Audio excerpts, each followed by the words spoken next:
Life and Teaching of the Masters of the Far East by Baird T. Spalding Volume 3 published 1935. Forward. Dear reader, you are not only a reader but a friend whom I have met face to face and conversed with. Just as you have met and conversed with each of the characters in this book, I am certain they surround you with the full glory of the divine light of life, love, and wisdom, and by surrounding you thus, they aid you in your understanding. They enfold you in the ever-present divine light of life, love and wisdom, which is theirs to send out and to give. They see you always enfolded in this omnipresent divine presence. They see you seated on your own throne as a true king or queen, ruling through and by this divine presence. They envisage you knowing and accomplishing your divine mission, always alive, always peaceful and happy, always the divine you. They see not only you but the whole human family, divine and pure, and every created thing or form as divine, created in the image and likeness of the divine, not one nor one sect nor one creed but all and that all inclusive. None can appreciate these great people save those who have been admitted to the quiet of their sacred places and thoughts, a live truth, which is a part of the universe itself. Life is really traceable back into the misty past, which bears to us the accomplishments of hundreds of thousands of past centuries. To us, life is bound about by every limitation and convention. To them, life is boundless, ceaseless, unending bliss and happiness. The longer the span of life, the greater the joy and the more worthwhile the living. None that understand and love these people can doubt their teachings, neither can he doubt their true sincerity when he has partaken of their hospitality. The Western world looks to the outer, thereby touching the hem of the garment. The Eastern puts on the robe but not as a garment that may be laid aside. The West polish the vessel of the lamp. The East fan the flame that it may give forth a more intense light. The West look to the outer with longing eyes, back of which is the glow of spiritual vision, the seeking of true knowledge. The East know that flesh must be illumined by the light of the flame that is first kindled from within, then allowed to shine forth to the without as the full blaze of the noonday sun. The West name themselves material, the East live truly in the outness of spirit. They behold each and every one living by compelling, impelling, sustaining spirit. It matters not what the location, be it in the great snows of Alti Himalaya, the busy modern city, or the most secluded monastery. That which to the Western world seems miraculous and unbelievable is to the poised Hindu thought the natural outcome of the acceptance and the bringing forth of spirit. That which is set forth as God in manifest form. They that are fully alive know full well that there is far more than that which comes under their personal recognizance. In fact, there is much more than ever has been dreamed of in any philosophy. Therefore, there are no apologies offered for this book or for those which have preceded it. When you look longingly with a clear vision toward an accomplishment, it is your divine heritage to command that you place yourself in such a receptive attitude that the ability is already yours to bring forth your ideal. God speaks through the God-man today just as God has spoken down the long ages. The knowledge which the people in this book convey is by no means new, although the presentation brings a new light to the Western world. The main object of their lives is to give knowledge and enlightenment to humanity through pure knowledge, aflame with love. Their great mission is to pave the way toward peace and harmony through man's great power to accomplish. They are the greatest friends of true science, religion, and philosophy, and they proclaim these as well as all men, brothers, as truth is one. Thus science becomes the golden thread upon which the pearls are strung. The day is here in which a large portion of humanity has already outgrown the old concept of divinity. They have lost their faith in teachings based upon faith alone. They have learned that to be good in order to gain a heavenly reward after death is a fallacy, a very low ideal. This idea of being good for the reward's sake and the special privilege of playing harps and singing psalms forever. They have realized that this is an expression of self-interest only and completely foreign to the teachings of the Christ of God, the God-man fully alive. The idea of death is foreign to, in fact, it is a direct contradiction of the divine purpose and is not in accord with the law of the cosmos or its vibrant radiations. Neither is it in accord with the teachings of Jesus. The church and the graveyard are often in the same field. This alone is a direct acknowledgement that Christian teachings have not been even comprehended.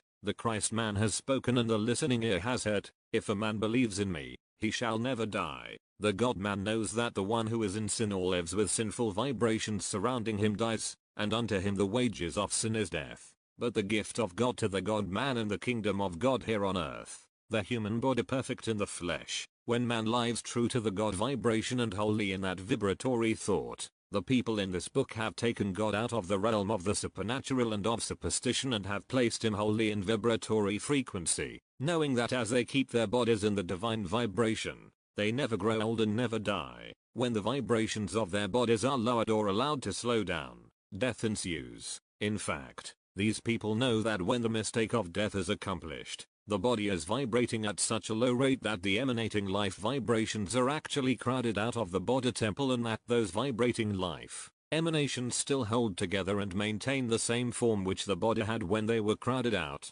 Those emanations have intelligence and still revolve around a central nucleus or sun which attracts and holds them together. These emanating particles are surrounded by an intelligent emanation that assists them to keep their form and from which they again draw substance to erect another temple. This is in direct accord and works in complete harmony with the intelligence that has been built around the body during their life cycle. If that intelligence vibrates at a low frequency or, in other words, is weak, it loses contact with the emanations of life and energy that have been forced out of the body or form of clay after the life emanations have left it, and the emanations finally disperse and return to the source. Then complete death is accomplished. But, if the intelligence is strong, vibrant, and active, it takes full charge immediately and a new body is instantly assembled. A resurrection has taken place, and through that resurrection man is perfected in the flesh. Not all can hear or accept such a revelation. He that hath ears to hear, let him hear.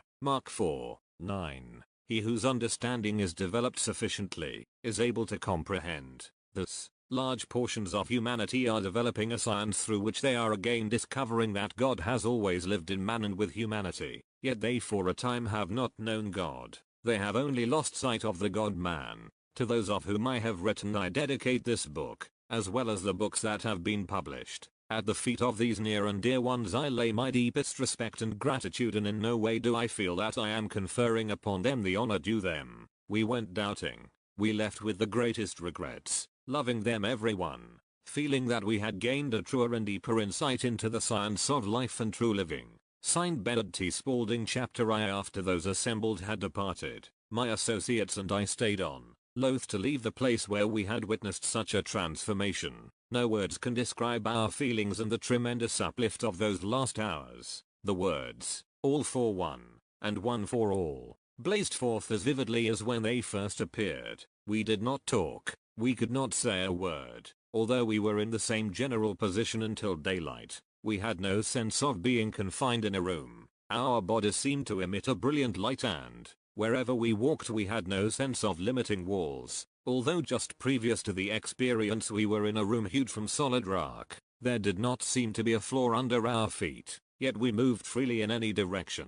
Words absolutely fail to describe our thoughts and sensations. We even walked beyond the confines of the room and the cliff, yet we had no feeling of being hampered. Our garments and everything about us seemed to radiate a pure white light. Even after sunrise this light seemed brighter than that of the sun. We seemed to be in a great sphere of light, and we could look through this crystal ray and see the sun as it appeared far away, shrouded in a haze. It actually seemed cold and uninviting compared with the place where we stood. Although the thermometer registered 45 degrees below zero and the country was covered with snow that sparkled in the morning sunlight, in the place where we were there was a consciousness of warmth, peace, and beauty that surpasses expression.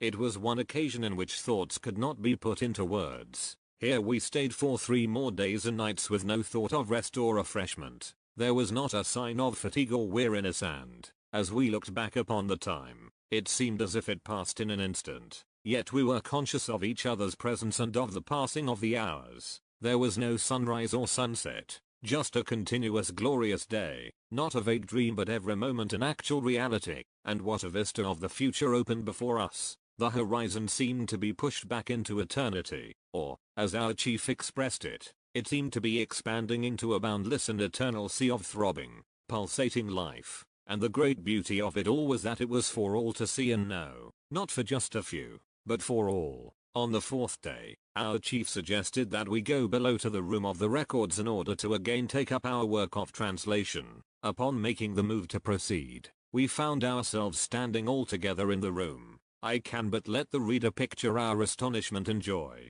We had moved 2 stories down and accomplished 2 flights of stairs without the least physical exertion on our part and without the least knowledge of the accomplishment. Yet there we were in the room among the records where we had been working. It was all aglow with light. The place was warm and cheerful, and we could move anywhere we wished without the least effort. When we took up one of the tablets and placed it in a convenient place for study, its context and meaning were translated to us perfectly. When we began writing these translated conclusions, suddenly a whole page of manuscript would be filled with the text in our own handwriting. All we need do was to place the pages together in manuscript form. In this way we finished manuscript after manuscript of these translations. By 2 o'clock that afternoon we had finished and filed 12 manuscripts of over 400 pages each, and we experienced not the least fatigue from this pleasant occupation. We were so engrossed that we were unconscious of the presence of others in the room until our chief stepped forward with a greeting. We all looked up to see Jesus,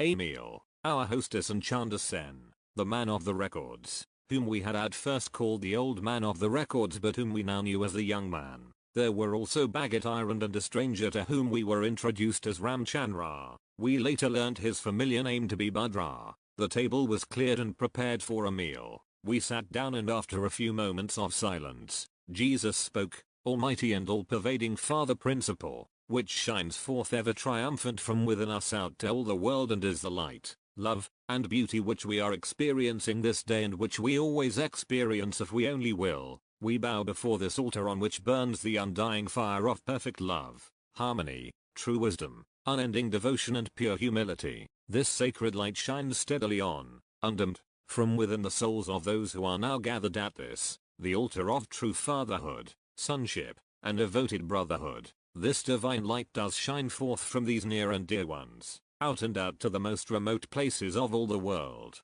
that all may see its great light and may experience its undimmed and unquenchable love. The rays of this all-pervading light, beauty, and purity shine through the receptive souls and hearts of those who are gathered at this, your altar. We are now conscious of these all-consuming and embracing rays of love, and we send them forth, and they transmute, blend, and harmonize all mankind. It is the true and the pure Christ of God, standing forth from each and all, that we salute and stand face to face with, equal to, one with God. Again we salute God, our Father, right within and standing forth. After Jesus ceased speaking, we all arose upon the suggestion that we return to the room where our former experience had taken place. As we started toward the door, we realized that we are already there. This time we were conscious of moving but not conscious of the cause of locomotion. As soon as we expressed the desire, we were actually in the upper room. Although the shadows of evening were well advanced, our way was perfectly lighted, and we found all aglow with the rich beauty and effulgence that had been there when we departed.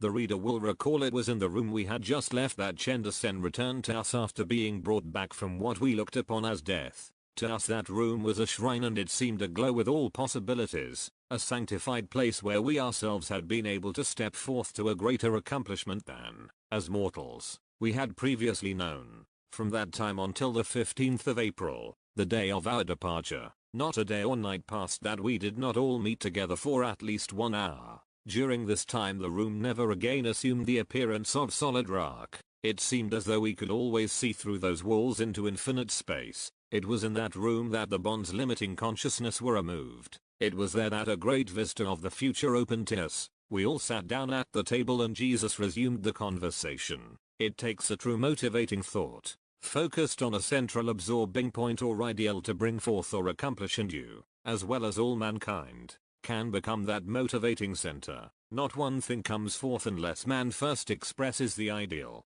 At one time man was fully conscious that he was this motivating center and lived fully conscious of his inheritance and dominion. He lived consciously in a condition that you term heaven. All but a few have let go of this divine gift, and today the great majority are absolutely unconscious of this divine quality which is mankind's true inheritance. What man has done once, he can accomplish again.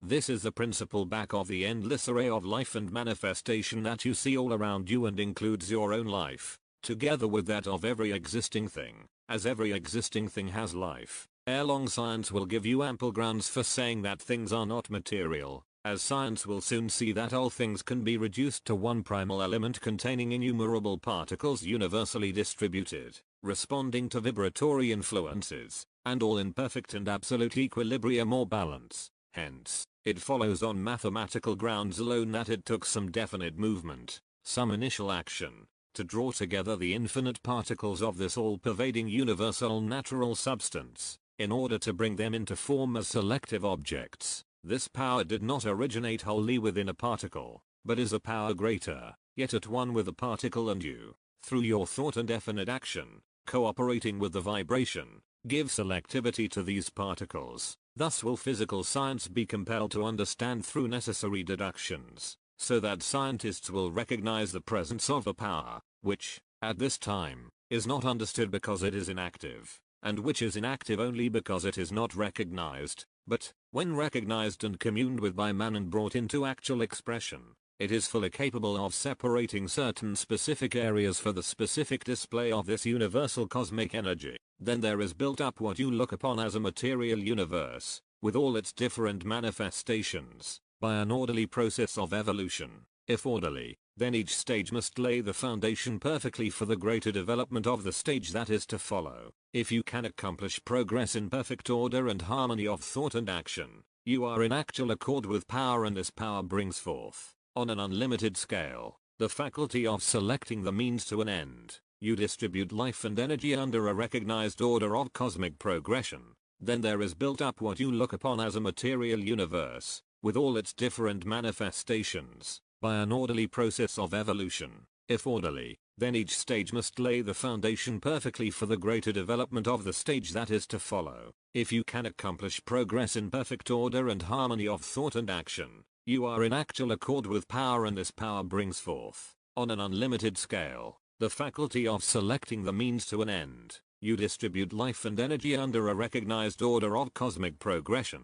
This, then, is not a material universe as you have thought. That is only your definition of it. It came forth from spirit and it is spiritual, if you will define it as such. This is orderly, true, basic. If orderly, it is scientific. If scientific, it is intelligent. It is life united with intelligent life. Life coupled to and guided by intelligence, becomes volition, and, through volition, it becomes vocation. Spirit is the primary, vibrating, originating power, and you may enter into spirit and use its power by the simple acceptance or knowing that it does exist. Then let it come forth, and the whole of spirit is at your command. To you it becomes an ever-potent spring of perpetual and original life right within yourself. This does not take long years of study, nor need you go through training or hardships or deprivation. Know and accept that this vibration does exist, then let it flow through you. You are one with great creative mind substance.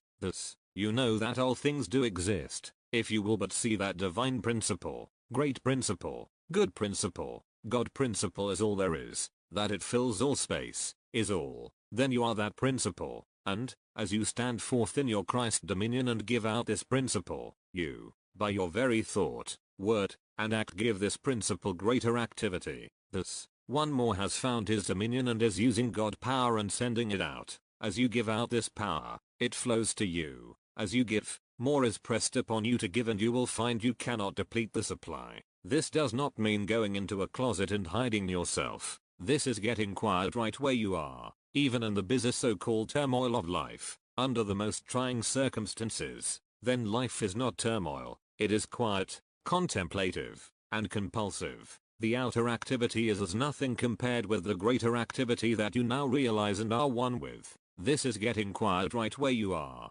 seeing God standing forth from you, closer than breathing, nearer than hands and feet, with your whole thought action centered on God. Who is God? Where is the God that your whole thought action is centered or focused upon? God is not a great being outside of you, that you are going to bring within and then present to the world. God is that power which is generated and exhilarated by your own thought action. It is true that this power is within and all about you, but it is inactive until you think of it and know that it does exist. Then you see it flowing forth from you in limitless measure. You present it to the world and the world is benefited by your presentation. You, yourself, must present the accomplishment by putting forth the driving force of all good, God your Father, the power to accomplish, behind every thought and act. Now you are God fulfilling or filling for the accomplishment. This is God, the true and only God, standing forth from you. You are then God the Father, the husbandman, the amplifier and the projector, the definite and positive accomplisher.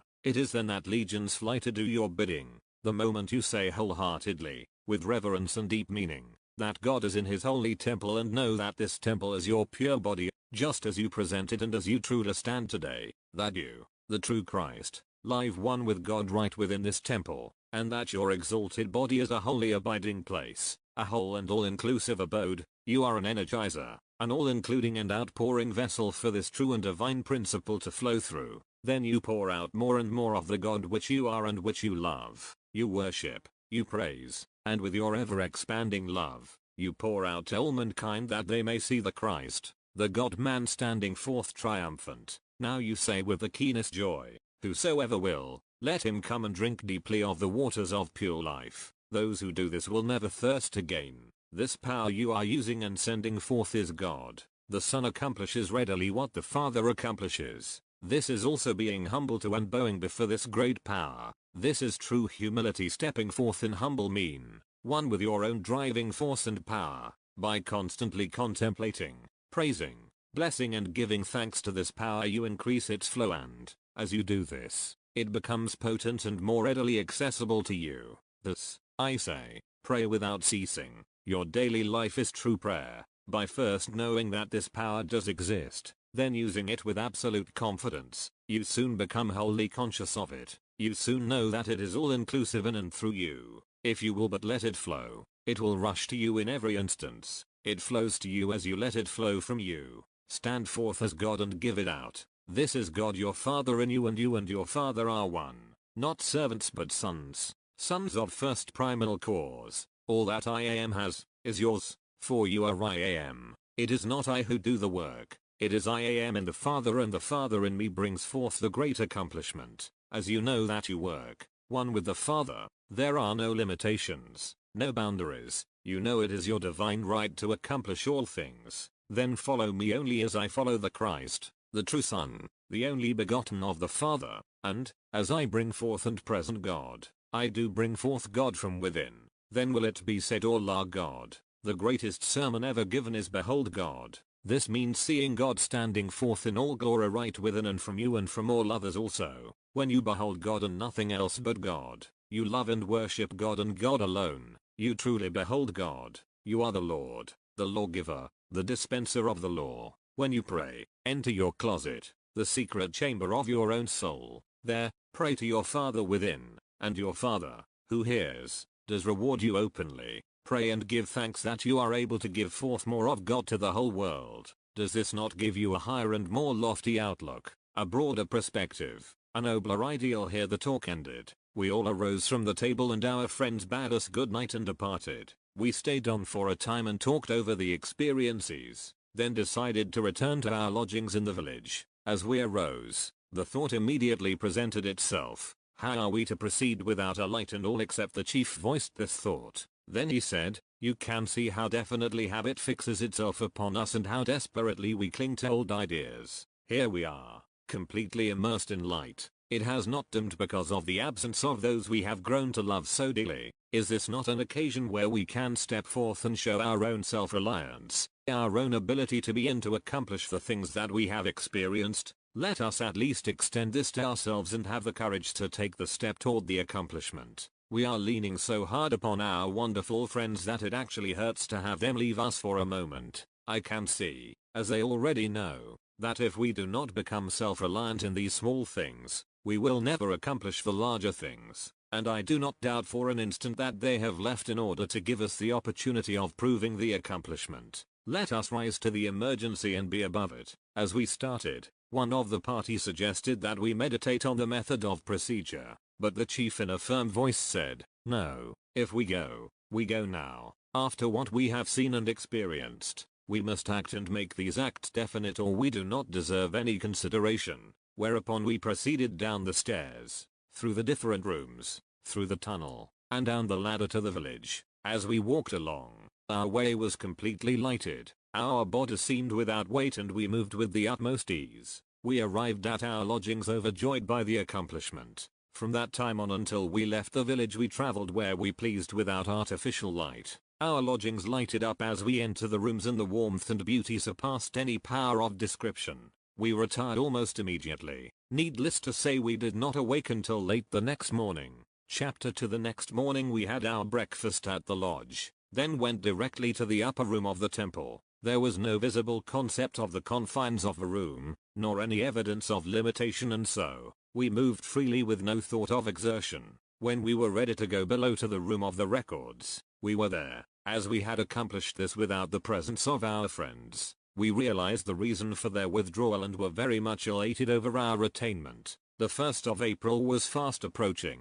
We had finished the records in the temple rooms and had taken up the work of making measured drawings of the numerous characters and many carvings cut in the rocks outside. This work was going along very nicely because of our all-absorbing interest. One afternoon a messenger came to the village. We met our hostess and were informed that the messenger had brought the information that a party of bandits was at large in the valley below. This caused considerable uneasiness among the inhabitants, as this village had been the focal point of attempted raids for many years. The report had gone far and wide that the Tau Cross Temple was the hiding place for vast treasure. The many attempts to rob the village had failed. The bands had in a great measure attributed former failures to the resistance of the people who lived in the valley below. A number of the bands had now concentrated their combined forces, and a band of about 4,000 well-mounted and armed men were preying upon and devastating the valley. In order to discourage the resistance of the inhabitants in closer proximity to the little village of the Tau Cross, they hoped by this method that the raid would be more successful. The messenger also appealed for protection for the remaining inhabitants, as a great many had already been destroyed and they had reached the limit of their resistance. He was told that there was no one in the village who could be sent, but our hostess assured him that he could return to his home and that no harm would come to his people. We went on with our work, noting the uneasiness of the villagers, and that uneasiness was communicated to us. The next morning we again resumed our work as we were very anxious to complete the references for our records. We were certain they would give a complete and accurate history and, also, references as to where other records could be found. Thus we could trace the history of this older and extremely enlightened civilization that occupied this vast and now most remote portion of the world. We were disturbed by the possibility of losing this collection by reason of the bandit raids. As the results of our work, this collection was all assembled in the rooms of the records, where they had hitherto withstood a number of similar raids from the same source. That evening we talked to our hostess about the possibility of the formulation of some plan to aid the villagers and voiced our surprise and wonder at the absence of our friends. We were told that, as an appeal for aid had been made by the messenger, the bandits would be obliged to stop their raids or they would destroy themselves. We retired that evening fully assured that we had been over-solicitous of our own safety. We arose early and were preparing to resume work, when the same messenger appeared with the news that the raids had ceased upon the inhabitants and that the band had concentrated their entire force about 20 miles down the valley for an apparent concerted last drive on our little village. As our hostess and little party stood talking to the messenger, who was surrounded by a group of the villagers, a horseman rode into the village and came toward us. In coming toward us, as he passed smaller groups of congregated people, he was apparently recognized. They immediately dispersed and fled in terror. As he neared our group, the messenger called out the horseman's name and then, the messenger as well as the others took refuge in flight, evidently fearing that the horseman was being followed by the band. Our hostess and ourselves were the only ones left as we awaited the nearer approach of the horseman. He reined in his horse and with much gusto addressing our chief, began to speak, saying that the bandits were fully aware we were strangers and that they were acquainted with our mission. He spoke in a tongue that none of us understood. He saw our bewilderment and asked if there were not someone that could interpret. Our hostess turned and faced the man as he sat upon his horse and asked if she could be of service. At first he looked as though he had received a severe electric shock. He, however, sufficiently recovered his composure to fairly spring from his horse. He rushed toward her with outstretched hand, exclaiming, "You hear in the language that we understood." Then he placed his hands to his forehead and prostrated himself before her, begging her pardon. Our hostess directed him to arise and deliver his message. We could see her form stiffen and, for a moment, her features almost blazed with anger. So intense was her display of emotion that, for an instant, We, as well as the man himself, were absolutely startled out of our composure. "The works, coward, murderer, step forth and deliver your message," almost leapt from her lips. The man again went to his knees. Again the words blazed forth. "Stand up. Are you so debased that you dare not stand?" We did not wonder at the man's abject terror, for we, as well as he, were absolutely rooted to the spot, unable to move. I am certain had it been humanly possible for the man to have done so, he would have fled from the scene. For the moment he, as well as ourselves, had lost all power of speech and action. He crumpled to the ground, limp and apparently lifeless, his eyes staring and his mouth agape. This was the first and only time in our experience with these people of superior powers that we had seen one of them give expression in any way to violent emotion. We were as terrified as the bandit. The vibrations hit us just as distinctly as the force of a tremendous explosion, accompanied by an electric shock that not only paralyzed speech but our muscles as well. That is the only way I can describe the sensation, coming from that slight and unassuming fragile form. Do you wonder that these vibrations paralyzed us into inaction? Although this situation lasted only a moment, it seemed hours before the tension relaxed. We were as transfixed as statues. Yet there flooded over us in that instant a great pity for the bandit, and we found ourselves longing to go to his assistance. This was the reaction of all, yet we only stood and stared at our hostess. Almost at once the condition changed. At first a startled look came over her face, then it changed to the same kindly expression that we were accustomed to, and there swept over us such a wave of compassion that we rushed to the prostrate form on the ground. Our hostess was bending over him, her hand clasping his. Again we were mystified and could only say, "Will wonders never cease?" The man soon regained consciousness, was helped to his feet, and was made as comfortable as possible on a bench nearby. He absolutely refused to enter any of the houses. Our hostess then apologized for the vehemence which she had expressed, noting the effect it had upon us. Our flesh was quivering and it required some time for us to regain our composure. She explained that this man was the leader of one of the most notorious bands that infested that portion of the Gobi. His name, if mentioned at all, was spoken with awe, as he was the most fearless and ruthless of characters. His familiar title literally translated meant, "Consummate Black Devil released from hell." His features portrayed in mask were kept in many villages and worn by those participating in the ritual of driving the evil spirit from the village and its inhabitants. Our hostess had contacted this man on 2 former occasions when attempted raids had failed, and each time he had evidenced the deepest hatred for her and our friends in general, going out of his way to harass them and sending violent messages from time to time, which they ignored completely. His sudden appearance alone had brought the past indignities so forcibly before her that she, for the time being, had lost control of her emotions. Having fully regained her composure, she walked over to the man. At her approach, he made a futile attempt to rise, but was only able to draw himself together and sit more erect. The picture of abject fear, hatred was delineated in every movement of his body, which was trembling as though stricken with palsy.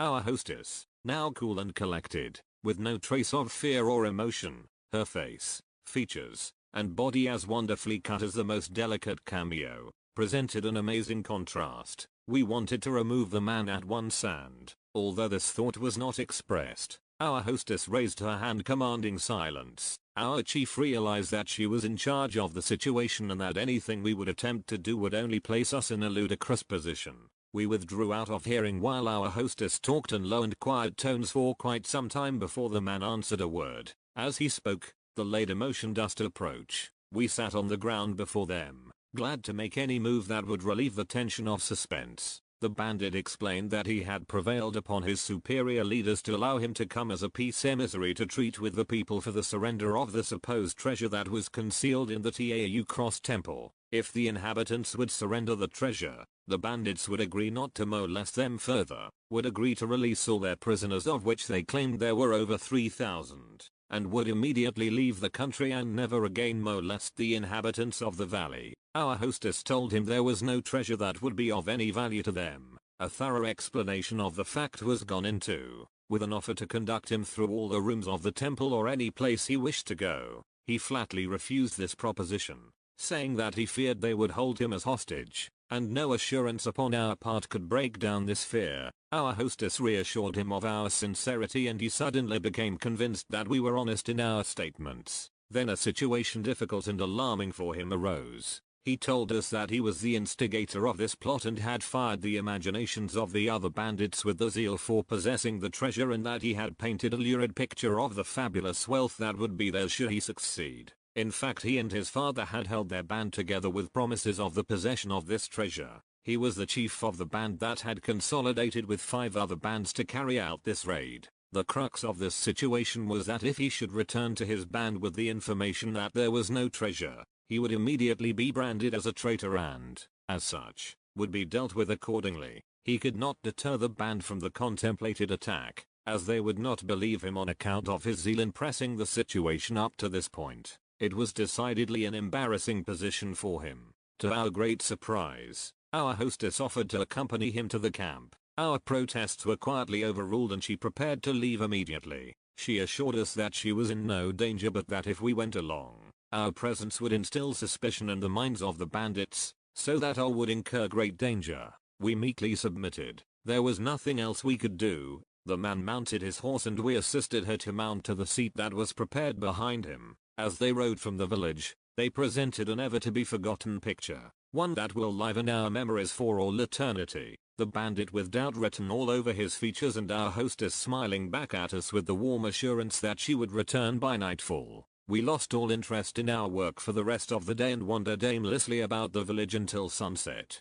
We returned to the lodge to await the return of our hostess and, upon entering, we found the table loaded with good things to eat. You can imagine our astonishment to see her seated at the head of the table and greeting us with that radiant smile of hers. We were speechless. Words failed us entirely. She assumed an air of mock hauteur and tried to say sternly, "Gentlemen, a greeting is an order," whereupon we bowed and extended our salutations. Then she continued, "I failed utterly to convince them, but they did agree to give me an answer within the next 3 days. I know that the answer will be an attempted attack, but I did save the life of that poor creature for the time being. At least, we shall be obliged to prepare ourselves to withstand the siege. Nothing will deter them from making the attempt. I think that nearly all of us saw our fondest dreams and the results go a-glimmering, as the familiar saying has it." Our hostess read our inmost thoughts and repeated this poem. "When you come to the Red Sea place in your life, when, in spite of all you can do, there is no way round,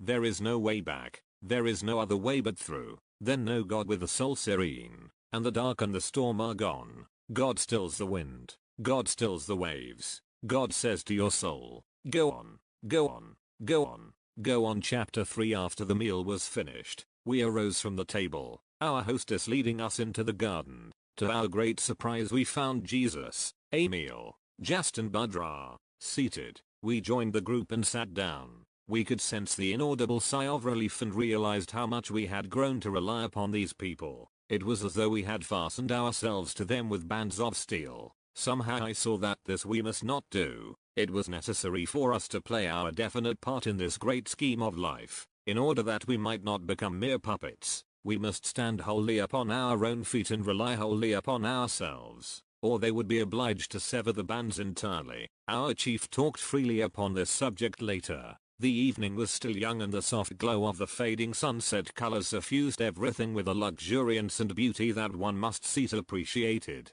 There was not a breath of air stirring, not even a sound to disturb the tranquility that seemed to engulf us. The bandit situation that we believed had weighed so heavily upon us but a moment before, had disappeared entirely. It was calm and peaceful. There was that beautiful feeling of complete relaxation which again must be experienced to be understood. It was that beautiful feeling of complete relaxation which again must be experienced to be understood. It was as though we were in a great stream of slowly moving light. We became suddenly aware that we heard the voice of Jesus but not in words. My only explanation is that it was a pure rhythmic, flowing, vibratory influence that came to us in thought instead of words. The effect was much more pronounced than that of words. The rhythm and cadence were beyond description. Thoughts seemed to flood in and lodge. This was an entirely new experience. As these thoughts or ideas came, we translated them into stenographic characters, then transposed them into words and sentences, later submitting them to these people for approval.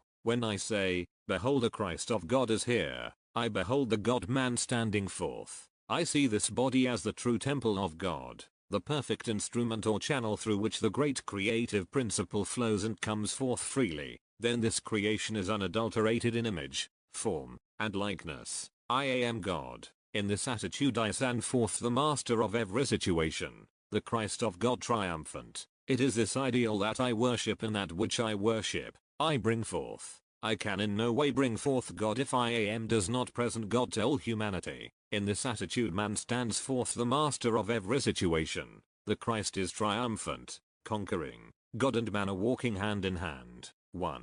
There is but one principle, one man. One of our party thought for a moment and then asked, how can we bring forth this light and make practical use of it? The answer came, let your body become a generator through which this great creative radiating principle flows. See this principle as the emanation of all power. Know that it is the principle of all power. Then, like an electric generator, your body will collect and magnify this energy until you send it out as a stream of pure white light that nothing can resist and anything directed toward you cannot harm you. You can also send such intense impulses of electrical energy over these light beams that the body of the one attempting to harm you will be destroyed. Any resistance to this energy immediately magnifies its volume and therefore its velocity. The ones setting up resistance against it or attempting to set up their personal will only harm themselves. If they do not set up any resistance to this light, it will pour its healing balm through them as well as it does through you. It is a pure God beam and power, which blends with that of another at all times. If there is no resistance to its free flow, it vibrates with the highest vibration.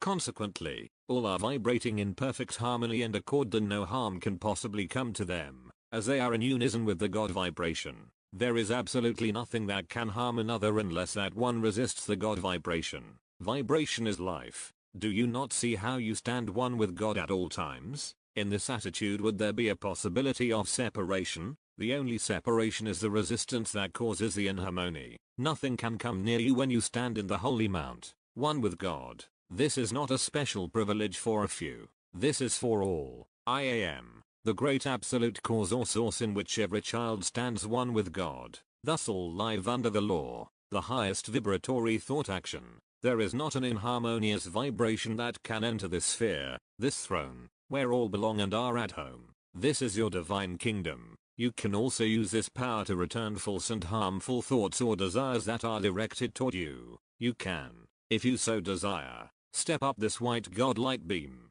endow it with God power, magnify and transform the energy the sender has given the thing or condition that was intended for you. Then place it into your reflector and send it back to the sender with the velocity of light. When you return it in this way, it is a beam of pure white light, instead of merely lowered vibrations, as it was sent out to you. When it reaches the sender, the impulses are so potent that it can destroy the body of the one who first put in motion the lower vibration. It matters not whether you know the sender or the location from which it came. The vibration will return to its source unerringly. The judgment or day of retribution has arrived. As you give, so you receive. Good measure, God measure, pressed down and running over. You can transform God power and send it out with such force that it is irresistible. These are the beams or rays of light that you see emanating from my body. These rays are emanating from your body, although they are not yet as potent. But as you go on and use this power, allied with law and principle, you will add potency to the light and can consciously direct it to accomplish any good desire. When the artist portrayed me at Gethsemane, the rays of light went out from my body instead of coming out from heaven to me. The light is the God power generated from within my body, then sent out by the reflector. These beams go out from every body when that person stands forth as God in his divine heritage, the Christ of God all one. This is and can be made the definite motto of all humanity. Can there be discord between brothers if they become this all-absorbing one? Now, step up this white beam which is the God beam upon which you send out God power. Endow it with God power transformed, 10,000 or 10 million times greater than that which has been sent out to you and which you are returning. This is as you decree. Then let it flow back upon the same path that the vibrations of the thing traveled to you. When the person receives this ray and accepts it as coming from God, the attempted harm is all erased, forgiven, forgotten, and no harm can come to you or the sender of that harmful thought. You are both eye to eye, one with God. Instead of inharmony, there is perfect harmony. You are again one. If the sender of the harmful thoughts does not accept the white ray which you have sent out in all its potency, his body will be destroyed. This pure white ray will completely erase every vibration of harm or discord if allowed to complete its perfect work. If resisted, there is nothing but a perfect erasure for the one who holds determinedly to the resistance. His resistance draws to him the whole creative principle. Adversely, as to the square of the resistance set up, the square means multiplying the resistance 4 times. Thus you see that, as you send out good or evil, it will return to you fourfold. You are standing forth as the Lord or giving forth good or God for evil, but, even in this attitude, be truly humble, judge not, place every bit of love you possess upon this pure white ray and see well to it that it is the pure love of God that you are generating and sending forth. As you accomplish this, legions are at your command. You are still meek and humble, willing to follow on with the light. It is the pure light of God that you follow, and that light is life, love, purity and beauty, eternal and profound. There are 7 centers in your body that can be used as reflectors. You can cause these central points to glow with a radiance far greater than any artificial light, and, when you wish to send out this light, it glows with a greater potency and will reach farther than any electrical beam that can be projected. By setting all these centers aglow at the same time, you are completely surrounded by an armor that nothing can penetrate. You can send out the pure white ray of God, so energized that your body actually glows with a brilliancy far greater than that of the noonday sun. You stand forth Lord of creation, the Lord of hosts. You stand forth true and triumphant yet peaceful, loving, God enthroned in your body, and that body beautiful, spiritual, and divine. As these vibrations came to us, the light emanating from the bodies of Jesus and his group was most difficult to behold, yet there was that vibrant brilliancy shining through, which resembled liquid gold. To our vision there seemed to be an indefiniteness, while to all of the other senses there was the solidity of rock. Again the vibrations came. In this way you can make your body completely invisible to mortal sight by focusing your entire thought fully and definitely upon the pure white God ray and letting it go forth from the 7 centers as reflectors, in unison. Then, again you can step right out on either of these rays and present any picture that you wish to those that would do you harm. You can follow on this beam with the exact speed of light, and go where you will. Instantly, your body is invisible to those who do not see through and beyond the mortal. They are aware that there is something they do not understand. Thus, they are susceptible to any picture you wish to present to them. That which they do not understand is mysterious or supernatural, and the faculty which is developed through suspicion or superstition is easily misled. Thus you send out love to those that would do you harm, and the energy they release reflects back to them. The picture of harm they have sent out depicts the lower man of each one fighting that which they believe to be their enemy, when in reality they are fighting the picture of their own lower selves. These pictures change the closest friends into enemies and array brother against brother. Should this band still persist in their threat and attack and raid, they will destroy each other. They now have the opportunity of leaving the district and its inhabitants unmolested, or they will turn and destroy themselves. Man cannot attempt to destroy his brother without meeting the same fate for himself. We send only the pure white ray of God love to them, and if they resist that love with hate, malice, or revenge, they, of their own free will, turn that ray into a flame that will consume them. You need have no fear. We offer only love and have no power to compel them to accept. If the bandits come with love, there will be no conflict. Our cause is already won. At this juncture a call came that there was a messenger approaching the village. We went out to meet him. He told us that the bandits had discontinued their raids and were peacefully encamped about 20 miles from the Tau cross and had not harmed any of the inhabitants or their possessions since the appeal for help,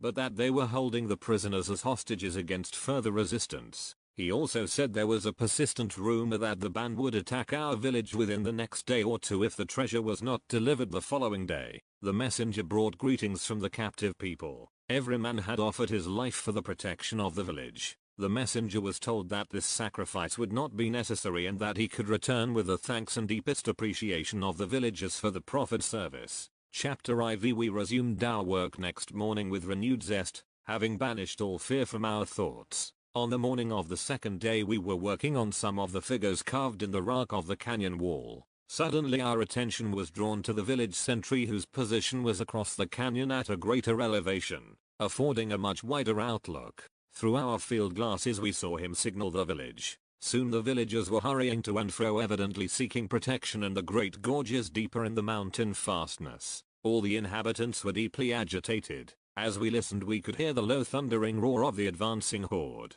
One of our party climbed to a higher position which gave a broader view of the situation. He called back, stating that he could see the cloud of dust raised by the horsemen as they advanced toward the entrance of the canyon. We secreted our equipment in a nearby crevasse, joined our associate and found shelter in the surrounding crags and rocks where we could observe the movements of the band. As they entered the canyon, the band halted. 50 horsemen rode forward as an advance guard. Then the whole band moved up the canyon, spurring and lashing their horses into a wild gallop. The clatter and roar of the hoofs over the rocky floor, coupled with shouts of defiance, caused an indescribable din. Had it not been so tragic at the time, it would have been awe-inspiring to witness this great body of horsemen sweeping forward. Our position was very advantageous, as the canyon walls were nearly precipitous so that we could look directly down upon the bandit horde as they swept on with the seemingly irresistible force of a great tidal wave. The advance band of intruders had swept past our position and those in the lead of the main band were fast approaching.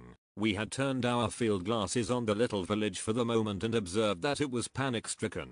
One member of our party working on the ledge stopped work and was watching the advancing band. We saw him turn and look through the door leading to the entrance of the center room of the temple. Our field glasses were all centered upon the figure of Jesus as he advanced through the door and stepped upon the ledge, walking directly to the brink and standing for a moment with body magnificently poised. This ledge was about 800 feet above where we were concealed and nearly 3 miles distant. Instantly we realized that he was speaking, and, in another moment, the words came to us clear and distinct. Our associate on the ledge sat down and began taking notes in shorthand, which I did also. Later comparison showed that we heard his words distinctly above the din of the advancing hordes. We were told that he did not raise his voice above his natural well-modulated tones. As Jesus began speaking, a perfect calm came over the entire village and its inhabitants. These are his words, translated into English by Jesus himself. My most fervent prayer will always be that I shall never forget them, though I live to be 10,000 years, the light as I stand alone in your great silence. God my Father, in the midst of me there blazes a pure light and it fills every atom of my whole being with its great radiance, life, love, strength, purity, beauty, perfection. Stand forth in all dominion within me. As I gaze into the very heart of this light, I see another light, liquid, soft, golden white and radiantly luminous, absorbing, mothering and giving forth the caressing fire of the greater light. Now I know that I am God and one with God's whole universe. I whisper to God my Father and I am undisturbed, still in the silence, yet in this complete silence there exists God's greatest activity. Again, I am undisturbed and complete silence is all about me. Now the radiance of this light spreads to God's vast universe and everywhere I know there is God's conscious life. Again, I say fearlessly, I am God. I am silent and unafraid. I lift the Christ high within me and sing God's praise.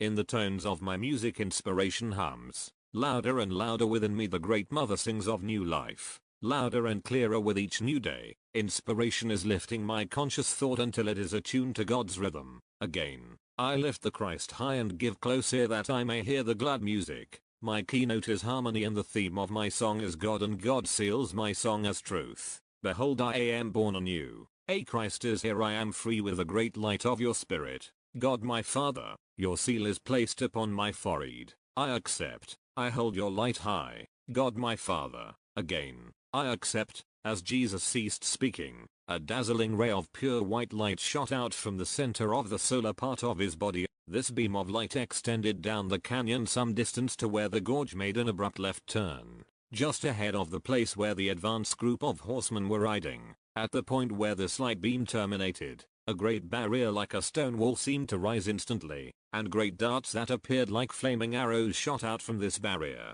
The advancing horses stopped so suddenly in their mad forward dash that they unseated a number of their riders. Many of them paused for a moment with their heads and forefeet in the air, then turned and bolted down the canyon completely out of control. When they reached the advance ranks of the main band, those riders that had not been unseated attempted to control their horses but to no avail. These, as well as the riderless horses, plunged on and into the front ranks of the moving band. Here the movements of the front ranks were checked, while the ranks in the rear, not realizing their danger, came on and surged over those in advance, until the canyon below us was a seething mass of men and horses. For an instant all was a dead calm save for the wild screams of frightened men and mad horses, where the wild stampede of the advance riders had clashed with the forward columns of the main band. There, a terrific scene was taking place. The riderless horses, entirely free from restraining hands, had plunged headlong into and over the advanced ranks,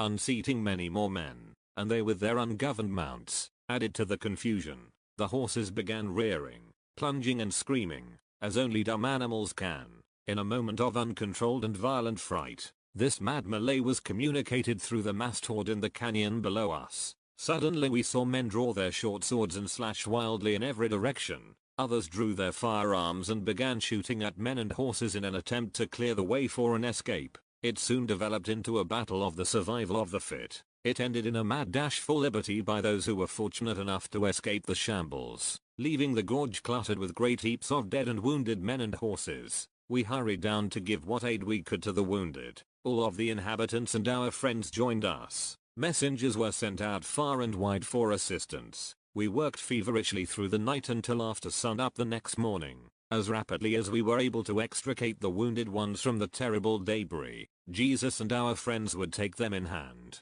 When the last man was cared for, we returned to the lodge for breakfast. Much to our surprise, as we entered, we found the black bandit talking to Emil. It was the first time that any of us were conscious that Emil had been present. He saw our look of wonderment and said, "That will keep until later." After the meal was finished, we walked outside with the chief and he told us that Emil and himself had come upon the man seriously wounded and unable to move, as he was held down by his fallen horse. They had freed him and carried him to the temporary shelter where he was made as comfortable as possible. Then they had called our hostess and turned him over to her care. After his wounds were dressed, he asked if she would ask her God to show him what to do to be like her. He also asked her to teach him how to pray. She asked him if he wished to be whole and well and he replied, "Yes, wholly like you." She answered, "Now that you have asked for wholeness, your prayer is answered. You are completely whole now." The man lapsed into a deep slumber.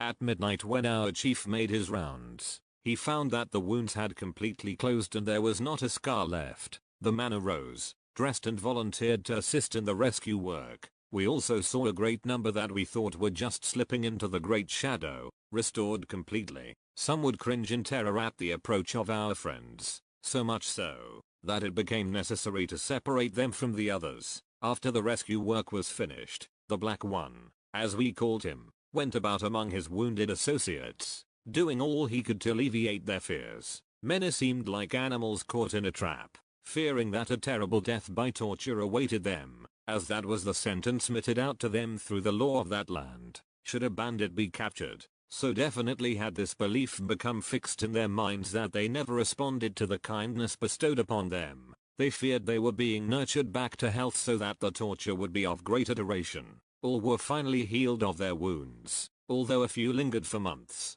evidently thinking they were delaying the day of torture. The Black One later organized all of the wounded who would join him into a protective unit against further raids and also induced many of the inhabitants to join this unit. From that time on, we were later informed, the bandit groups never again attempted to raid that district. Later two of our expeditions passed through that territory on their way to the Gobi. This man with his followers conducted them safely through his own district and the adjoining district, a distance of over 400 miles, and neither he nor his followers would accept any compensation for that service. We have been told many times that he has become a great power for good throughout the district, giving his entire life freely to the people without remuneration. Chapter V. By noon of the second day, the wounded had all been cared for and we made a last survey to make sure that there were no more wounded alive among the debris. On our way to the lodge for lunch and much needed rest, one of the party voiced the thought which had been uppermost for hours in all our minds. Why this terrible holocaust, this destruction of life? We were tired to the very marrow of our bones and were completely floored by the shock. The brunt of the rescue work, especially in the early hours, had fallen to our lot, as the inhabitants had stood in such mortal terror of these bandits that it was very difficult to persuade them to lend assistance even after we had freed many from the entangled horses. The villagers could see no reason why they should assist in saving the lives of those who were attempting to take their lives. Many of them have a deep aversion to touching any dead thing. Had it not been for our friends, the inhabitants would have left the scene immediately, never to have returned. As it was, we were weary and heartsick, having undergone the most terrible experience of our whole lives. We arrived at the lodge, refreshed ourselves and sat down at the table completely unnerved. Shortly the food began to appear. We were all alone, our chief having accompanied one or two of our friends and Linchu, the black one, on a trip down the valley. After the meal we retired to our rooms to rest and none of the party awoke till late the next afternoon. While we were dressing, it was suggested that we go directly to our sanctuary, as we called the upper room of the temple. We left the lodge and started to walk to the temple as had been the custom on previous occasions. We had proceeded to the ladder that led to the entrance of the tunnel, when the one who was in advance stopped, with one foot on the first rung, and said, "What has come over us? Just a day or two ago we were in the seventh heaven of delight, going from place to place at will and accomplishing things in 3 months that we had expected would take years to finish. Our food appears on the table, and all of this without the least exertion on our part. Now, suddenly, we have slumped back into our old habits. I want to know why this sudden slump. I can see only one thing. Every one of us has taken upon himself the condition of the experience through which we have passed. This is what is now hampering us, and I for one am through with that thing. It is no part of me whatsoever. It is not mine only, as I worship it and hold to it and do not let it go. I step forth out of this condition into a higher and better condition and let go. I am entirely through with it." As we stood and stared at him, we realized he was gone. He had disappeared. We were nonplussed for the moment as we saw this man attain, yet none of us would let go of that which was holding us back, though knowing full well that we were still holding on to a condition that did not concern us in the least. Consequently, we were obliged to climb the ladder, go through the tunnel, then up through the different rooms to reach our objective. When we arrived, we found our associate already there. As we were talking of the accomplishment, Jesus, the other friends, and our chief appeared. They walked into the room through the door that opened onto the ledge. We sat down and Jesus began by saying, "There are so many declaring that they are the sons of God and that they have all that the Father has. They do have all the Father has, but this statement has not been made a fact until they have the courage to take the next step and see themselves as God, one with all that God is. Then they do accomplish. When the one in mortal limited thought sees the Christ stand forth, that finer individuality does radiate light. That one that is projecting the Christ does see with a finer, clearer, and more extended vision. That one sees the higher body of himself vibrating at a higher rate than does his limited body that he also sees. He thinks that these are two bodies. He also thinks that that body is the Christ of another. These which appear to are only in appearance, because he does not believe that he is the Christ. Let this one declare himself the Christ and actually accept it as a fact. That instant, these two merge and that one has brought forth the Christ. Then the Christ stands forth triumphant. Now let him go one step further and declare that the Christ of God stands forth, and that instant he is the Christ of God. Now the Son of God is one with God the Father, and he does go directly to the Father. That one must go one more step. This is the greatest and takes the greatest determination, as every fear of mortal thought and limitation must be erased. He must step forth, go forth direct to God the Source, or the Father, and declare definitely and no positively without fear of precedent or superstition, or man-made belief, that he is God, that he is merged wholly or amalgamated with God, that he is this love, wisdom, understanding, that he is substance, that he is every attribute of God the Father, the Source, the Principle. He must accept this in all humility. Such as one does show forth God. Through such a one, every one of the God attributes does flow out to the whole world. To that one, nothing is impossible. It is only through such a one that God can express. When you amalgamate yourself with God, nothing is impossible to you. You not only have all the Father has, but you are all that the Father is. You are the Trinity. You are man Christ, Christ of God, God, all three in one. The Holy Spirit abides with you. The Holy Spirit in creative action abides with you. When you accept this, then you, as well as all others, will sing all hail the power of the Christ name, not the name of Jesus the personal but the Christ. Let angels prostrate fall Bring forth the royal diadem and crown Christ Lord of all. You do not crown the personal Jesus, you crown Christ. The Christ deserves the most magnificent of all royal diadems in the Christly crown. There are no diadems too great or divine for the crown of the triumphant Christ. You see that whosoever will, may come forth and become the triumphant Christ. Whosoever will, let them come. When you say, God, see yourself as God. See God standing forth as you stand forth. God cannot be a bigot or a boaster or an egotist. Neither can the Christ, the God-man, the image and likeness of God, be any of these things. You can be just God and so is God-man. I am is in the Father and the Father is in me, are true words. I am and my Father are one in all meekness and almighty greatness. God and all mankind united are almighty. The almightiness of God.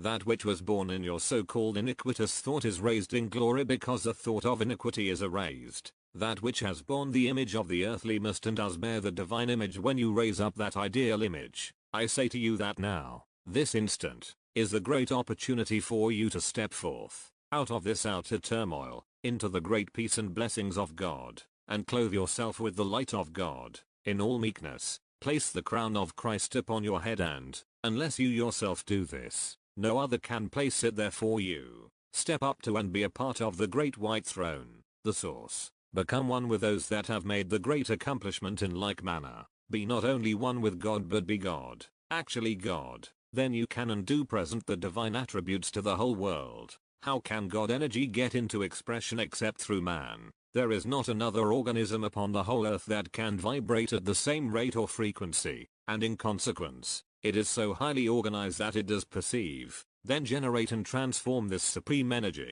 which enables man to express God to the whole world. How can this be done except through the highly organized and perfected body which are when you are in full control of that body? That control means full and complete mastership, messiahship, discipleship. You are only in control of and in perfect harmony with this body when you stand forth in perfect dominion and mastery in all the attributes of the Holy Trinity, the I Am Man, the Christ of God. Then combining these three with the highest, God, you are God. This is you, the man of today, all humanity, extending your vision and perceiving the truth about yourselves, that there is a higher and better life for you than the round of mundane experiences. This you perceive as you follow the right used, righteous, path, in harmony and true accord, with the highest ideals you can present, or look forward to or set forth in love, reverence, and worship. The first step, you, man, become the Christ man, the only begotten Son of God.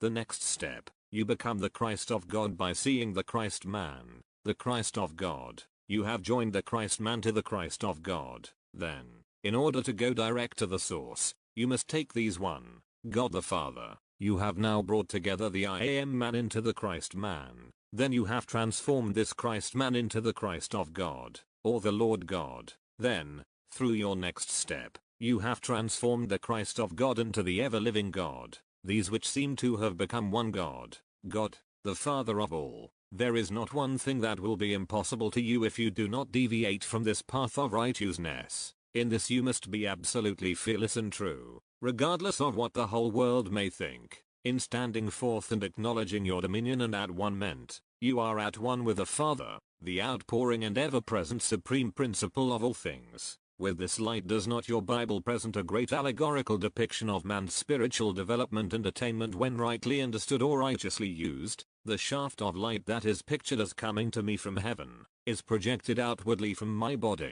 It is true that this light is from heaven, as heaven is all about us and is light vibration. The actual focal center or starting point of heaven must be right within my body. Therefore, this heavenly light must come forth from me. The I Am of me must allow this light essence to come in. Then I must generate and transform this light energy so that it can be sent out with any density that God, the I Am, desires. When this is done, nothing can resist the power of this pure light. These are the beams or rays of light that you see emanating from my body when the artist portrayed me at Gethsemane. The beams of light went out from my body instead of coming out of heaven to me. Just so can you transform God power and send it out with such force that it is irresistible. It is the God power, which is recognized all about you, allowed to come in, be generated and transformed within your body, then sent out through the reflector. These things are readily accomplished by all when they stand forth as God, their divine heritage, the Christ of God,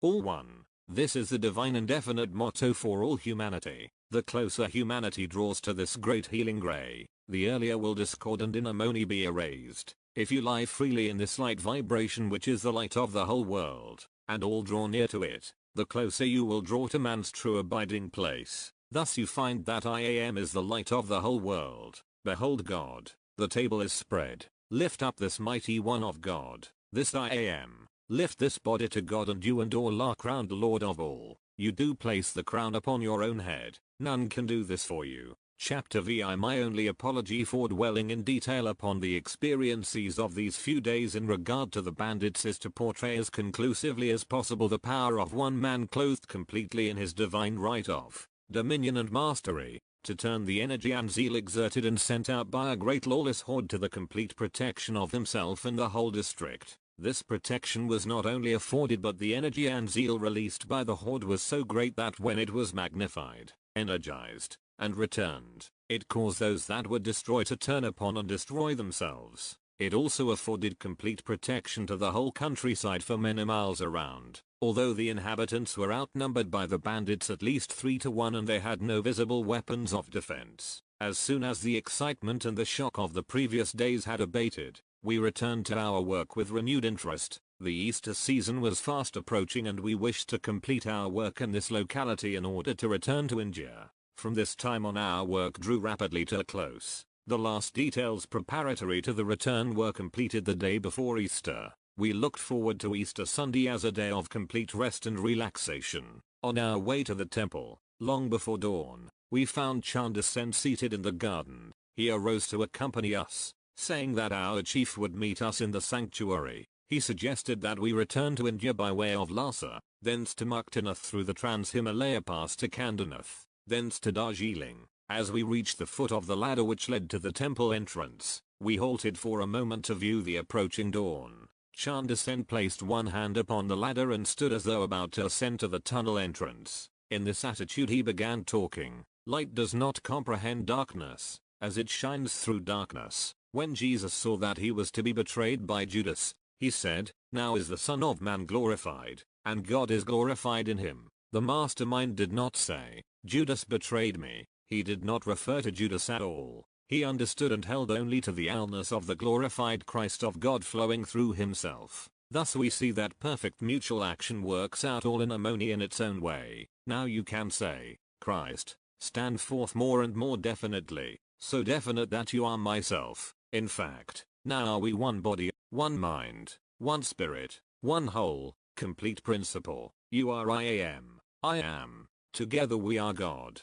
The moment he ceased speaking we were in our sanctuary, the center room of the Tau Cross Temple. We had scarcely composed ourselves when Jesus and a number of others, including our chief, entered the door that communicated with the ledge. As they entered, a great burst of light filled the room. Greetings were exchanged and we were introduced to the stranger who entered with them. He appeared to be an elderly man, yet very vital. We were told that he was one of the munis who had charge of the caves near Hastinapur. He was returning to that district and would accompany us. He had known the great Rishi Vegas and also had met Rishi Agastya, whose hermitage is located in that most lovely yet secluded spot. We were overjoyed at our good fortune. We formed a circle and, placing both hands, palms down, upon the table, stood in deep silence for a few moments. Although there was not a word uttered, the room was completely filled with a strange, pulsing, vibrating emanation. It was an entirely different sensation from anything we had ever experienced and at first seemed to overwhelm us.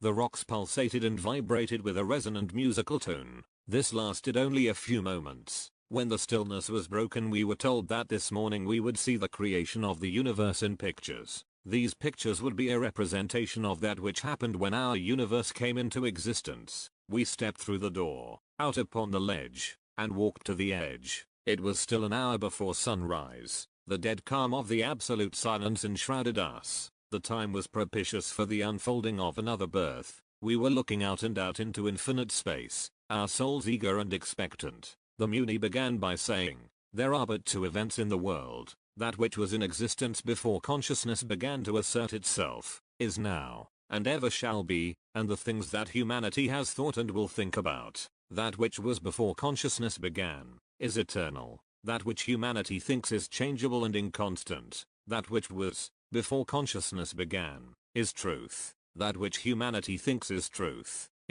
to them. When the law of truth comes to consciousness, it will erase all that humanity has ever thought erroneously. As the centuries roll on and push back the material veil by the process of evolution, thoughts come through the mind of humanity that revert back to truth, or, as we call it, the original cosmic fact. And these thoughts that fill the memory of the past, faced with the facts of the present and overshadowed by prophecies of the future, stand out definitely upon the path of the whole evolving race consciousness. Thus the race is called back again and again to the original existing principle. By this return and repetition, humanity has shown that creation is eternal, the same with all mankind. But mankind's creatures are always changing, and they are under a manifestation of law called action and reaction. When human beings have gone far enough in their creation of creatures, the great absolute law of truth takes a hand in bringing them face to face with the original plan. Thus we see that cosmic law never allows life to run too far in a tangent.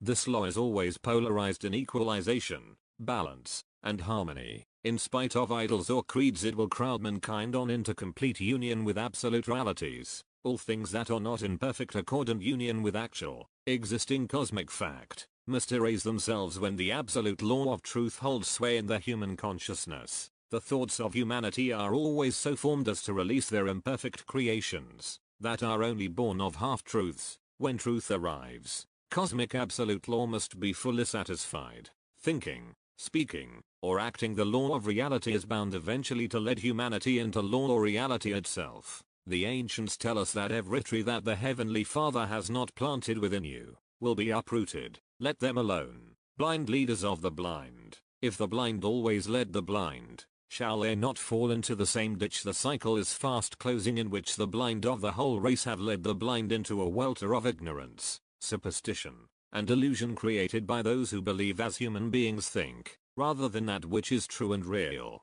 The civilization that has risen on the delusions and superstitions of the closing centuries is submerging itself in the welter. Through the pain and tragedy of their misappropriated creations, a new race consciousness has been conceived and is fast evolving.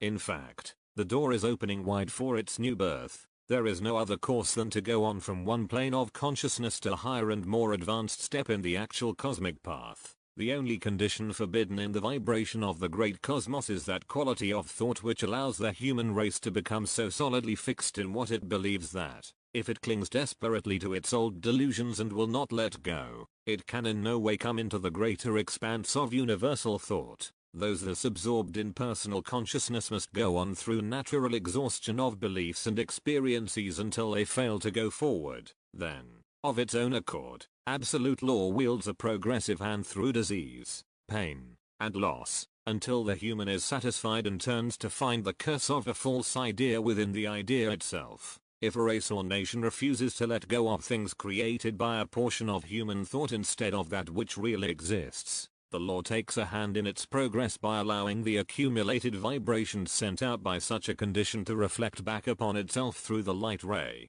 Then with war, strife, discord, and death on every hand, that race or nation is wiped out, in order that it may be placed again in a new uplift of creation. Thus it can begin over again in a new contact with that which was before the beginning of human consciousness. Civilization today is fast approaching a great reconstructive moment. All things that seem so stable and well-founded now will soon be immersed in a state of inversion.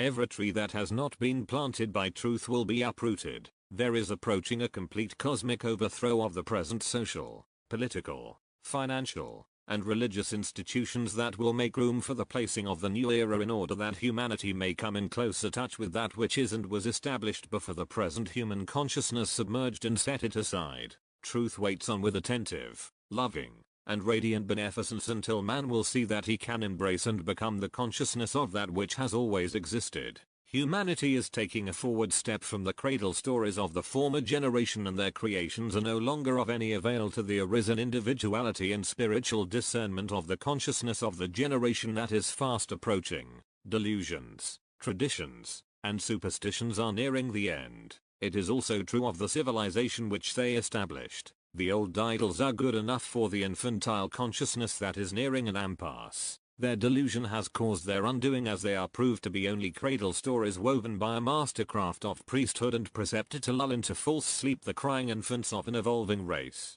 Those who saw further afield did not cry and thus were not lulled to sleep. Most of them saw that the cradle stories were not true, and many stepped boldly forth to erase the untruth, as they saw directly through to the absolute, that which has always existed and which has always been seen and known, the contacted directly by a portion of mankind. From this portion there will arise a new and more vitalizing consciousness, fully awake and ready to erase the idols that man has set up for his fellow man to follow and make room for the new ideals which are as old as creation's dawn. These will demand of those who teach, lead, or inspire the race consciousness, that they shall do it from a plane of actual living contact, so high that there can be no mistake or contradiction, and on a plane of interpretation that is so simple that it cannot be misunderstood. The awakening tiger of higher intelligence and spirituality will refuse to sleep again, as it is already ravaged with the fragments of the past and disappointed with the torture of misplaced confidence. It will demand a stronger and more vital thought with instruction based upon truth itself. The multitudes are now listening, over the heads of past centuries with their creed-bound traditions, to the old message that to the newly born is working its unfoldment into the hearts and lives of mankind. This new old message is the clarion call that is heard above the changing voices of creed-bound priesthood. It is louder than the voice of battle. It is louder and clearer than the muffled contradictions of financial, industrial, political, and religious lies. In spite of the creed-bound thoughts of a portion of humanity, their traditional and idolized ideas of God, of Christ and man, of self, of life and death, all must go, and in the absolute freedom from these preconceived ideas there must pass and thus be erased all that was built upon them. There is looming upon the horizon of this new approach a redemption that has an entirely new meaning. This new multitude, coming out of this clearer vision and more definite perception, is redeemed through deeper revelation emanating out of all races and all people. That emanation is the one life that is in all and through all.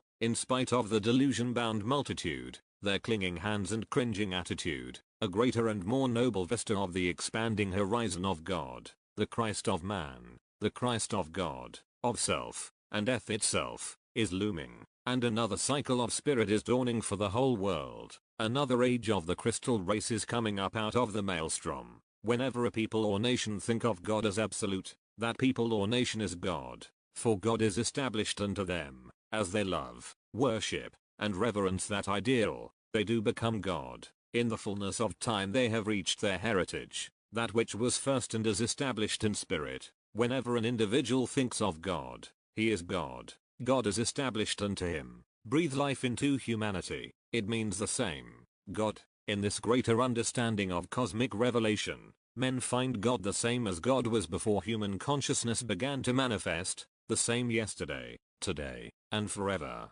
There is slowly rising from the ashes of orthodoxy the actual temple not made by hands, eternal in heaven, in man. A great new race of thinkers is coming to the fore with Herculean strides. Soon the tides will surge over the earth to sweep away the debris of delusion which has been strewn over the paths of those who are struggling along under the load of evolution. The work is already accomplished. Hundreds of millions are re-released with their heart, soul, body, and instinct free. They are the throbbing pulse of an unborn race that is again heir to the ages. I see them stepping across the ages, walking hand in hand with God. Great waves of wisdom flood toward them from the eternal shores of the infinite. They dare to step forth and declare themselves a part of eternal God, eternal Christ, God and man one eternally with eternal life. They dare to step forth and declare to heaven that much that is written by man is a lie and in terrible blindness wrought. This new pulse consciousness is the crest of the wave that rests on the new race consciousness. This new race sees man,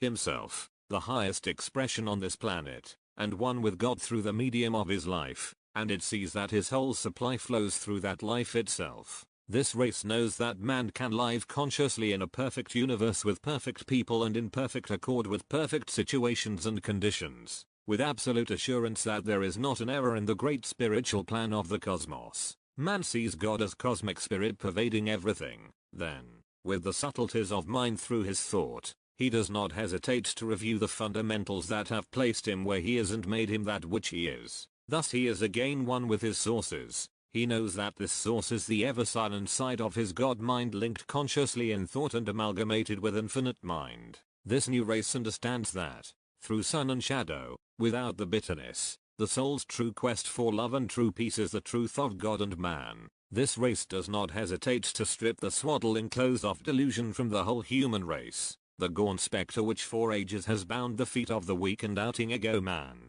through his own ignorance, will be completely erased. He finds he has erased his every limitation through his true selfhood, completely arisen. He has raised himself from man, to God man, to God. Chapter VI. After a short period of rest, as the first rays of the sun came over the distant horizon, the Muni stood up and said, "With me are those who have learned many things which the Father sees for humanity. They see with the comprehension of that which penetrates spirit. Thus the whole wide world comes under their vision. They see that which humanity feels. Thus they are able to assist humanity in fulfilling its desires. They also hear thousands of sounds usually inaudible, like the song of the hummingbird, the sounds made by the newly hatched robin, the notes of the field cricket, some of which sing at 15,000 vibrations a second, and many other musical sounds far above the range of the human ear. They are also able to feel, control, and send out inaudible sounds that are capable of producing types of emotional feelings such as love,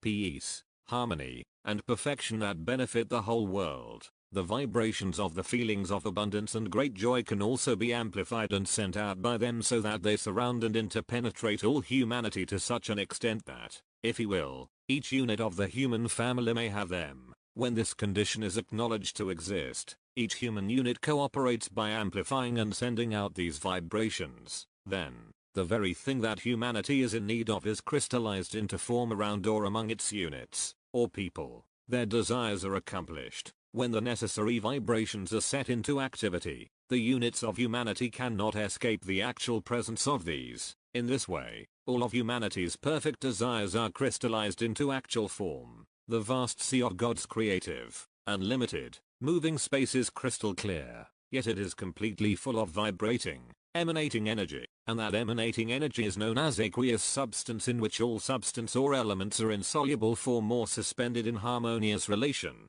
ready to respond to the call of the vibratory rate that will allow them to coalesce into form. When the proper vibratory influence is set up through the thoughts of the human unit, cooperating with the whole, the elements, having no other course, rush in and fill the mold set by the desire. This is absolute law and none can stay its true course. Listen, an organ is playing in very low bass notes. Now let us first lower these notes so that they are no longer audible to us. The feeling or emotion of the sound we have experienced still lingers, does it not? The vibration is going on just the same, although it is inaudible. Now let us carry these notes up and up through the scale until they are so high that they are again inaudible. The feeling or emotion still lingers. The high vibration is going on just the same. We know that neither of the influences ever ceases although out of range of our physical ear. This is what we designate as spirit. When the physical loses control, spirit takes control, and that control is much more definite, as it has a much wider range of vibration than the mere physical and is much more susceptible to the control of thought influences or vibrations. Since thought is much closer allied to and coordinated with spirit, the physical is limited to the body and does not extend from or away from it. The physical is limited, too, entirely to the actions of the body but not to its reactions. When it comes to body reactions we are spirit, if we define it as spirit. Thus you can see how the physical body is limited. Spirit not only penetrates every atom of the so-called physical, it also interpenetrates the minutest part of all substance, whether it be solid or gaseous. In fact, it is the force in which the mold is wrought that substance takes its various patterns from. In no other way can substance take its various forms. Man is the only projector and coordinator of these various patterns that substance assumes. Allow me to digress for a brief moment of explanation. You see the great central sun of our universe blazing forth in all its magnificent splendor, and, as the horizon gradually withdraws and exposes to our view a new day, a new epoch, a new Easter is born. This so-called universe of ours that rotates around that central sun is but one of 91 such universes that rotate around a central sun. This sun is 91,000 times larger than the whole or combined mass of all the 91 universes. This central sun is so colossal that each of the 91 universes, rotating around it in perfect order and sequence, is as small in comparison as the minute particles that spin around the central sun or nucleus of an atom, as you call it. It takes this universe over 26,800 years to accomplish one turn of its orbit around this great central sun. It moves in exact order with one complete precession of Polaris or the North Star. Do you doubt there is a great positive divine power controlling all? Let us return to our observations. Look closely. A picture is forming and on the film is the white globular disk of the sun.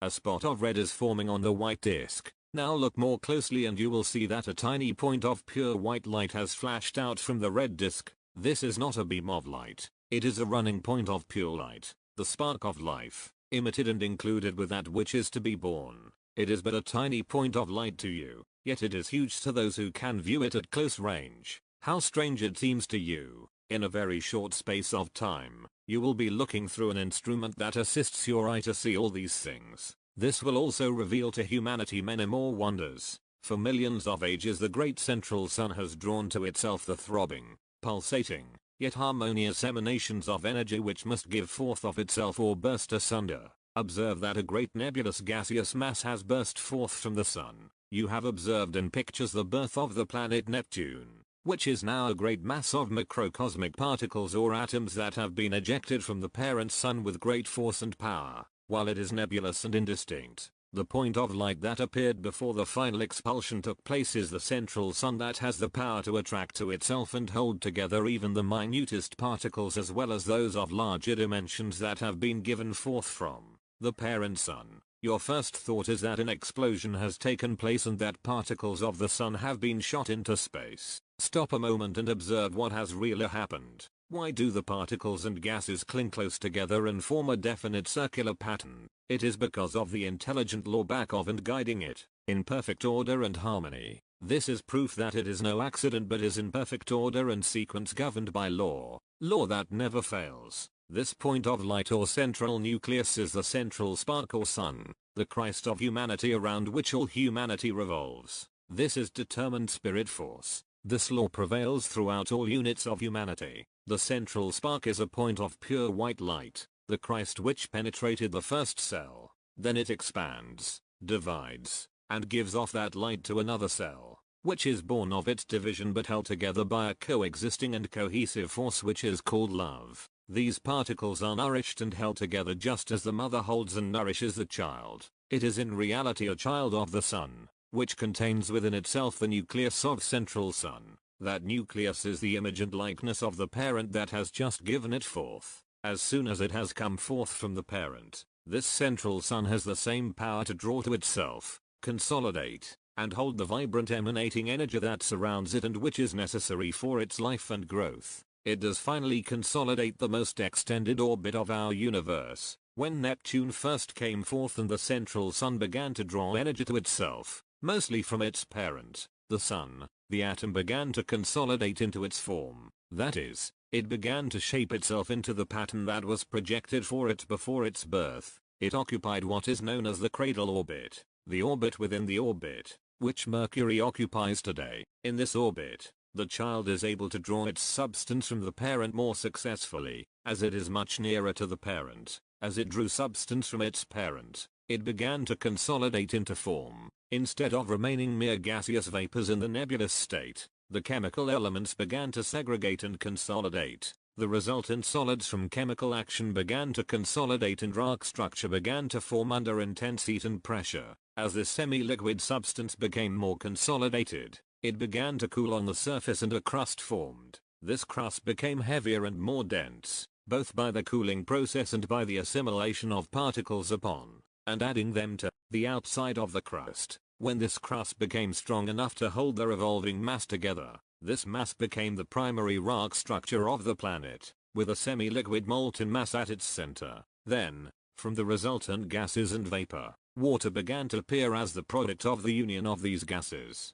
The nebula then became worthy of the name planet. It was now fast evolving toward a condition where it could sustain life, yet it must go on for eons of time, adding to its structure, particle by particle, from the outside. The continued cooling of the central mass brought it nearer and nearer to perfection. Before its atmospheric, chemical conditions and surface were ready to bring forth life organisms and maintain those life organisms. At this juncture the parent sun began to give birth to another atom. As this expulsion was completed, Uranus was born. The extra force emitted with the expulsion threw Neptune out of its cradle or smaller orbit into a more extended one. It was compelled to take the orbit now occupied by Mercury, to make room in the cradle orbit for the newborn child, Uranus, in order that it might receive its nourishment from the parent until its nebulous structure became a planet. Again conditions settle down and go well for a long period of time. Neptune, the first child,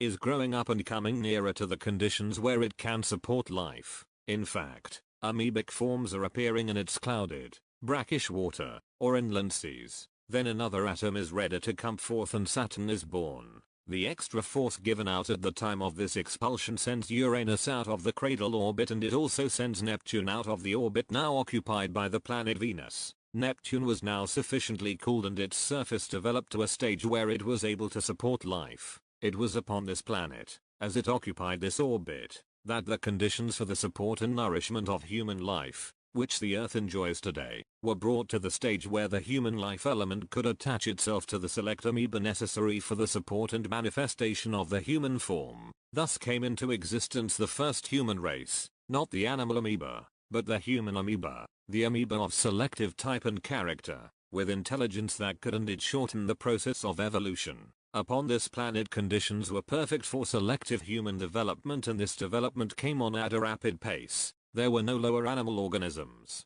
thus animal life did not develop. The planet was occupied by superior human beings who rapidly developed into a perfect human race who were all able to supply and support themselves directly from cosmic or aqueous substance. Thus they would have been termed gods upon this earth. Many of the legends and myths of today have their inception in and are built around this great people. They were exactly like the principle that brought them into existence. This race, through their ability to express beauty and perfection, began to surround themselves with perfect and beautiful conditions. In fact, they built the planet into a paradise of beauty and perfection. It was intended that this race should forever maintain this perfect condition which they had accomplished by absolute control of all the elements. Thus, when they put forth a desire, it was fulfilled instantly. As time moved on, some began to evidence inactivity and selfishness in attempting to outdo their fellow man. This condition brought on divisions, and divisions brought on selfishness and greed, which caused dissensions.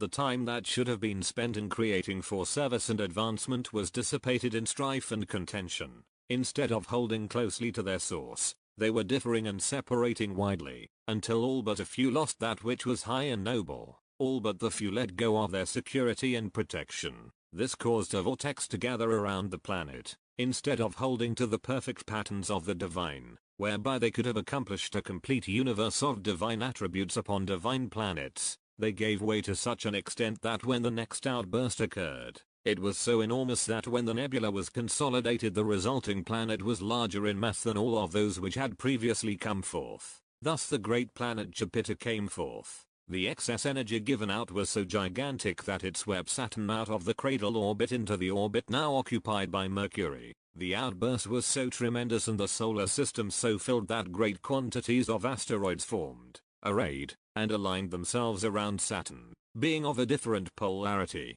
they could not coalesce with Saturn. Thus they were independent, and their only alternative was to align themselves around the planet of Saturn as bands of asteroids. As such they are commonly called the rings of Saturn. Some of these asteroids are as large as planets. The force swept Neptune, the great and beautiful, out into the orbit now occupied by the Earth. All of its magnificence, with its great inhabitants, save a few, were swept away. Those who were preserved had never let go of their divine heritage, and they had so constituted their bodies that they could seek safety in the emanations of the spirit sphere, which is all around and interpenetrates the 91 universe is now in existence. In this condition they have been able to preserve their identity in knowledge and give it out, so that it will never pass out of existence. It is through and by these ideals that we live today. We claim kinship with these great ones. They compose the root race of humanity. By them the ideals of humanity have been preserved and the godhead of man has been maintained. Then followed many millions of eons of time needed for the nebula of Jupiter to take form as a planet.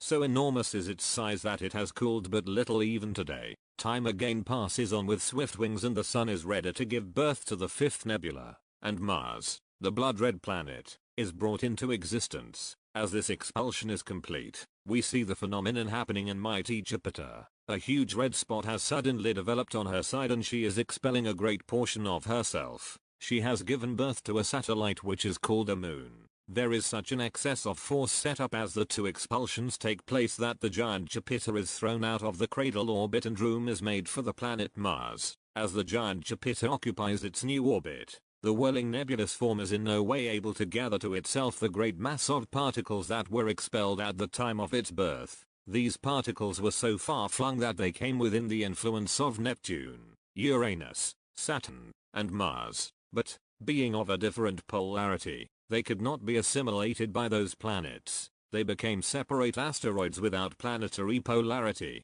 thus they cannot take their place as planets and rotate in order and unison around the central sun. Consequently, they fly into space as vast swarms of meteors, with no rhythm of movement, speeding with fearful velocity, to collide with and embed themselves in the surface of other planets or to be torn to pieces through the impact of collision.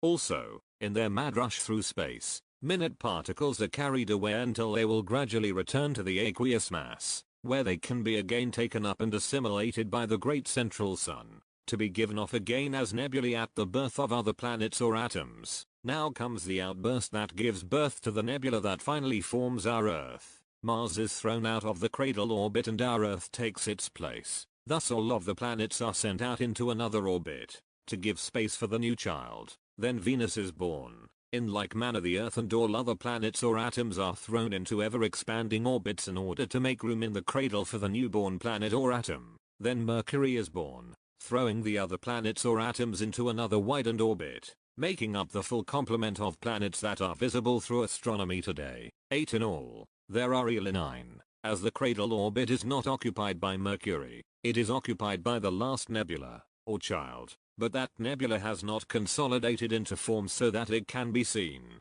It is there, nevertheless, and its influence is felt. Thus the universe that our Earth is a part of contains 9 planets or atoms with their 9 orbits, which they follow in mathematical precision around the central sun or nucleus. You have been shown pictures of this creation as it came into being through orderly sequence. Something is happening to Neptune, the farthest removed planet from the sun, with the greatest orbit. It has reached maturity and also its limit in velocity. It has received its full light charge and is ready to come forth as a sun. It is going into decline as the new nebula begins to take form and the sun is ready to give birth to the 10th nebula. Before this expulsion takes place, Neptune has reached its limiting velocity in its spin around the central sun. It flies into space and explodes, then returns again to the aqueous. There it can again be taken up by the central sun, to add more energy to that sun, in order that more planets or atoms may come forth. In the universe of which our Earth is a part,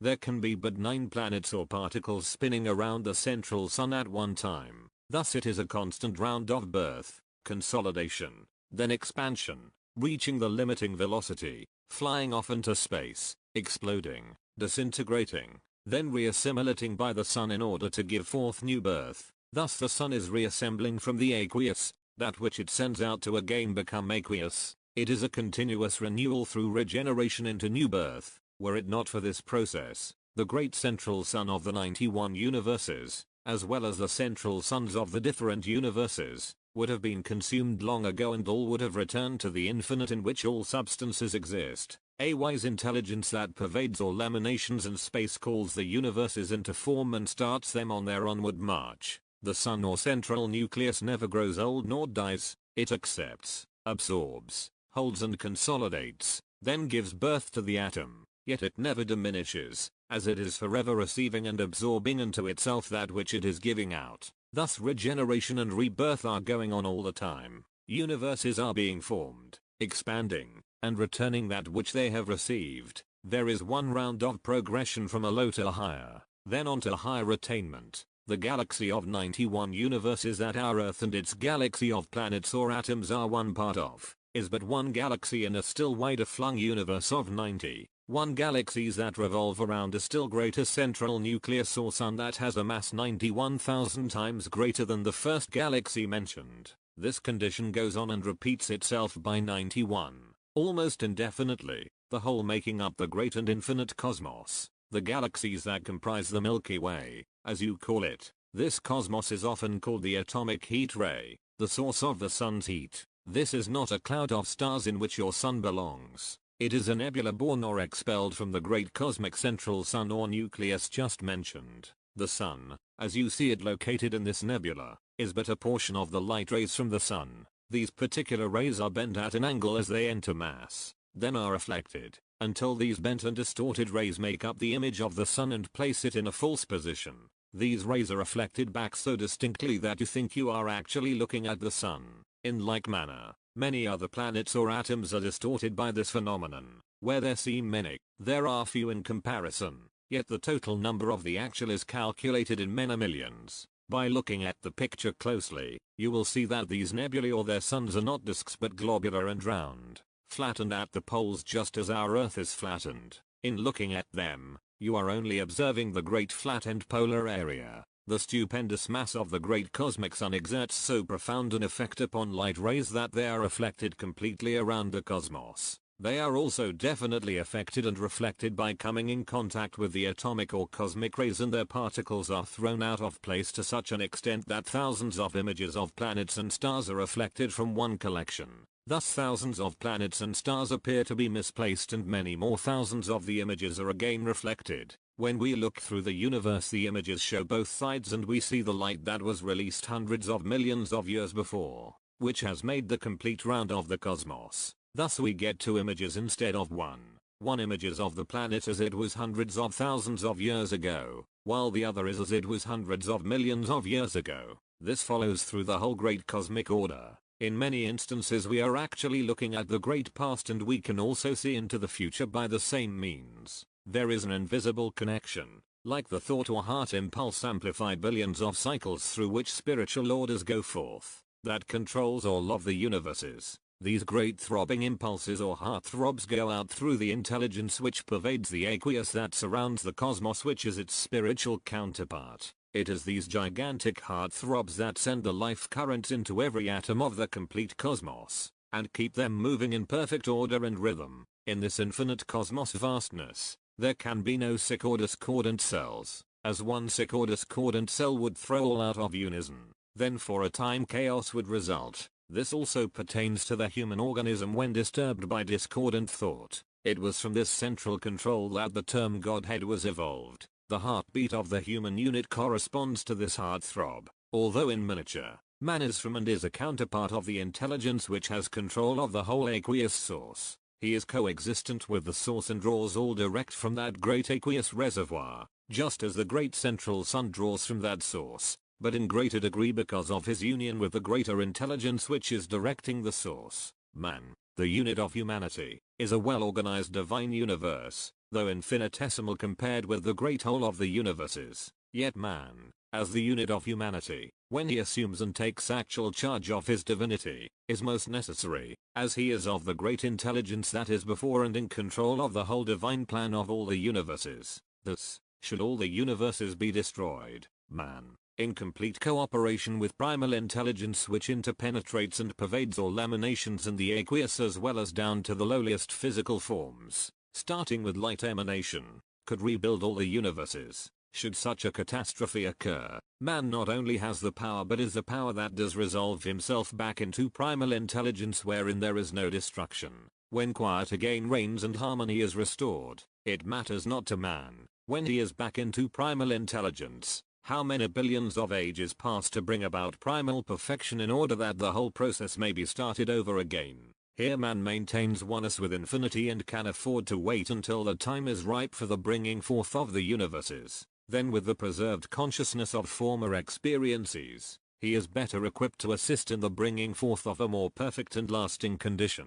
In this, man can never fail, as he is more definite than any form, and failure is not written in his horizon or in his consciousness. The infinitesimal becomes the infinite of all forms. When the wise sage says, I am deathless, ageless, eternal, there is not a thing in life or light that I am not. He is looking into and sees this vista. This is true divinity. The ascension is truly his. Chapter VI. When the speaker closed, we realized that the sun was well past the meridian. We sat there, not spellbound, but enraptured, as we were actually enclosed in the vista that had been set before us. Where had the horizon gone? We had dropped it entirely. We were in and of infinity. The infinite was ours for the reaching out and acceptance of it. Do you wonder? Could we grasp the magnitude of who we were, where we were, and the importance of our place in the great plan of the cosmos? Not yet, dear friends, not yet. Would the world accept it? We did not know.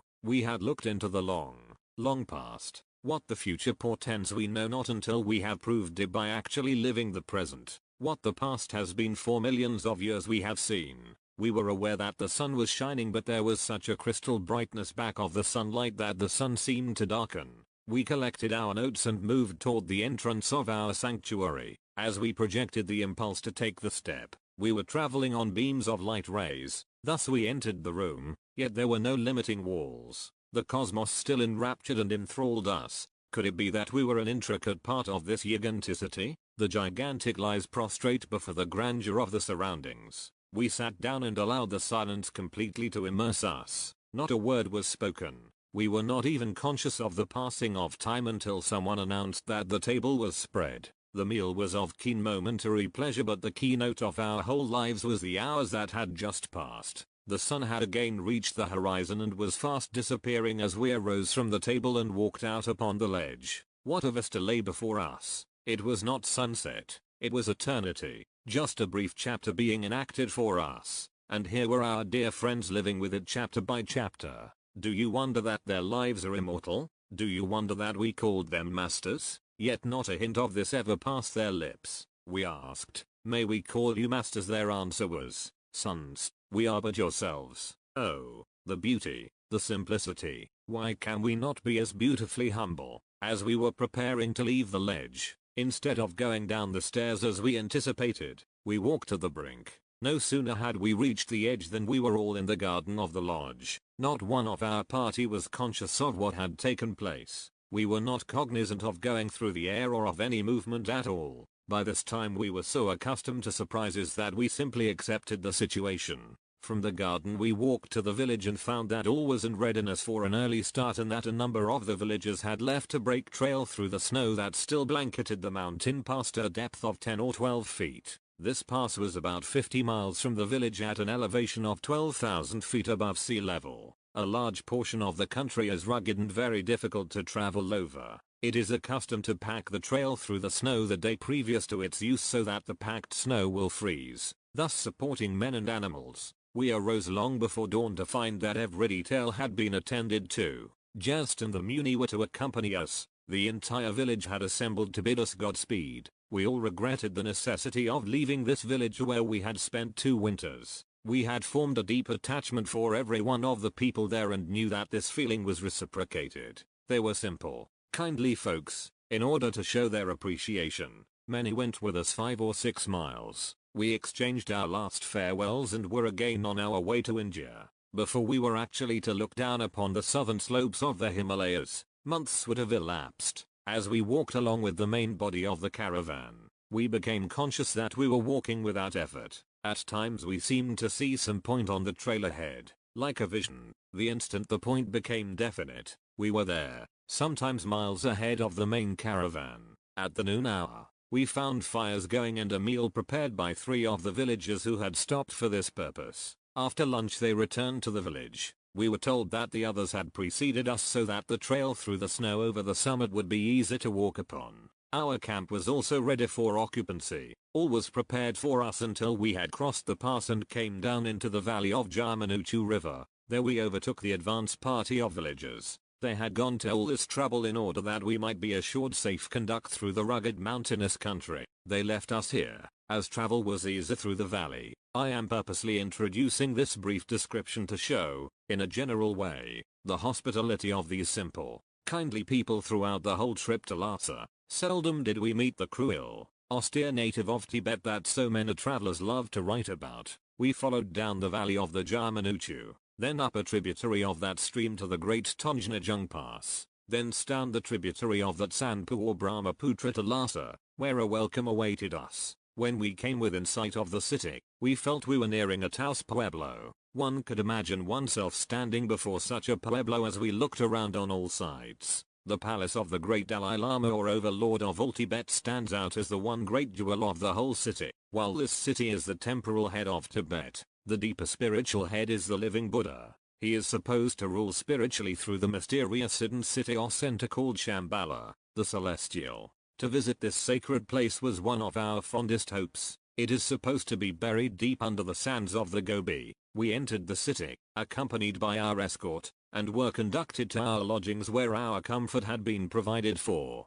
A great crowd stood around outside for hours to get a look at us. As white people had seldom visited the city, we were invited to go to the monastery the next morning at 10 and were told that we must make our every wish known, as all would deem it a special pleasure to serve us. We had an escort wherever we went and a guard was stationed at our door to keep out the curious, as the inhabitants of Lhasa are accustomed to walk into each other's homes unannounced. We were the only diversion in their lives and could not blame them for their expressions of curiosity. If one of us went out alone they would crowd around with the evident intention of finding out whether or not we were ill, and sometimes this inspection proved rather disconcerting for the recipient of the inspection. The next morning we were up early, completely refreshed and prepared to go to the monastery to meet the high priest who had preceded us only 2 days. As we left the city with our guard, it looked as if all of the inhabitants had turned out to do us honor. As we approached the monastery, the high priest came out to meet us and,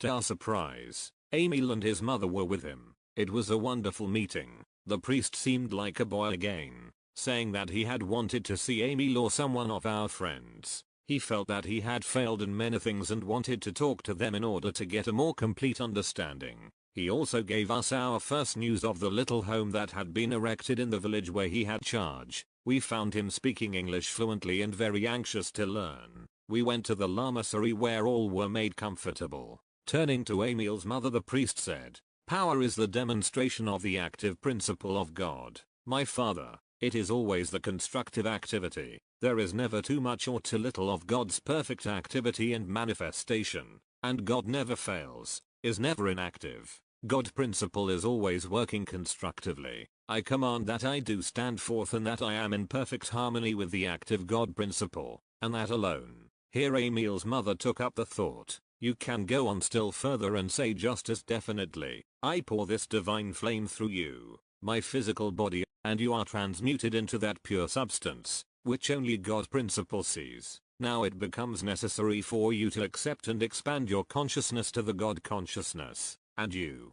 yourself, revel in God. You do actually become God, one with the Most High. Man belongs in this higher state. Here man is one with the essence of all things. He is truly God. Here no division can exist. Do you not see that man himself can become God or demon? Can you not see that man's true vibratory sphere is the whole vibratory sphere of God if he lives in that sphere? This is the only scientific sphere, the only place for man, and the only place where he can bring forth God and be one with God. Such a man is certainly more than the human concept of man. Do you not see then, that you belong to and are of God's kingdom and not that of any demon which is created by man's own imaging faculty? Then, is it not a perfectly scientific and logical fact that man is and can be God, or that he may image himself out of the God kingdom and, therefore, create for himself a demoniacal realm which may seem real to him? I leave you to be the judge. This is the only issue upon which humanity stands or falls. There is but one choice,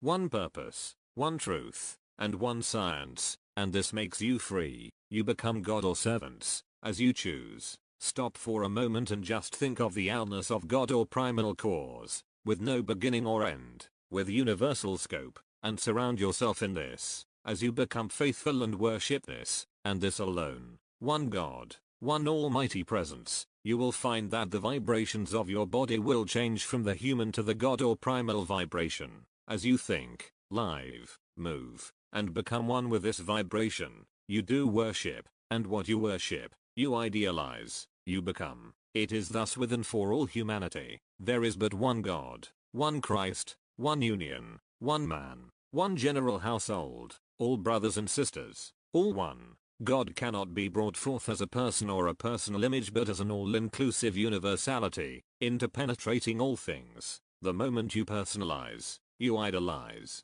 then you have the empty idol, you have lost the ideal. This ideal is not a dead savior or a dead God. To make God alive and vital to you, you must think and know that you are God. This is more living and vital to you than anything. This is the divine science of your being. Then you, the Christ, your Redeemer, becomes alive and one with you. You are that very thing. This becomes the motivating force of your whole life. You are redeeming yourself, the true you. You are one with God, truly God. By reverencing, loving, and worshipping this, it becomes ideal to you. God right within and active. Here the talk drifted to the possibility of going to Shambhala. The priest asked whether it would be possible for him to go. He was told that if he could lay aside the body and reassemble it again, he could go without difficulty and that the party would go that evening. It was arranged that they should meet at our lodge early in the evening and that our chief should go with them. The party assembled shortly after our return.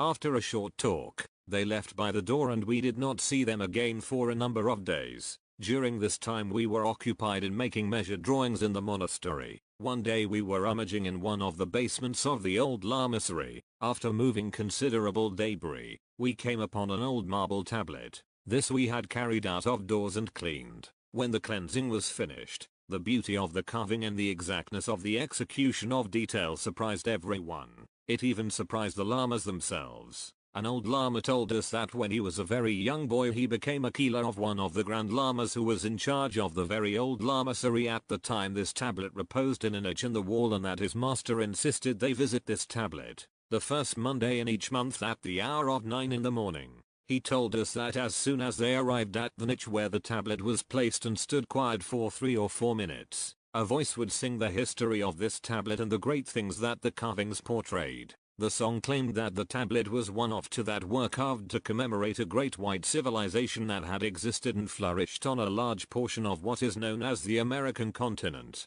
hundreds of thousands of years ago. The duplicate, or sister tablet, the song claimed, was in existence and could be found in the motherland of its creation, thus proving that such a land did exist. We took the data as interpreted by the song. After a lapse of several years, we were working in the district described and found the twin or made tablet embedded in a great wall at the location claimed in the song. The walls proved to have been the walls of an old temple in Central America now in ruins. Thus it is seen how, through legend and song, direct truths are brought to light. The interest we showed in the tablet and the legend repeated in the song gave us access to other records and data that were of invaluable assistance in our research work later. This incident was also the contributing factor that opened the doors to records that are in the palace of the Dalai Lama, the living Buddha, as well as those in the monastery which have been guarded for hundreds of centuries. Many of these records and their importance were wholly unknown to those that guarded them. It was through legend and song that we were attracted to them. Although with the exception of these tablets, they proved to be copies. These copies were carefully done and they pointed the way to the originals later on. We were so completely engrossed in this work that we were unaware our friends and chief had extended their stay. This we thought very little of, as unforeseen conditions can arise in this remote country to cause delays beyond our control. During this time the inhabitants had, in a measure, become accustomed to us and we had adjusted ourselves to their ways and means. Curiosity had given way to friendliness on both sides and we were going about freely. The morning of the 12th day, as we were preparing to go to the monastery, we heard a commotion outside and, stepping out to investigate, we found that our friends had returned. Their trip had been successful and such a place as Shambhala did exist. We were told that much of the beauty and grandeur of its art and culture were still preserved in its original beauty and that its magnificence was beyond comparison. Chapter IX. At noon of the next day, word was sent that the great Dalai Lama would receive us at the palace.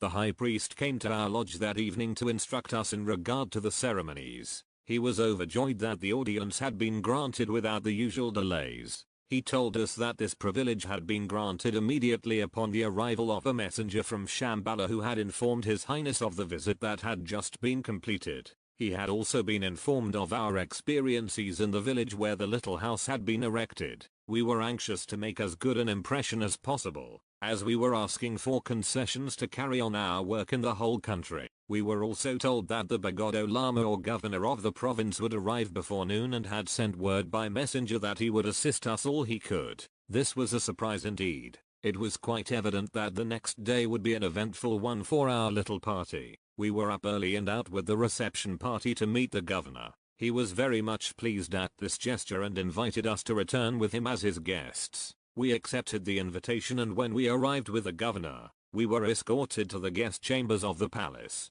From there we went directly to the place where the first ceremonies were to be conducted preparatory to our being received at the palace. When we arrived, 3 lamas sat enthroned on high carpeted chairs while others, of lesser rank, sat in the posture of samadhi, upon the floor. 2 lamas in red plaited cloaks stood on high stools and led the incantations. Our friends, the high priest or abbot, sat on a throne shaded by a ceremonial umbrella, awaiting the governor. The great courtyard in the Lamasery Yaman was most beautifully decorated for the occasion. The decorations represented scenes that took place in 1417. In these scenes Tsongkhapa appeared on the stone altar of his monastery. After addressing the multitude on the greatness of man's accomplishments, he became transfigured and disappeared with his body. He then returned and founded the Yellow Order, or Reformed Established Church of Tibet, of which Lhasa is the central hub. In a few moments the governor entered with his escort and advanced directly to the throne from which the abbot had descended.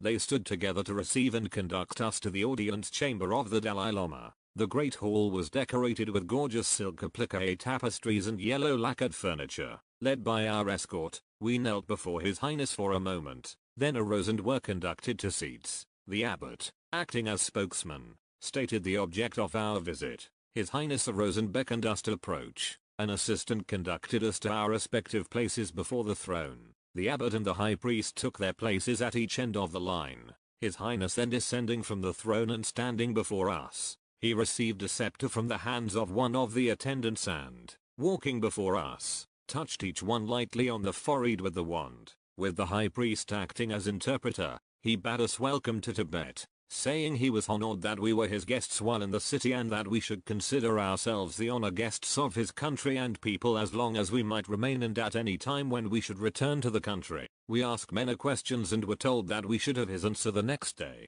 We were invited to inspect the records and tablets in the vaults of the palace. He called an attendant and gave several orders which were not translated for us, but we were informed that we were to have the liberty of the palace without restraint. His Highness gave us his blessing and, after a hearty handshake all around, we were conducted to our quarters, accompanied by the abbot and the high priest. They asked if they might come in, as they had many things to talk over. The priest began by saying, "We have had many remarkable things happen to us since you were with us in the little village. We have been looking over some of the tablets that are in our monastery and find they all refer to the older civilization that inhabited the Gobi. It is our thought that all civilizations and religious belief came from one source, and, while we do not know the origin or date of the records, we are well satisfied that they are the thoughts of a people which lived many thousands of years ago. We have here a short synopsis of a translation that was made for us by a wandering lama of the Kisu Abu, and, with your permission, I will read it. We are fully aware of the fact that our religious thoughts of today originated about 5,000 years ago, that they are only an admixture, so to speak, of the thoughts and beliefs of men who lived at that time. Some are myths, others are legends, and some are purely inspirational in character, yet none of them point to the highest possible attainment outlined, of the Christ of God being a part of the individual attainment, and the possibilities of attaining that goal through living a life that presents that ideal. How has it been possible for us to have escaped these things when they have been so long in our midst? I can readily see now that Buddha and all of the great and illumined ones taught thus, but how have we escaped the true import of their teachings for so long? Living so near to them, we know that our beloved Tsongkhapa attained to this degree by the life he lived. I know that others and the dear one you met today have gone far toward this accomplishment. I have seen him go and come at will, yet the people are priest-ridden, downtrodden, and miserable. Why is it that these things are submerged? Why are the people not taught to operate the great and only law, standing forth as that law? I can see that in this earlier civilization, each individual did actually know, abide by, and live, one with this law. This perfect condition, any other manifestation depends wholly upon man and is the result of the ignorance of the law of perfection. It cannot be that this law is not thoroughly enough consolidated to be given to the whole human family. If this were true, it would not be law but a division of law which puts it back into nothing but a manifestation of law. Anything that is only a portion of a whole is but a manifestation of the whole, taken away from and consolidated into itself, until it becomes an isolated atom with no polarity or connection with its source. Yet it flies around in space with a seeming orbit, only seeking, as it has no constituted orbit of its own. It only assumes the orbit of its source but never becomes one with a source. There are thousands of examples of this phenomenon today in our solar system, especially in regions between Jupiter and Mars. In this region, thousands of smaller bodies exist that seem to be related to the Sun. As they follow a seeming path around the Sun, they are only following the orbit of their parent Jupiter because of its attraction for them and their lack of polarity to the Sun, their real source. They were expelled when Jupiter was expelled. They were never consolidated with Jupiter. Still, they fly on and on with Jupiter, ignoring completely the Sun, their real source. This we know conclusively is because of the lack of central polarization within themselves to the Sun, their true source. Is Jupiter at fault in this case? Is the Sun, the true parent, at fault? Or is each tiny atom at fault? Is it not the same with humanity? Is the Father at fault? Is the fault with those who have the greater understanding or is the fault with those who have the lesser units of understanding? The fault must lie wholly within the lesser, as they refuse to become one with the greater. Then turning to Emil, he said, I can see since meeting you that it was wholly my fault that I clung to the lesser when the greater enveloped me wholly.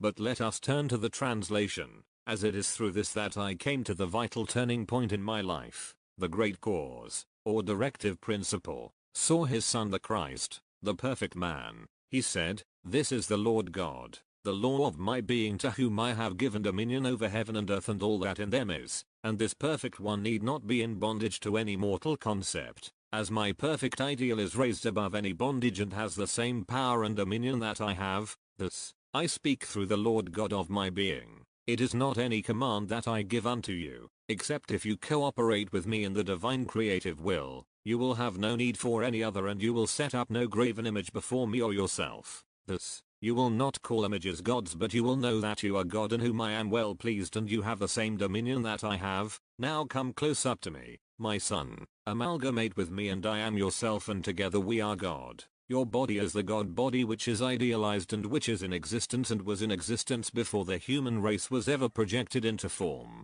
This is humanity's being, God creation. All humanity have this perfect form and image if they will but accept this true image. This is the temple of God that belongs to man and is complete for man. You will not make any graven image or any likeness that is in heaven or earth or in the waters of the earth. You will not make any substance into any image or idol, for all creative substance is yours to use, pressed out to you in fullest measure. You will not bow down to any created things nor will you serve them, and thus there will not be any jealous thing, nor will there be any sin or any iniquity that may be visited upon any of your children and to any generation. For you will stand steadfast with your eyes always fixed upon the cause and, therefore, your ideal of that cause cannot diminish. Thus you will show forth the same love that I manifest for you. You will honor this cause or directive principle, knowing that it is your father and mother and your days will be greater than the grains of sand upon the seashore which are without number. You will not commit adultery, as whatever you will have done unto these you will have done unto your father,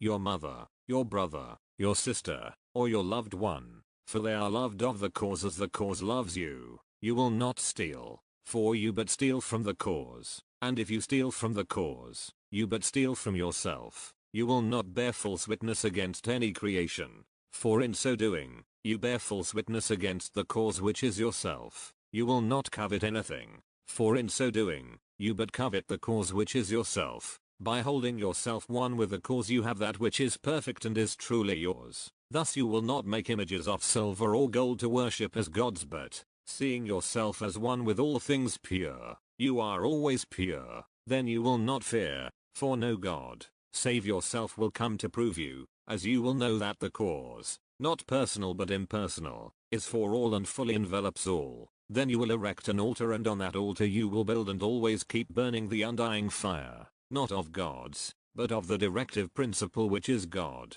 You behold yourself, the Christ, the perfect, the only begotten of the true principle or cause. Knowing this fully, you may speak forth the word, God, and that word becomes visible. You are the creative and the creator, around, above, below, within, one with the divine directive principle cause, God. The heavens obey God's voice, the silent voice of God speaking through man. God speaks, man speaks, God always speaks through man. Thus when man speaks, God speaks. The priest resumed. In connection with this I have worked out the following, which has given me a more definite outlook. This has also shown me that I must be definite in every thought, word, and deed, and that I must live one with this definite principle. First, picturing, in thought, word, and deed, I find I am actually that very thing. I have taken the form of the ideal I have expressed. During the darkest hour I know that God is. During the times that I am afraid, I trust more definitely in God, my Father, right within. I rest quietly in this assurance, knowing fully that all is well and that my perfection is complete and finished now. I recognize God as the all-inclusive mind, my Father, and I know fully that man is the Christ of God, the image and likeness of God, my Father, the source, and I are one. Slowly but surely the day of absolute spiritual vision approaches. It is here the moment I recognize it. It is here now, full and complete. I praise and bless the absolute spiritual vision. I thank you, Father, that it is fulfilling my highest ideal now. In working, I must always be conscious that I am working in accord with God's conscious and never failing law. I now understand the words, my peace I give unto you, my love I give unto you, not as the world giveth, give I unto you. I also know the meaning of build me a temple within, that I am made well therein among you, then I am as your God and you are as I am. This does not refer to any church or church organization. It is the true temple of peace within man, where God, the source of all things, actually dwells. Mankind built a tabernacle in which they could come together to worship the true ideal, the I am, within this inner temple, which God and man hold for all. The tabernacle was soon worshipped, the empty idol created, the church as it exists today. When I hold to the true ideal, I hear my own inner God voice, and the revelation of that voice supplies comfort, inspiration, and guidance in my work in life. Even when 2 or 3 are gathered together in my name, there I am is always in the midst of them. How true are these words? For I am is always within man. I wish to progress, I must work and stick to it, never falter nor be cast down. I am the Christ, the ideal of God, in whom the Father is well pleased, the only begotten of God, the Father. I am the only one who knows, sees, and cooperates with the Father, the only offspring that God knows, and God knows all, for all can claim. It is finished. Chapter X. The next morning, as we were waiting for the abbot, a messenger announced that we were expected to appear before the Dalai Lama at 2 o'clock that afternoon. Thereupon we went in search of the abbot and located him as he was leaving the audience chamber. His face was beaming, as he held in his hand our commission to enter the country at will. After reading the order which the messenger had brought us, he said, "This is not an order, it is only a request. The audience is called to confer upon you this commission."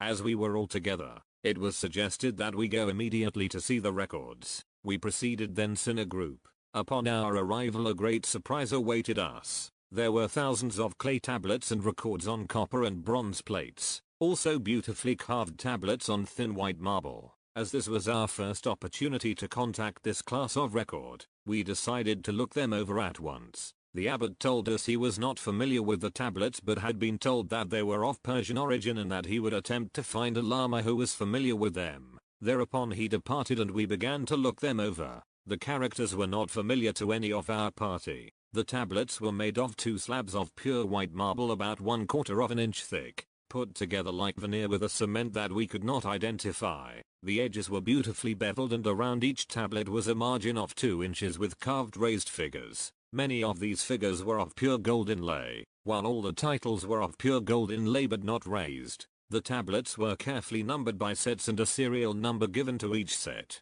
The dates were represented by wreaths of flowers intertwined with vines and leaves. If we were to record a date like the 1st of January, 1894, The first month of the year would be represented by the stem of a flower not yet come into bud, inlaid with pure jade. The first day of the month would be represented by the stem just coming into bud, inlaid with gold. The one of 18 would be represented by the stem with the bud just opened enough to disclose a pistil of the flower. The petals of the flower are lapis lazuli inlay, the pistil being gold inlay with a small diamond set in gold. The 8 is the flower in full bloom with 8 stamens showing, each stamen an inlay of gold around the pistil, with a smaller diamond set in the gold inlay. The 9 is represented by a rose with 9 petals in full bloom, 1 petal an inlay of lapis lazuli, 1 of jade, and 1 of chalcedony. This order repeated 3 times. This shows that the last or the end of the digits was reached. Thus they used from 0 to 9, then repeated. The 4 is a lily in the process of opening, with the pistil and 3 stamens showing. The bowl of the lily is an inlay of pale jade, the stamens are fire opal set with 4 small diamonds, and the pistil is of lapis lazuli inlay, set with 4 small diamonds. The space given over to the text is outlined with a thread-like vine, inlaid with gold, the leaves being inlays of green jade, and everything being worked out in perfect detail. Every tablet is a perfect jewel in itself. The type of tablet and the method of dating would indicate early Atlantean. Each tablet would be worth a king's ransom. Were they offered for sale? As we were musing, the abbot and priest came up, accompanied by the old lama who had charge of the records. We became so engrossed with his recital of the history that it was necessary for the abbot to call our attention to the fact that the time for our appearance before the Dalai Lama was fast approaching and that we should be in robes ere this. When we arrived at our quarters, we found robes laid out for each of us,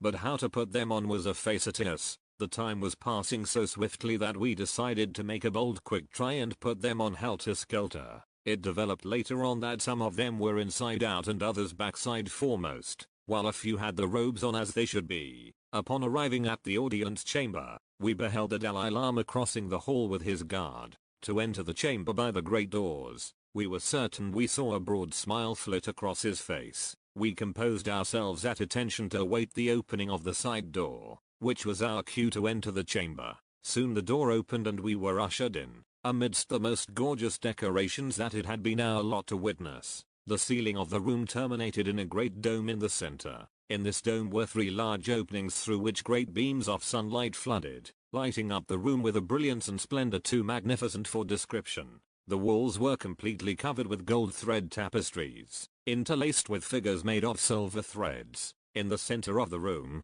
on a raised dais covered with a cloth of spun gold, sat the Dalai Lama, dressed in a robe of spun gold trimmed with purple and spun silver cloth. We were conducted before the Dalai Lama by the abbot and the high priest and, as before, they stood at either end of the line. After a word of greeting, the Dalai Lama stepped down from the dais and stood before us. He raised his hands. We knelt and received his blessing. As we arose, he stepped to our chief and, placing a brooch upon his breast, spoke through the interpreter. This will allow you and your associates the freedom of this land. You may come and go at will, and with it I bestow upon you this commission, which entitles you to the rank of a citizen of Tibet. I confer upon you the title of Lord of the Great Gobi. He then walked down the whole line, placed a smaller but similar brooch upon the breast of each one of the company. Were this as a token of my esteem, it will admit you to the whole land of Tibet. It is your password wherever you go. He took the scroll containing the commission from the hand of the abbot and handed it to our chief. The brooches were beautifully made of gold,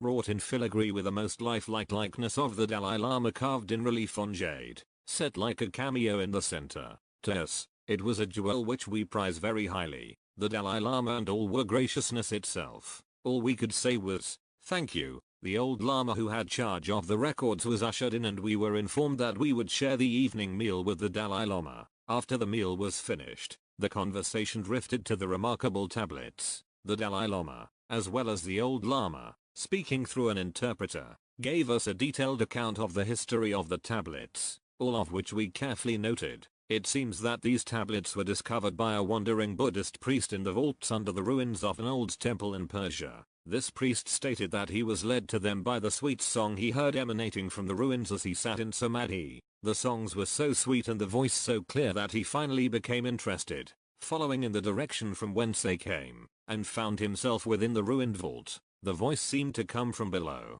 After a thorough inspection, he could find no evidence of an opening, so he determined to locate the source of the voice. Securing crude tools, he began digging in the debris and discovered a flagstone that seemed to be only a portion of the floor of the ruined vault. His heart sank in despair, as he thought for a time that he had been led from the right path by the whistling through the old ruins. Before leaving the place, he sat in meditation for a few moments and, as he sat thus, the voice became more clear and distinct, ending with the injunction to proceed. With almost superhuman effort he succeeded in removing the large flagstone. This disclosed an opening leading downward. As soon as he stepped through the opening into the passage, it was lighted up as by an unseen force. Ahead of him gleamed a bright light. He followed the light, which led him to the opening of a large vault, closed by huge stone doors. As he stood for a moment before these doors, the hinges began to creak and the great stone slab swung slowly,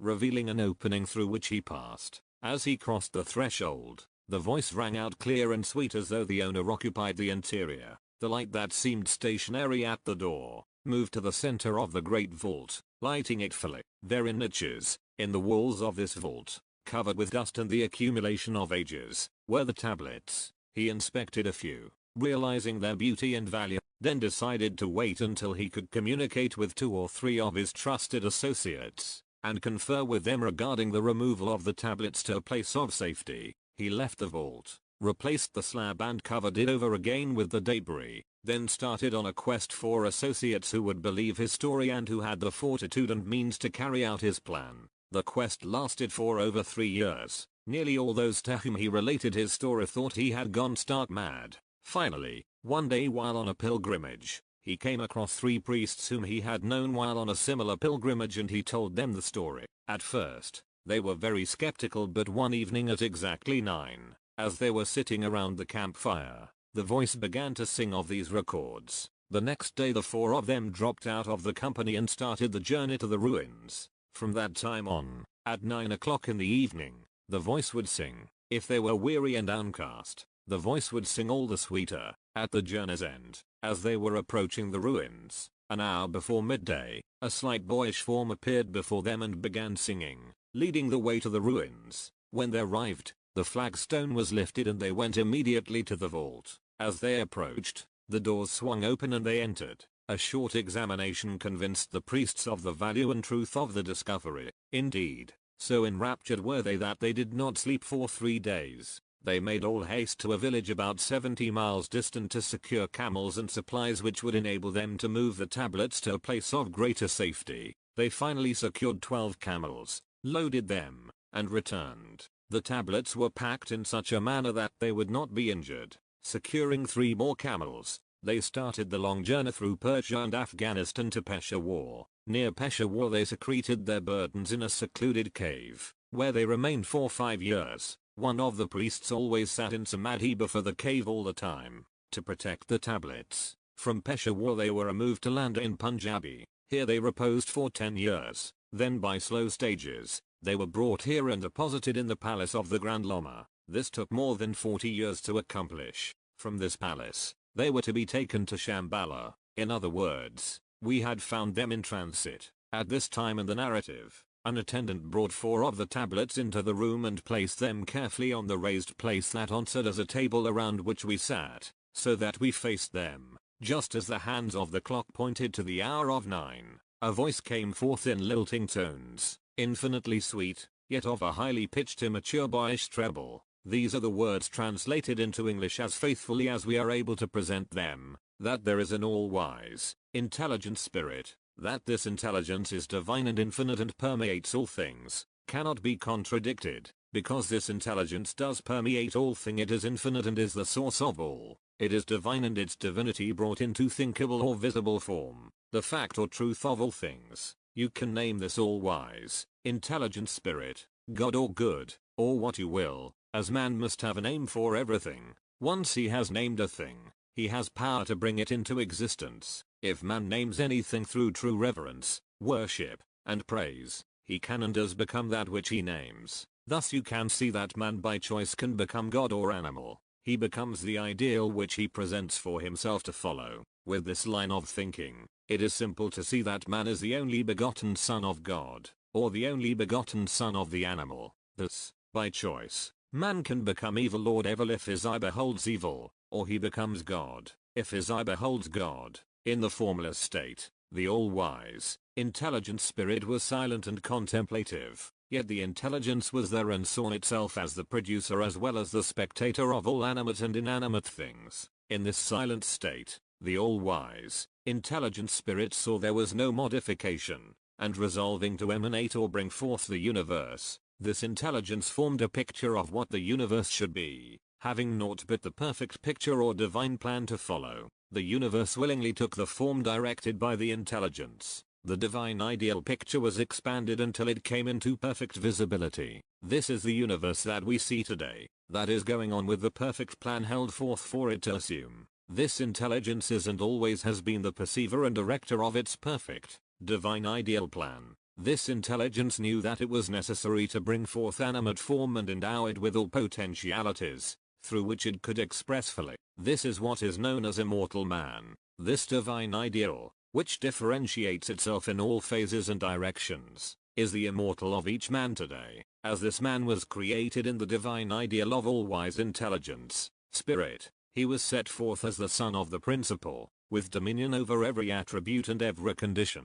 Son means union with, not a servant of. It was necessary that this son be wholly free to choose and in no way become a slave or a puppet. This immortal ideal must always include a portion or spark of the central fire of that which brought or projected it into existence. This projection was the first cell that finally became man's body and is the spark of life that always endures and never dies. This cell is, in name, the Christ. This cell, although divided and repeated many millions of times, retains the image of the divine spirit projected and implanted in it and cannot be perverted by man's thinking. Thus man is always divine. This cell projects its divinity into every cell created by the multiplication of itself, unless perverted by man's thinking. The collection of these cells finally assumes into itself a container or cover, which is called the human body. The spirit or essence, still in unmodified form, has the intelligence to see all changes going on around it, by always standing in his high dominion.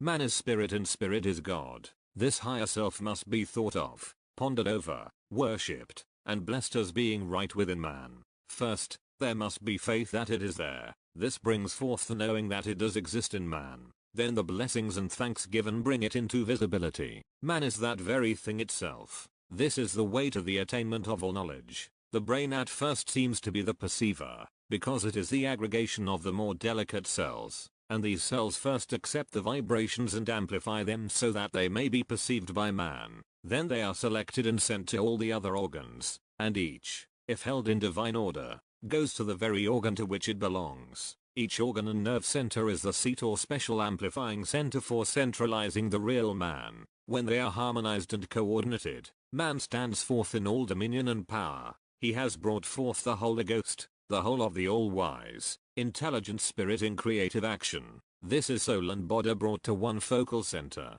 No man ever accomplishes anything unless he consciously or unconsciously brings every faculty to this one center. This is the place of power, the Christ within man, the place where man stands supreme. Then how can man suffer discord, inharmony, sin, or sickness unless he idealizes them and brings them into existence? If he stands forth always and at all times, as the all-wise, intelligent spirit and knows no other, he cannot be conscious of anything less. With this highest ideal always held in the clear waters of man's intelligent thinking, he becomes God. He is certain to be answered by this inner voice at all times. Back of will, stands desire. Will, in its true state, is a pure colorless force and is moved into action by desire. If there is no color or direction given to will, it is inactive. Place the desire in harmony with the will force and it will spring into action immediately and call legions to carry out its commands. The only requirement being that the commands are in divine order.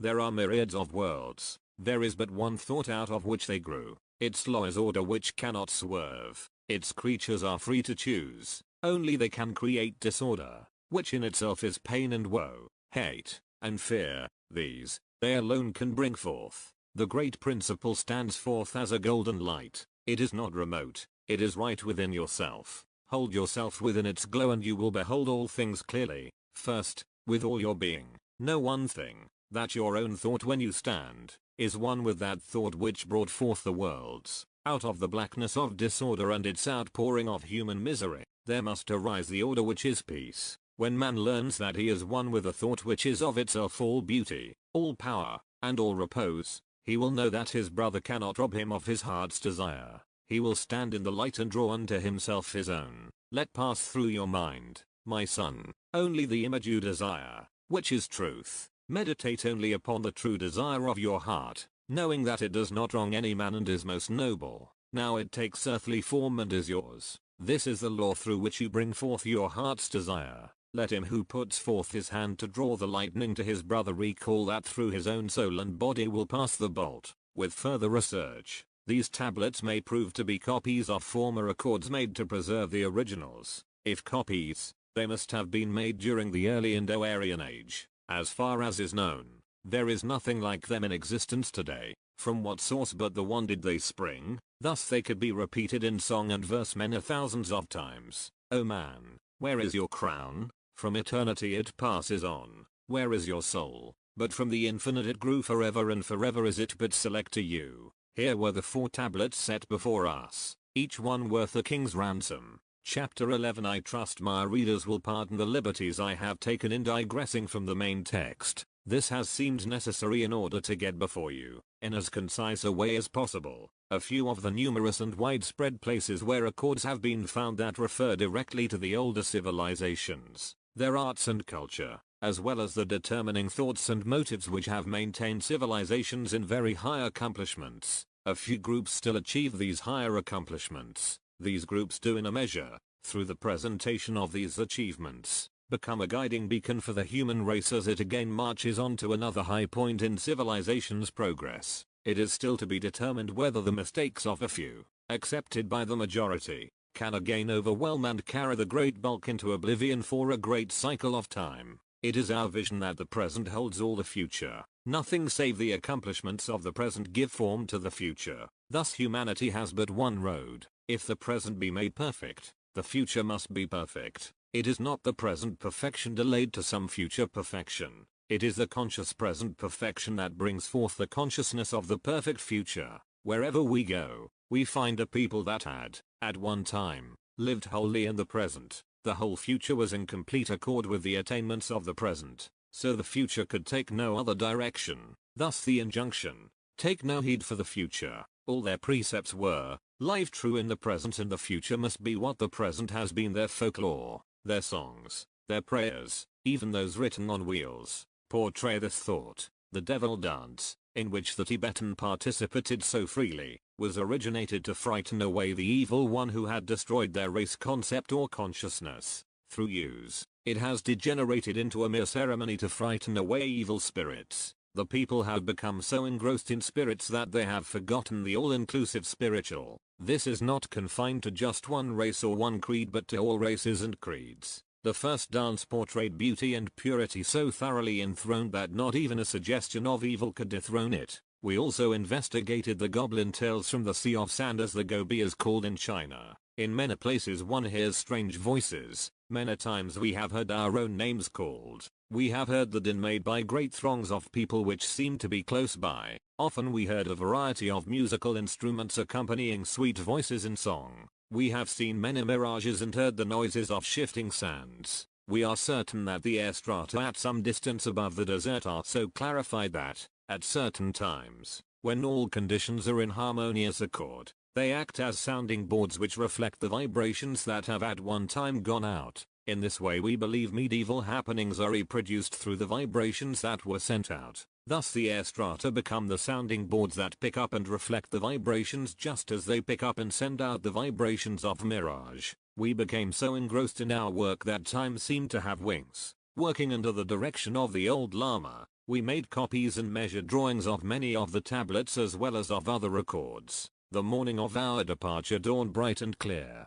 We had paid our respects to all in the palace of the Dalai Lama, yet the streets were jammed with people, so anxious were they to wish us Godspeed. Everywhere hands were waving farewell or offering prayers for our safe conduct. A delegation preceded us for miles with prayer wheels on long poles, turning out prayers, 50 accompanied us to Shagats on the upper reaches of the Brahmaputra River. As we neared this, the second city in Tibet, the Great Tashi Lungpo Lamasery, located a mile from the city, came into view. A delegation from this lamasery met us 3 miles out and invited us to be the guests of the lamasery during our stay. We were accorded a cordial welcome on every hand. As we entered the lamasery, we felt the calm and peace which pervaded its halls, as of a great presence. It was indeed an ideal place in which to rest before resuming our trek to Lake Dolma and Sansrua. We were also anxious to inspect the records of this monastery. From there we wished to go on as rapidly as possible, as arrangements had been made to meet the Master Bhagavanji at the temple Puratat Sangha.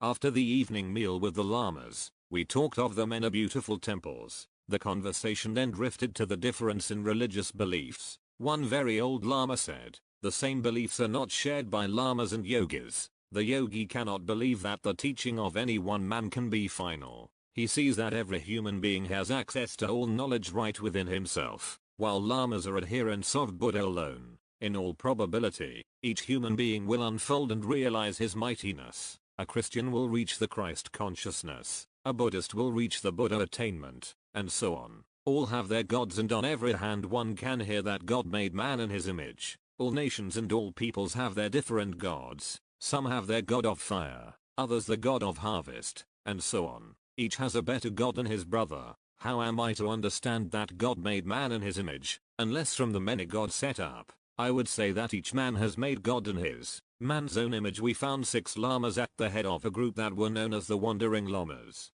who go hither and yon without purse or scrip. They never beg, ask alms, or accept food or money from anyone. They are always in touch with each other and with the 6 that are at the monastery. Of this order, there are 3 branches, with 1 at the head of each branch, making 9 that are in charge. The 3 heads of the branches may be located in 3 different countries. Each of those who go out keeps in direct touch with the head of the branch he is working under. The head of the branch keeps in touch with the 6. The method which they use for communication we call thought transference, for want of a better name, but we know it to be a force far more subtle and much more definite. They call it Atma, soul conversing with soul, using no other medium. We met 6 of these lamas and had lunch with them the next day. The old lama informed us that he would accompany us to the Puratat Sangha temple when our work was finished. We accepted his offer, as he was a friend of the Muni who was acting as our guide and interpreter. They both assisted us in every way with the records. During a conversation, the old lama casually remarked, 2 of your associates who left you last summer will arrive in Calcutta at 1:30 today,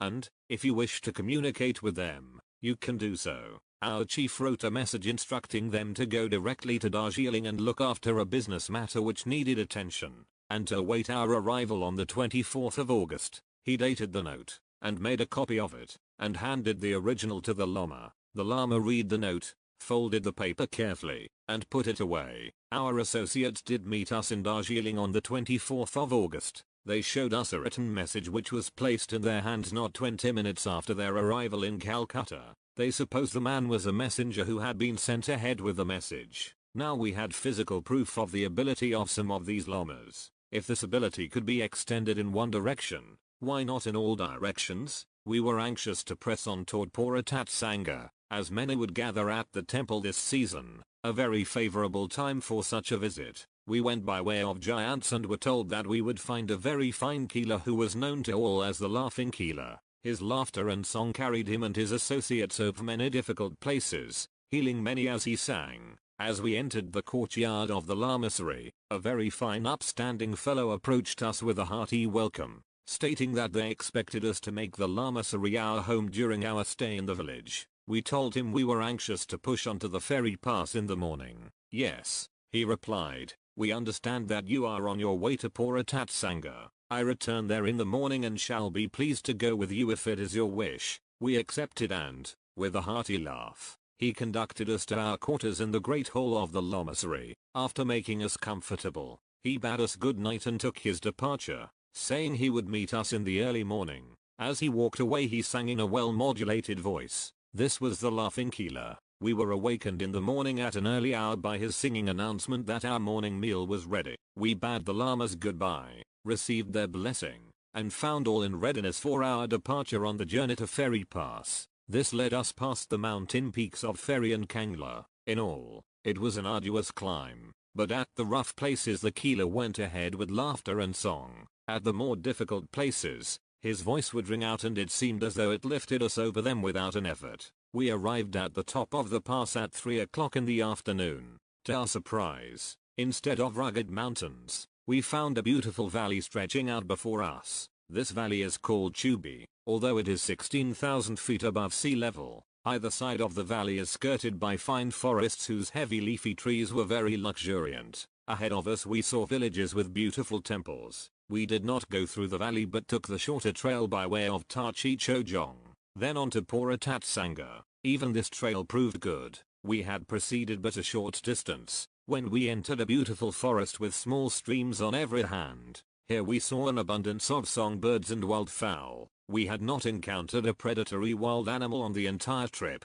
This probably accounted for the abundance of wildlife. Our next stopping place was at Mamuni. Its fortress-like temple intrigued us, and here, as always, we received a hearty welcome. Those in charge told us that it would be useless to ask us to remain longer, as the Master Puriji had preceded us to the temple Poratat Sangha where many yogis, sadhus, and gurus were gathering, and that we would have a goodly company on our last day's journey. Early the next morning, the pilgrims were assembled, anxious to be on their way to keep their tryst with the great Master Puriji. All were eager to get the first glimpse of Poratat Sangha, as they expressed it, a jewel set in a rocklage, the most lofty of any temple in the world. Would we stay at Mamuni when this great prize loomed just ahead of us, sang the laughing keeler. O number, fare thee well, Mamuni, we love you and shall return to your tender embraces. To journey to Poratat Sangha is irresistible, so the cavalcade moved on.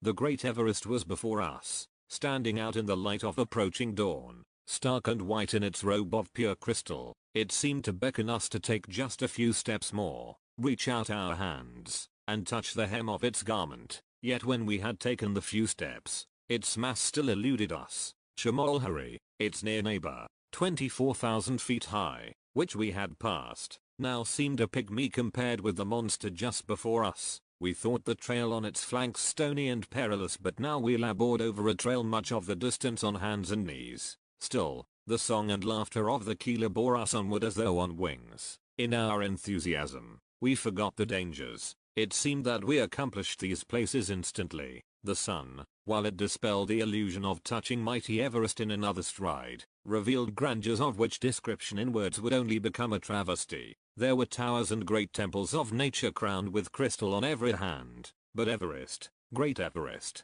lay before us. We saw it in the moonlight, with the first light of budding dawn, as the first rays of sunrise kissed its fair brow, then with the full rays of the noonday sun streaming down upon it, and again as the sun gradually faded and bade it good night, with the last rays bathing it in glory, the afterglow raising an answering glow toward heaven upon its great crest. Can you, dear reader, not see why the trail that day was not long and arduous? It all passed in an instant. The vibrations of strength, peace, power, and harmony that are always sent forth from the temples but serve to urge travelers onto these peaks. Do you wonder that the Himalayas engender no fear in man? Do you wonder that poets never tire of singing their grandeur? Finally, at nightfall the trails were all conquered and we stood gasping on a flat table-like rock of considerable extent. In the distance before us were many temples, but the jewel Poratat Sangha stood out 2,000 feet above us, bathed in dazzling light. It seemed like a great arc lamp sitting in a crevice in the perpendicular rock wall,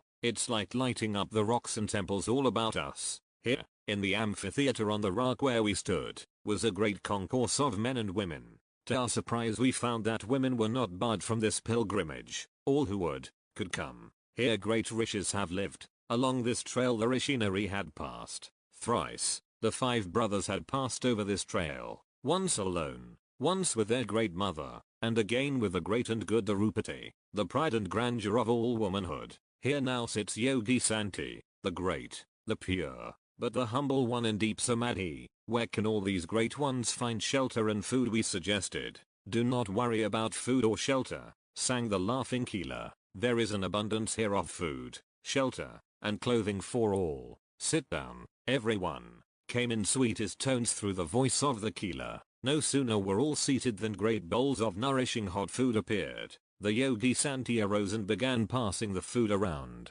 assisted by the Keeler and others. When their hunger was appeased, all arose and were conducted in groups to the neighboring temples, there to pass the night. The temple to which we were conducted by the Keeler was upon a perpendicular, table-like ledge, about 75 feet above where we and the others were standing. As we approached, we noticed a long pole with its base resting upon the rock where we stood, its top resting on the shelf-like rock above, as it seemed to be the only means of communication. We gathered at its base and looked up. As we stood thus, other groups joined us. There were a number of other temples built in the niches formed by other ledges just above the first shelf. For a moment our only hope of shelter for the night seemed to depend upon our ability to negotiate this pole. Then the Keeler said, "Don't hurry." Through his voice came a great burst of song. "O loved one, through you we look for shelter this blessed night." Instantly everyone around stood silent for a moment, as with one voice, they spoke forth these words with dynamic power, such is the God power, AUM. Instantly all were standing on the rock ledge and we, with the rest, proceeded to our respective temples. When we arrived at the temples assigned to us, every trace of fatigue had left. We slept like babes that night. The emanations of power sent out by that group would have leveled mountains had it been so directed. Chapter Z. The next morning at 4 we were awakened by the voice of the Keeler, ringing out loud and clear. Nature is waking, so should the children of nature awake. The morn of a new day is just dawning. The freedom of the day awaits you. AUM. We went to the ledge where the top of the pole had rested the evening before and found to our surprise that the pole had been replaced by a well-built stairway. As we walked down, we wondered if we had been dreaming the night before. The Keeler met us at the foot of the stairway and said, "No,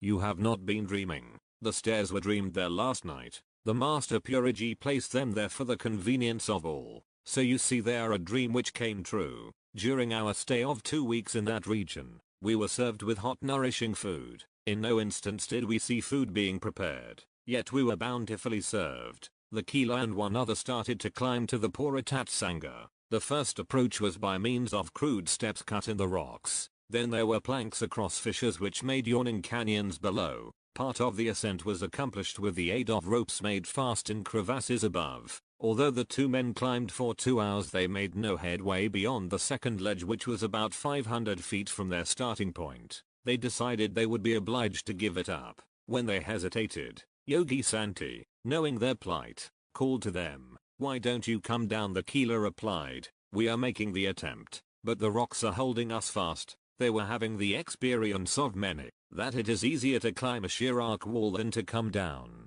"Well, why not stay there?" jested the yogi. "We will return tomorrow with food. Perhaps by then you can climb to the top." He then admonished them to keep perfectly calm, as he realized the difficult situation they were in. After 3 hours of careful direction they were with us again. With a sigh the yogi murmured, "Thus wanes the enthusiasm of youth." The youths looked longingly upward. "If Master Purity stays there, it will probably be our bad luck to stay here. That trail is too troublesome for us." "Don't worry," said the yogi. "A higher one than yourself will take care of that. Now rest. You made an excellent start." Many asked when we would be able to see the great master. The yogi answered, "This evening." We wondered how a temple could have been built in the position Puratat Sangha occupied. The Master Purity came and talked with us during the evening meal. The failure of the attempt to climb to the temple was mentioned. The master said that they had succeeded because they had made the second attempt. At 4 the next evening,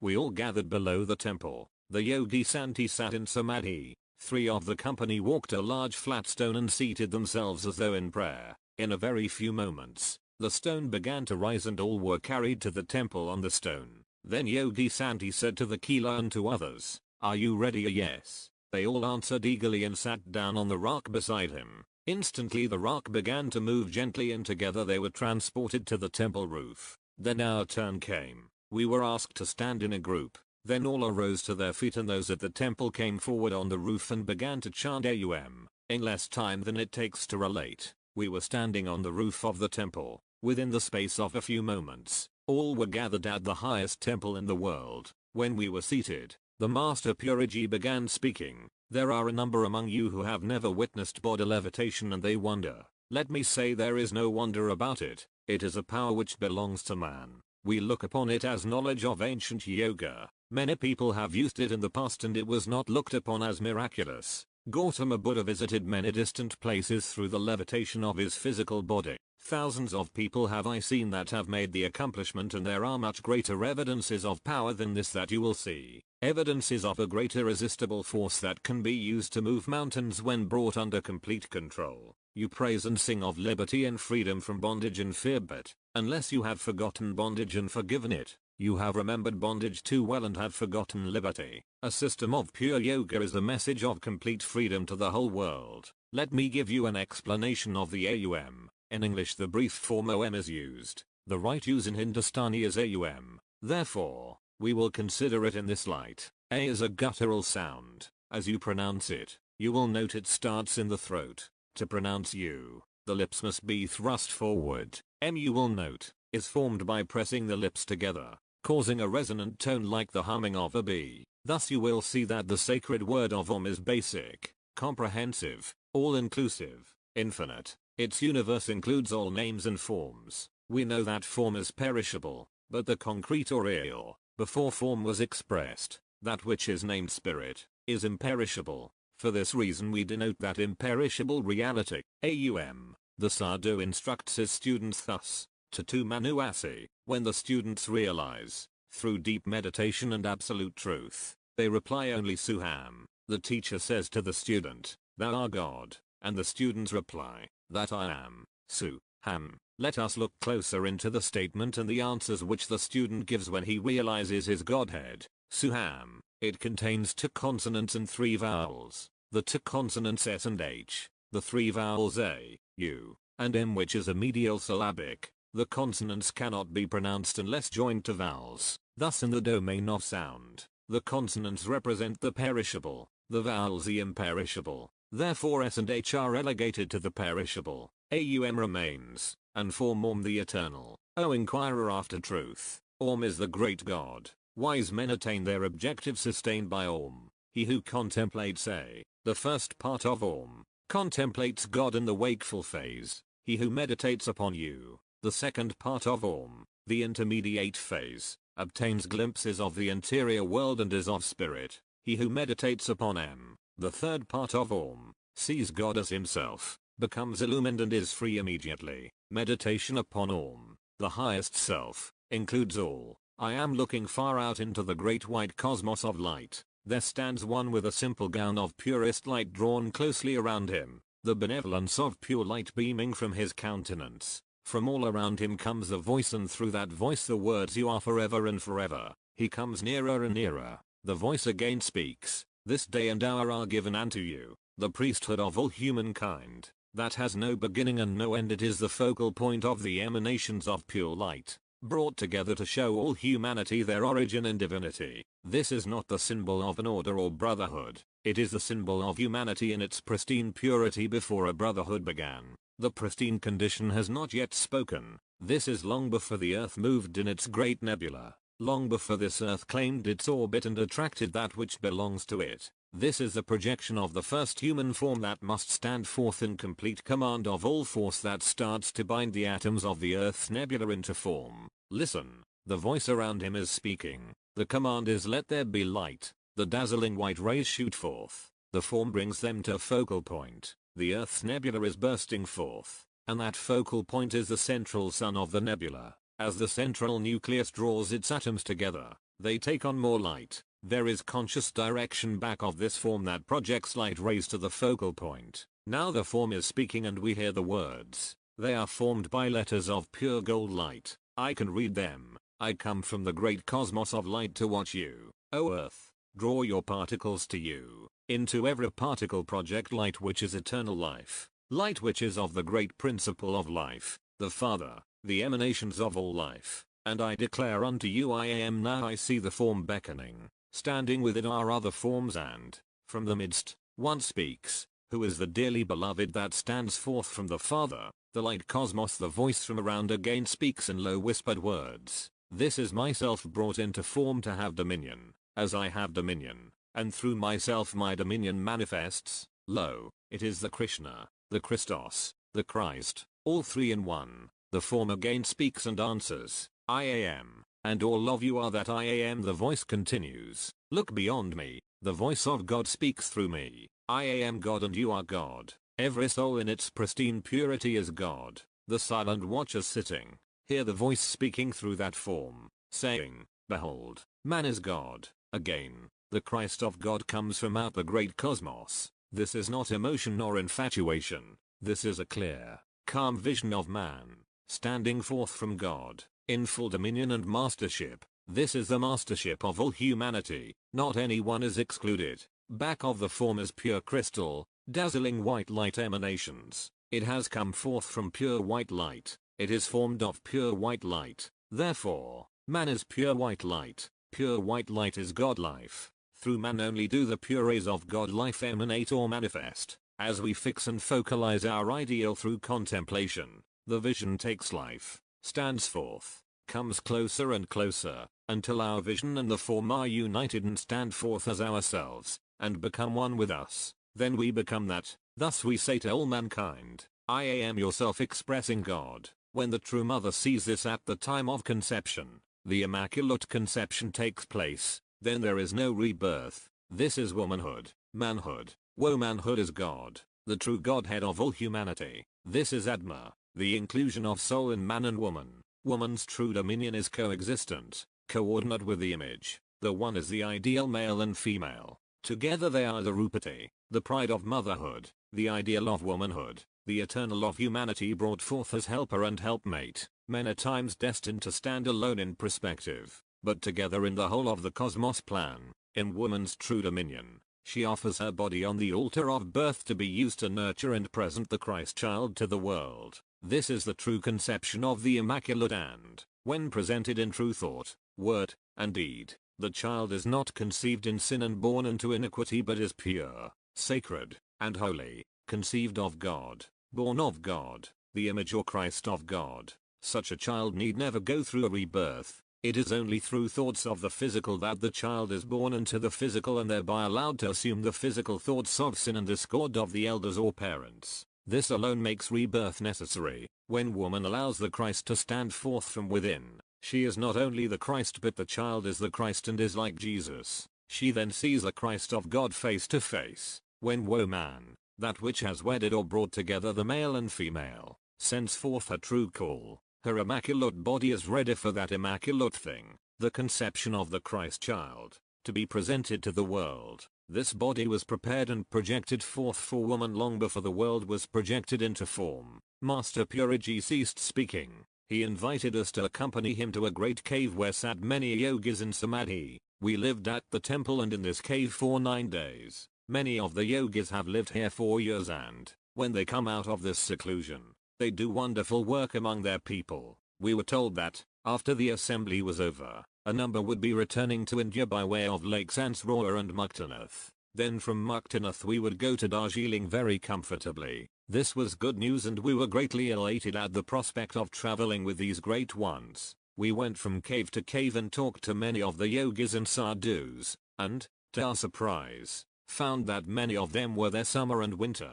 When asked if they were troubled with snow, they replied that no snow fell in the vicinity and that there were no storms or fogs. Time passed on swift wings and the eve of our departure was upon us. Chapters i.e. the morning of our departure. The community was awakened at 3 o'clock by the voice of the Keela chanting. We were aware that something unusual was happening, as he was inviting all to come forth for a moment. As we stepped out from the temple, the light from Puratat Sangha blazed forth so brightly that the whole section was aglow. The Keela stood on the corner of the temple and asked for silent contemplation. We could see hundreds of forms standing with their arms upraised. The silence was broken by the words, "Hail, hail, hail." The Master Puriji chants. Thousands of voices joined in. The echo gave the effect of many more thousands. In the stillness of the morning, every word could be heard. These were his words. Could there be a God of the Hindu, a God of the Mongol, a God of the Jew, and a God of the Christian? There is a true universal principle, director, primal, infinite and divine. The central light of that principle is called God. God must enfold all. God does enfold all are God. This surely does not mean a God of just one and not for all. When we speak of God, we speak of one and all, for all, in all, through all, and of all. Should the Hindu name his God and say there is no other, his thought is divided. Should the Mongol name his God and say there is no other, his thought is divided. Should the Jew name his God and say there is no other, his thought is divided. Should the Christian name his God and say there is no other, his thought is divided. A house divided into itself is shattered and must fall. United it does maintain forever. Choose you whom you will serve. Division is failure and death. Unity in the father-mother principle is eternal progress, honor, and dominion. Aum, aum, aum. It seemed as though this reverberated around the whole world. We could hear the echoes of the reverberations for at least 10 minutes, as though a temple gong had sounded. At times it seemed as though the rocks themselves were giving forth the As these reverberations gradually ceased, all gathered in the great rock amphitheater below us and we joined the assembly. When we were seated with our group, Yogi Santi raised his arms above his head and, in unison, all chanted the as before. Again the rocks seemed to send forth the vibrations. This lasted till the meal was finished. As we arose, all stood silent for a moment, then sang the Kila. We shall bid you farewell, and our greatest blessing we leave, as we depart from your most gracious presence. May we ask the honor of a return welcome. We hesitate to depart and know that we with longing hearts and eyes shall look forward to our return.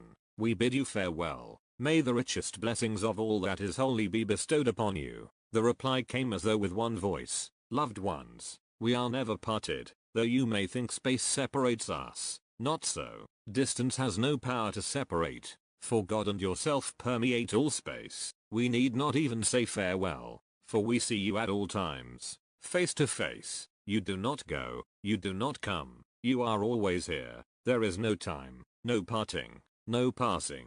The present is here, hence the future also. Where can we be except we are all together in God? Do not go hence but come hither and you are always here. As the last words floated out to us, we were well on the trail. While our steps were retreating, we were still there. There was no parting and we have never felt that we actually left that sacred place. All day long the Kila laughed and sang. Again his laughter and song lifted us bodily, as it were, over the most difficult places. We arrived again at Mamuni, the Silent One, at 2 o'clock that afternoon. Instead of stopping for the night, we pushed on and, though we traveled for 16 hours and covered over 70 miles that day, we were not fatigued. Thus we traveled to Sansrua. Here we were conducted to a beautiful temple near the lake, where we rested for 2 days before pushing on through the Trans-Himalaya Pass. This is a near paradise. The lake rests like a jewel in a great mountain setting. Birds sang from the trees all about. Here,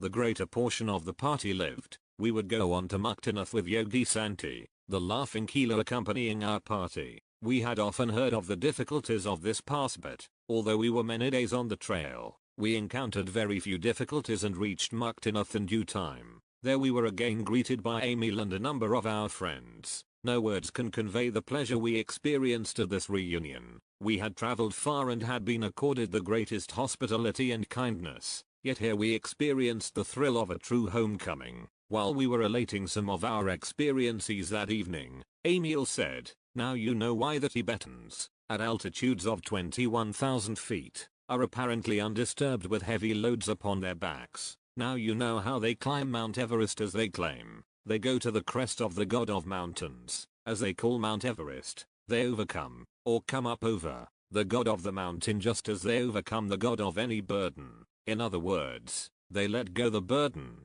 Then the burden does not exist. You cannot put a burden upon the shoulders, much less upon the form, of the true God-man. Now you may see the truth in Jesus' statement, 'Come unto me, all ye that are weary and heavy laden and I will give you rest.' The true statement was, I am does give you rest. When you rest in the I am, you change from the God of burden, to God that is rest and peace. You have come up over the God of burden to the Father of rest. Therein you carry no burdens. God the Father is man's power to think rightly and directly through any condition. Man, as the poor worm of the dust, is not in God consciousness. This is man expressing in the worm consciousness. Only, if you are shooting at a target and you wish to hit the mark, you must focus your whole thought upon the center of the target. Then, with your will in complete focus, you must see nothing but the mark. When you have hit the mark, you have brought forth or accomplished God in a degree. God is your divine ideal, the focal point upon which every thought and act is centered.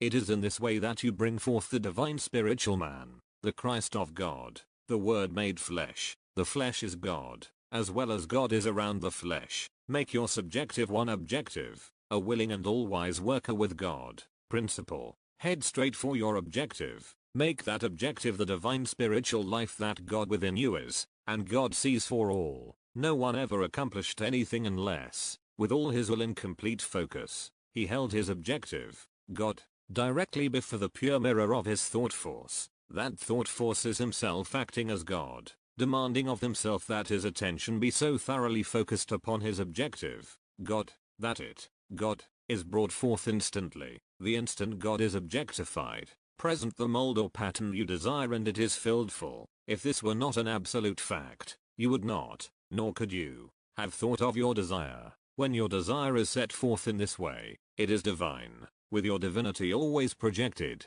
your desire is conceived in divine order. It is wholly within your power to say when it shall come forth. You are always in command. You have all power to speak the word of authority. To all outer things your command is complete silence. Now you can say definitely and knowingly, there is no greater power than the Christ within me. I now send forth my Christ endowed word. It does accomplish all things instantly. There is no greater driving force than my Christ endowed word. I praise, bless, and send it forth with abundance, harmony, and perfection. You have first spoken the word, God, which represents your true desire. Never go back again to the asking. This attitude engenders doubt, but go on. Recall what you have done. You have put forth your Christ word. You are in command. The thing is finished and complete. It is in divine order. I thank you, God, for life and light abundant, full and free, for perfect, boundless, wealth and power,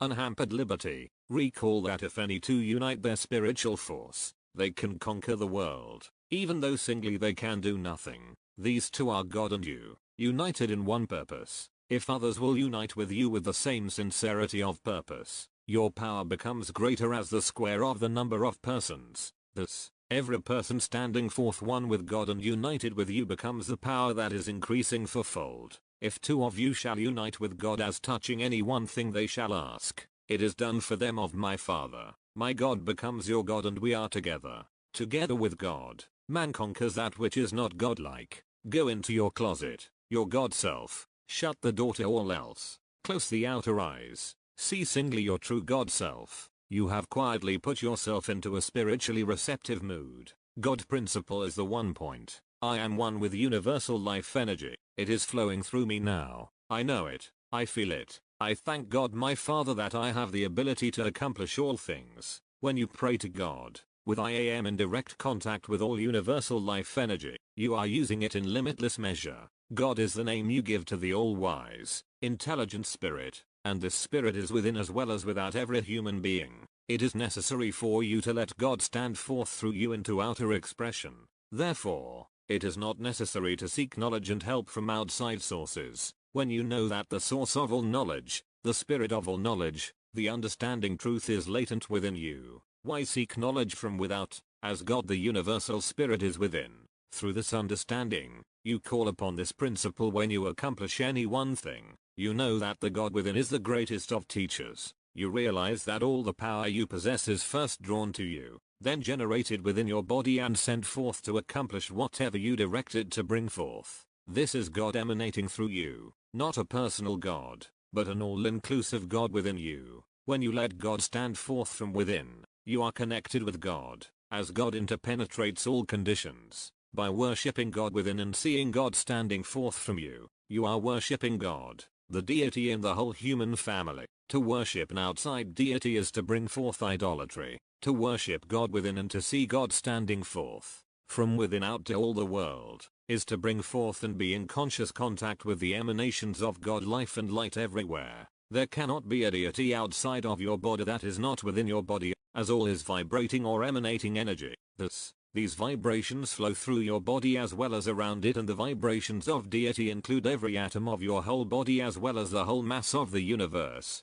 Thus, You put God everywhere, before all, within all, around all, enveloping all, and enfolding all. There is not an atom of space that does not have the emanating energy of light and life flowing through it. Having finished this discourse, Emil stated that they would meet us in Hardwar and bade us good night. Chapters of As we neared Hardwar, about a day's journey from the city, we stopped at the home of an American whom we called Weldon. He gave us a hearty welcome and insisted upon our remaining with him for a few days. Weldon, a well-known writer, who had lived in India for many years, was in sympathy with and deeply interested in our work. He had asked several times to join our party, but circumstances had been such that we could not include him. As we sat in his garden next day, relating our experiences, Weldon suddenly remarked that he had never fully accepted the authenticity of the history of life of the man called Jesus of Nazareth. He had studied available records carefully, but they had all seemed vague and lacking in conclusion.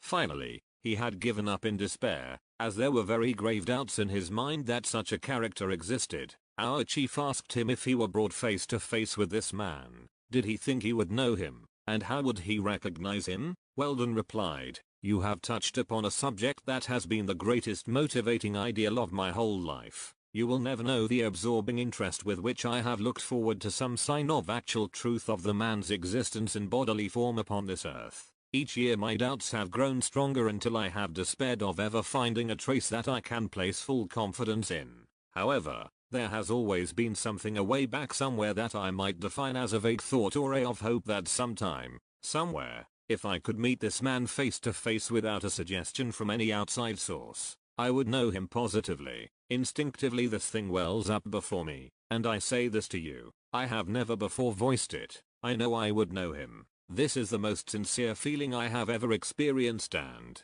if you will pardon me for the repetition, I will say again, I know I would know him." That evening as we were preparing to retire, our chief came to us and said, "You all heard the conversation regarding the man Jesus this afternoon. You recognize the sincerity of our friend. Shall we invite him to go with us? We do not know, nor have we any way of determining whether this man that is known as Jesus of Nazareth will be at our destination. We cannot check his movements. In fact, we only know that he has been there. If we invite Weldon to go and the man is not there, will it not result in further disappointment and serve no good purpose? Weldon seems anxious to go with us. Since none of us knows that this man Jesus will be there, there will be no suggestion from any of us in any way. In this, I think the time is auspicious." We all agreed. The next morning our chief invited Weldon to accompany us. Instantly his face lighted up with anticipation. After a moment's reflection, he said he had an assignment for the following Wednesday and would be obliged to return by that time. As this was Thursday,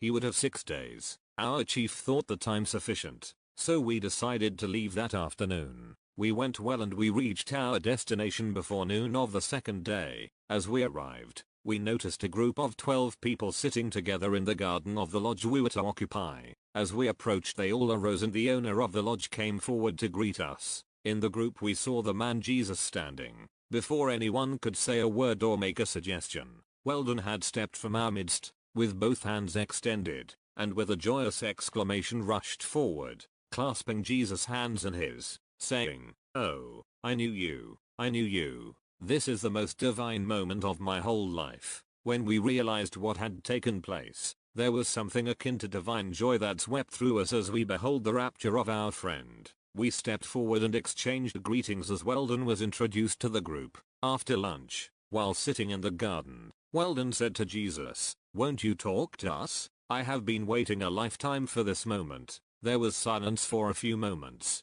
Then Jesus began, "In the silence of the hour, I would have you know that the Father to whom I speak and who dwells within me, is the same loving Father who dwells in all and to whom all can speak and know just as intimately as I do." A breath of wondrous glory sweeps across the chords that vibrate with a life pure and divine. It is so pure that the waiting silence stops, and intently listens. The fingers of the great and knowing one of yourself, touches your hand with lingering softness, and the voice as always is telling you of the Father's great and glorious love. Your voice is saying to you, "I know you are with me, and together you and I are God." Now the Christ of God stands forth. Won't you erase every limitation and stand with me in spirit? Greater thoughts have not been given than these I give unto you. It does not matter that men say it cannot be. You, each one of you, are standing forth the Divine Master, conquering and in full dominion, just as you have seen me conquer. The time is here. The fulfilling pure thought that you have sent out to the Divine Master has come to fruition in your own body, and the soul has taken complete command.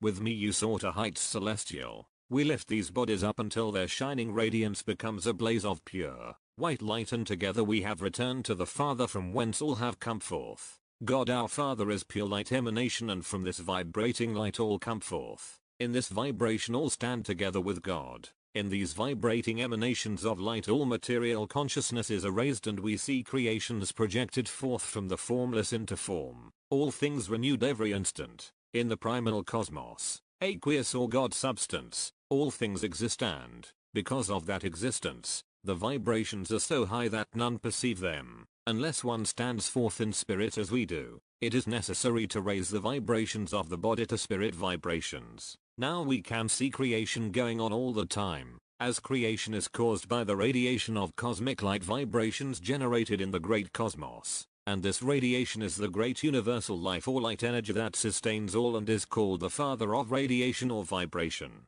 It is the father of radiation because its radiation will shatter any other radiation or vibration. In reality it only sets them aside in order that other forms may take their place. When our body vibrates in tune with spirit vibrations, we are light vibrations, the greatest of all vibrations, God the Father of all vibrations. It will soon be proved that these cosmic rays constitute such a terrific bombardment that they are destructive to so-called matter. These rays are from the source of all energy, the father of all elements, the source from which all elements come. This is not destruction. This is transmutation from so-called matter to spirit form. It will soon be known that these cosmic rays have such tremendous penetrating power that they penetrate through all mass, shattering as it were, the very heart or nucleus of a so-called atom, transmuting it into atoms of other substance and thereby creating other elements of higher order. And in this way, creation advances into a higher emanation of pure light or life itself.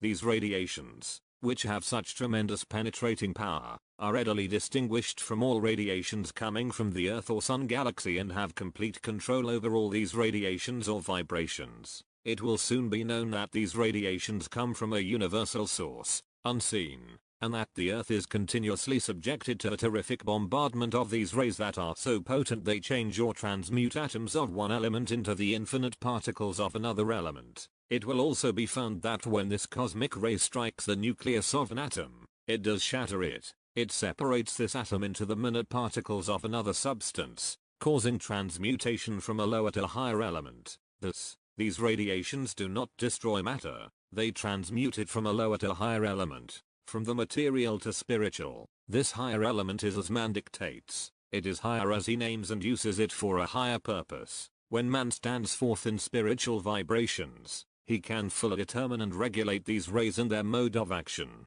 Thus to man, standing in spiritual vibrations, transmutation is going on all the time all about him. Transmutation is but creation in the higher sense. Thus all are created where they stand. Creation never ceases. It is continuous, never ending. The emanations of radiation from the cosmos are made up of light and are composed of so-called light bullets that burst forth from the cosmos. This greater universe is around and encloses and surrounds all universes, to the extent that the suns absorb and bring into its central sun, conserve, concentrate and build up all the energy that is dissipated from the universes. This central sun becomes so full of vibrating, pulsing energy, and this energy becomes so condensed that the so-called light bullets are shot out with such radiating force that, when they collide with the nucleus of another atom, that atom is shattered but not destroyed. Its particles are transmuted into particles of other elements which are finally assimilated into the element to which they belong.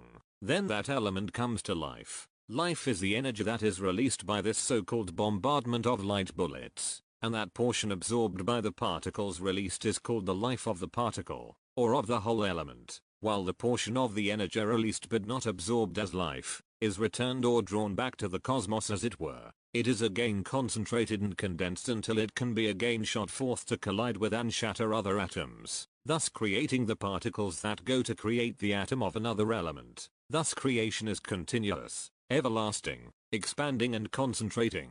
then through reduced vibrations, condensing into form. This intelligent, emanating energy is God, controlling the universe around us, as well as controlling the universe of our bodies, which are spiritual and not material. This transmutation is not disintegration. The intelligence so directs that only a few of these light bullets strike the nuclei of other atoms, at a time ratio and in complete conformity to law, so that no manifestation is overbalanced. Man, one with this supreme intelligence, can in an orderly way, step up this impingement, so that his needs are fulfilled instantly. In this way, man hastens the slow process of nature. He does not interfere with nature. He works with nature in a higher rate of vibration than that in which nature works in the lower order of concept. Lift up your eyes and look on the fields, for they are white or ready to harvest. Saint John 4:35. All is vibration and corresponds to the plane or field upon which vibration acts. The planes or fields spoken of have no reference to the concentric bands or shells that surround the Earth. These concentric shells or layers are ionization bands which enclose the Earth and reflect back vibrations originating on the Earth, but they do not impede or shut out cosmic light rays. It is through them that transmutation or creation is going on all the time. Even our bodies are transmuted from a lower to a higher condition, and we become the conscious directors of this change by keeping the thoughts and, therefore, the body attuned consciously to the higher vibrations. Thus we attune the body consciously to a higher vibratory rate and we become that vibration. In this condition the master waits. As you stand now, you are master, you are ruler over all conditions. Now you know that the glory and the consciousness of a divine creation is far above any material thought. The first step is fully and completely to control all outer activities of thought, mind, and body, with the thought always uppermost that you are cultivating the habit of perfection, the God habit, the Christ of God habit. Do this wherever you are, every time it comes to you during your working or resting hours. See this perfect presence within you. Get into the habit of seeing this perfect presence as your real self, this Christ of God presence. Then go a little further. See a divine white light, dazzling in purity and brilliance emanating forth from the very center of your being. See it shining forth with such brilliance and glory that it emanates from every cell, fiber, tissue, muscle, and organ of your whole body. Now see the true Christ of God standing forth, triumphant, pure, perfect, and eternal. Not the Christ of me, but your own true Christ of God, the only begotten of your Father God, the only true Son of God, the triumphant and all-conquering Godhead. Step forth and claim this as your divine right, and it is yours. Every time you say, God, know fully that you are presenting God, and you will do the world a greater service by so doing than by presenting me as the Christ of God. It is far greater and nobler to see yourself as the Christ of God. You yourself presenting God to the world and beholding God as yourself. You sit back and pray to me to intercede for you. It is wonderful that you do present me to the world as the Christ of God and recognize the God qualities presented through me, just so long as you do not make an idol or image of me and then pray to that idol. The moment you make a graven image of me and pray to that image, you debauch me and yourselves. It is well to see the ideal that I or anyone else presents, then make that ideal your very own. Then we are not apart or separate from God. As such, man conquers the world. Do you not see the greater thing to be accomplished by standing forth one with us in God? If you cultivate this with love, reverence, devotion, and worship, it becomes a habit and soon it is all of you, your daily life and existence. In a short time you have brought forth divinity. You are once more the divine Christ, the firstborn of God. You are one with primal spirit, energy. Actually feel, see, and take hold of this great light. Accept, declare, and know positively that it is yours, and in a short time, your body will actually send forth this light, in every age and every condition, all through the great immensity. This supreme light has existed, it is everywhere. This light is life. When anything is made plain, we are in light and regarding it, the light shines forth into our conscious concept. Soon the light of life will shine forth to your watching eye, as it has to all great ones. Many of these great ones are portrayed standing forth in a great blaze of light. Although you may not see it, this light is real and is life, radiating from your body here. Weldon asked if we might talk over some of the Bible teachings, and Jesus readily assented. We arose and walked out of the garden together. Weldon exclaimed, "Just think, Here you have contacted these people and I have lived in the same neighborhood and never recognized them. This day has indeed been a revelation to me.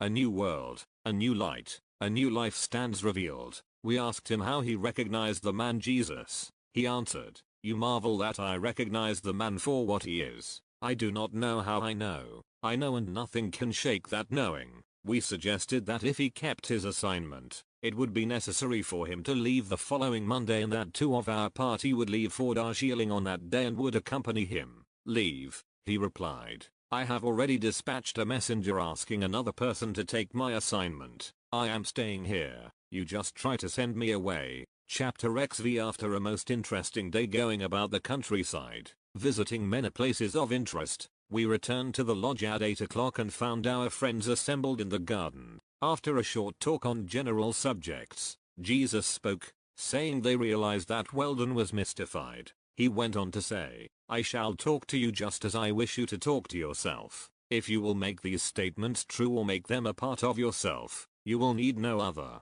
These statements are in no wise to be used as formulas. Students can use them to bring their thoughts in accord with divine principle or, as many say, to train their thoughts to the one point. We use the word God as often as possible, repeating it many times. It is a well-known fact that the oftener you say or use the word God, knowing it to be the highest principle indwelling and flowing through you, the greater benefit you will derive from it. Allow me to repeat, our thought is, you cannot say God or use the name too much. See God as creative principle flowing through you. Concentrate and energize that principle, and send it out with more dynamic influence. Because of the fact that it always flows through you as well as around you, you are able to give it a greater impetus by sending it out with the whole force of your being, impelling it outward. Man's body is the medium through which this force is transformed and added impetus is given it, in order to do a greater work and be sent forth in greater form. Thus, there is far greater force added to this principle through the fact that millions are magnifying its radiations and sending them out,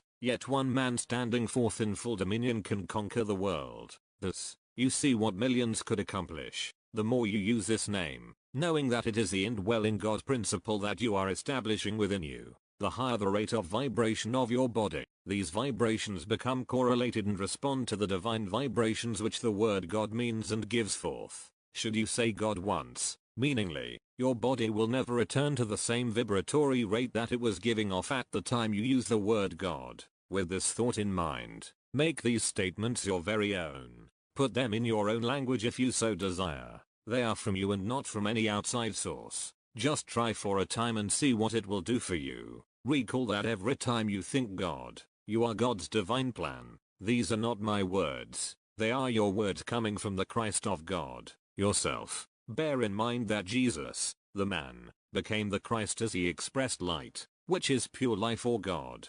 God, my Father, the divine principle flowing through me, is all, and all that God is. I am the Christ of God, God-man. All that God my Father is for God-man to use. Thus I am is entitled to use all substance. In fact, God my Father is pressing out all substance to God-man in unlimited measure. God principle is my Father. I am the Christ of God, both in whole and complete union. All that God has, the Christ of God is. Let us take the word God. Why is it that this word has so much power? It is because of the vibrations that are released when the word is spoken. They are of the very highest. They are the cosmos, the most effective vibration. They come in on the cosmic ray and set up the highest field of radiation. This field is all-inclusive, all-penetrating, all-existing, and rules all mass. They are the ruling elements of all energy, and this vibration is the vehicle that carries light and life. The ruling intelligence back of this radiation is what we term God, and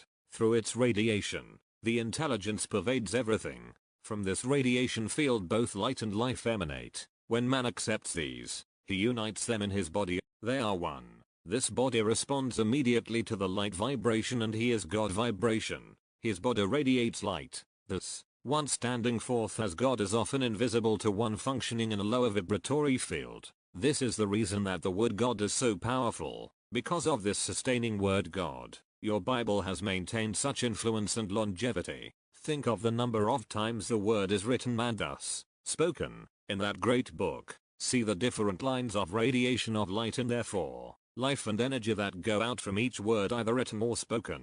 Each word carries its vibrations to the very soul of all who speak, hear, or see the word God, and as the soul responds to that vibration, the book from which the radiations come forth is lifted and exalted correspondingly as the soul is exalted by the vibrations. Thus, the book is given life, power, and immortality. It is in reality the word God that has accomplished this. Thus, you can say that the book is the word of God in the spiritual sense and not in the literal sense of the word. Too many take the Bible literally, instead of giving attention to its true spiritual value. This lack of consciousness matters little, as the spiritual vibrations set aside those set up by this attitude of thought. When they think or say God once, those vibrations far outweigh their lack of understanding. It is the survival of the Bible that has proved such a stumbling block to the scoffer and critic. The atheist fails utterly to explain why the word God supersedes and has complete dominion over the word evil. Repeat God thoughtfully for a time,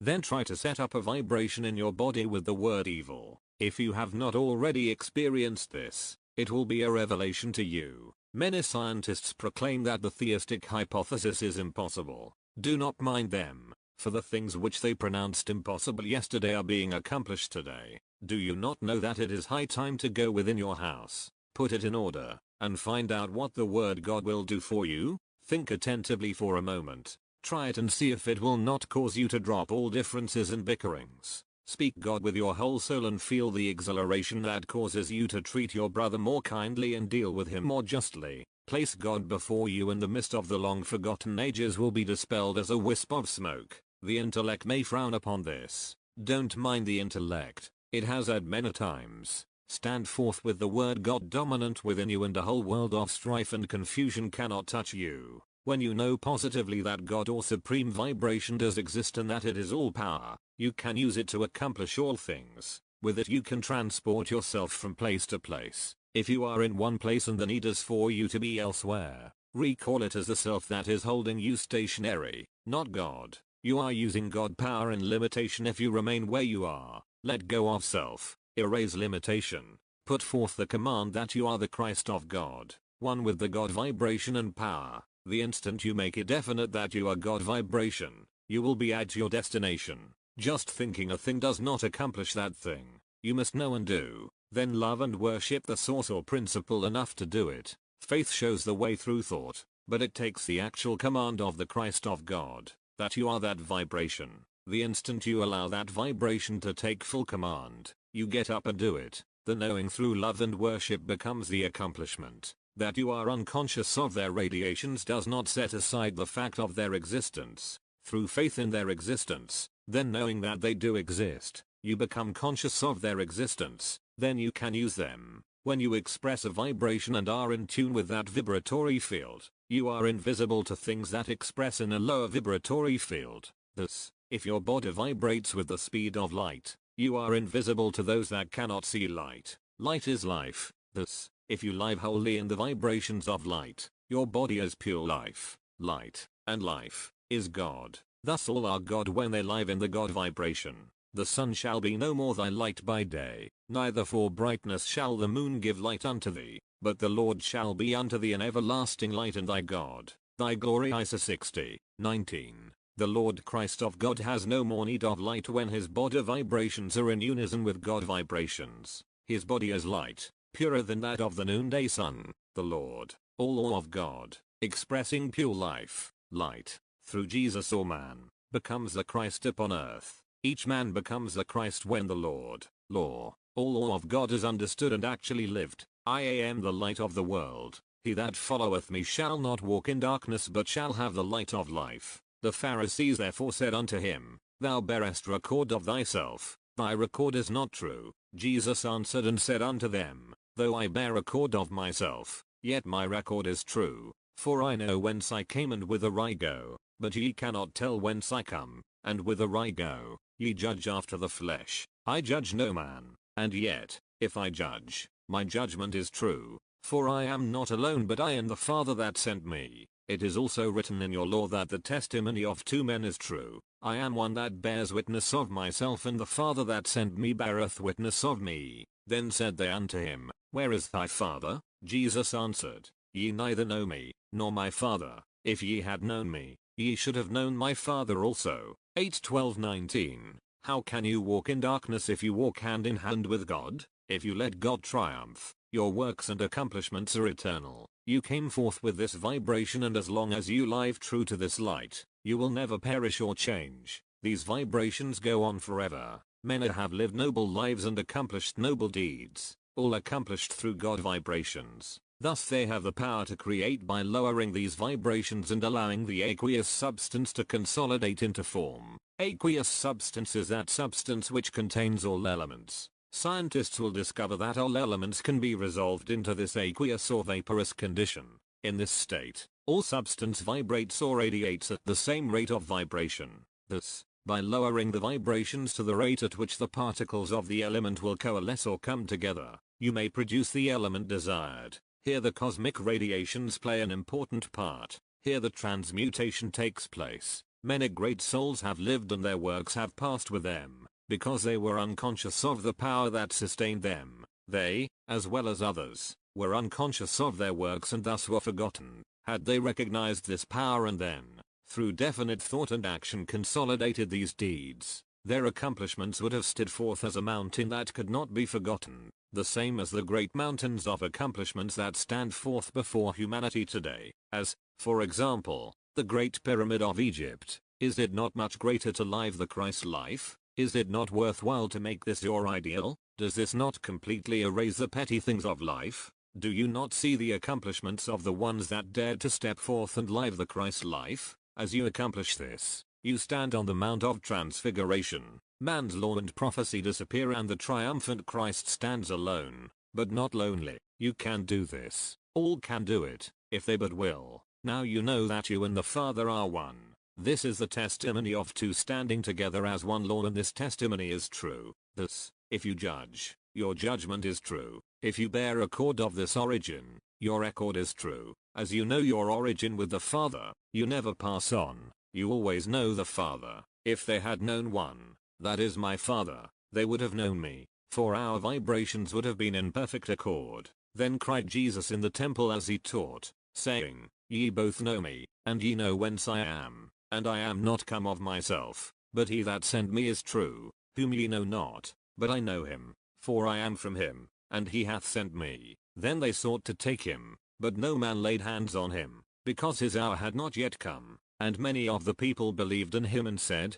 When Christ cometh, will he do more miracles than these which this man hath done? Then said Jesus unto them, Yet a little while am I with you, and then I go unto him that sent me. Ye shall seek me, and shall not find me, and where I am, thither you cannot come. John 7:28-34. You know that the spiritual and material is merged within the Christ. Spirit knows, I come not of myself, I am of the Father. The temple body must become a pure channel through which the Christ shines forth. When the Christ is risen in the individual, then will he do greater miracles than these which I have done. As you seek, you will find the Christ in me and the Christ in you. Brothers one and all, your hour shall come when the Christ appears to each one of you as an individual. Then will you be lifted up into the Christ consciousness and glorify the Father as I have glorified him. It is written, in Matthew 27:46. That my last words on the cross were, my God,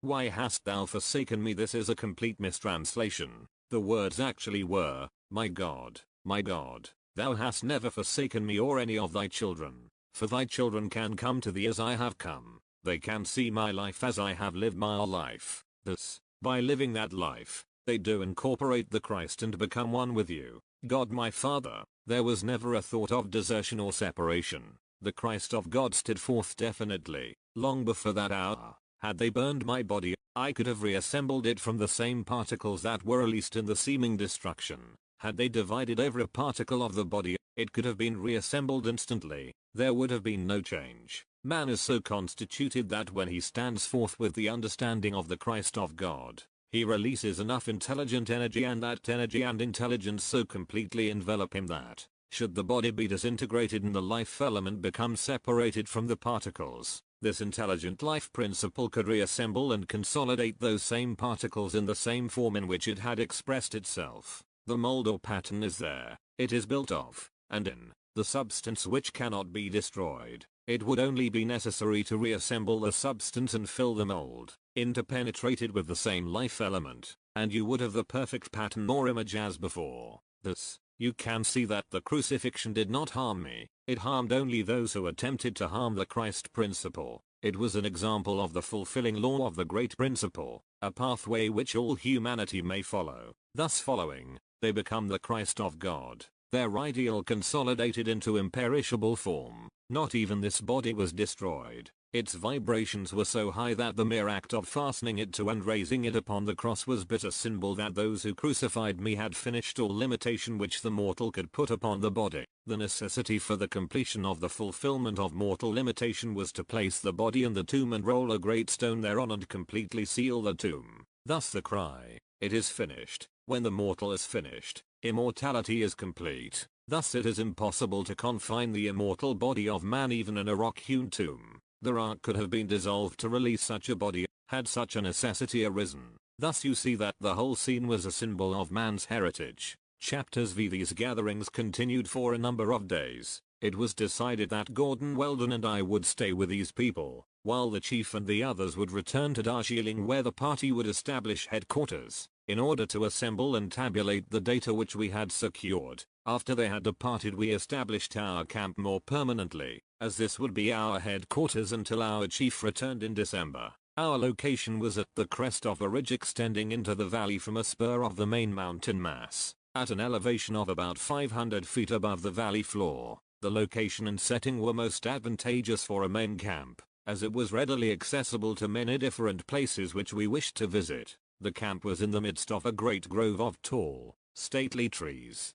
The ground sloped gradually from the main ridge toward our camp, giving it the appearance of nestling in the center of the crescent-shaped amphitheater, with the valley as a great mural enclosing the other segment. Beyond and over the mural, the sun went down in a sea of liquid gold. Every evening this color was reflected upon the upward sloping surface of the ridge that served as the background of our amphitheater, bathing the crest of the ridge in a sea of throbbing, pulsing color, like unto a gigantic halo. As one stood in silence, just as the last rays of the sun were shut off by the horizon, one could imagine a great being with arms outstretched at the level of the shoulders, a robe of pure gold draped in most artistic folds, drawn closely around, with an aura of pure white light blazing out for miles. One evening, as we sat near our campfire just before sunset, the sun seemed to be blazing forth with the most magnificent brilliance. So evident was the unusual phenomenon that every member of our party was entranced. One remarked to a sannyasi,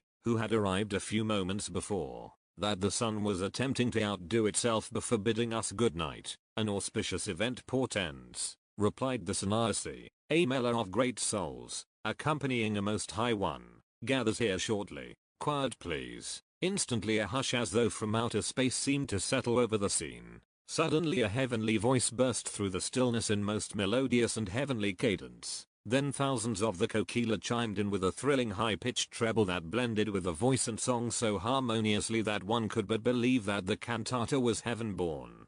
Could you, dear reader, have witnessed the scene and heard the song, I know you would pardon the superlatives. In a moment the treble of the birds was silent, but the song floated on more majestically than ever. Then, on the slope of the ridge, there appeared two angelic female figures, robed in shimmering silvery folds, which gave it an outline of mystically beautiful forms. So beautiful were the features, that one can only say, why outrage them with mere words. We, as well as the sannyasi, sat enthralled, forgetting to breathe for a moment. Suddenly thousands of voices joined in the chorus, then forms began to assemble and circle about the two central figures. The song ceased as suddenly as it began and the figures disappeared. Absolute silence reigned supreme and a great form appeared as before but in a greater array of brilliant color. As the sun's rays faded, the form gradually diminished until, standing before us was a well-shaped manly form, with a perfect, symmetrical figure and flowing hair of matchless color. His body was clad in a shimmering white robe, which fell from his shoulders in layer upon layer of artistic folds. Clasped around the waist was a loose silver white girdle, the hem of his robe just brushing the grass as he advanced toward us with stately strides. A Greek god could not have looked more majestic. As he came close, he paused and said, "We do not need to be introduced. We need not be formal. I salute you as true brothers. I extend my hand and clasp that of myself. Do I hesitate to embrace myself? Not so, for I love you as myself. Together with God principle, we love the whole world. I am as you are, nameless, ageless, eternal. Together, in true humility, we stand in the Godhead. He stood silent for a moment. Instantly his raiment was changed. He stood before us clothed as we were, and at his side was a great Rajputana tiger. It was a beautiful beast, whose coat appeared like silken floss in the afterglow. A momentary fear swept over us. So engrossed had we been with the occurrence that we had been unconscious of the tiger's presence. Suddenly the animal crouched. A command from our guest, and the tiger arose to its feet, walked forward and placed his muzzle in the man's outstretched hands. The wave of fear had swept over, leaving us calm. Our guest sat down before the campfire, while we drew close about him. The tiger walked a short distance away and stretched full length upon the ground. Our guest said, I have come to partake of your hospitality for a time, and, if I am not intruding, I shall abide with you until the great Miller. We all attempted to clasp his hand at once, so eager were we to extend a welcome. He thanked us and began by saying, you need not fear any animal. If you do not fear them, they will not harm you in any way. You have seen a body inactive on the ground before a village, for the protection of the inhabitants. That is only a physical sign to the people. The body is exposed, inactive, and at the mercy of the beast. Though inactive, it remains unharmed, and the people note that fact. Thus they lose all fear of the animal. The moment they have lost their fear vibrations are not projected, and the animal, failing to pick up any fear vibrations, does not see the people as something to feed upon any more than he sees a tree, grass, or huts about him. As they project no vibrations of fear, the animal may pass directly through the same village where formerly he had selected the one he would feed upon, as that one was emanating the greatest fear. You have observed this. You have even observed the same animal stride directly over the prostrate form on the ground, walking directly through the village, looking for that which fears him. You observe the same animal walking directly between two small children less than 20 feet apart and attacking an older person that fears him. The children were not old enough to know fear, therefore, the animal did not see them. Memories of these experiences came flooding back, and we realized that we had not thought deeply enough upon the subject of fear to register its deeper meaning. He then went on to say, love an animal and it must reciprocate with love. If it resists love, it will destroy itself before it can harm you. The animal is far more conscious of this condition than the human. Glancing toward the tiger, he said, let us present love to our brother here and note the response. We responded as best we could. Immediately the tiger rolled over, bounded to its feet and walked toward us, evidencing the greatest joy in every movement. The rishi then resumed, approach the animal as your enemy and you have an enemy to contend with. Approach him as a brother and you have a friend and protector. The Muni who had accompanied us from the Tau Cross Temple, in Tibet, arose, announcing that he would leave us as he must return to Hardwar to serve the pilgrims that would be gathering for the Mela. With an exchange of salutations, he left us. Although he had been very silent, we had enjoyed his comradeship beyond expression.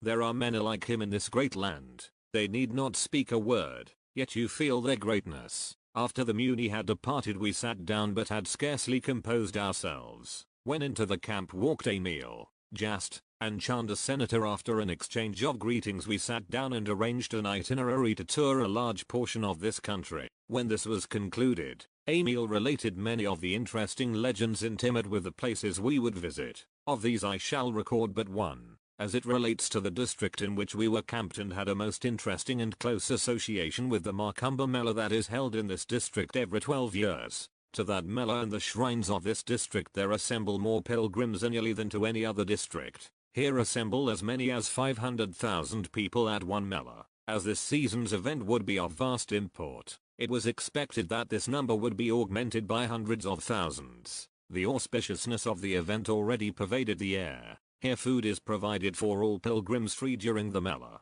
Hardwar is known as the Great Holy Place. At Brindavan Sri Krishna lived and in this valley he grew to manhood. The district is a near paradise. This is the home of the sweet-songed bird, Kokila. In this district stand the jeweled landmarks that came into existence where fell the drops of everlasting nectar as they were spilled from the jar of Amri, nectar which was cast up from the sea after the battle of Devatus, god, and Ashura, demon, in other words, of spirituality and gross materiality. This designates the time when India awakened to the vast import of spiritual life. This jar of nectar was so precious that a second battle was waged for its possession. Such was the haste of the god to outdistance the demon that drops were spilled from the jar, and where they fell these jeweled landmarks were erected. This is a legend that veils a deeper spiritual meaning. That the meanings of these legends are permanent, everlasting, and far-reaching will be evidenced later. Here in this district we wandered, visiting many temples, accompanying the great Rishi. In December our chief met us and we travelled south to Mount Abu. From there we returned to Brindavan and Hardwar and again visited many temples where we were accorded the most intimate and cordial associations with these people's lives. These intimate associations, teachings, and occasions cannot be published. The only restriction placed upon us was the request that, should we wish to give these out, we would do so personally to groups. In fact, the request was that they should not be written but should be given orally only to those who requested them. The assembling of this great multitude of holy men and devotees is a never to be forgotten experience.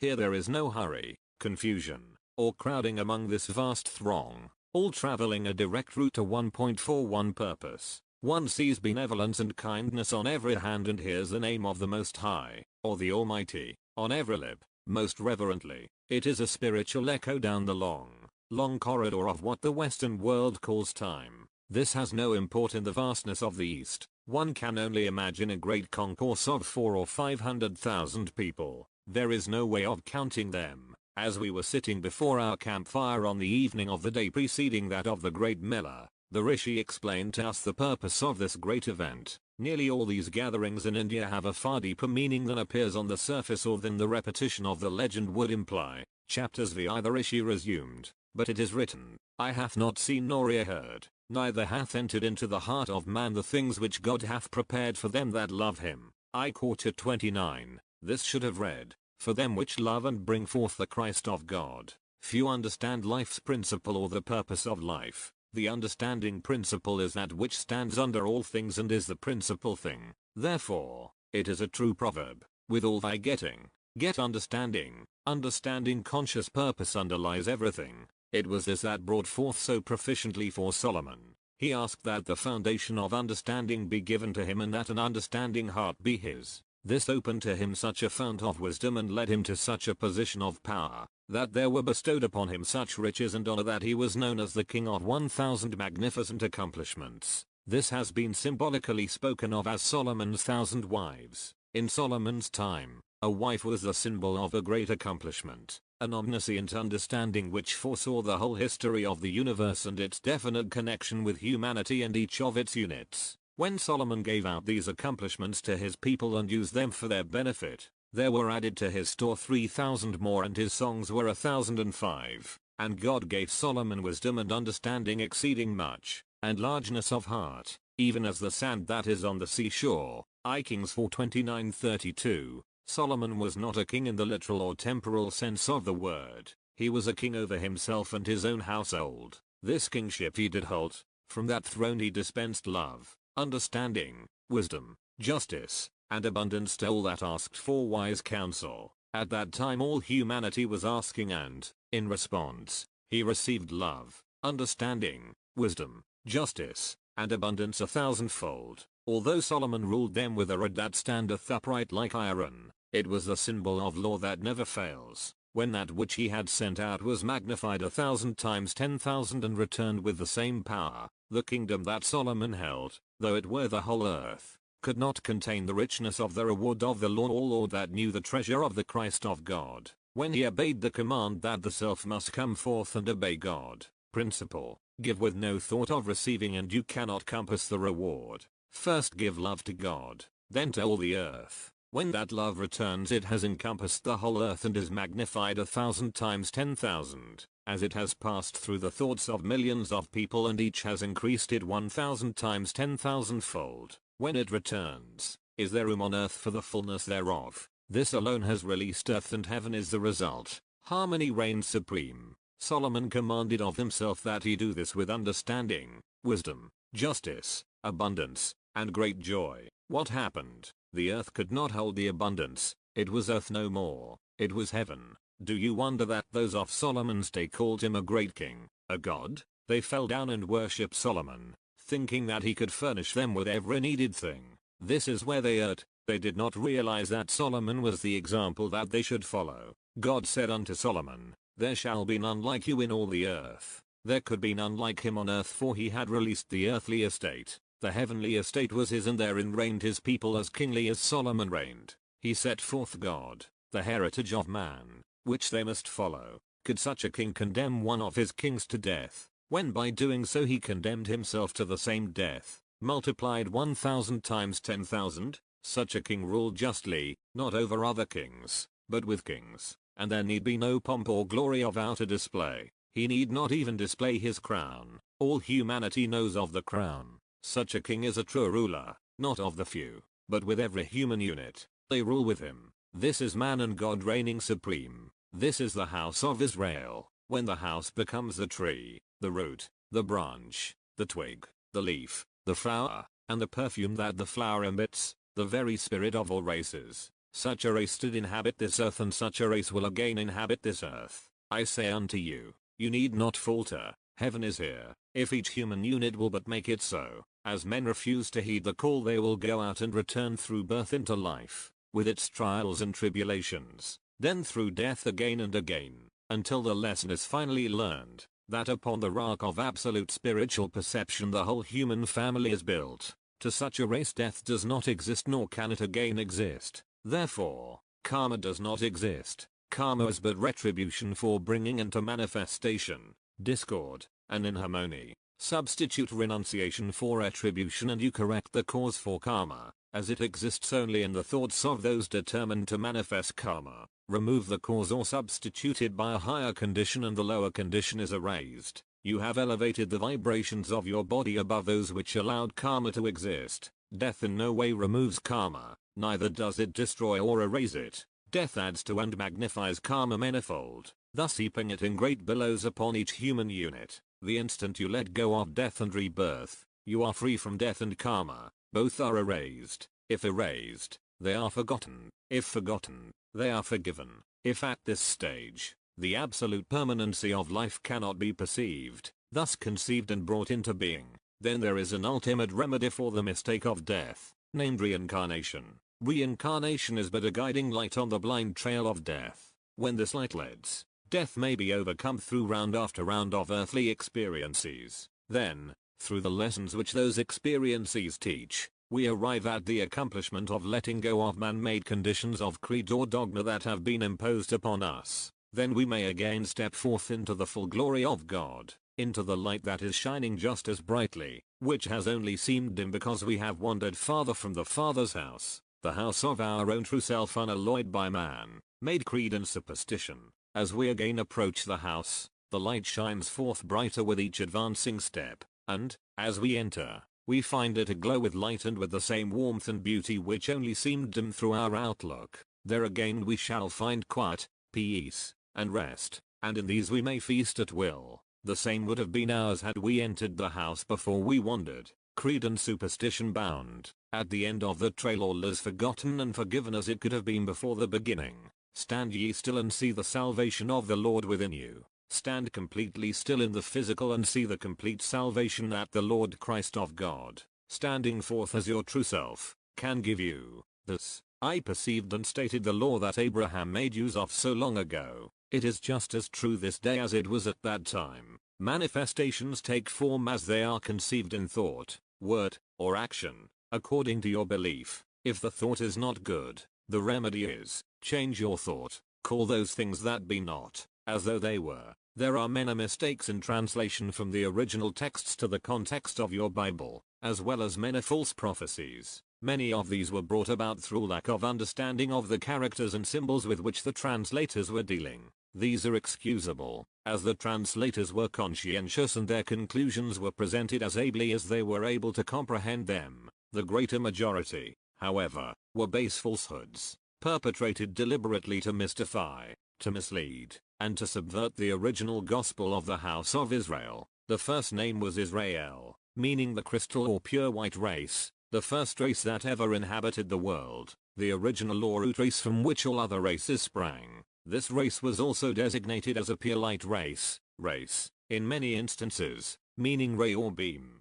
From this race sprang the Aryan race. The greater portion of this subversion of the Bible came about or began in the 1st and 2nd centuries AD, and this onslaught was directed in particular against the books of Daniel, Ezra, and Nehemiah. These misrepresentations were extended to the early works of Josephus and other books. They show conclusively that they were purposely perpetrated to hide well-known data that existed at that time and instances that happened before that period. These falsifications were also instituted to destroy the definite chronological system and history preserved by the Israelites from the time consciousness began.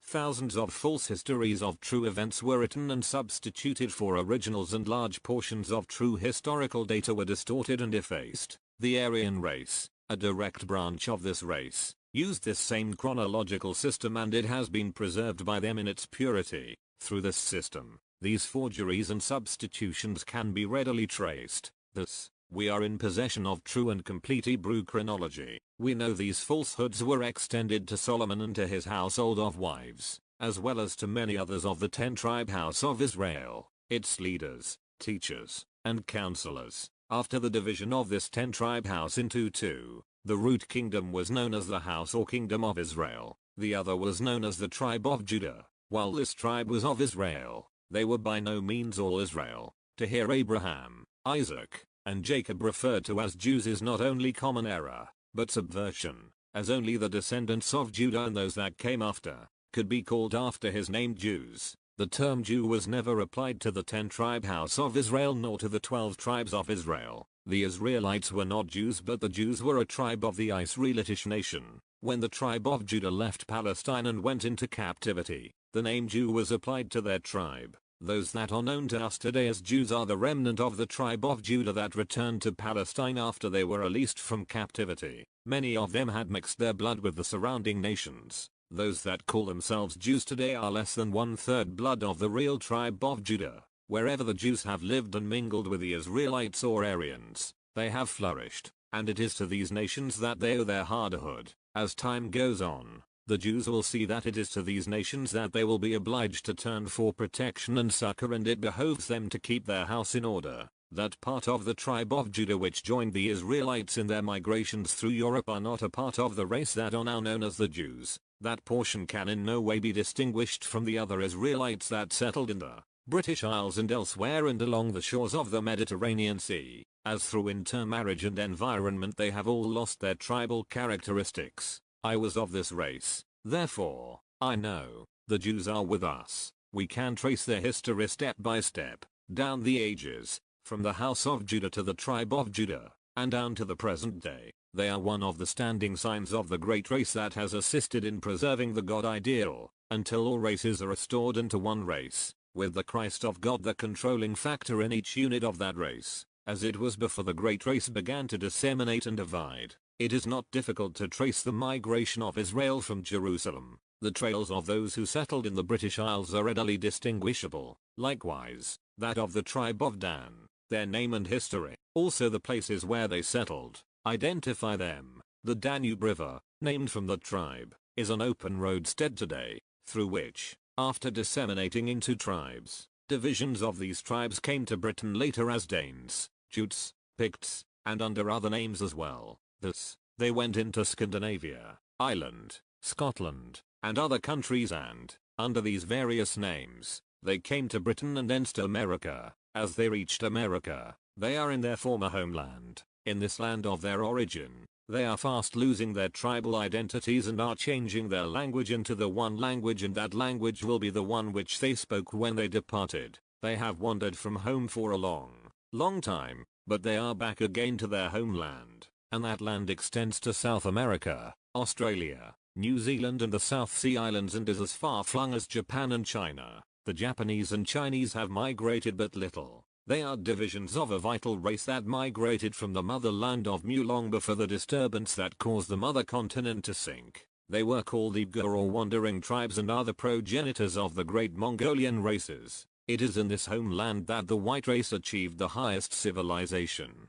They used emanating and radiating energy and released the energy of the atom to do useful work. They also developed levitation, thus they transported themselves from place to place. Their philosophy was entirely free from pagan worship, creed, dogma, and superstition. They worshipped true principle as flowing through all humanity, man as divine as God. Israel Arya is the symbol of the single and wise kingship and culture. From this race came the Bible, and to this race its highest precepts were addressed. The Christ in man was their ideal. This was the torch that bore the light which was always aflame, the head of the scepter, to fan this flame and keep it glowing ever brighter, that man may never forget its precepts. Those precepts were not only recorded in one Bible but in 12 Bibles. To guard against destruction or subversion, people built 12 corresponding Bibles in stone and located them throughout the motherland, in order to bring them together under one head, thus making the precepts everlasting. They built the Great Pyramid, thus proving that the Christ, the foundation of civilization, was solidly established on earth among men and could not be defaced or erased. It would last forever, not only as a beacon that would hold high the light, but as a reflector for that light. It not only reflected the light but gave forth the oft-repeated command, if humanity has lost the light, go within. There you will find recorded the precepts that will renew the light so that it may shine forth from you. The lost sheep that are wandering bereft of light, with God, all that wander without the light, life, are sheep that have strayed from the fold. The fold is always there to behold and return to. The Christ, the shepherd, awaits with the lighted torch upheld for those that will enter therein. Although it has been hidden through the ages, it is always there for those that come, seeking the light. It is the first expression from the cosmos. The voice, the word of God, comes forth. Here is light, let there be light. The vibration flashed forth. With those vibrations came life. That life is never separate from God, is witnessed by the fact that this great pyramid, with its foundation well established on earth, rears its head, uncrowned, to the skies. When man accepts his true heritage, Christ, and the fact that the Christ of God is his true self in full dominion, the crown or capstone will be placed. Then will it stand as an everlasting witness to the fact that man will never again wander from the fold. The Great Pyramid is a Bible in stone, an indestructible bibliographical record portraying events of attainments and wanderings of God's chosen peoples. This does not mean just one people but all people who accept the Christ light. Neither does it give those people license to act and be less than Christ-like. It stands as a witness, lest humanity or its units wander away and forget, and dim this true light, that from their midst would come forth one who had the determination fully to portray the Christ, and with torch held high, aflame with light, would lead as the Christ within should lead. For ages, civilization has been going downward. In fact, so long has the great race trod the dark path, it appeared that this great race would lose its identity and revert to savagery and barbarism entirely. It was recognized that only a few were holding fast to the pure concepts that belonged to humanity, and that these few must withdraw into seclusion, in order that they could more readily come together, concentrate, and send out the light for the protection of humanity as a whole. Through this group, teachings were promulgated that the world needed a savior, a God-man, who could and would step forth and, through thought, word, or deed teach and show humanity first through its units, then en masse, that the Christ still lived in them and was just as vital as ever, although inactive. The Christ light had been submerged by them because of their ignorance and refusal to live a Christ-like life. Through the spoken word, prophecy, and the heralding of groups and individuals, the proclamation was sent out to humanity that the Most High had appointed a savior, who would again live true to humanity's highest concepts, and that a savior would come forth at an appointed time. This was an edict of the Most High which the Godhead poured out through a group of human units. Those units saw that, in order to attract men to the savior who would come among them, it would be necessary to set an appointed time for his advent, and that all should be instructed as to the method and purpose of his coming, even fixing the exact date of the crucifixion. This was not only necessary in order to give his teachings greater weight and vitality, but it was necessary to bring humanity's thoughts back to a focal or central point. As the majority were wandering entirely after strange gods, humanity had gone so far afield that spiritual death was imminent. Thus, It was proclaimed that the body of this Messiah or Savior would be slain and that his body would be placed in a rock-hewn tomb and a complete resurrection would follow. Thus, humanity would again be shown that they could turn from being the sons of men and become the sons of God, the Christ of God always dwelling one with God. Thus, by living the God life, man would never go back into the welter.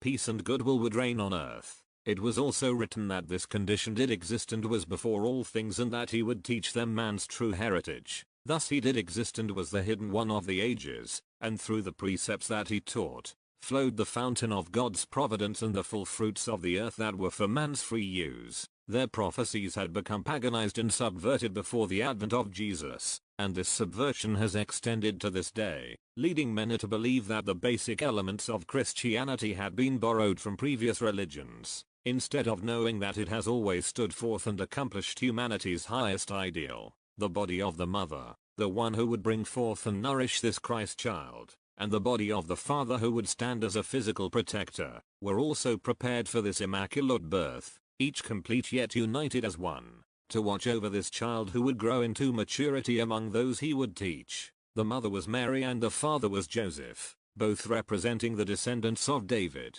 the true light bearer, from the seed of Abraham, meaning Abraham, the bearer of the complete light from the great cosmos. The sons of man had reverted so low in the scale that the vibrations of their bodies were below those of the animal. By stepping forth and presenting the long-forgotten Christ, he knew full well they would attempt to ravage his body in a greater degree than the animal would. Unless human perceptions are guided by the Christ light, they will sink lower than the animal. He knew he must be so definitely at one with the Christ in his dominion that they could not touch him unless he chose. Thus, he was fearless in choosing the role. Such an one choosing this role must be humble, knowing fully that such is the role that all have followed through their Christ life. This gathering consolidates this idea more definitely. You can observe the silent influence wielded through the thousands of humble souls gathered here. You can calculate this fully by taking for the basis of your deductions the fact that one man, standing forth in his Godhead, giving forth in fullest measure, conquers the world and death is no more. Add to this the influence of one more who is as powerful. The influence of the two is fourfold greater than the one. Then multiply this by the numbers gathered here and you can realize the power that is radiating forth to the whole world from this multitude. With such a power center in full radiation, the world is reborn, revitalized, and renewed instantly, whether the units of humanity realize it or not. Such an assembly has gathered in stated locations throughout the world every 12 years, far down the ages, long before Neptune threw off her mantle of God. Their numbers were less in the earlier days, but the radiations going out from the groups have attracted others without an audible word being spoken. The first small group grew into a multitude, then one from that multitude formed another group, and so on, until 12 groups were formed, and this is the 12th or last group, making 13 in all. This group has assembled to consolidate and unite the 12 with the first group, making 13 united into one complete group, yet meeting as the original groups have met, in different places, to facilitate the accessibility of the assembling places. There is no attempt at definite organization, neither are there any hard and fast rules adhered to. It is only organized as each individual is organized within and, through that organization, is drawn to one of the groups. The location of the assemblies has never been revealed to people in general, which proves that there has been no attempt at organization. The assembly which will gather at 12 o'clock tomorrow will fully consolidate all the groups under the first group, the 12 building a pyramid symbolizing the completion of the Christ ideal in man, the 13th constituting the capstone or crown. All the 13 groups will assemble as separate groups in the same location as before, yet the assembling of one or all of the groups will be the same as though all were meeting with the head group, which will be accomplished tomorrow. Aside from just assembling for consolidation of the 13 groups into one group, 12 from each of the 12 groups will go out to assist in forming 12 more groups. Multiply this by 12, which will be 144 groups. When these groups are augmented by other units of humanity, they will again branch out into groups of 12. Thus a pyramid formed of groups in the order of 12 will be erected until it encompasses the earth. The only requisite necessary to become one or a part of these groups is first to present the Christ ideal to yourself, then give forth Christ to the world in thought, word and deed. You are then one with this whole great group and where you meet God, They must meet with you, in your home, your own sanctuary, be it in the most remote part of the world, on the mountain peak, or in the busy marts of trade. One with God as the determining factor always. The instant you left your thought to the Christ, your body responds to the Christ vibration. Then you respond to the same vibratory influence that is emanating from this vast throng, and the multiplied energy of its numbers picks up your Christ ideal and spreads it broadcast to the whole world. And your influence is carried on and on with the combined whole in a great tidal wave of thought. Thus, instead of remaining in the former seclusion, these precepts will become worldwide. To such a group there need be no head, save the great Godhead of the whole human race. No form, no sect, no creed is necessary. Declare you are the Christ and command the self to life true to this ideal concept in thought, word and deed. Thus you do conceive and bring forth the Christ. These vibrations once established are never diminished, though the unit or individual be unconscious of their existence. But if you keep on and on, you will become conscious of these vibrations, which is a far greater experience than any other could be. Thus, the focal point which is established is true and can never be erased, and to this point every human unit must eventually come. To such the whole wide vista of the universe is opened, and there are no restrictions added to or imposed upon the individual. The vista imposed by the human vision may be outside these vibrations, but it may be brought within the range of vibratory vision. There may not appear to be an individual here within the vibratory ray which the human vision imposes, but each is here and we recognize him. You, who have walked or ridden all the way, have at times glimpsed this fact, or you would not be here. With such a united humanity, can the battle of Gog and Magog or Armageddon be fought? Can man-made manifestations of law bring forth a force that will trample over God law, which is ruling above and coexisting with all force? Here but one God man need say, no, and it will be accomplished, as all are in unison and respond in unison. No force need be exerted. The force to harm that those in the lower vibrations are sending out can be concentrated and returned to them with true love and blessing. If they resist, they will but destroy themselves, and those who are returning the love force need not so much as lift a hand. These groups stand as the Great Pyramid has stood, indestructible down through the ages, as a witness, in stone, to humanity that the Christ in man was fully established long before man's advent, and that man as the Christ has never been separated from the Godhead. That this Great Pyramid is such a witness is fully established by its age and purity of form, construction, and intellectual value. It has been preserved and mentioned as the Great Pyramid throughout millennia. All the scientific information that is embedded in the huge mass was not placed there for the advancement of science, as men must be well versed in science in order to interpret its knowledge. Its great antiquity and wonderful structure have set it aside as a mystery to mankind. Within its mass is exposed the secret of the universe. Each delineation is in precise terms and methods of exact science. This was preordained and is working toward the harmonious consummation of man standing forth as the Christ of God, completely amalgamated with God. The culmination of this accomplishment will place the capstone upon the Great Pyramid. Chapters VI. As the Rishi finished, a number of people walked toward our camp and Jesus was in the group. We had noted that they had gathered on the slope of the ridge a short distance from the camp, but had supposed that they were gathering for a private conference, as these gatherings were in evidence all about the countryside. As they approached, Weldon arose, stepped forward, and clasped both of Jesus' hands. There was no need for an introduction, as they were all close friends of the Rishi and Jesus. As for ourselves, we felt like little atoms ready to take root in any niche where soil presented itself. All gathered around our campfire. Weldon asked Jesus if he would talk to us of the Bible. This met with a most hearty approval from all, and Jesus began, "Let us consider David's prayer in the 23rd Psalm. The Lord is my shepherd, I shall not want." You will note this was not a prayer of supplication. Do you not see that the real meaning implies that the one great principle is leading us into the way we should go, or great principle goes before on our pathway, and thus we make the crooked places straight? This principle prepares our pathway as a shepherd does for his trusting independent sheep. Thus we can say, "Where our Father leads I am unafraid." The good shepherd knows where everything is located that is good for his sheep. Thus we can say,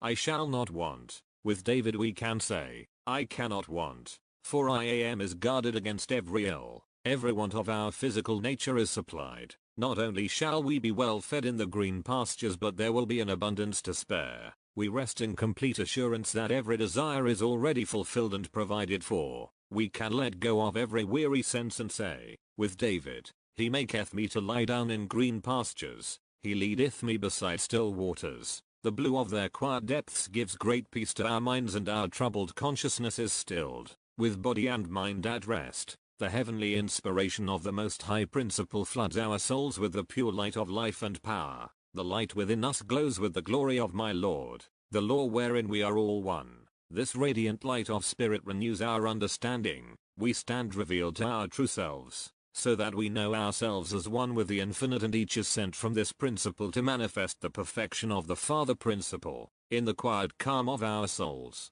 we are restored to our pure selves and know that we are whole. Thus, He restoreth my soul. Yea, though I walk through the valley of the shadow of death, I will fear no evil. In the fullness of the bounty of this God Principle, what can we fear? Here we rest our physical natures. God quiets our minds. God rests our souls. God illumines us for service. Therefore, with this perfect preparation from within, what outer tests could cause us to fear that any evil thing could harm us? God is in the midst of every one of us. To each He is an ever-present help in time of trouble. In Him we live and move and have our being. We say with one voice, all is well. Now each can say, God love leads me directly into the fold. I am shown the right path and corrected when I stray from this fold. The power of God love attracts me to my good. Thus all that would harm is shut from me. Now, with David, each can say, for thou art with me, thy rod and thy staff they comfort me. In first taking up this work and perceiving the truths or the fundamental scientific facts underlying all life and the way of attaining thereto, you take the first step,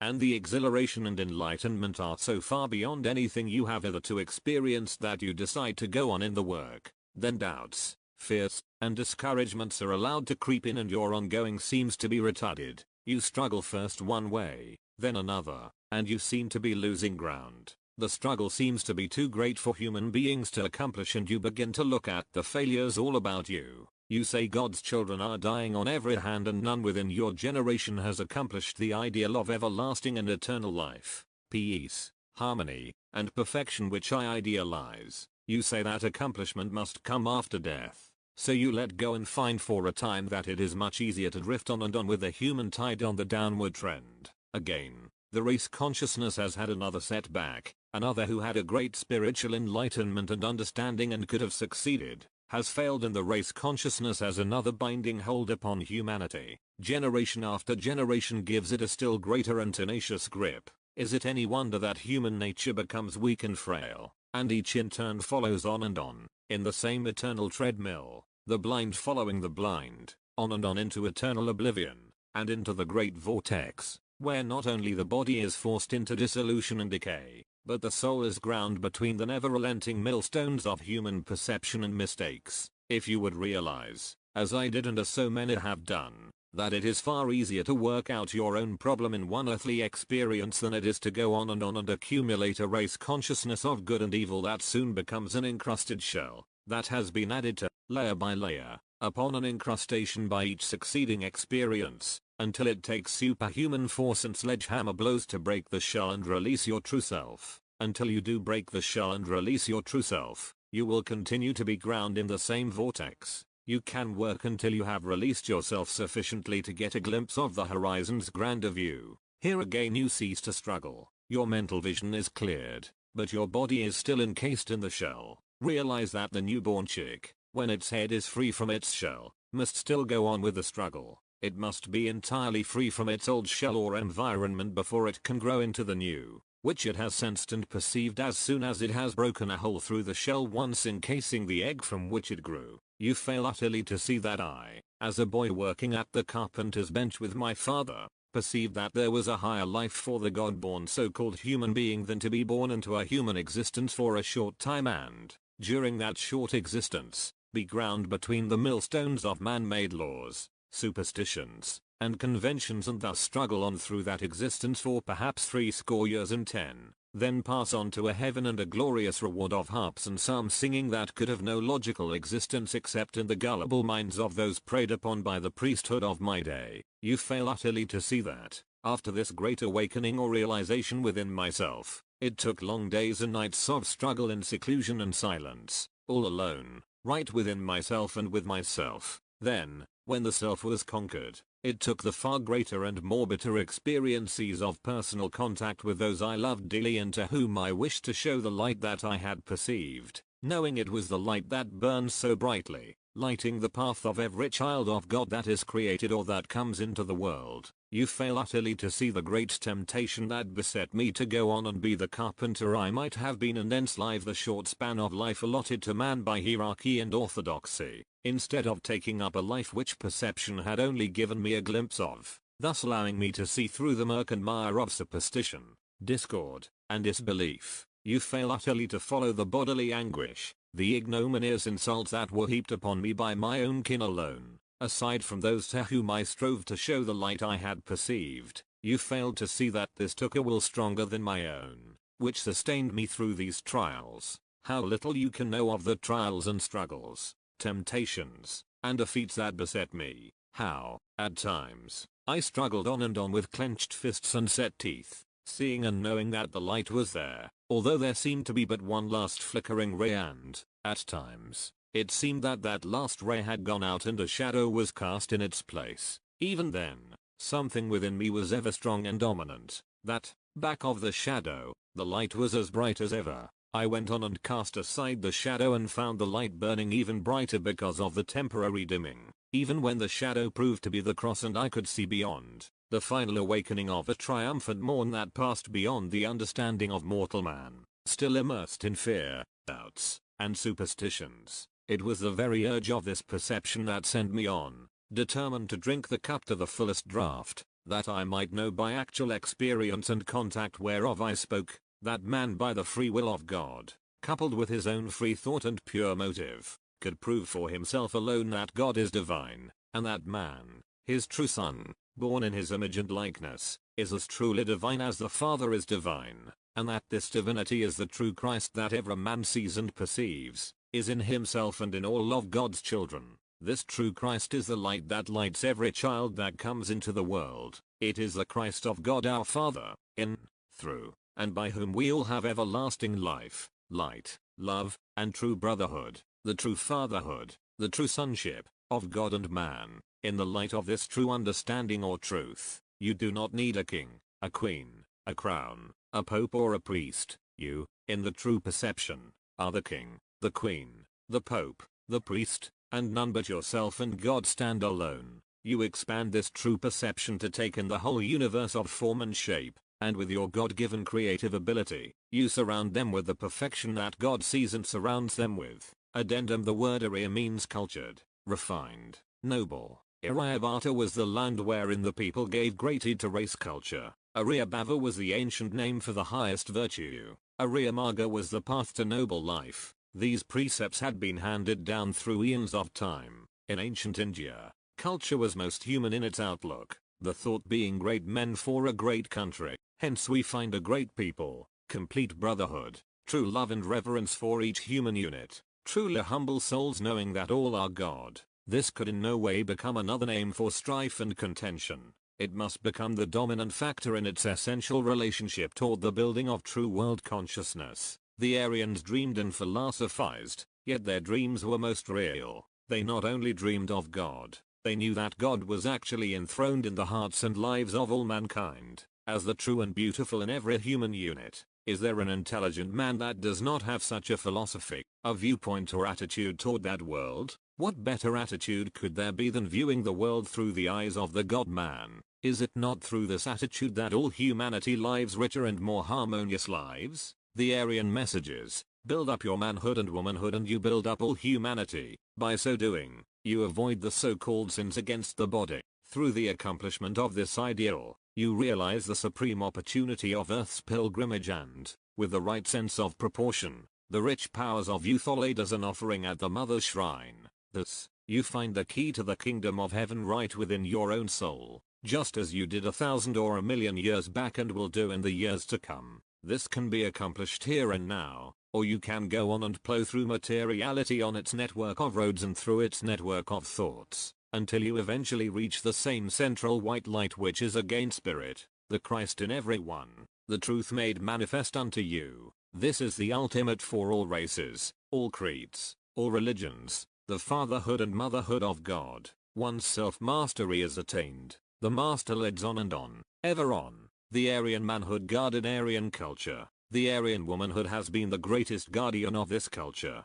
All through the ages, she has nourished the moral, social, and political life. Her intuitions and mysticism of sympathy have always stood as the great bulwark of the Aryan ideal. Aristotle asked that an Indian teacher, versed in the ancient teachings and culture of India, be brought to him, a teacher that in the noblest sense could be called a true man, physically strong, intellectually and morally refined. It is God's promise that prayer is always answered. I say unto you, ask and it is given unto you, seek and ye shall find, knock and it is opened unto you. For everyone that asketh, receiveth, and he that seeketh findeth, and to him that knocketh, it shall be opened. In other words, the Christ admonishes us, when principle says, yes, refuse to take, no. No does not have its origin in God but in our own failure to believe in God's promise. The God promised to man never fails, but how few can stand the test of knowing, how few can meet every trial by knowing God,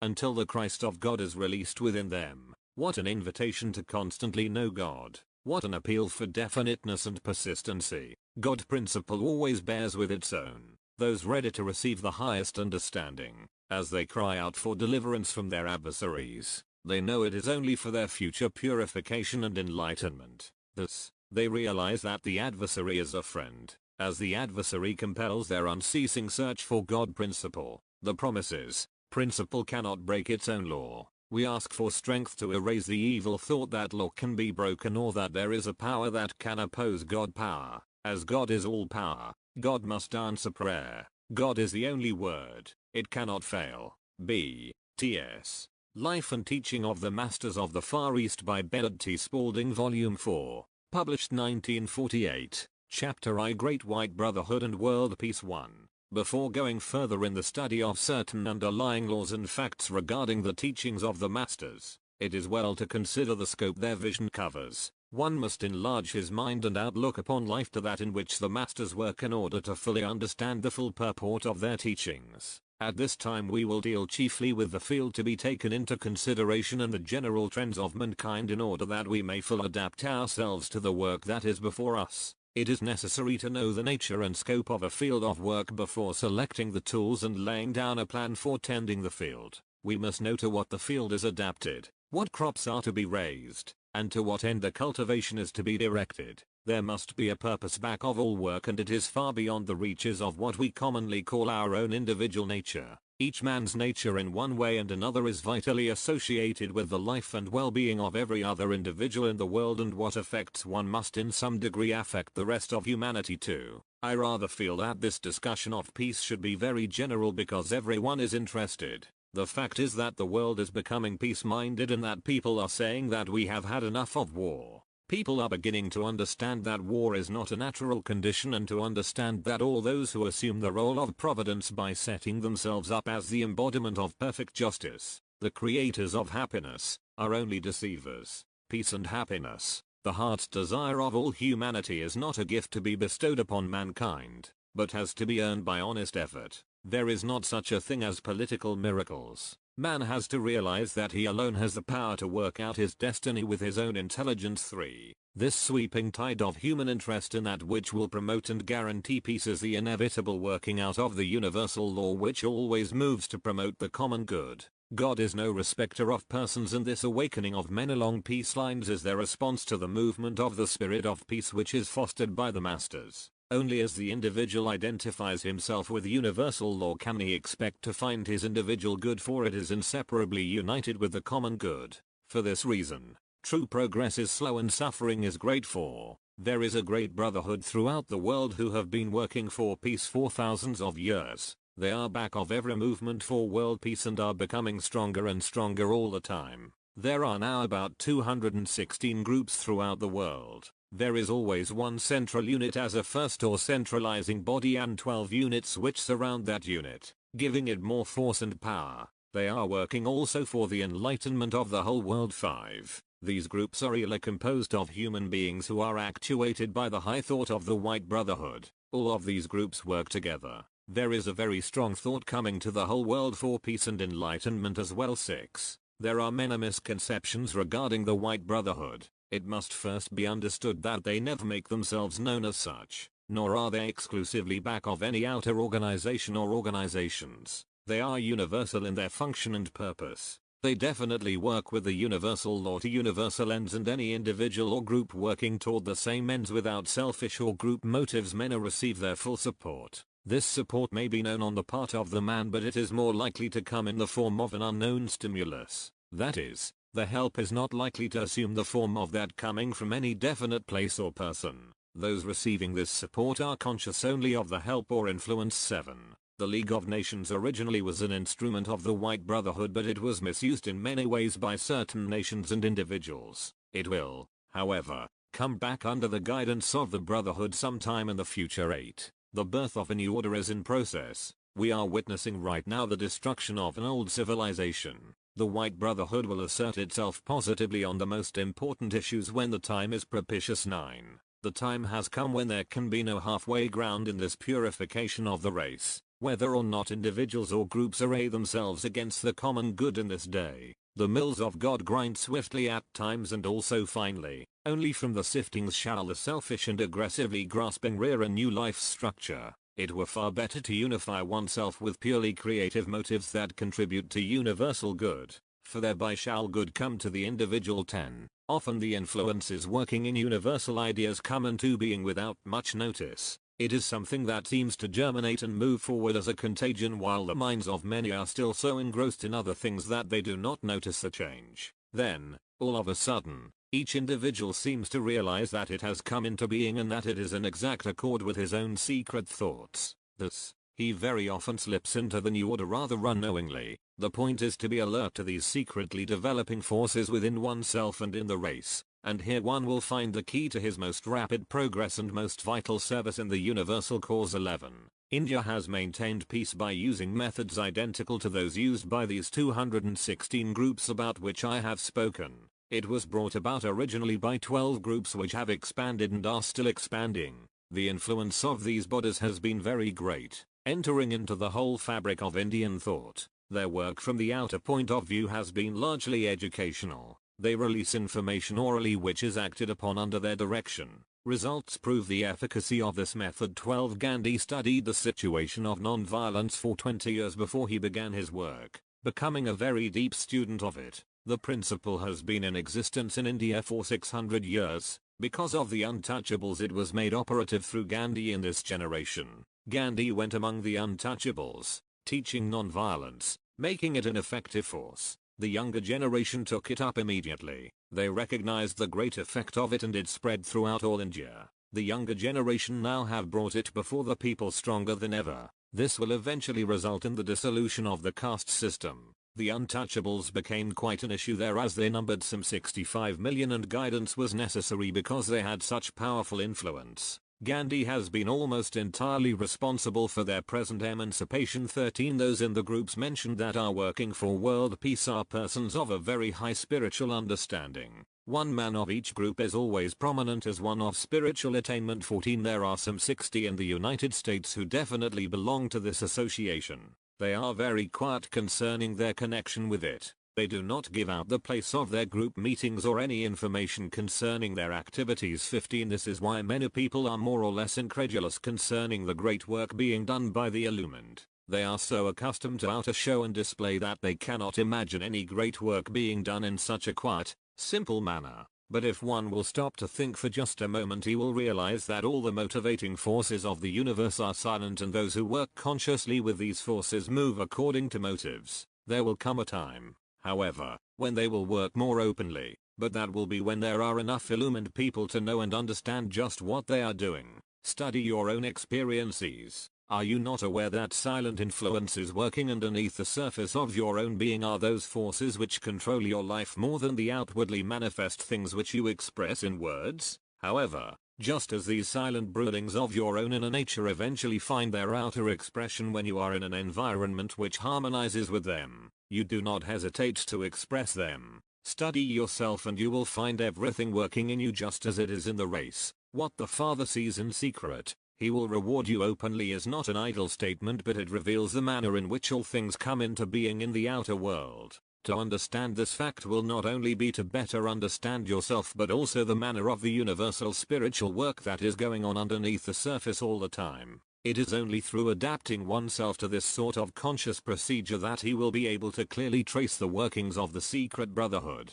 Their activities are hidden only to those who do not discern the mode of accomplishment. We are accustomed to noise and display in the quiet, yet most powerful forces in ourselves and the world about us go unnoticed. We follow the noisy people into bypaths and lose the path of life that moves in stillness through our own individual being. 16. This brotherhood is not properly an organization, as anyone can belong who will work constructively either openly or silently for peace. It is rather an association of kindred spirits. They cooperate, in fact, with any association or organization that is for the benefit of mankind or the advancement of humanity. 17. The group in India works silently, but it is its influence that brings these bodies together and company coordinates their activities. It was the activity of this very group that brought the Nobel Peace Prize before the world. 18. Tolstoy was a great factor in making this principle practically effective, but it has always been presented through the 9 rulers of India. Tolstoy was an advanced soul.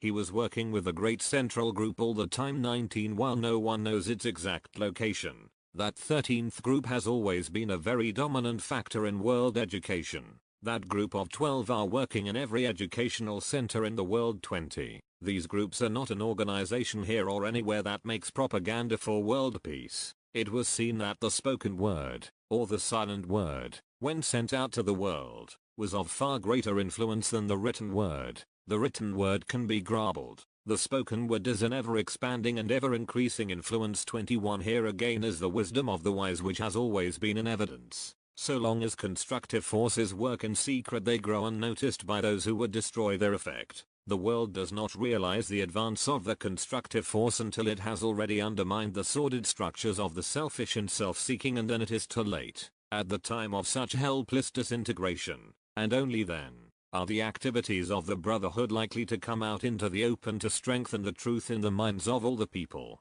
This is not done through fear of attack but through knowledge of the most powerful way to bring about any great constructive movement for world betterment. The selfish have no access to it. 22. In a sense, all those who are working for India's freedom or for the freedom and peace of the world are avatars. As the Western world looks at the avatars, many of the great ones have been disseminating this teaching for thousands of years. Jesus has been and is working definitely for the betterment of the whole world. 23. The reason many people in the Western world do not recognize the work of avatars is that they can conceive of them only as working on the surface, saying and doing spectacular and miraculous things in public. They do not know that the true miracles are always worked out in silence. Verse 24. Regarding arbitration as an instrument for world peace, this movement was started in the Punjab of India. It is a powerful instrument of world peace. It has completely outlawed aggression. India never did use an aggressive attitude, never did encourage open warfare in that territory at all, and the Punjab was the greatest influence back of this whole movement.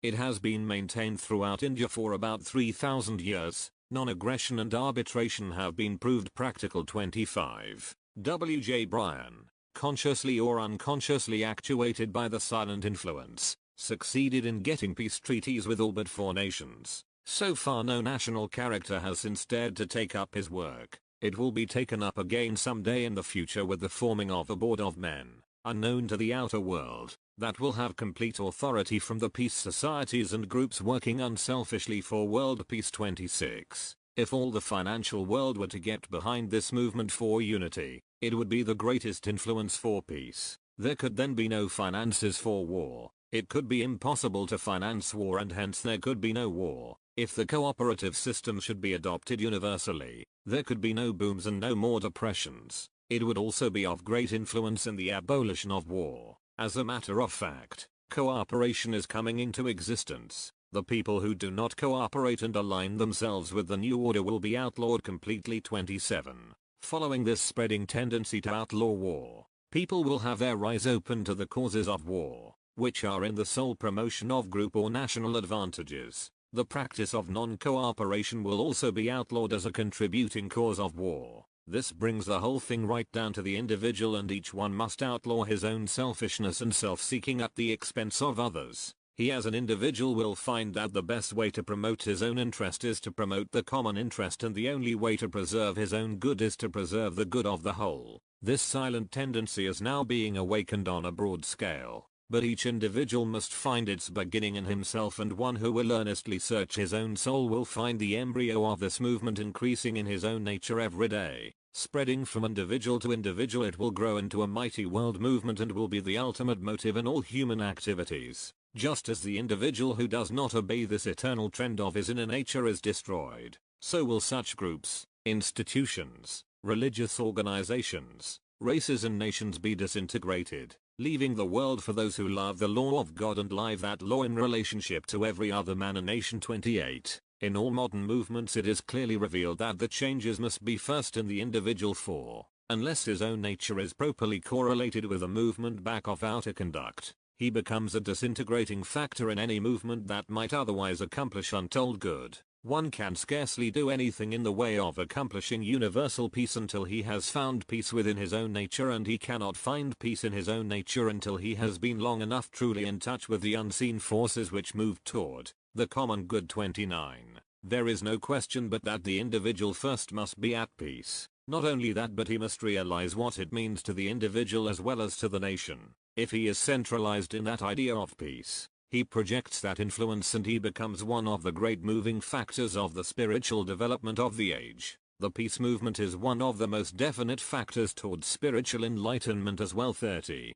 Politics will be broken down completely with this new system that is coming. But, so long as the present political setup endures, no really effective program can be launched and carried to a successful conclusion. Everyone who keeps in step with the trend of the times is receiving all the help he is capable of receiving from these higher forces. Some of them receive this help consciously, some unconsciously, but nevertheless the help is there. Some have gone so far that they know and acknowledge this help. 31. Political parties, in the working out of the underneath movement of constructive forces, will probably merge into one great party for greater simplicity of government. These changes must come through our party system, moving into single chamber legislation and not divided. A house divided against itself shall fall. That will eradicate a great many of our political evils. This will all originate within the states due to changes brought about there. It is coming as a national movement in the United States. 32. Peace is here.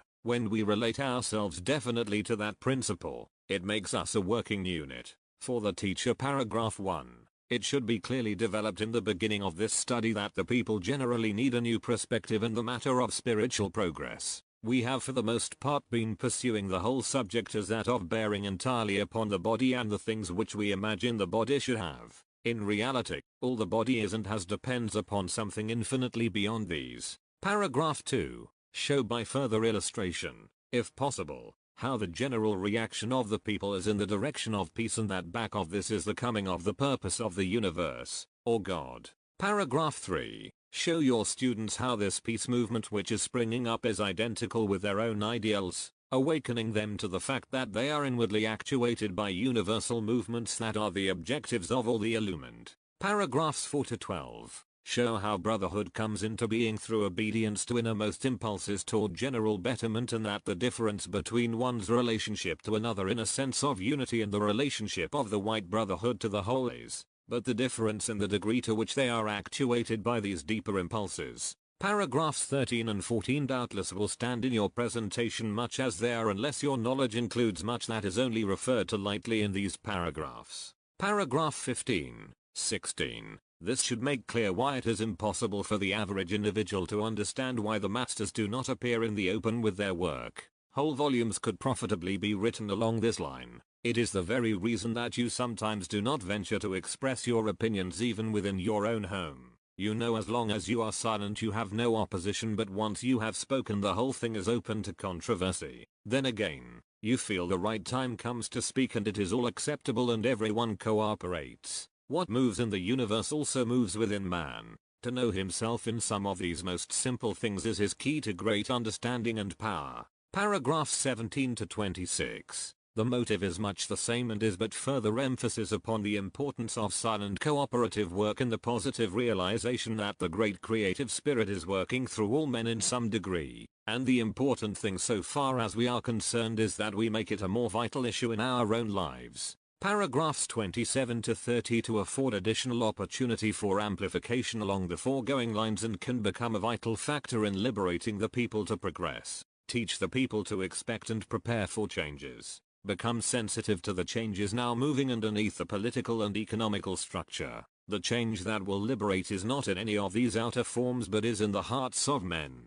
Chapter 2 The One Mind 1. We have evidence of the control of the one mind. In every field of action we will note the one mind control. Even upon this boat you will note that there is one head. Consequently there is one control, with many activities under that control. And all these lesser activities emanate from that centralized authority too. It is only through the centralization of power and authority that there is anything like harmony in the operations of any organized section of society or even within the individual. We all know what happens when there is a division of power or rather an attempt to divide authority without consideration of some central motivating source. The orders which go forth from two sources to the various centers of activity can result only in confusion and chaos. If power emanates from more than one central directive head, the authority is destroyed and the entire structure is broken down. 3. Where there is one controlling element which has dominion, power, or control of motivating action, we are brought directly to that one element and, thereby, brought to one pointed action which we have discussed before many times. It is through that action that we do accomplish and that action brings us into a harmony with that central control and that we do not scatter our forces but work with the one force, or power, which is complete control. 4. You always bring yourself into accord with that to which you have delegated power. That is, if you believe in the power of the world and its environment, you are seemingly receiving directive control from 1,000 different sources and this is the source of your confusion. You do not know whether to obey the seeming demands made here, there, or some other place and this division in the consciousness breaks down the entire structure of man's nature. He must know whom we have believed, and become persuaded that he is able to keep that which we have committed unto him against that day. 5. That one control does exist for every human being if he will but use it. Of course, the use of that control must be conscious. It must be consciously directed or used for the purpose which we decree or which we establish. It is through the establishment of that control that our thoughts are brought into that one power of action or one thought of expression. There they cannot help but express that which they send forth. In other words, the motivating principle we determine must come into existence. His servants are ye, to whom you yield yourselves servants to obey, and the manifest results must be determined by the outworking of that motivating force from which you receive your direction. The results can be no greater than is the power vested in the authority. 6. This central control of the universe is often called principle as well as mind. Principle does not bind it as closely perhaps as the one mind. Still, that principle controls and governs and it knows what it is doing. It governs with intelligence, so it must be a mind principle. The Hindu always puts it as principle, or the Almighty, which means that man does become that mighty, controlling element. Man stands in his almightiness the moment he projects his thought to that one control, that one central directive authority. 7. It is also simple if one looks at the entire situation with an open-minded and sane approach to it. You say in your own mind that this person or that condition has power to make you sad. This is delegating authority to a definite location or form, obeying the authority which you have thus assigned. You embody in yourself the mental and emotional state which you recognize as existing in the nature of that authority. You could not possibly think of embodying joy from a source that you decree has only the power to make you sad. Then, through your obedience to the authority you embody the sadness which you have admitted it has power to manifest in you and you say I am sad. You become that which you embody. This is the whole secret power, but, to manifest that mighty power that is ours, we must obey that source and embody the characteristics which it possesses. Then we should not hesitate to proclaim I am that, as the Hindus put it. When that becomes the thing we have embodied, this will all become perfectly clear to anyone who will dwell on the matter for a time. 8. In this state willpower is not a method of control. Willpower gives us the impetus for bringing that control into existence, but it is not the motivating factor back of the control. Will may differ entirely from control. Self-will never is able to project thoughts to one central point. Definite control or mind action is capable of carrying thoughts, feelings or actions to one central control, which is a definite attribute or element that man uses always and which he has dominion to work with, not over, but to work with. That is the very force which man brings into activity the moment he brings his thought to that focal point of principle which activates all conditions. 9. Let us take a very simple illustration. Man has power to bring his mind into subjection to the principle of mathematics, but he does not have the will to make the principle act. The principle acts of itself and is a single center of control within its sphere. Man may bring his will up to the point of the activity of the principle, but from then on the principle is the motivating force, and through this subjection of his will, to be more accurate, he finds the secret of his mathematical power. The principle of the human will is that it is to be brought into subjectivity to some higher authority, and thus man becomes the embodiment of it and is possessed of the power of this higher authority. Man's weakness is brought about through making himself subject to that which in reality has no power, and this should be proof to him of the immense power which is possible to him. He must now learn to apply this principle of his own will and recognize power as existing only in the one principle. 10. Our everyday life is a concrete application of this fact, in that our statements conform to the one principle or one mind. We vision or project an ideal. Let us say that that ideal is for perfection. We immediately come into direct accord with the one mind control or principle. We project an ideal for ourselves to accomplish. If it is a high ideal, that power immediately becomes active and brings that ideal into existence. The moment that ideal is projected and the force back of it becomes active through it, that ideal is complete. That is, the moment the ideal is released from the activity of our will and is projected into the activity of the one principle, it is a completed thing. 11. So long as there is any dual sense, it is difficult for anyone to see how this can be true on the manifest plane. The masters do not take into consideration any plane outside of the spiritual made manifest. If we do not take into consideration any plane outside of the spiritual, it must be in existence always after the statement is made.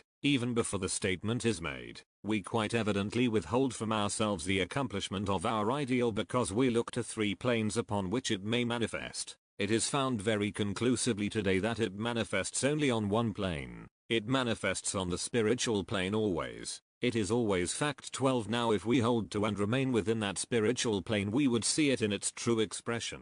We would not need to look to the material at all, for when we do, we speak in terms of materializations, and materialization is not spiritually a fact. The actual thing is the fact always. That is the spiritual made manifest. 2 + 2 = 4 in the mathematical principle. It equals 4 in the mind, and likewise in manifestation. This is not three planes, but it is all the mathematical fact separated or differentiated at no point whatever. 13. After the manifestation, it is said that it does no harm to name it material or physical because you cannot harm the fact, but it is always elevated or exalted to the spiritual. That was Jesus' meaning when he said, "If ye exalt all things to spirit, they are in existence already." Evidently he had that very thing in mind when he gave the prayer, "Father, I thank you that you have heard me, and that you do hear me always." He knew fully that that which he saw as his ideal was already accomplished. To him it came forth instantly. Then he gave the statement that if you go forth into the vineyard, it is ready for harvest. 14. Now, if we take that definite position, there is no question but that we would be out of all of this difficulty completely. He immediately rose above every difficulty by the very attitude that he took. It was not a long, arduous process to him. It was instantaneous. He saw completely through the non-existence of them. That is not claiming that he denied them. It is quite evident that he never denied any condition. He always rose above it to the true spiritual condition, and then there was no need for denial or for paying any attention to anything but the true spiritual condition. He said, "I live always in spirit." 15. Our Bible says "I live always in a spirit," being an entirely wrong interpretation. The interpolation of a where it does not belong makes a lot of difference. That is where many mistakes were made in our understanding. 16. The Christian Bible says God is a spirit. The original was God is spirit, never confining him to one attribute, to one condition. One writer said, "It is like trying to crowd God into the quart measure of our intellect." Spirit and mind are synonymous. They are one and the same in vibratory influence. That which seems to make a difference is that we take our thoughts as indicating mind as consciousness. For mind and consciousness are inseparable. The element of consciousness is thought, and when conscious of spiritual fact there is no difference to us between mind and spirit. We are in a state of spiritual consciousness. 17. You are right in thinking of mind as consciousness in action, but so is spirit consciousness in action. They, too, are synonymous. Either may become quiescent or become submerged in the individual, but they are not submerged in the outer condition.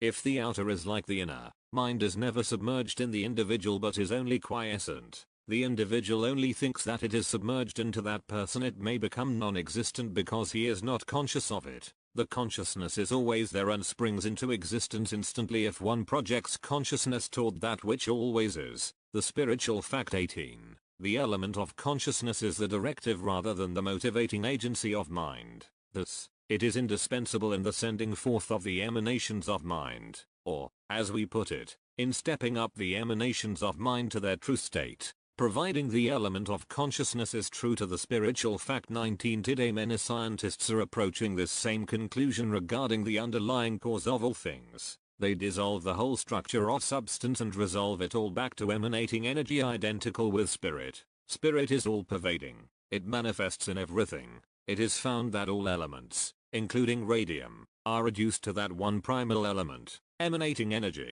But this energy, in the last analysis, is not blind force but intelligent force. It knows what it is doing. Scientists even admit that there is a certain form of electricity that seems to know what it is doing. This all-pervading, creative energy back of all things is aware of itself, aware of what it is doing, aware of how to do it, and we therefore call it spirit or God. It is omnipresent, omnipotent, and omniscient as the Christian Bible puts it. 20. When man begins to assemble in his consciousness the activities of any principle, he begins to say I am that. This is the centralizing of the authority of the principle in himself. I am renders the mind dynamic instead of letting it rest in potentiality. It becomes dynamic the moment we focus thought upon I am. That focal point is the center always, and from it emanates the authoritative commands that control and determine the entire status of manifest man. The I am must be used to indicate man's true estate, that which he is in fact, and not what he has seemed to himself to be in manifest form. I am that I am, which is the embodiment of the motivating authority of the universe. Beside that I am there is no true existence but only delusion. 21. This name I am was God to Moses. It has come down through the ages as I am to the Hindus it is Om, which means the same. Likewise to the Aryans it is Om. The Chinese use it as Tau 22. The so-called blind spots in the ether common in our radio and scientific fields is in a sense symbolic of the blind spots in human consciousness. The radio beam crosses right through these non-magnetic fields as if they did not exist. Our layers of atmosphere, the concentric bands of atmospheric conditions, are in motion. In our Earth they are stationary. When a non-magnetic field moves over a magnetic field of our concentric bands, a vacuum-like condition is established. When a magnetic field passes over a non-magnetic field of the Earth's surface, it passes right through it and is lost.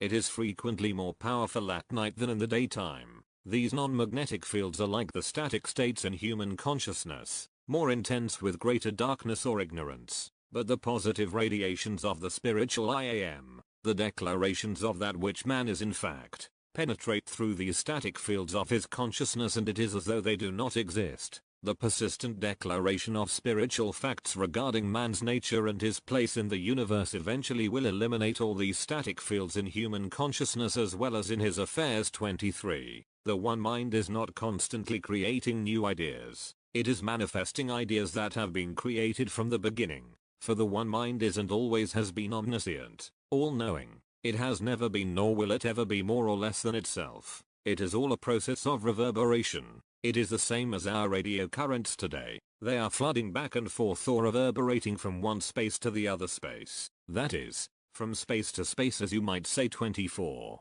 Thought is, of course, the most potent of any radiations because it has control over the vibratory field of electricity and radio. In fact, both the vibratory field of electricity and of radio will impinge and reflect from the vibratory field of thought always. Radio follows a track in the atmosphere regardless of the conductor. It follows a true track or trend. It operates through the ether. But thought in this sense does not travel, for thought is omnipresent. It is already there no matter to what point you refer. It is the impingement of thought upon the electrons that causes thought to appear to move. Mind is the motivating element. Thought moving concurrently with mind and in striking upon the electrons produces all movement in the plane of manifest substances. 25. That which we call space is in reality the one spiritual mind. That is the principle by which the human soul, which is the replica of the spiritual mind, can overcome time and space, for there is no such thing as time and space in spirit. In spirit all is complete, and in completeness there can be no such thing as time or space. This is what is meant by letting the same mind be in you which was also in Christ. It is a state of complete oneness existing in fact between the individual and the universal soul, and it must become a conscious fact to the individual. That is the complete mind, the controlling mind, functioning through the individual consciously. 26. Physical man or man conscious of himself only as a physical being that thinks he is apart from God, the one mind, and thinks in terms of moving from place to place, is only moving an illusion for himself and, hence, unhappiness. He really is in and of that one mind and lives and moves and has his being in it. In Jesus talks his greatest statement was peace be still. It is never said in a loud voice, projected of the will of man, but in unison with the calm, knowing power that comes from a sense of oneness. There is the greatest security and the greatest power. We have seen some of the greatest storms overcome by that simple statement. Likewise, the seeming brainstorms of human mind are stilled until one can feel the controlling power of the one mind. For the teacher paragraphs 1 and 2 give ample opportunity to conclusively point out to the individual that so long as his mind is divided he has, by that act of division, lost his sense of power and direction. Only from some definite premise can any structure be builded, and until one has arrived at this premise he cannot proceed to do anything. This must have been what Jesus meant when he said, "Thou shalt worship the Lord thy God, and him only shalt thou serve." Paragraph 3. This one underlying principle of life, God, is the controlling and ruling force of the universe, and man can find himself only in relationship to this principle. The only adjustment that will harmonize man's being is a realignment of his entire nature with the facts from which he came. Paragraph 4. Man himself has assigned power to the external world, for there is no power there originally, nor is power there even when he has seemed to delegate it. That power still remains within himself, and that which seems to be power in environment or anything outside of his own IAM, his central identity, is the perversion of this same power within himself. The power is always within man and it works according to the direction given it, but back of it all is the controlling force of the universe, and that which I am individually must be one with the I am which is universal. Perfect accord must exist between cause and effect, for the movement of the cause is the life of the effect. Paragraphs 5, 6 and 7 can be further extended along this same line, and the lesson made of eternal benefit to every individual. Nothing else so completely tallies with the true message which Christ tried to give to the world as this. Greater things than these shall ye do was his estimate of man's potential capacity. Paragraphs 8 and 9. The most helpful lesson and liberating practice can be developed from these two paragraphs. The willful attempt to force thought into the place of manifestation is a hopeless task. It is destructive to the individual who practices it. The acceptance of universal power, a central executive emanation that produced heaven and earth as the already completed manifestation of itself in the self-existent fact back of every constructive idea of man, is the way to liberation. Paragraph 10 shows the method of procedure in so-called demonstration, which is, in the last analysis, stepping aside from our sense of incompleteness and imperfection to accept the facts.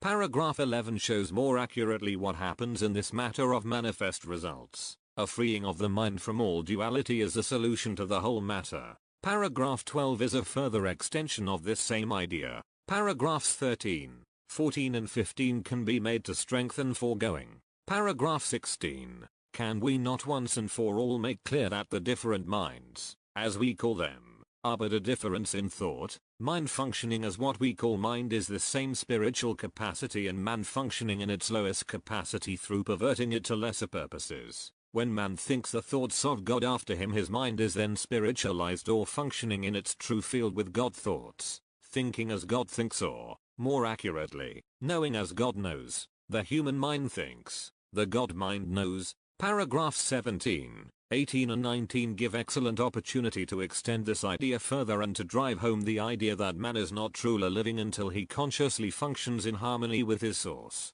Paragraphs 20 and 21. The true use of the I am is to maintain man's original identity in and with his source, not allowing it to descend to include within his nature that which he is not. Man is not his experiences. He is what he is. Experiences with that which seems less than himself should never be admitted into his estimate of himself. I am always that which I am in spirit, not what I seem to be in experience or what I have experienced in the world. No matter what I have gone through or seem to be going through, I still remain what I am in the original sense, the image and likeness of God.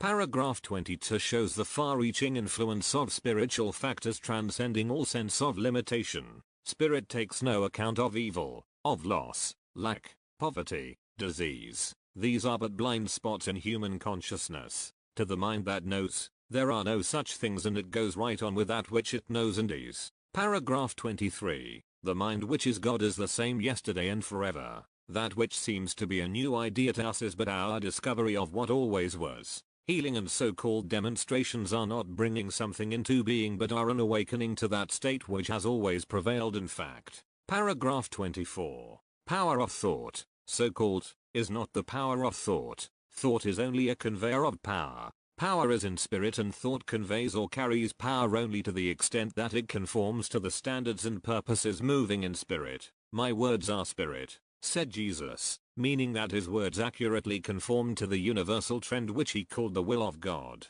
Paragraphs 25 and 26. Present man is an integral part of infinite space and not an isolated being among isolated forms. By one spirit are we baptized into one body. Finding our calm in this eternal unity of all things is our position of power where all contrary illusion is dissolved into the peace and tranquility of illumination. Chapter 3 Dual Mind 1. Many of the Western world look at duality instead of to the one mind or principle that scatters the forces, and one is not able to hold his mind in accord as when he sees but the one force or one principle and himself and all things as integral parts of the one too. Behold, our God is one, say the scriptures, and it is only in the preservation of this fundamental truth that man lives in harmony with his own nature. Man is not a separate being, projected away from his source, but is created within the image of God and like unto God. It is only in the sense of his isolation, which is the root of all unrighteousness, that he loses the beneficent influences of the creative cause, which are his by the natural order of things. In this sense of aloneness he has imagined all sorts of contrary actions to his well-being and is often inclined to blame the universal system for his misfortunes. In reality they are all of his own doings. For the universe does not isolate him, nor is it accountable for the difficulties that arise because of his own isolation. Return unto me and I will return unto you, saith the Lord, is the offer of the one to him who will accept his rightful place in the divine order of the whole created scheme. 3. Duality is brought into existence through thought and action without regard to the whole, but, by reversing the dual thought or bringing the thoughts to one point of action, duality is eliminated completely. It is a well-known fact that we cannot accomplish with a dual purpose or even with a dual nature, for, in reality there is not duality in nature. There is the positive and negative, good and evil, hot and cold, all of the opposites, but the opposites, when related and brought together, bring the thought to one purpose, one action, one principle. In connection with the opposites it is not necessary to recognize them as opposite or opposed. The essential recognition is the single purpose. Jesus always said that his greatest accomplishments were with the single attitude or steadfast purpose. As he related it, that steadfastness does bring us into unity where principle exists always. That is where principle is always immanent. Then, instead of duality, there is that single I or single I am. 5. Many Hindus use the I, while many use the I am. It is thought by some that that was where duality began to manifest first, between the I and the I am. Many believing that this practice involved two attitudes or purposes, where in reality, it is but one correlation or subjugation of everything to the one purpose. There is no duality of principle but the union of principle in all things. They, the words I am, even pronounce the exact principle or truth. As they put it, the exaltation of the one principle allows it to work in that principle conclusively. We do not see, either, the duality of nature and thus we do not recognize it. As duality has no recognition, it becomes harmonized. 6. Summer and winter are not two things but phases of one nature. Winter is as essential to the growth of vegetation as is summer and only depicts two phases of a single process. What we call evil contains the germ of good, and, when looked through to behold the good, the sense of evil disappears and there remains only the sense that all things are working together for good. The apparent evil surrounding conditions of poverty and pain that are shunned by human beings, if faced for the good within them, would vanish. Jesus taught that blindness was not an evil nor the result of evil but an opportunity to show forth the glory of God. A problem is not foreign to the principle of mathematics, nor is it an obstacle to one who wishes to become a mathematician. The problem is only a statement of certain conditions through which the principle may be applied to produce a desired result and is a means of growth to the individual who so faces it. Conditions in life that seem opposed to our highest good are but points of practice until we attain that strength of character to see and manifest only the perfection of the one. When life is seen in this way, all unpleasantness vanishes and everything becomes a sort of practice game in which we see, live, move, and have being that the existing good may show forth in our own character and in our world. Nature then is harmonious. All is harmony. All is working under the influence of the one purpose. 7. Just as the difference between a perfect chord and discord is apparent even to the novice, so is the individual able to know within himself that which is in harmony with the universal principle and that which is at variance with it. Any inharmonious condition in the nature of man is evidence that he is out of harmony with the natural order of things, and the secret of his perfect progress is to always approach every condition in such a manner as to preserve his sense of inward calm. This is impossible so long as there exists any sense of separation from the innate good that runs through all things. Man's nature is eternally attuned to the good, for he is the offspring of God, and God is good. When one is conscious that his good is eternally and unvaryingly seeking to manifest itself in all things and in his own nature, he is in harmony with himself and the principle of his being.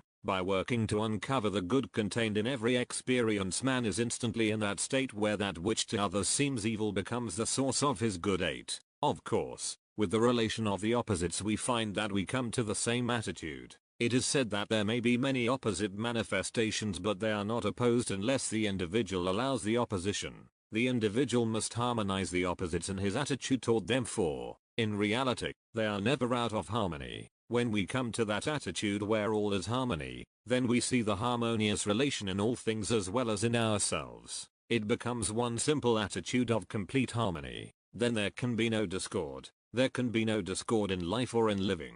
There can be no discord between the opposites, for they have their perfect relationship to each other in principle. 9. Many scientists, through their research today, are making the same statement. The only discord that exists is with the human or the individual, and that discord is brought about by discordant thoughts. It is said today that the American people are the most discordant in their thinking. It is quite evident that this fact is brought about by the many attitudes of thought held by the numerous nationalities which are brought together here. These nationalities have not yet been fully assimilated. It is found, however, that the great assimilating process is going on very rapidly now. 10. The mathematical axiom that only things that are equal to the same thing are equal to each other is, after all, the key to all harmony. It is only as the peoples of America become actuated by a common impulse that any semblance of harmony can be established. This is also true of the world generally, just as it is true of the individual. Only when all the forces involved in a single organism,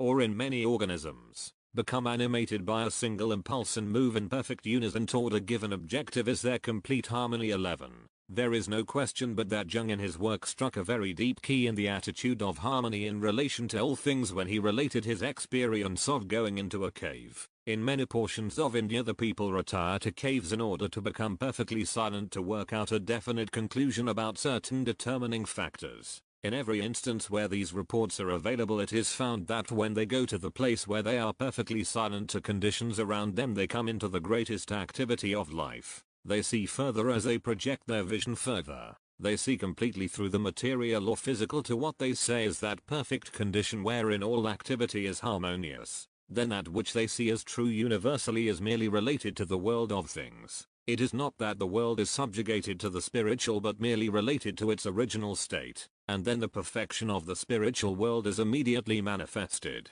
That activity, in harmonious accord, works perfectly under their guidance. 12. In reality, this is the same procedure which all men follow in the application of any principle. It is first necessary to leave the outer forms, through which principle is expressed, alone until there is clear discernment of the movement of the principle involved. This movement of principle is then related to the outer form, and we have harmony and rhythm and music, correct answers to problems, perfect architectural structures, perfect paintings, and perfect statues. All these manifestations are brought about because of the individual's ability to identify himself with underlying reality, and this reality is then brought forth through the form with the same beauty and harmony that is seen in principle 13. Now, these same people will tell you that it is not necessary for each individual to become as they are in order to get into that harmonious relation, but that it can be brought about in the ordinary walks of life. They purposely take that attitude to find out what happens, to come to a definite conclusion.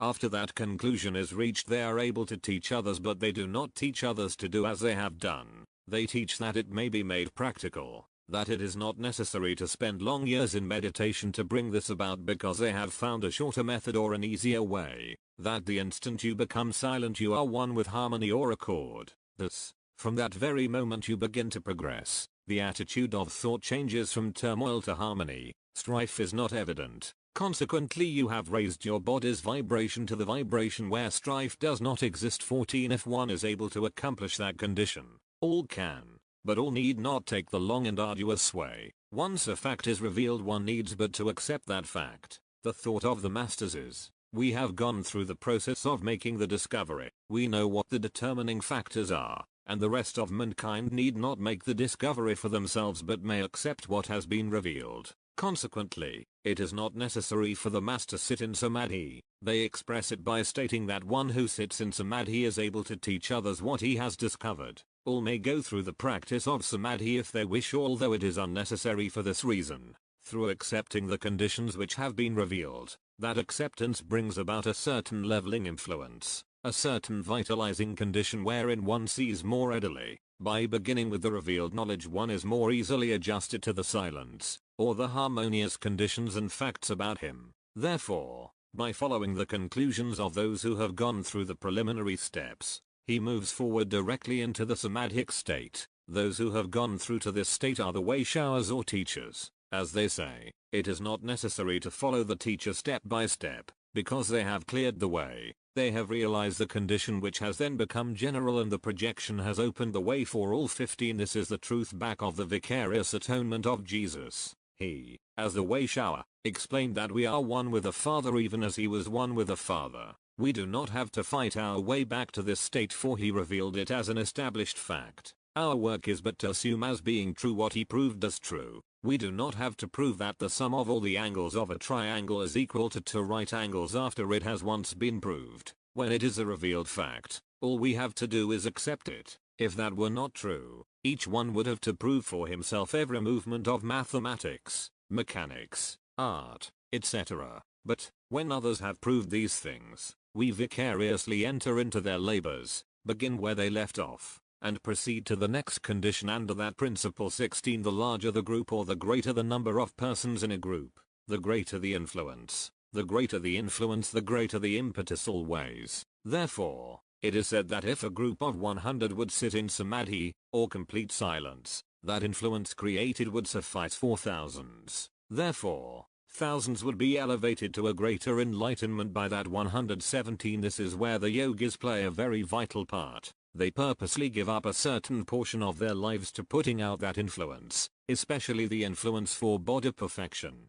And it is often said that it is not necessary for all people to go through the system of yoga to perfect the body because they have gone through and made that perfection possible for all. That is what was expressed when Jesus gave his life upon the cross. They, as well as Jesus, knew that they were not giving up their lives. They were giving that certain portion to higher expression that all might see and follow. They became the way showers or teachers. Therefore, the people who could progress would go further and in greater strides. 18. These are the reasons why it is said that it is not necessary to go through all the many stages of yoga or yoga. Many accomplish these steps in just a few hours because added impetus is given by those who have given greater time to service and greater impetus for that service. There are certain select groups who are working along that line all the time. That influence can be picked up, as it is radiated out from different groups and different centers all of the time. 19. This influence is picked up on the spiritual plane just as radio music is picked up on the electrical plane.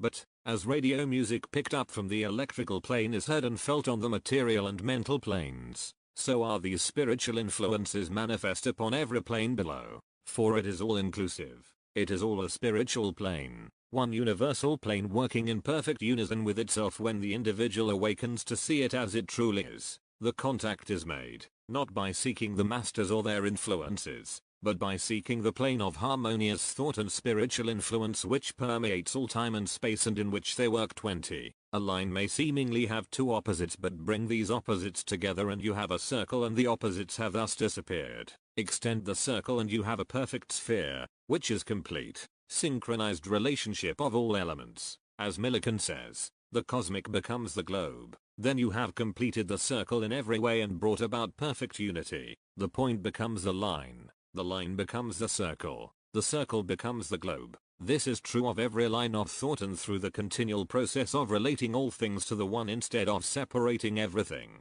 the point of unity or oneness is established. This is one-pointedness. 21. When the individual attains concentration in thought, he enters the samadhic condition, and that is where he begins to accomplish. When he reaches that one-pointedness. 22. It should be remembered, however, that this concentration or one-pointedness is an expanded state of mind and not a contracted state. It comes through the principle of relating all things rather than through the mistaken idea of excluding anything. Samadhi permits the individual to see directly through to the whole, the truth or principle. 23. This eliminates what the Western world teaches about the conscious and subconscious minds. In reality there is but one mind, and that, we could call the superconscious. That is where you bring the conscious and subconscious into accord. You are then conscious of the whole. It is complete consciousness. Then there is no division whatever, and if we make no division we are in complete conscious accord. 24. The division of the mind into conscious,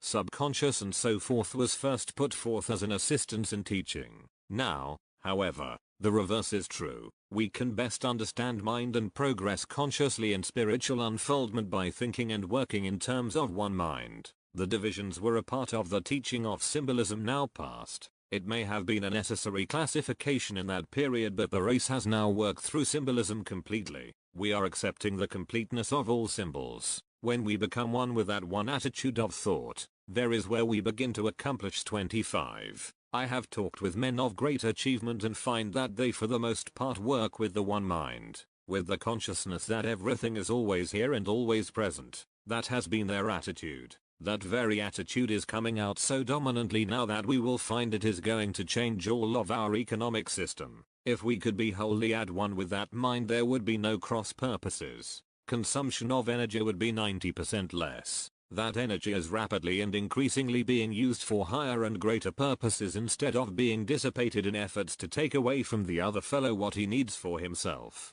The truly great never have to go out and take away from the other fellow in order to produce. With them everything that is here belongs to them, and that which belongs to them they are free to use. For the teacher, paragraphs 1 and 2. Every principle with which we deal begins from a definite premise, and only through adherence to this basic premise is any structure possible. The reason man's life has seemingly gone into decay is that he has disregarded the basic fact of life. This basic fact of life is that the entire system of the universe is one single unit, and that man is an integral part of this system. He is in no sense separated from it, and it is only his notion that he is an isolated being that has lost for him his rightful place and authority. Paragraphs 3 and 4. In these paragraphs it can be clearly pointed out just how the sense of duality was developed, and, therein, we may learn how it may be overcome. Paragraphs 5 and 6. I in the individual is the first movement of his nature, the central point of his identity. Am is that which embodies, or embraces within the I, individual identity, whatever it encircles. The I is a positive assertion and the am is the qualifying element. I is masculine and am is the feminine principle. The am brings forth into being whatever it embraces or conceives. The am must become immaculate in its embracing power if man is to bring forth that which is in spirit. I, which is my identity in spirit, am, that which embraces or embodies all that is in God, is the true use of these words. I am that I am, which is the embodiment of God. I can never in reality be anything but that which it is in spirit. I am that I am, and beside me there is no other. Paragraphs 7 and 8 afford a wonderful opportunity to show the necessity and advantage of completely harmonizing everything. It is impossible, of course, to harmonize everything with our own thought and notion, but we can at least recognize that since a thing has being at all, it must to some extent contain the elements of the whole. By seeing it in relationship to the whole and harmonizing it with the all,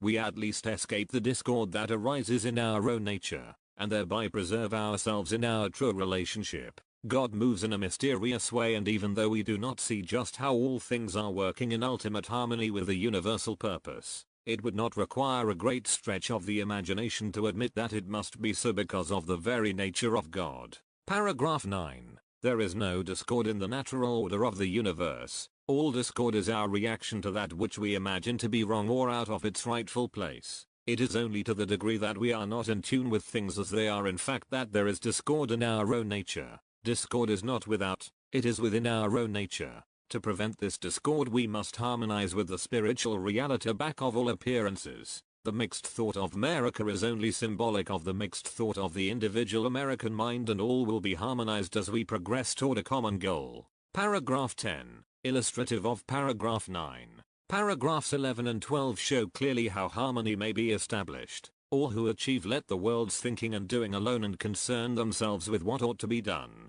Paragraphs 13, 14 and 15 point out clearly the shortcut to spiritual attainment and should be made clear enough to forever free the individual student from the idea that he must do a lot of overcoming before he can reach his spiritual estate. He must accept his spiritual estate as has been revealed by every illumined teacher since the beginning of time, and this illumined state is in itself the overcoming. Paragraphs 16 and 17 afford an excellent opportunity to point out the value of individual and group meditation upon spiritual things. This is the real groundwork of any center or class movement, and to neglect it is to lose sight of the most potent force in the building of a spiritual ministry and individual power for accomplishing the tasks of everyday life. Paragraphs 18 and 19 are illustrative of the same facts brought out in paragraphs 13, 14 and 15. Paragraphs 20 and 21 are illustrative of the principle of harmonization and can be exemplified profitably. Paragraph 22. This paragraph should forever free the student from the idea that concentration is a state of mental fixity or focusing the mind on thoughts,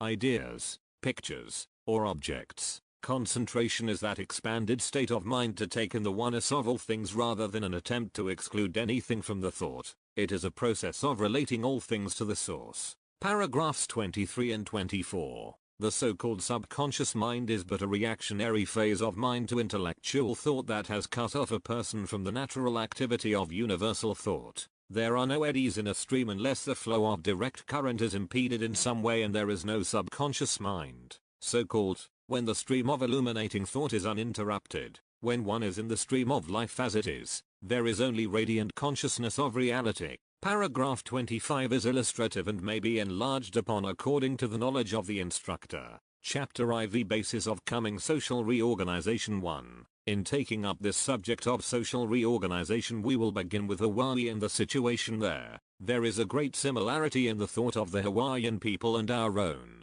especially when brought about by experiences. You can take an Hawaiian anywhere in the ocean that you want and you cannot lose him. Never have they gone out in their canoes but that there was at least one man in each canoe who could tell where they were as though they had the best compass in the world in that canoe. It was the concern of the others to work the boat and his business to pilot it at all times. They have brought this capacity down through the ages with them too. At one time we took one of the Hawaiians out into the Atlantic Ocean where he had never been before and discovered that this sense of direction was bred in him. We put this man in a boat with sailors who knew nothing of navigation and he directed them to the Cape Verde Islands hundreds of miles away. The Hawaiians keep quiet and find a solution readily. They use this quality very definitely. 3. The great inventive capacity of the American mind is the functioning of this same sense. The difference lies chiefly in the field into which it is directed. Also we are all making use of it to a much larger extent than we realize. When we know how we naturally function and then proceed to consciously work in harmony with ourselves,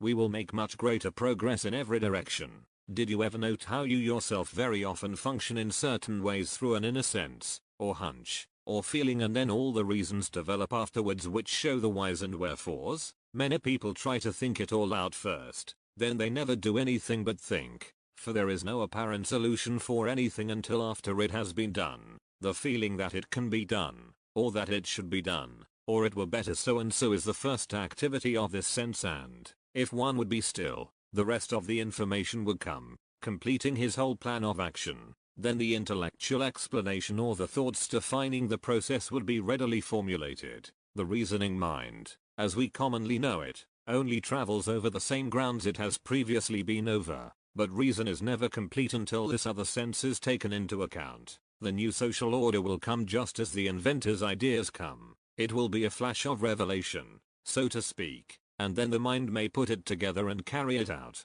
Man's description for this new order will be complete only as it is in operation. Reason is descriptive, but this other sense sees and goes beyond reason, opening the way for larger reason. For this is not a phase of the superconscious as many style it, nor is it a phase of the subconscious. It is the power to penetrate into either. With the Hawaiians it is a perfectly conscious thing. It is brought about by involution. It is presented to them and is worked out through them. When they used to go on foot around the islands, before they had transportation at all, they were drawn to places where they were needed. I have seen 40 or 50 of them go across the island to find that some of their people were in trouble there. Sometimes their friends across the island would come to them. They never missed in those things. They were in constant touch with each other all the time. I have inquired of them and they think nothing of it. They simply function that way because they have never been given the impression that it is anything but natural. 5. Where the interest of those on one side of the island centered wholly within themselves, they would not be concerned about the needs of those on the other side. They are unified through common interests and are concerned with the welfare of those about them, and it is this interest that makes them sensitive to needs outside their own circle or location. Where there is need among their fellows, they draw this sense of need into themselves through the bond of sympathy which makes them one, and the needs of one group become instantly known by another. Selfishness and self-interest separate us, isolate us from the rest of humanity, and this sense of separateness makes people immune to their needs, thus throwing the social structure out of balance. It is in this way that greater and greater needs develop in one group while greater and greater abundance develops in another, and the whole social structure is thrown out of balance. This is where war and strife develop. Can you imagine two groups going to war, each striving to meet the needs of the other? Nature abhors a vacuum, and just as violent storms occur because of extreme differences in atmospheric pressure, so do wars develop primarily from extremes in the human status. 6. This faculty of the Hawaiians is mostly memory going back to former generations. They have never been out of it. There are no barriers put up between them and their former lives. They say, it isn't that we have lived in this spot all the time. We see all of these places at all times from one point. We have never been separated from it. It is only necessary to become quiet and then we know where we want to go. 7. In a sense this is the same faculty of instinct which the animal uses, but just as the man is much higher form of being than the animal, so are all his faculties comparatively enlarged. In the animal it is instinct, but in man it is very much extended in its capacity. Call it intuition or spiritual discernment if you will. The animal has it only to an extent, but the human goes right through. He can see just what he is going to accomplish. The animal returns over the same ground it has traveled, but the human being can go to any position without going over the same ground. 8. It cannot be accurately determined to what extent this faculty lets the animal into new fields, but we do know that it is the primary function of this faculty that has paved the way for human advancement in every field of human progress. The only difference between men of great achievement and those who remain in mediocrity is that the great pay little attention to what has been done and what obstacles or apparent reasons may stand in the way of achievement, but devote themselves to contemplating what can or ought to be done. Those who allow their mental and emotional natures to recoil, refusing to let this sense reach out into the undiscovered, destroy their own capabilities, and this keeps them always in the prison house of limitation. But it should be noted that prison is only the recoil or reflex of their own nature. Genius is that which goes on through conditions and circumstances and keeps eternally in the process of expansion and extension of achieving power. 9. The ability to use this sense for unlimited progress applies to everyone. It is not for the select individual. It is for all to use. The Hawaiians are far more conscious than any others we know of, except the Polynesians. The latter will come to Hawaii on a visit from a distance of 3,000 miles. The true Polynesian and Hawaiian are true Caucasian.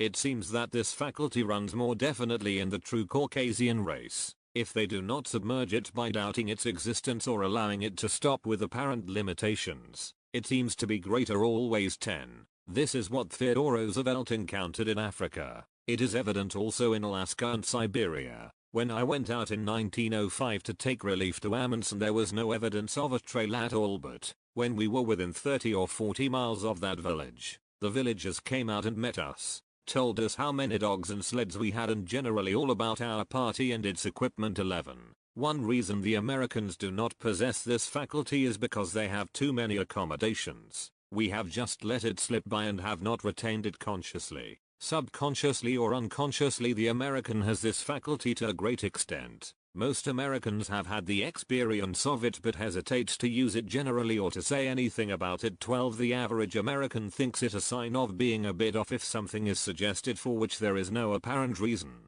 Such a feeling is the result of ignorance regarding the true capacities of the individual and the most vital means he has for any degree of achievement. It is his doubt of himself and his ability that holds him back. If ye believe and doubt not, nothing shall be impossible to you, said Jesus. This faculty is the first requisite to sound reason, while the other processes of reason commonly relied upon as the only basis of intelligent reason are secondary. Great achievements have been accomplished from realms beyond reason and the reasons appeared after. Sound reason is brought about by first looking clear through the limitations, catching the vision of the unapparent, yet entirely possible, and then building the other processes of reason as these facts are worked out. To faith add knowledge, say the scriptures, but most of us attempt to attain faith by first knowing all about a thing objectively. 13. Then, 2. We let others do our thinking for us. We rely upon them to think everything out, to give it form, and then we rely upon the thing produced. The producer becomes more and more capable and the dependent one becomes more and more dependent. Emerson said as much when he referred to the fact that what we gain on one hand we lose on the other. We have watches but have lost the ability to tell the time of day ourselves. To neglect the development of self through dependence upon anything outside yourself is to weaken your own nature. 14. The Chaldean astronomers got their information on astronomy through the use of the intuitive faculty, or the power of the mind to penetrate through to fact. They would depend on this completely and then work out all theories. These ancient Chaldeans included the workings of this faculty in their history. It has always been in evidence. The influence is still in existence. If we want it, we must become one with it. That is all. 15. This is the eye of the soul about which the mystics wrote. Through it men have read and will continue to read the Akashic records. Through it we may perceive things happening at a distance or envision future events with the speed of light, 186,000 miles per second. It comes to us at times during an earthquake or other extremity. Coming events cast their shadows before them. Everything happens first on higher planes, then reflection occurs here. It functions in the Devachan period between consciousness and form. It is the two faces of the gargoyle at the temple gate. Looking one way it admits limitation of delusion into the temple, man's being. Looking into the realm of spirit it admits the freedom and power of illumination. 16. The Hawaiians possess a great natural insight into things and they prophesy and prognosticate. There is a certain group of Hawaiians who will get together and tune in impending influences. If they perceive an influence that is not of benefit, they turn it over to another group to work against it, and it never manifests. The Hindus say that one man can prophesy and another god man can stop fulfillment of the prophecy. 17. In our experience with the Hawaiians we never found an instance where they had failed to stop a negative event that had been prophesied. It is claimed that they have stopped many invasions.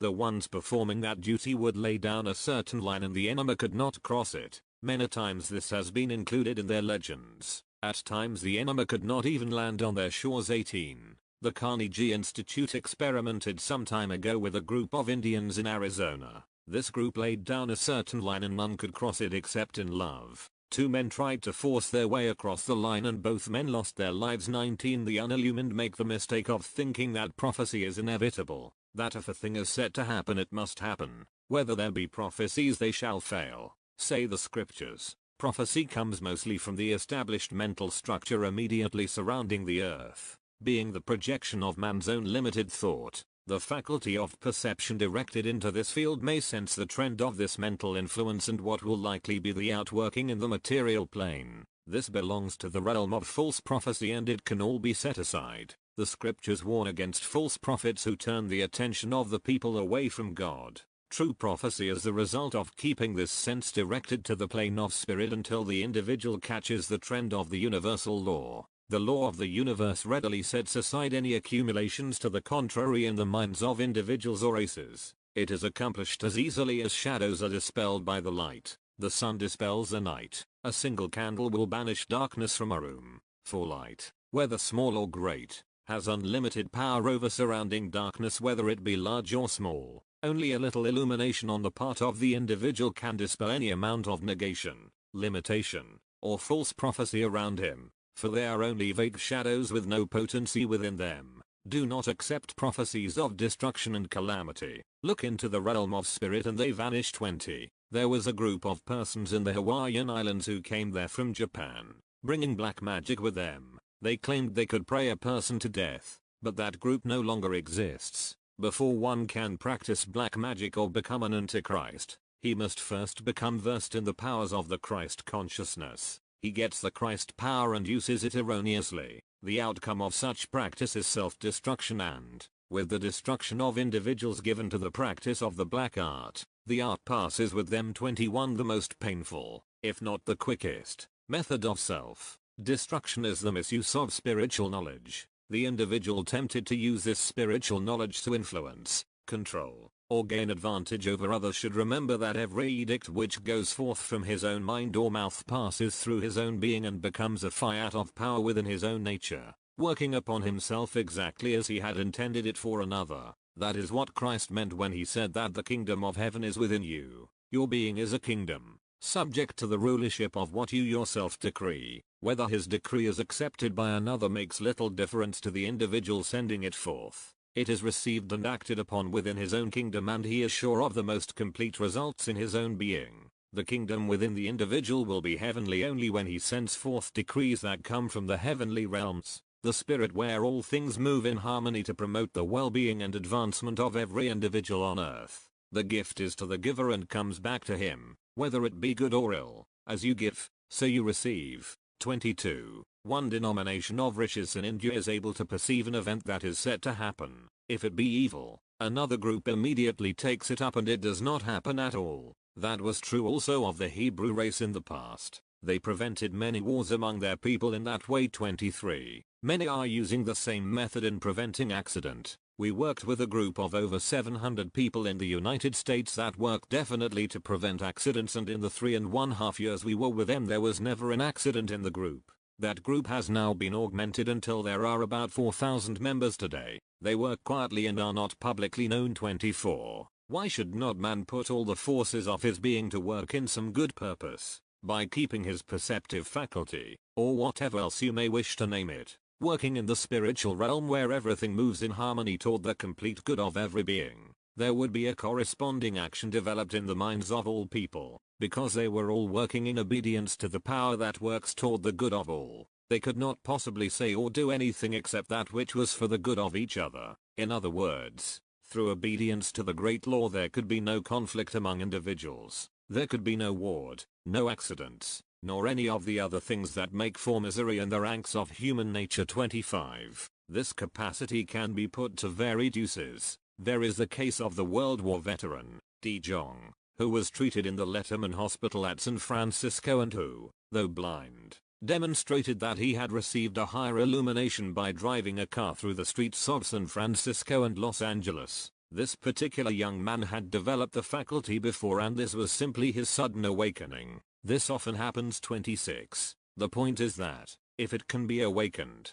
as has been proved in so many cases, the faculty is there. If there, it can be understood, rightly directed, and awakened to proper function. We must give attention to these things and proceed intelligently to uncover the latent possibilities within our own natures. If we would arrive at the place of mastership, no one can do this for us but ourselves. 27. This involves complete emotional control more particularly than mental control. We must be brought to one-pointedness. When our forces are centered, It works positively. Jesus said one-pointedness is God. 28. The entire matter of our social reorganization centers around a deeper perception. People must learn how to develop this faculty. That will be the social reorganization. Knowing how to do the right thing at the right time. It will help now to hold the thought of right action always. We will come to the point where we will know that everything we do is the right thing to do at the right time. This is the substance of social functioning in the future.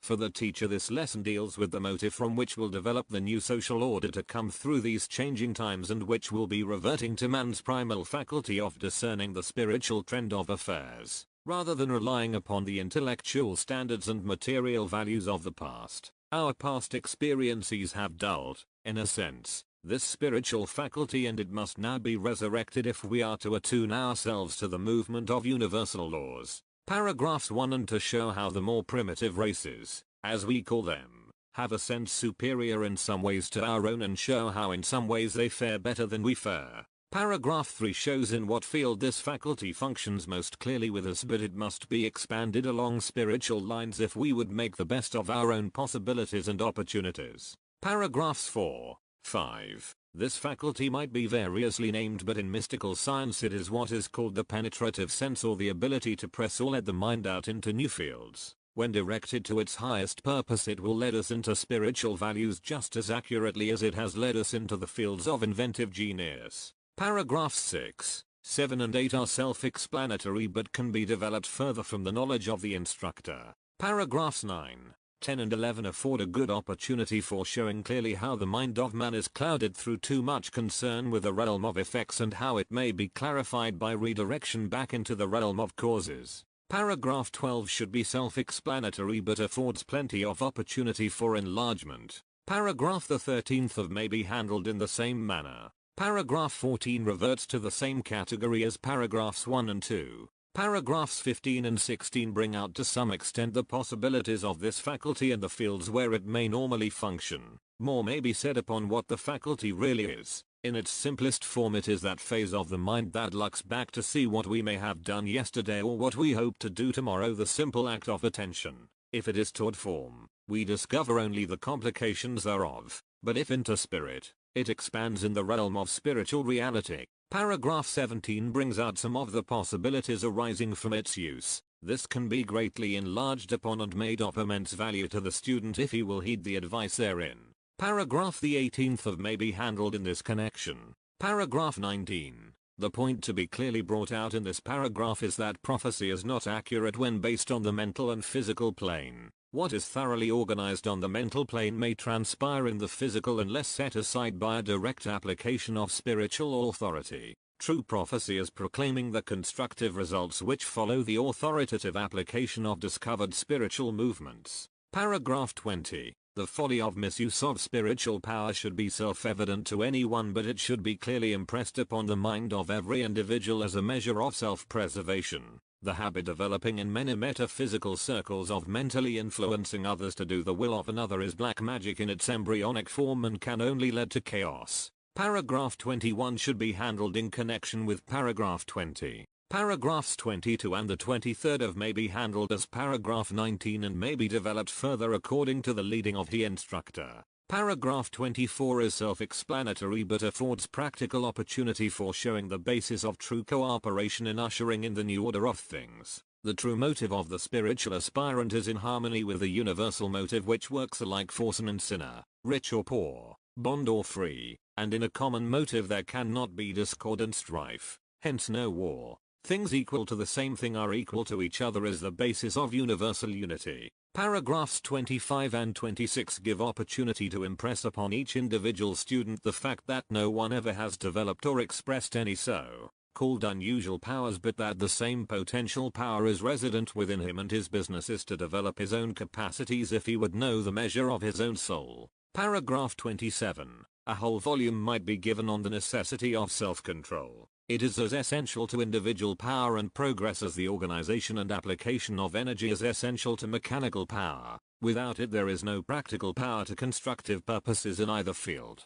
Paragraph 28 can be amplified according to the ability of the instructor. Chapter V. Power of the Spoken Word 1. The spoken word has a great power, but there is one thing certain. We must select the words and then we must give them power. There is no power in a negative word unless we do select and give the word power. It does not of itself contain power. Power must be given to the word by the one who speaks it. Of course, as the Eastern philosophy goes, the thought which precedes the word is more important. Consequently, the thought can be the motivating force behind the spoken word, and in that way it adds power and, as the masters put it, that word must go forth and create too. Now, if a word is spoken idly or without force of thought, it does not accomplish. By the selection of that word, the power given to it through thought cannot help but accomplish that very thing for which it is sent. That is why they claim such selectivity for the spoken word, and that is why they say the spoken word is always selective. 3.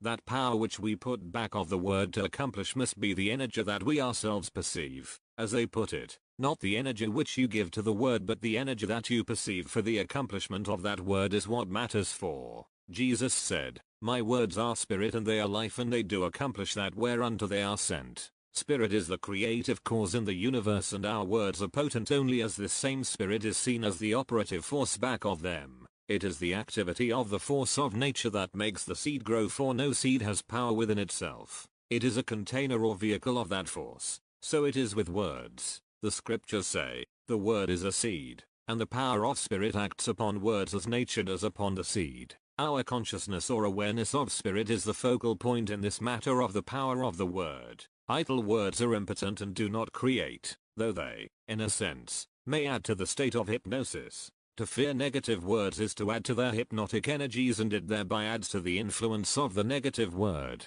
The power of ignorant or idle words is only that they may intensify the hypnotic state of man's mind, but they do not alter the creative cause in the least. The power of negative words is only the modernization of the old idea of the devil, and is a direct violation of the fact that there is only the power of God. There is no power opposed to the ultimate good in the universal trend. That which seems to be opposition is in our own minds, which often work contrary to the divine purpose. The creative trend of the universe, or the will and purpose of God, is to dissolve ignorance just as light dissolves darkness. 5. We have seen them. The used in this sense always refers to the masters. Put forth a word, and what the word represented would come into existence immediately. There was no time element at all. In fact, there is no way of placing a time element upon the spoken word if the energy, spirit, is in it. As they put it, a word spoken directly with the impetus of true thought behind it must create that very condition instantly. It is quite evident that the Western world looks upon a word as less potent. That is, a word may be spoken, but, with no energy behind it, it loses its potency entirely. It is often said that this is why the Western world gets into such childish prattle. It fails to put the proper value upon its word. 6. Now, the thought which possesses the proper selectivity, or which possesses the force that belongs to it, should always be given to the word, not to drive that word through will or the force of the will, but to give that word the power which belongs to it. That of course is the power of the spirit, and this is included in our words only through highly selected thought which corresponds to the creative purposes of the universe. In that way the will, which has directive ability, sends the word forth, but it is not the will that gives power to the spoken word. The will selects or enters into the selection of thought and the speaking of the word, but the power is conceded or admitted through an enlarged consciousness of the presence and power of spirit. But, when a word is selected for its meaning or its use, it is always selected in the frequency where it belongs and is placed there. 7.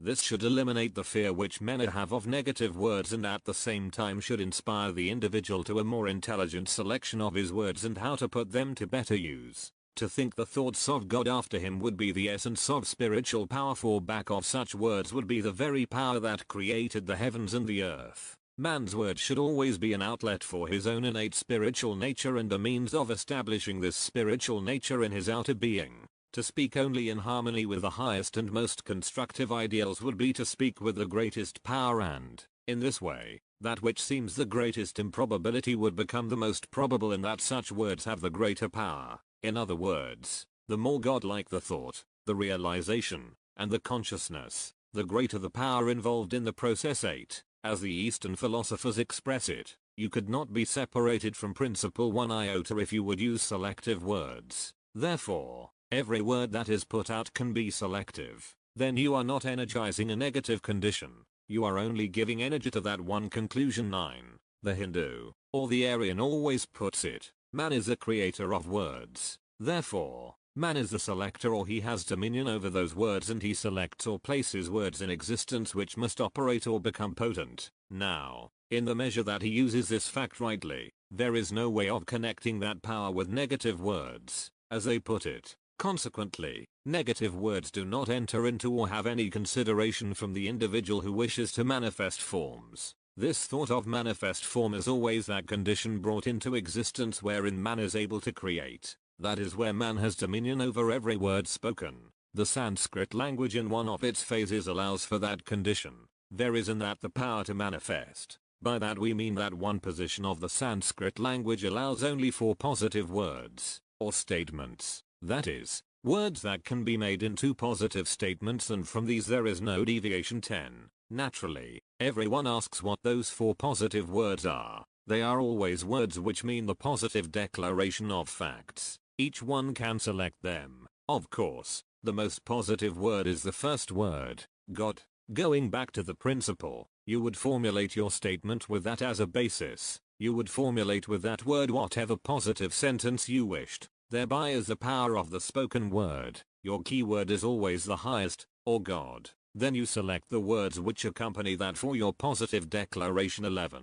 Just as all mathematical calculation springs from the unit symbolized by the figure 1, so must all words emanate from a single derivative, or principle. God is and, because God is, I am, because God is life, I am life, because God is intelligence, I am intelligence, because God is power, I am power, because God is all substance, I am substance, etc. Father in Sanskrit means first mover, and the first movement of the mind of the individual must always emanate from the one source, and it must be sustained through the consciousness of the individual. To admit anything into the individual consciousness that does not originate in the facts of God is to adulterate the process of life in himself, and, to this extent, he becomes unaware of the fullness of his divinity. He must give himself to the underlying facts of life in their entirety. He must tarry at Jerusalem, his contact with the all, until the holy, or entire Spirit of God is the motivating energy of his every thought, word, and act. 12. Man cannot express a word or thought outside of his own field of competency with any manifesting power. He cannot go outside of that field because that very word which he expresses creates the field in which he acts. 13. The average person does not really know what a word is. It is merely a vehicle used in the processes of mind to convey or extend certain processes of the mind. The word cannot convey that which is not in the mind. Webster says that a name implies the essential nature of a thing. A word is only a name for certain states of consciousness, and that is something that rests with the individual himself. One person may say I am happy, and it would convey nothing to another individual hearing the word. If his consciousness is only a bit joyous, his words would convey but little authority. But if he were radiant with joy, his words would convey complete conviction. Idle words are empty words. Words which do not contain the consciousness and realization of spiritual facts. You see, a word as we use it is just what it contains, and the content of the word is determined by our consciousness, and our consciousness is determined by the degree of intelligent selection which we use. 14. It is not repetition that makes a word effective. Your first declaration, if it be true, is sufficient. There is nothing left to do but stand by your statement, abide in your word. Repetition, however, is often an effective means of bringing one into accord with the possibilities contained within a statement. One often repeats a sentence or rule over and over before the meaning is clearly revealed to his consciousness. Without this expansion of the mind toward the inner facts, repetition is only hypnotic. 15. If man repeats words and they do not become hypnotic to him, this repetition brings him into closer accord with the facts back of the words. It affects a higher realization. It is worthwhile to repeat up to a certain point, and then it is not worthwhile even to repeat because your word is established unto you. When you understand that your word is clearly established, repetition is of no more value whatever. In reality, we come to understand that our word is always established and we never repeat it. 16. If the manifestation of your word does not appear, that is no proof of its ineffectiveness. The better policy in such a case is to give thanks that the manifestation is there. You get out of doubt completely in that way. But, by going on and repeating your word, you may very quickly begin to engender doubt, whereas, if you give thanks, you are more closely in harmony with your word and become more easily aware that your word does establish. 17. The mere repetition of a word does not establish it any more firmly, it only brings you into harmony with that which is. It is very often possible to bring yourself into more harmonious relationship by giving thanks that it is here now and that it is established. 18. When one realizes that the whole problem of manifest results is more a matter of opening up the consciousness to see or include something which already exists in fact, instead of trying to bring something that is not out into manifest form, then the matter will be much simpler. It is the land thou sayest, that will I give unto thee as an inheritance, that contains all the mystery. It is a fact in spirit, it is a fact everywhere and on all so-called planes, for there is only one plane and that is spiritual. As the mind expands to see or grasp the spiritual fact, there can be no question whatever about the manifestation of that fact. If it is so in God, it is so everywhere, for God is all. It is all a matter of awareness upon our part, and our awareness must be expanded to include the reality and existence of the spiritual fact. 19. That was Jesus' method of working. Every word was established unto him. He exalted every word through his exalted consciousness, knowing that it was already in existence. The Hindu stands in the same position. He states his declaration and then he may say that it is finished. He takes the attitude that it is already finished. It is already in existence. It is his. And then he goes on. One accomplishes far more in that way than to go back to the repetition, and it seems to always make one stronger. 20. In the matter of treatment of so-called disease, the average metaphysician makes the mistake of dealing with the opposites, disease and health. Here are two conditions, the one to replace the other. In the East they do not work in this way any more than did Jesus. When you seek for perfection, know that it is established unto you. Exalt perfection. Perfection exists independent of both the opposites of health and disease. Perfection is an eternally established fact and principle, and it is complete within itself on every so-called plane. Both health and disease are delusions according to Eastern philosophy, for they are only human concepts. For instance, your own idea of health today would not suffice you in 5 years from now, for health is a relative idea in your own consciousness. There is nothing relative in being. All is complete. All is perfect. And the true practitioner identifies himself with reality and does not deal with delusion.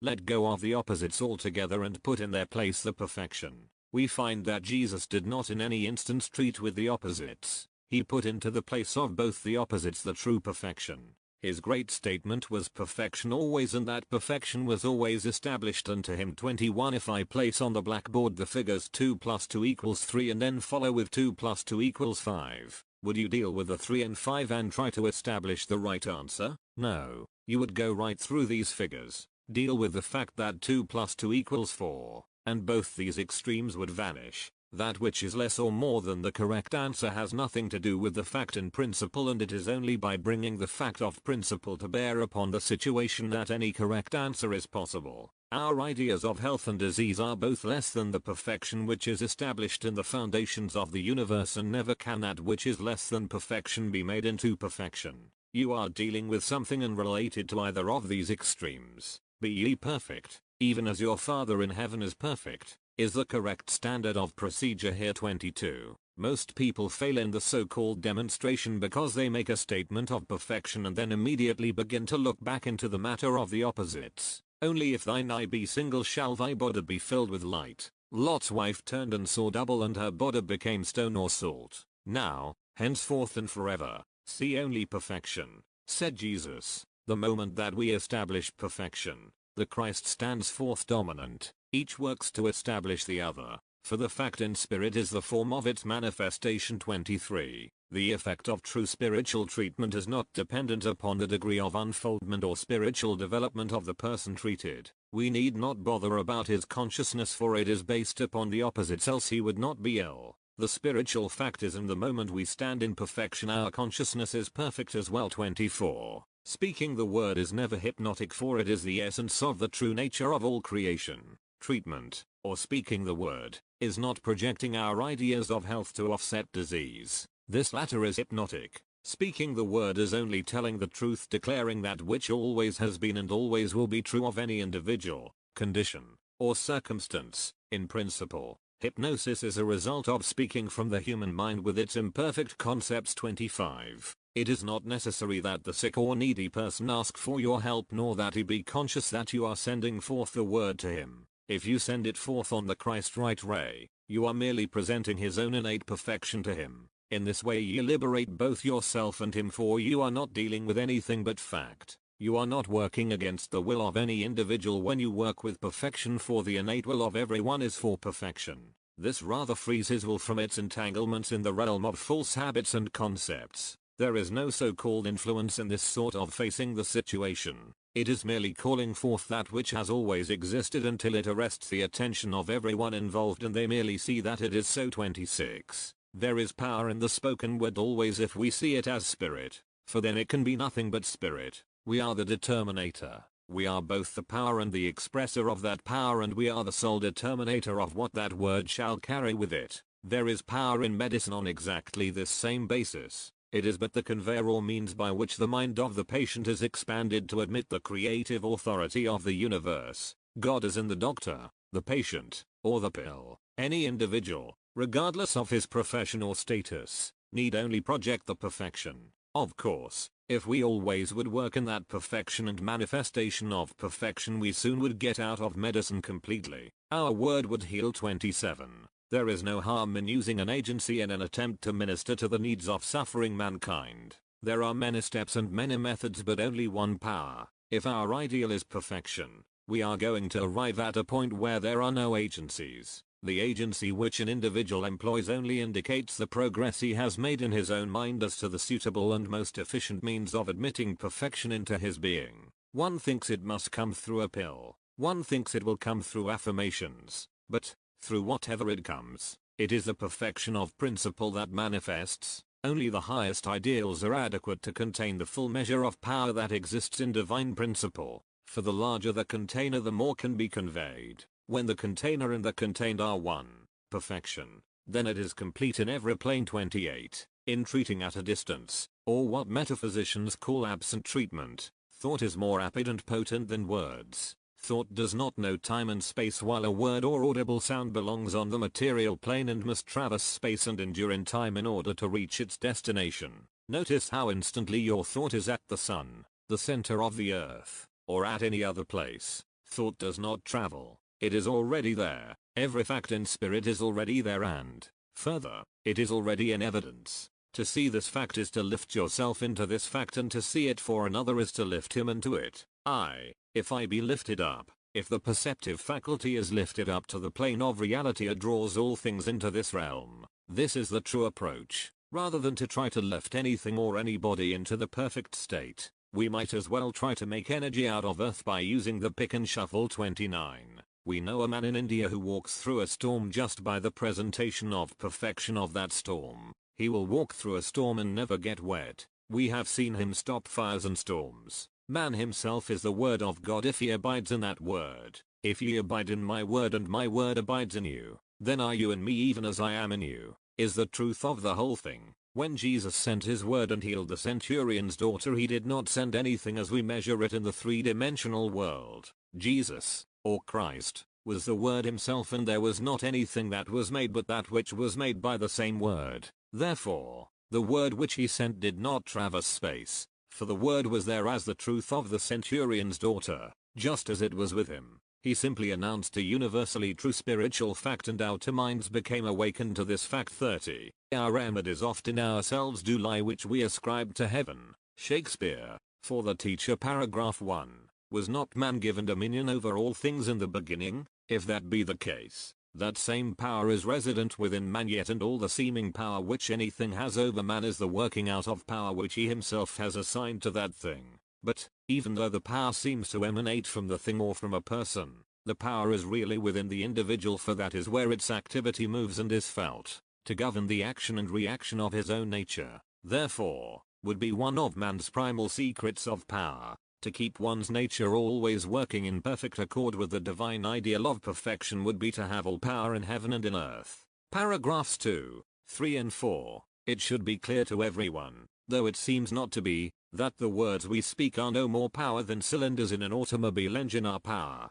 They are vehicles of energy, and only the kind and degree of energy moving through them determines the power. When Jesus said, "My words are spirit," he meant to convey that he was conscious that the moving force of God was moving through what he said or thought, and it was this motivating energy which did the apparent healing. The assertion of fact is infinite in its potency in the face of that which is not fact. Follow this idea through with any illustration in the realm of truth and falsity, light and dark. Paragraph 5. The important point in this paragraph is to make the student realize what tremendous opportunity he is losing in idle talk. His words might as well be conveying an infinite energy that would free him from his mediocrity if he would only proceed intelligently. Paragraph 6 should be carefully considered, and we should differentiate between the natural impetus of an accepted fact and the imposition of our wills to force a condition which we imagine to be better than the one already existing. The acceptance of a thing given never involves what we call a forceful will. Receiving an offered gift is infinitely more effective than to attempt to force one to give you something that is not already within his mind to give. Accepting a fact that is universally true involves no supreme assertion of the individual will. Perfection does not come from projecting our own ideas, but from awakening to the knowledge that it is already the established order of things.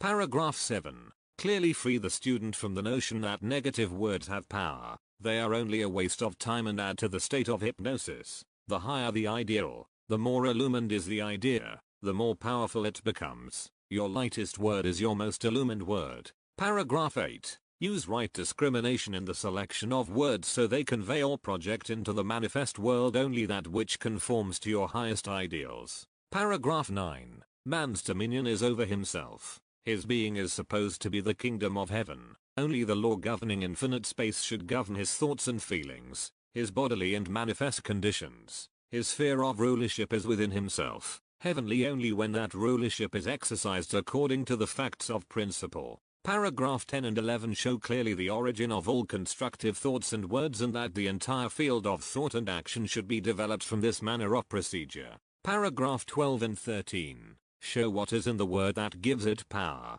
repetition versus realization. Paragraphs 14, 15 and 16. The function of words or the word is not to project something into being, but it is to expand the mind of man until he sees that which has always been from the beginning. Before Abraham was, I am, is just as true of every fact in spirit as it was of Christ. Paragraphs 17, 18 and 19 are a continuation of the same truth, training the mind to see through its veil of hypnotism, the veil in the temple, to see through to the other side where all things are already perfect and in evidence. It is all a matter of training the mind to see. Paragraphs 20 and 21 contain practical advice not only for the metaphysician but also for the individual who wishes to help some friend in distress. So much of mental practice is purely hypnotic and only substitutes a condition that may be somewhat better for the condition that was already there. Why substitute one human state or conception for another when the perfection of God himself is there waiting recognition? Paragraph 22. To stand by the fact regardless of the consequences is the procedure. There can be no loss but the loss of our illusion, and the gain is truth itself. So why should we hesitate? Paragraphs 23, 24, 25 and 26 are clearly enough defined and highly illuminating to everyone, but they may be enlarged upon out of the richness of the instructor's mind. Paragraph 27. The difference between the conveyor and the thing conveyed comprises all the difference with which we succeed in any kind of curative practice. It is the spirit that quickens, and the effectiveness of treatment is the amount of spirit admitted in the practice. Paragraphs 28 and 29 eliminate the idea that there is such a thing as absent treatment of disease, for in spirit there is no absence. Spirit is present at all times and in all places the same and needs only recognition. Chapter VI Consciousness 1. Consciousness is man's state of awareness. It is the capacity of the mind to know, and its knowing determines his capacities along all lines. Man may be aware of that which is true, or he may develop in his mind a sense of awareness that has the semblance of reality but which is entirely false. The truth or falsity of his estate is, therefore, dependent upon his state of awareness or his consciousness too. Consciousness must be that which represents the highest attributes. It must be related to all high attributes. We carry our consciousness to God consciousness, wherein we are aware of all things including ourselves in the highest state. That is the state where we see through all conditions and all circumstances. As the masters say, the veil is then completely removed. the veil that hitherto seemed to exist between the mortal or physical and spirit. There is no limitation here. The mortal and physical conceptions are abandoned completely for the true spiritual three. This spiritual consciousness does not exclude sense activity.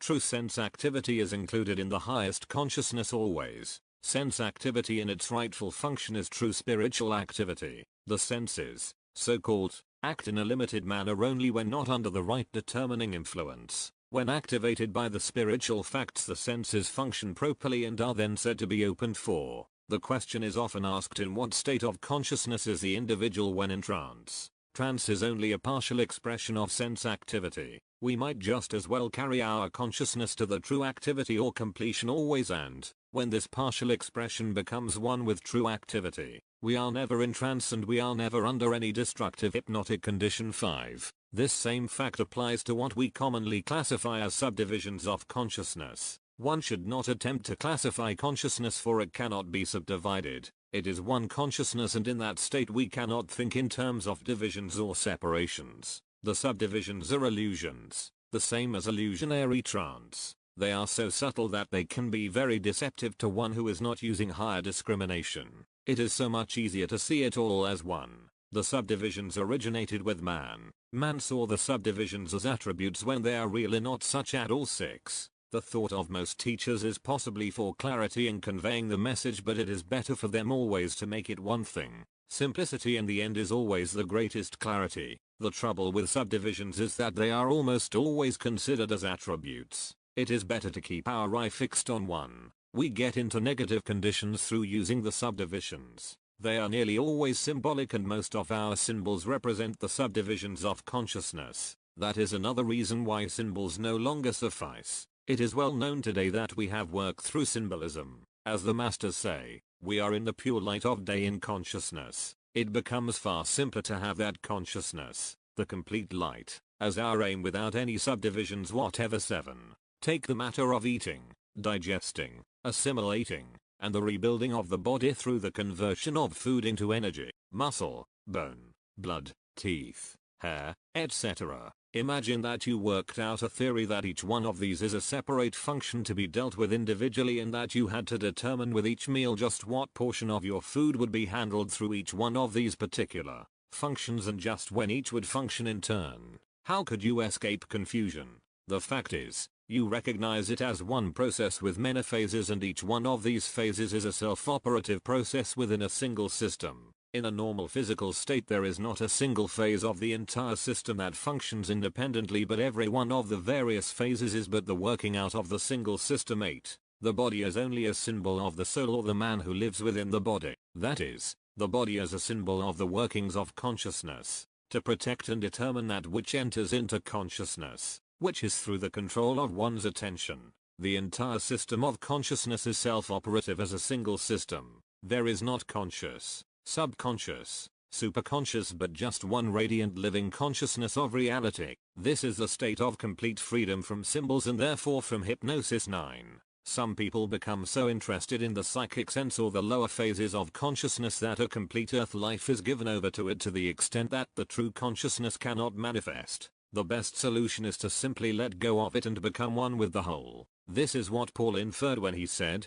"Reckon ye yourself to be dead unto sin, but alive unto God." The difference is in clear knowing and influence knowing. Clear vision is what clairvoyance intends to convey, but the commonly accepted meaning of clairvoyance is partial or clouded viewing, seeing only in part. 10. There can be certain relative phenomena brought into existence through clairvoyance and clairaudience, as practiced, or any of the 5 divisions of consciousness, but they can never be or led to the whole. You see, they may become false, and under a manifestation of these conditions we may get a false concept completely, which I usually refer to as a negative concept. When we stand one with the whole we cannot be either negative or false. It should be clear knowing of truth itself. We cannot reach that state of knowing or that one consciousness through mediumship or any other form of hypnosis. All are distinctly detrimental to spiritual unfoldment. 11. In that high sense all senses become one. They all become one in perfect coordination. Our senses coordinate absolutely, and every part and cell of our bodies coordinate and vibrate in unison.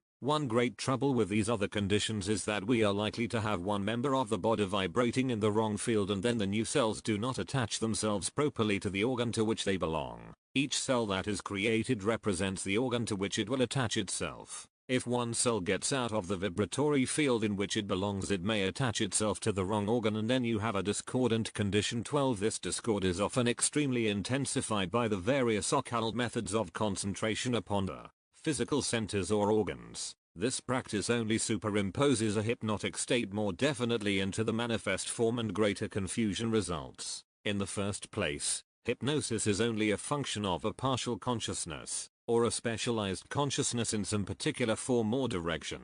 Therefore, the more diversified the field and departmental the consciousness, the more hypnotic it becomes, and to willfully work in subdivisions and phases of consciousness would be the most definitely hypnotic in influence. The attention should always be directed into the whole, into complete oneness, and then the distribution of vibratory energy is carried on through the mechanism of consciousness just as it is in the body. Then there is perfect synchronization or harmony throughout the entire organism. 13. The idea of an inner and an outer consciousness is also a phase of hypnosis, for the theory imposes a sense of separation or division. There is in reality not an inner and an outer consciousness, nor a personal consciousness and a universal one. When the self becomes conscious in the outer, it is only one attitude of consciousness, and it is complete in every way, and it is one in and with universal consciousness. I and my Father are one. 14. We are then not conscious of an inner, for the inner and outer are one.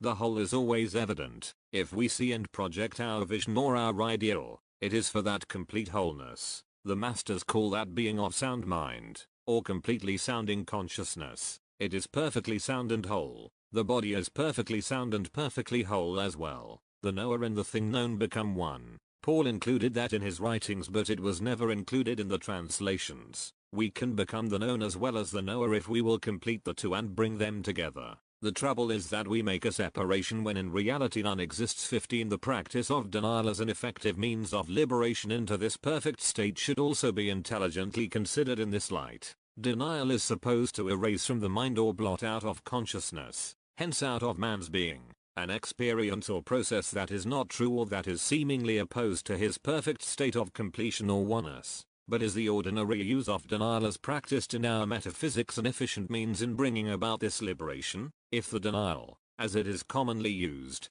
produces the desired result, then well and good, but if not, let us find out what is back of it and what is the efficient practice involved. 16. Let us take a specific case of denial and its relationship to what is commonly considered the law of heredity. Denial is in no sense necessary. It has a tendency always to plunge one further into illusion, because the denial keeps the mind fixed upon the condition, and it is thereby more likely to intensify that condition.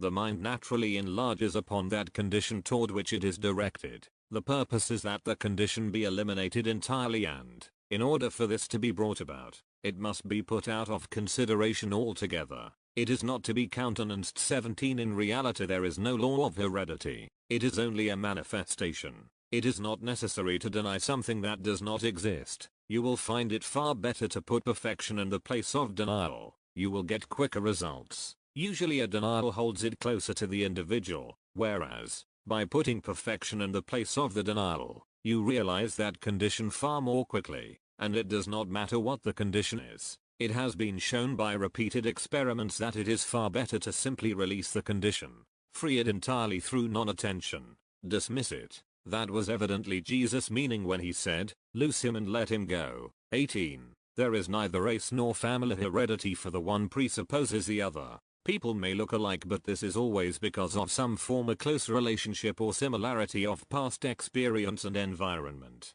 There is an apparent chromosomatic condition that shows processes of evolution running parallel, but these processes are not in reality parallel processes or parallel evolutionary conditions. They do, of course, run parallel with the human race as well as with the animal kingdom, but not with the same frequency by any means. It is a well-known fact today that every frequency of the human body is above that of the animal frequency. The transmission of the acquired characteristics can be influenced through the thought, but it can also be set aside through the reversal of thought. 19. It is a state of mind that causes the characteristics of form, and similarity in form is due to the similarity of mental and emotional experiences of individuals in a group. Two people, not much alike in the beginning.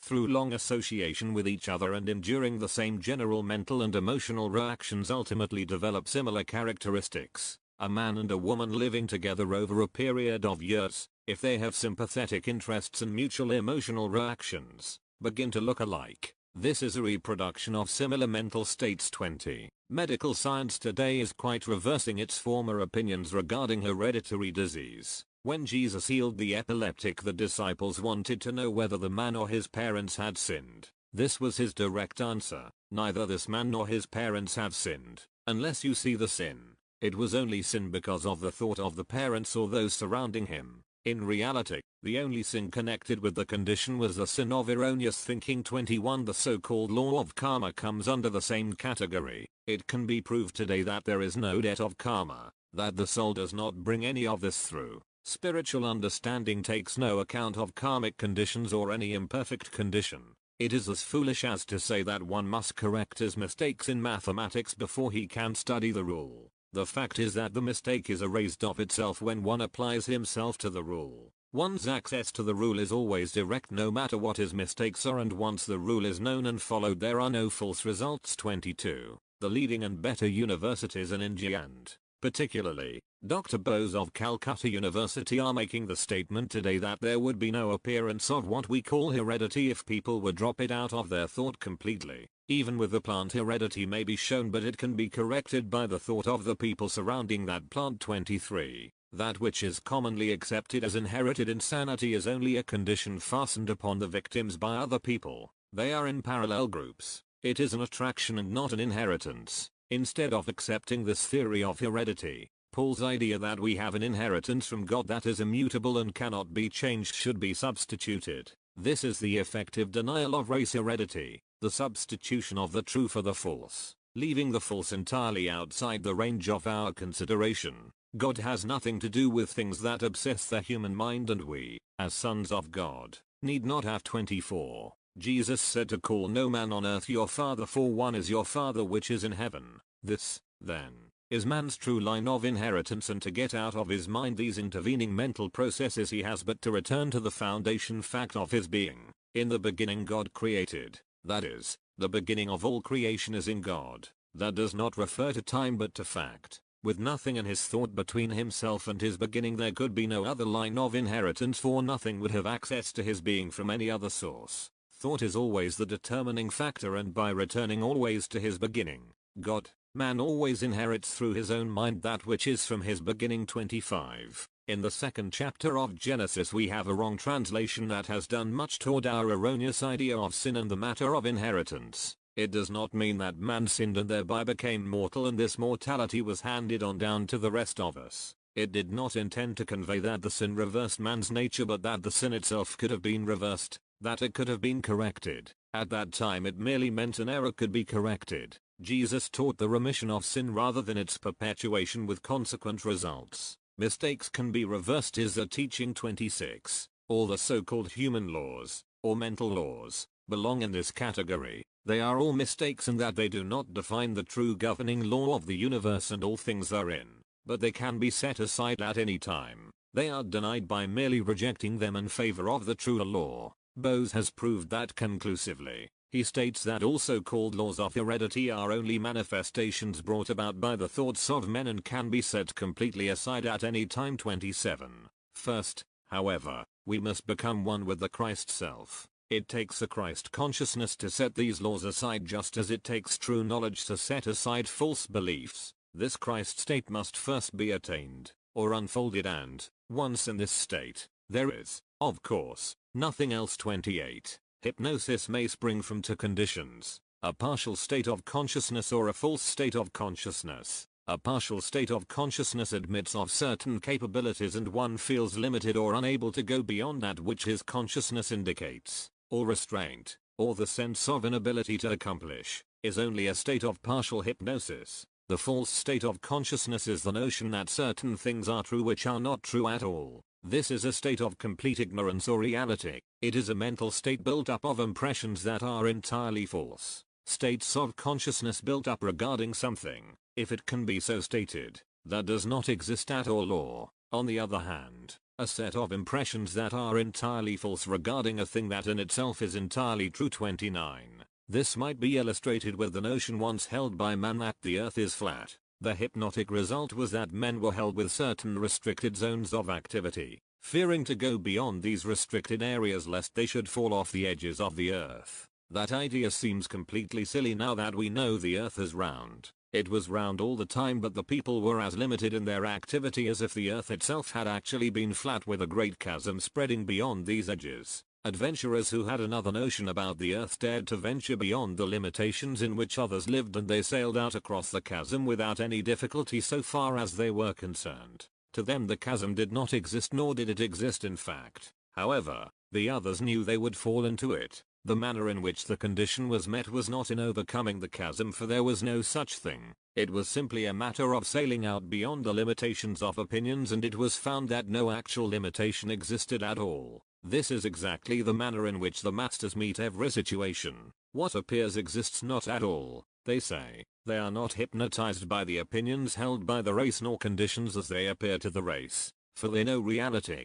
Their determination is in the realm of facts, and they traverse time and space just as Columbus sailed across the edges of the earth. There were no edges to the earth, and there is no time or space to the master. They are all illusions, just as the flat earth with its edges was an illusion. 30. This is what Jesus meant when he said, "Get thee behind me, Satan," as it is translated. In reality he said, "Get thee behind me, limitation," for there is no such thing. He put it out of the range of his consideration and conduct, for in his illumined state there were no such things. He saw through the hypnotic spell, the veil in the temple, and lived wholly in reality. 31. In sleep the consciousness becomes completely universal. It becomes knowing, with all attributes alert. That is why we can often do in our sleep what we cannot do when awake. We submerge it because of our outer activities during the day. We go on in a great hurry during the day so that we become completely exhausted when night comes, and our consciousness immediately floods back to the all-knowing condition.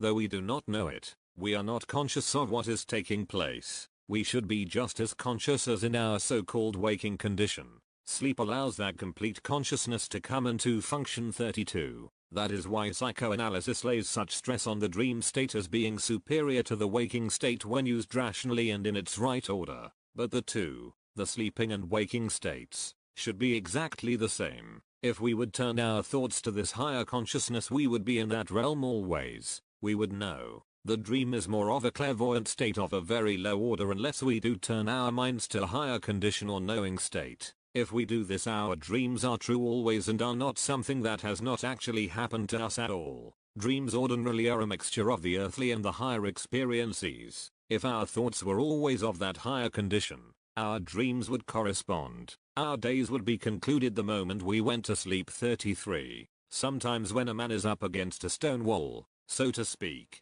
due to serious problems which he cannot seem to solve, his state of exhaustion appears to quiet the outer, and very often the solution comes through. He has merely carried on the false practices of living until he has contracted his being as far as he can. It is just the same as if he had gone to sleep. The cessation of activity through exhaustion causes his mind to let go of the condition, and then the solution came through. 34. The method of relaxation which the masters use is to let go completely of any outer condition and always project their thoughts to perfect activity. The physical, emotional, and mental must be stilled by directing the attention higher. 35. The difference between the ordinary dream and a nightmare is that in the nightmare you have the psychic phenomena in evidence becoming connected with an outer activity and always thus permitting anything to come in. The same as in psyche's a more mesmeric influence. I have seen people hypnotized and they were not themselves at all. They would act like monkeys or go about barking like dogs. This is quite similar to the nightmare. 36. When you are in the nightmare, it is possible to come out of it if you will think of what you would think if you were in the waking stage. A patient has been known to cure himself entirely of extreme cases of nightmare by thinking while experiencing the nightmare, "Just what would I do if I were in the waking state?" He would have accomplished the same result more quickly had he thought what he would do were he in a perfect state of spiritual consciousness, and would have raised himself nearer to that state. If he would ask himself what he would accomplish if he could see directly through to the spiritual, it would become much simpler and more beneficial because it would be permanent. The breaking up of a nightmare becomes automatic if just before you go to sleep you declare that you are one with perfection. It has no chance to enter when you are in this state. 37. This same practice can be applied equally to the so-called waking state. All negative conditions and difficult problems can be corrected and solved every time by this method. You will find it very practical to ask yourself, when faced with problems or apparent negative conditions, what you would do if you were in spiritual consciousness. Get rid of the complexities of earthly living in this way. It is really just as simple as that. 38. To be still and know that I am God covers the case perfectly, for that is the completion of it all. And that other phrase, God is in his holy temple, let all the earth keep silent before God and rejoice, is equally applicable. And again, in everlasting joy all things have their birth. 39. Joy is the very highest state. It is the exaltation of soul as physical pleasure is the exaltation of the body, but it is the true emotional state of man, born from his inner release into the truth of his being. It is only when we get out of that condition of joy and harmony that we begin to get separated from the highest. You are going to hear a great deal of that talk in the coming years in all theological schools. It is quite remarkable how that is now being brought about and how this change is manifesting even in the teaching of children to become harmonious and to let the turmoil around them go on as it pleases without becoming a part of it. 40. The moment you train children to react to constructive ideals and band together to promote harmony,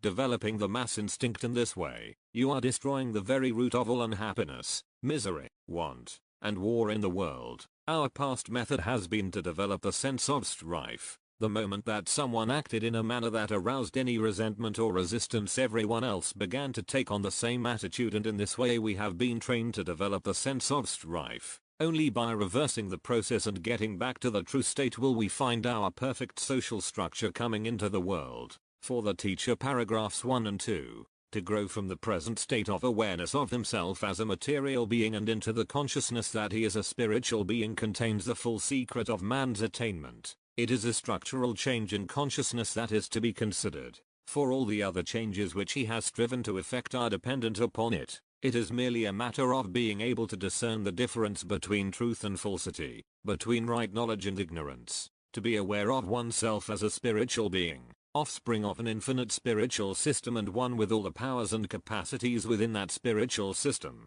is the very essence of attainment. Paragraph 3. An awakened state does not do away with the outer man nor his so-called sense activities. They are lifted up and become outlets for his illumination instead of inlets for limited or false information. Paragraph 4. Self-control and self-expression is the law of life and not the subjecting of oneself to control by outside forces or even by partial knowledge. Paragraphs 5, 6, 7, and 8. The consciousness becomes clouded always in partial actions of the mechanism of awareness. To be only partially aware in any so-called phase of the mind is not complete consciousness. The new psychology recognizes that the mind is and functions as a unit, that it is one process and not made up of many functions and processes. Consciousness is the function of the spiritual man, just as eating, digesting, assimilating are functions of his body, and the physical is but an outward replica of the spiritual. That is why the outer is always called the symbol. Paragraphs 9 and 10. Pure knowing and pure being are the result of clairvoyance or clear vision, vision which sees through to the spiritual fact as it exists in the divine principle, and he lifted his eyes into heaven is the practice that awakens pure vision or clear sight. What is commonly called clairvoyance is but the extension of the physical sense to see the movement of human ideas in the mental or psychic ethers. Only the radiance of truth itself is the object of clear vision. Paragraphs 11 and 12. To impose one idea upon the body in substitution for another, or to attempt with the mind to awaken bodily centers, is the most intense form of hypnosis, for it is the willful imposition of thought and becomes most binding. Did you ever notice how living sense of joy functions equally and automatically over your entire being? No part of your being had to be stimulated to that state of joy. Imagine how long it would take you to become joyous if you had to proceed to concentrate upon each part of your body to awaken it to the state of joy and then proceed with each body center in this way until you finally became happy. Mental processes do not produce spirituality nor do they awaken the physical centers. Spiritual awakening immediately pervades the entire being of man, and when the eye is lifted up the entire man is lifted up with it. Paragraphs 13 and the 14th of may be handled as above, with further development if desired. Paragraphs 15 and 16. Denial is not a matter of dealing directly with negation but is the practice of ignoring it. The first function of the mind is attention, and whatever occupies the attention develops through the mental process. Therefore, denial is putting the thing out of the range of consciousness. Get thee behind me, Satan is putting all negation out of the realm of consideration. It is not even to be dealt with, for it is but a shadow. Light is that which dispels the shadow, and knowledge dispels ignorance. Paragraph 17, 18, 19, 20. All the so-called laws of the material world are only attempts to define the rule of behaviorism in the material system. But matter is not bound in obedience to any such laws, but is always escaping beyond the so-called bounds of these laws and obeying something superior.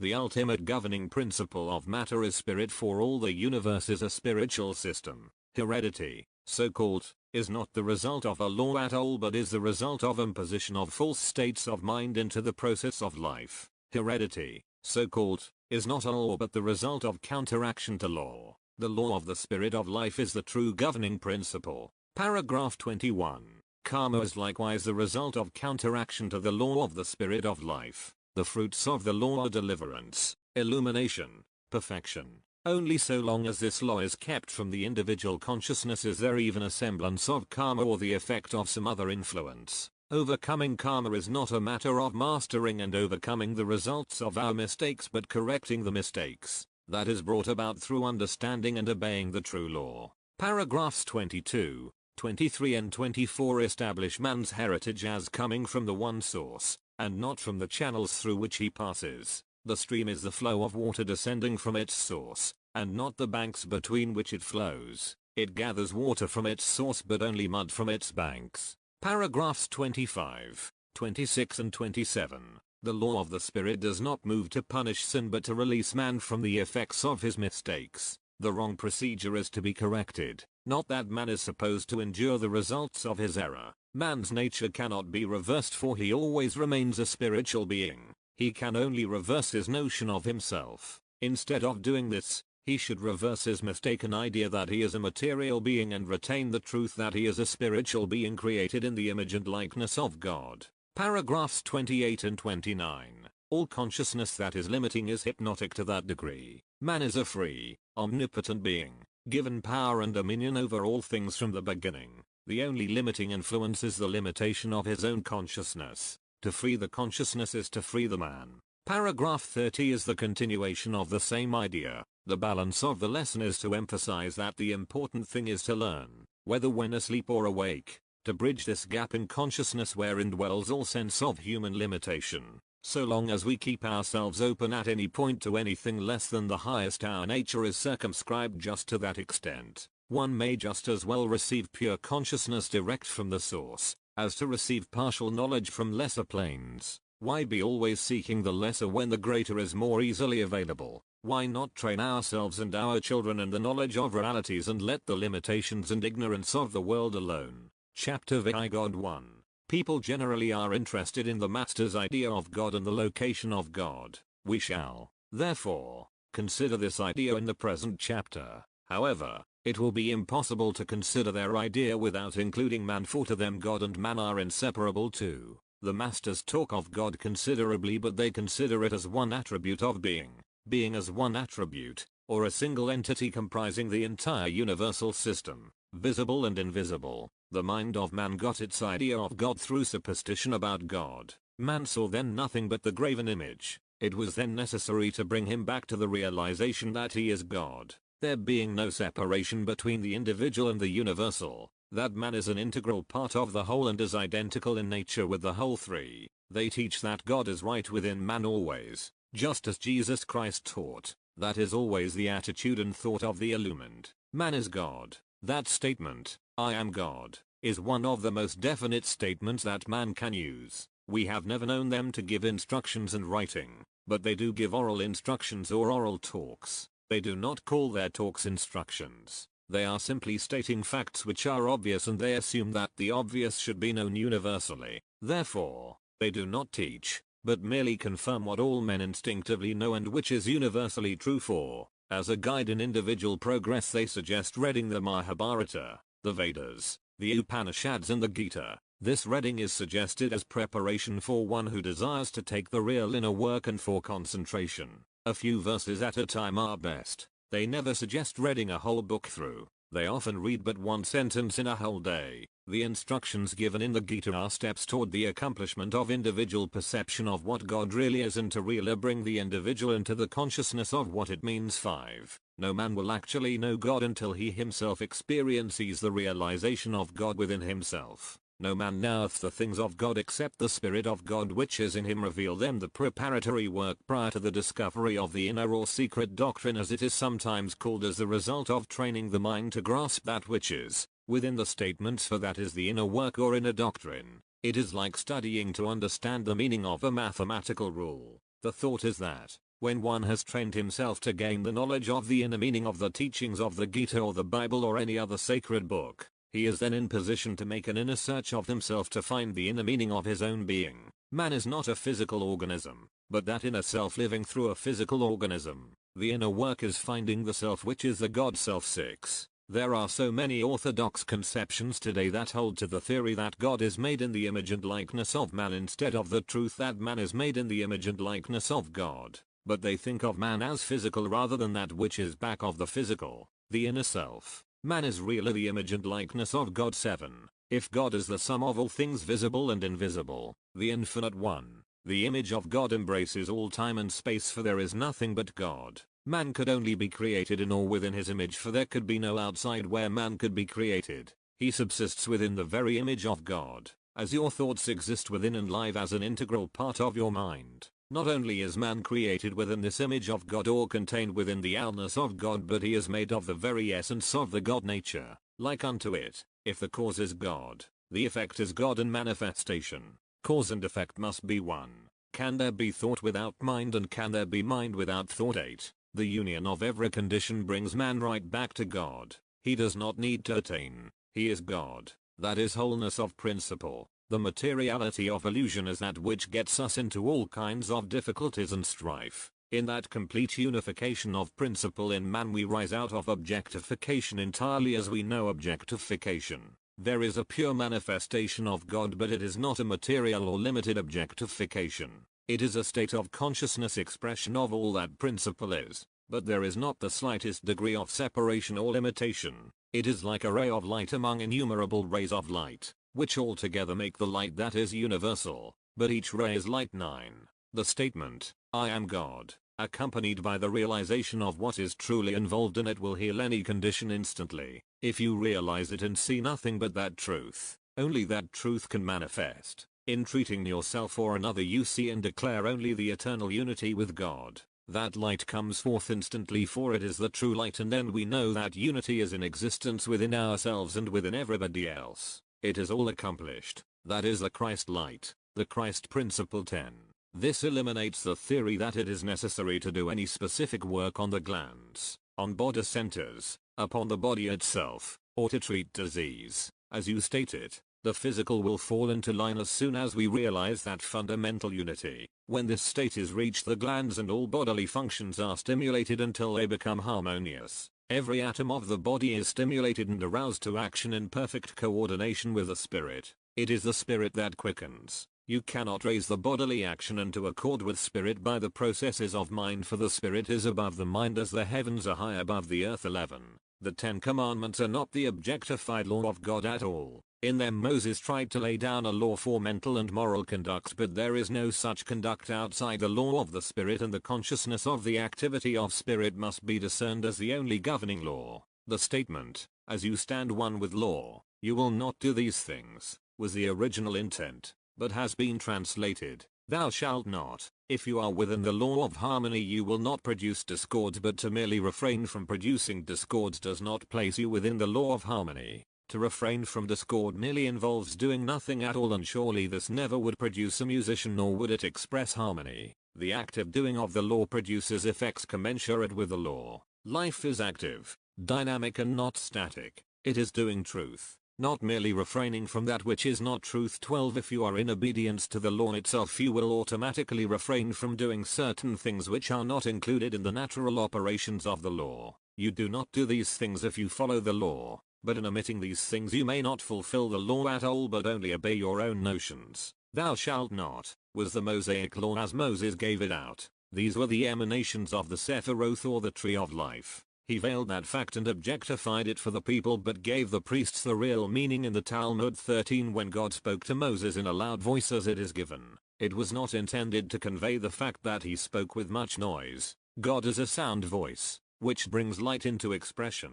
That was Moses' statement. A sound voice, not a voice of sound. There is an important difference. If we have a sound voice, that voice is one and will bring light into existence. It gives us that power. It may be out of noise completely or what we would designate as soundless, and that is what we are coming to today, the soundlessness of sound. Then it is beyond noise completely and you pay no attention to noise because you are in sound voice or definite principle 14. Soundness is wholeness, and when God spoke in a sound voice, he spoke in the completeness of himself. It is like we often say of a person, he put his whole self into what he said. It is only when the entire nature is aroused and operative that the voice is sound or that we speak with soundness. We do not speak partially or in any separateness but in complete oneness. When God said to Moses, I am that I am and beside me there is no other, he was speaking in a sound voice, for he excluded nothing from his proclamation but moved as a complete unit.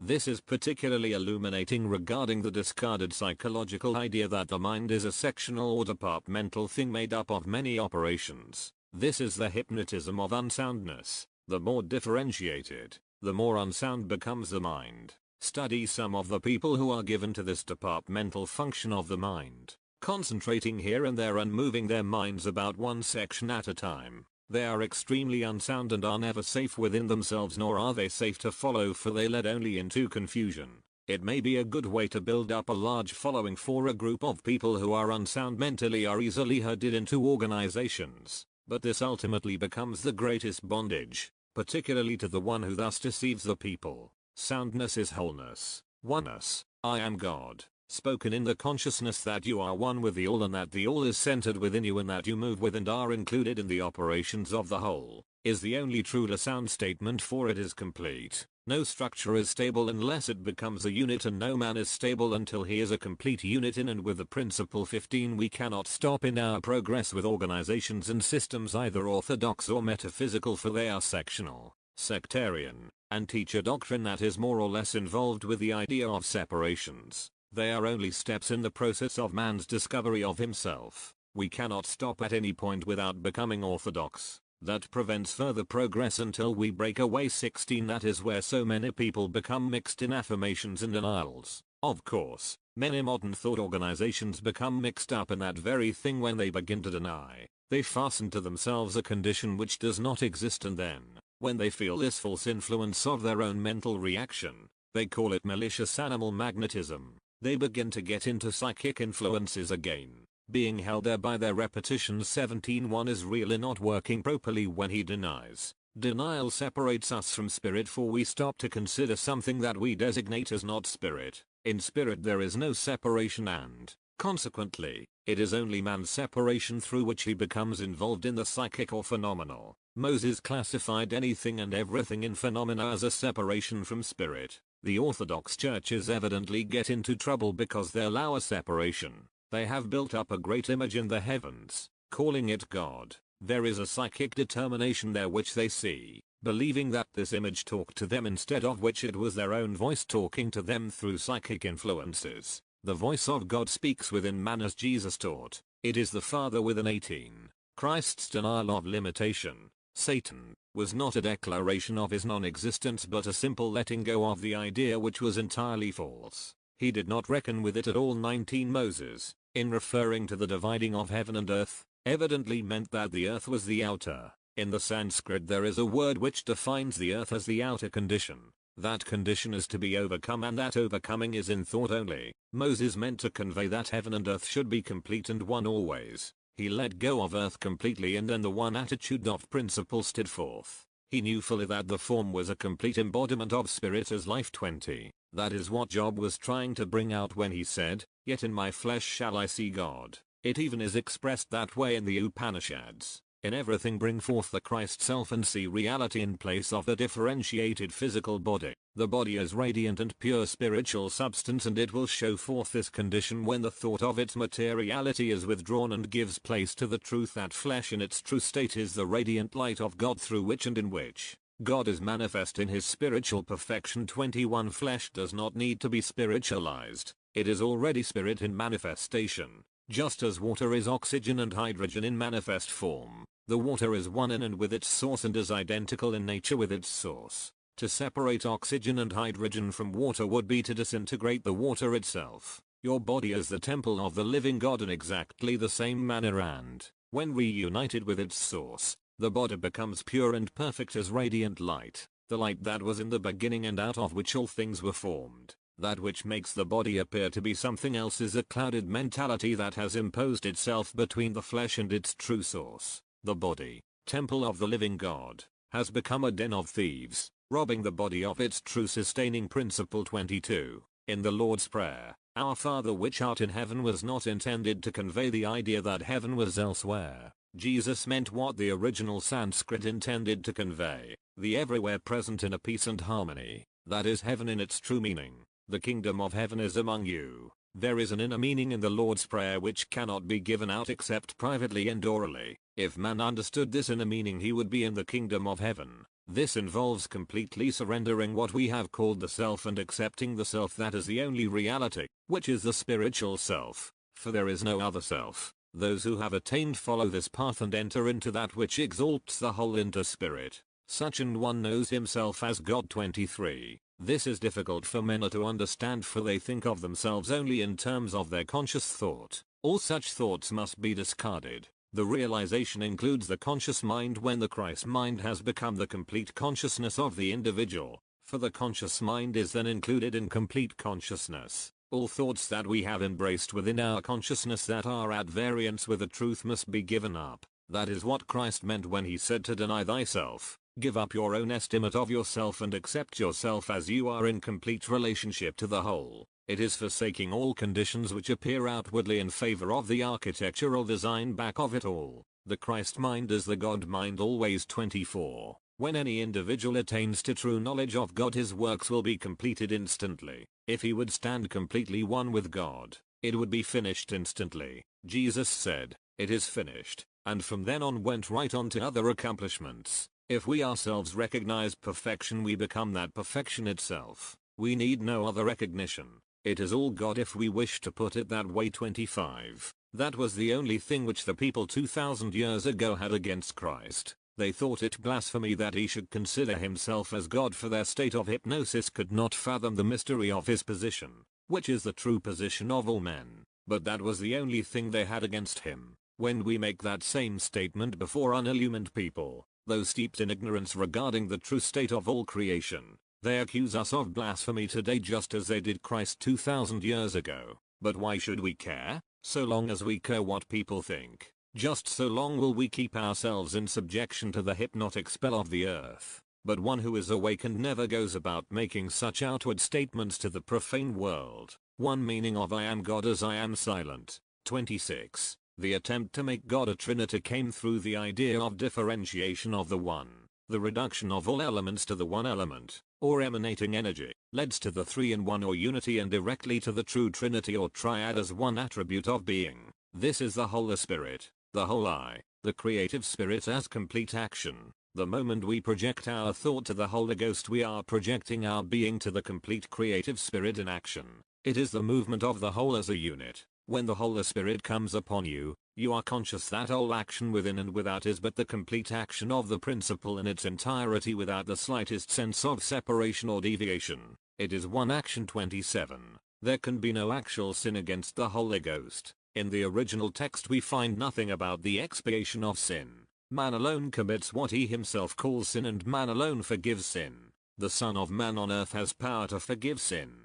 There could be no sin against the Holy Ghost, for it is impossible for man to divide the indivisible or to actually separate the uni-action of the one. He only seems to do so. That is where the divine right of kings comes from. If the king is in his divine right, he can make no mistakes, and man, as the king, could make no mistakes. This did not refer only to a certain king or family ruling over a nation, but to man ruling over himself. When he rules over himself, he becomes a king. Every man is a king when he knows himself as God and exercises his God authority to completely subject every phase of himself to the one idea. 28. The interpretation of God speaking to individuals or groups of people as designating only that particular person or group is false. What God speaks to one man or one nation, he speaks to all men and all nations. For he created of one blood all nations of men, and he is no respecter of persons. But, from this false interpretation, man has built up separate groups into nations. The Orthodox churches, according to Dr. Lyman Abbott,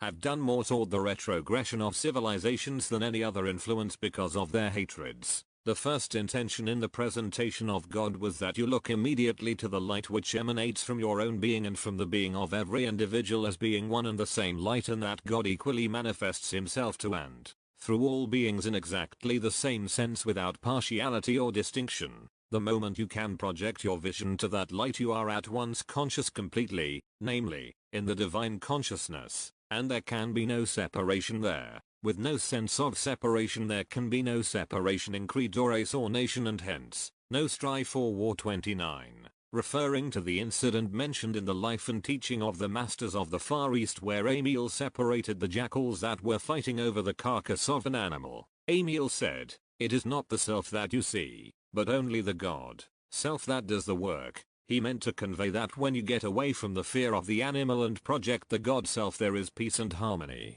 And they came together and ate their meal in perfect harmony instead of fighting. 30. This is the theory back of our experience in walking through fire. The masters told us afterward that we had raised our vibration to such an extent that there was no conflict between us and the fire. There was perfect harmony and oneness. We clearly saw the fire raging all around us, but we felt no heat or discomfort. Our clothes were not even scorched. This experience has quite recently been duplicated in London by a young Hindu yogi under the severest scientific test conditions. Pictures of this incident were shown in America on one of the newsreels, and Edwin C. Hill, famous news commentator, wrote at some length upon the subject. Copies of this comment were mailed to 100 teachers conducting classes on these lessons. 31. The life of the masters is simply the God life. They always put it, life is light. The moment we express light, life emanates. If you live the life, then you will know, and that knowing is complete. It is not a life of ascetism or apartness.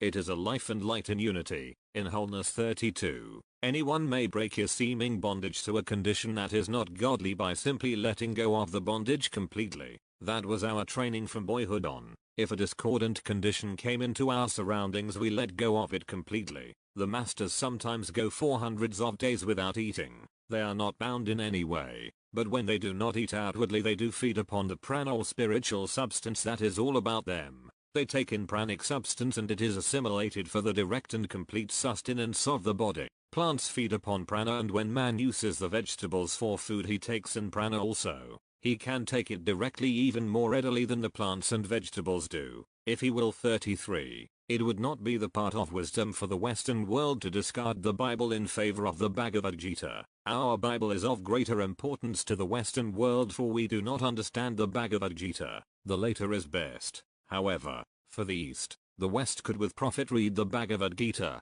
as it would obviate the necessity of wading through the folklore and mistranslations of the Bible. The Bhagavad Gita has taken all that out. The Vedanta philosophy in most instances is the best exposition of the teachings of the masters. Many people get a more simplified thought and can assimilate these thoughts through the Vedas. Then they can go on to the Vedantic teachings. 34. The reason those of the West have difficulty in understanding spiritual things is that the Western consciousness has always been an evasion of principle, for the reason that they did not know what principle meant. They even misled themselves, largely by the acceptance of their philosophers teaching that principle is an unknown quantity. The mastermind knows what principle is, but so can we accept principle and know what it means. We must accept the goal toward which we are working, or we do not work at all. 35. You cannot go into India with a spirit of egotism, selfishness and design and get anything out of India any more than you can in these states get anything from these lessons, from the Bible, or any other source of truth.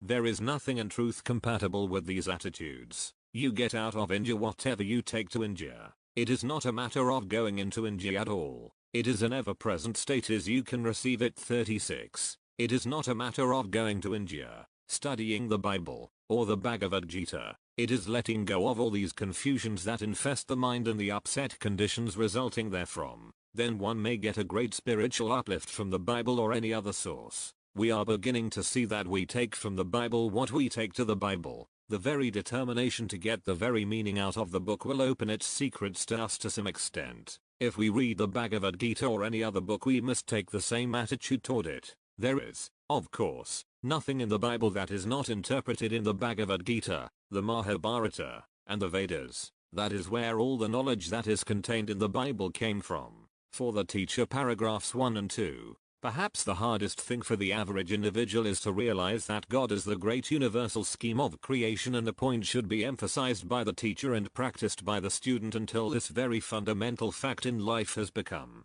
a matter of individual realization. Personality is an individual identity, while God is the universal identity. The universe is a single conscious identity, the sum of all consciousness, power, love, life, and substance. Paragraph 3. Man cannot escape the ultimate unity that exists between himself and the universal system, for he is a part of that system. If a product of the universal system, he must contain the potentialities of the universe, and, by whatever name he designates the universe, he must also bear that name as well as its nature. One ray of light is just as truly light as a dozen of them, a million, a billion, or all of them. Paragraphs 4 and 5. It is not what man studies but how he studies that is the secret of illumination. Not what we know about a thing but what we know of it that makes the difference. As well try to classify and describe the size, shape, color, and density of seeds in an attempt to know nature as to merely read the descriptions of God in the hope of knowing God.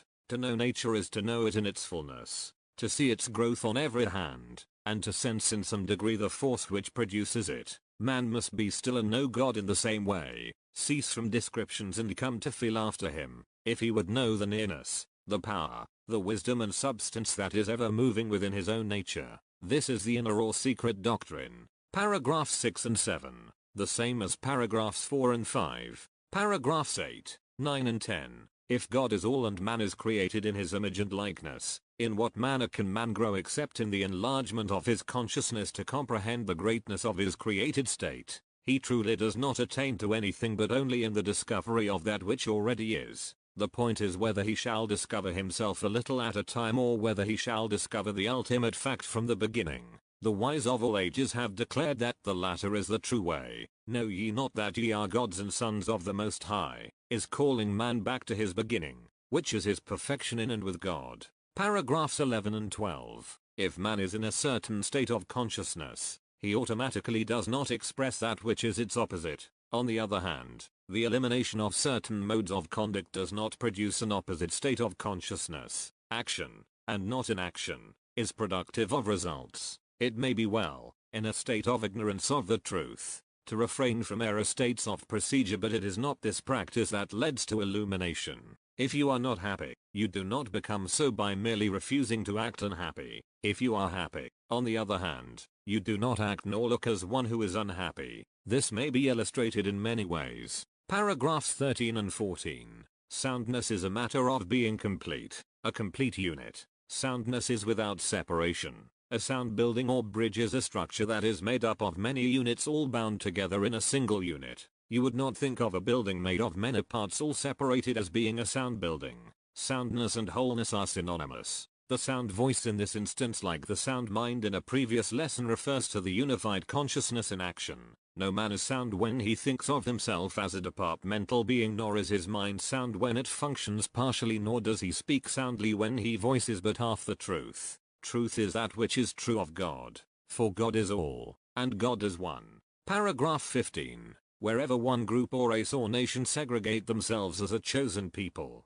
a distinct people, in some sense more directly related to or favored of God, they are not a sound people and their doctrines are never sound. God is no respecter of persons and his creation is all manifestation and they are all included impartially within himself. It cannot be that some people are not the chosen of God and others are the chosen of God. He created all men and therefore all people are the chosen of God. All people are God in manifestation just as all forms of plant life are the manifestations of nature. Equality is in the fact, and outward equality is dependent upon the degree to which we have embodied through realization the universal fact. Paragraphs 16, 17, 18 and 19. Progress is made, not through denial, but through the practice of habitually unifying all things with the source. Unified with the source, all things begin to manifest their likeness to the source, and all appearance to the contrary disappears, like ignorance in the presence of knowledge or shadows in the presence of light. To deal with fact is to dispel fancy. To work with fancy is to work with nothing and to accomplish nothing. To achieve something one must work with something. Something can never be made out of nothing. Paragraphs 20 and 21. Whether your face is radiant with joy or clouded with sorrow, it is the same face but appears differently under different influences. The flesh is just as much manifest spiritual substance whether diseased or whole. Only the influence back of it needs to be changed. When the consciousness is expanded to its true state of knowing the allness and oneness of God, the flesh automatically manifests its condition.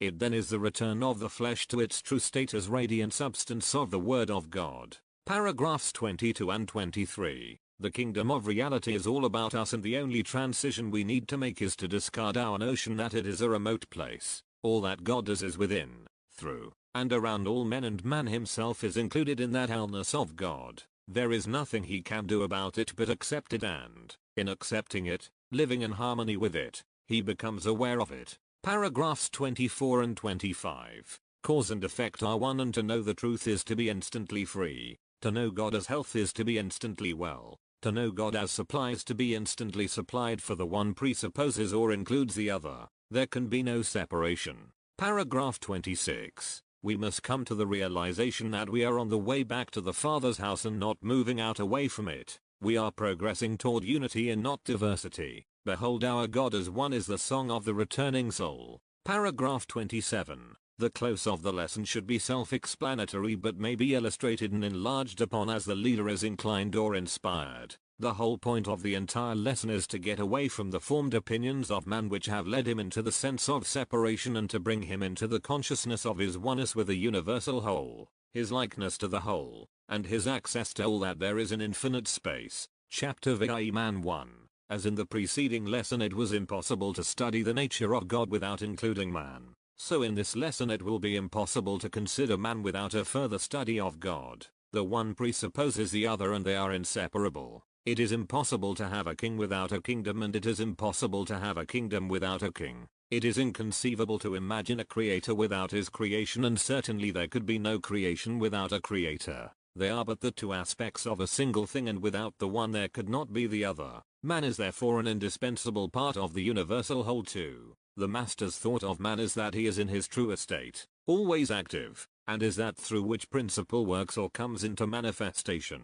As they often put it, man projecting God, man becoming God, the very ideal of all perfection. God selective but completely universal. Selection evidently came about through man's thought entirely. The master's thought is always that man must make the selection, but in that he can never carry that selection of the whole or out of complete principle or spirit. And that means, of course, that man never does get away from his true being or true origin. Every man is his own determining factor, and that factor is always absolutely one with principle, never separated and never dependent upon anything but principle. 3. Man as man can never be a completely independent organism, for he is inseparably united with the whole. How could he remove himself out of infinity? He only imagines his isolation, and that imagination is the sole source of his limitation. It is purely imaginary. The extent of his free will, or right of selection, cannot be carried beyond his imagination, for, in fact, he is always united in and with his source. He only needs to rid himself of his vain imaginings and accept the inevitable, and he is at once in his rightful place with the universal system. He is king only in the sense that he has the privilege of carrying out the laws of the kingdom, and any king who disregards the laws of his kingdom does not remain king for long. Kingship is subject to the laws of the kingdom just as are the subjects, and they are all units in a single system with the law superseding at all times. Only through the binding influences of the law does the kingdom remain an harmonious unit. 4. Man is triune, but that trinity is never separated. It is always one. You understand all the attributes of man if you understand man. The Greeks knew this and expressed it in their statement, "Man, know thyself." It is very evident that we have not begun to know ourselves, our importance, our divinity meaning, of course, that man is a part of the whole and, as such, does know all and is the all in manifestation. 5. There can be no triangle unless the three lines which form its sides are joined together in unity. Unless they are joined, there are only three lines and not a trinity at all. The Trinity is dependent upon unity and their unity is the Trinity. Man's business is not to dissect himself until he understands his Trinity, which would only be diversity. Man is progressing back to his Father's house, and his progress in this direction is to discover himself as a unit, the undifferentiated position which he occupies in the universal scheme. 6. It is always possible for man to improve his consciousness to the point where he becomes godlike. That was the first thought in the divine right of kings. It was not for the king to put himself up as the only divine ruler. All mankind should be divine rulers and rule as kings, but always with that expression of love which is service. Man stands one with his own divinity and he is then of service always. He never exalts himself above another. If he is an egotist, he destroys himself. He cannot be an egotist for long. Man's kingship arises from his sense of oneness with the whole, and egotism arises from the sense that he is a separate ego within and of himself. Therefore, egotism is the greatest violation of the natural law of his being and produces the most disastrous results. 7.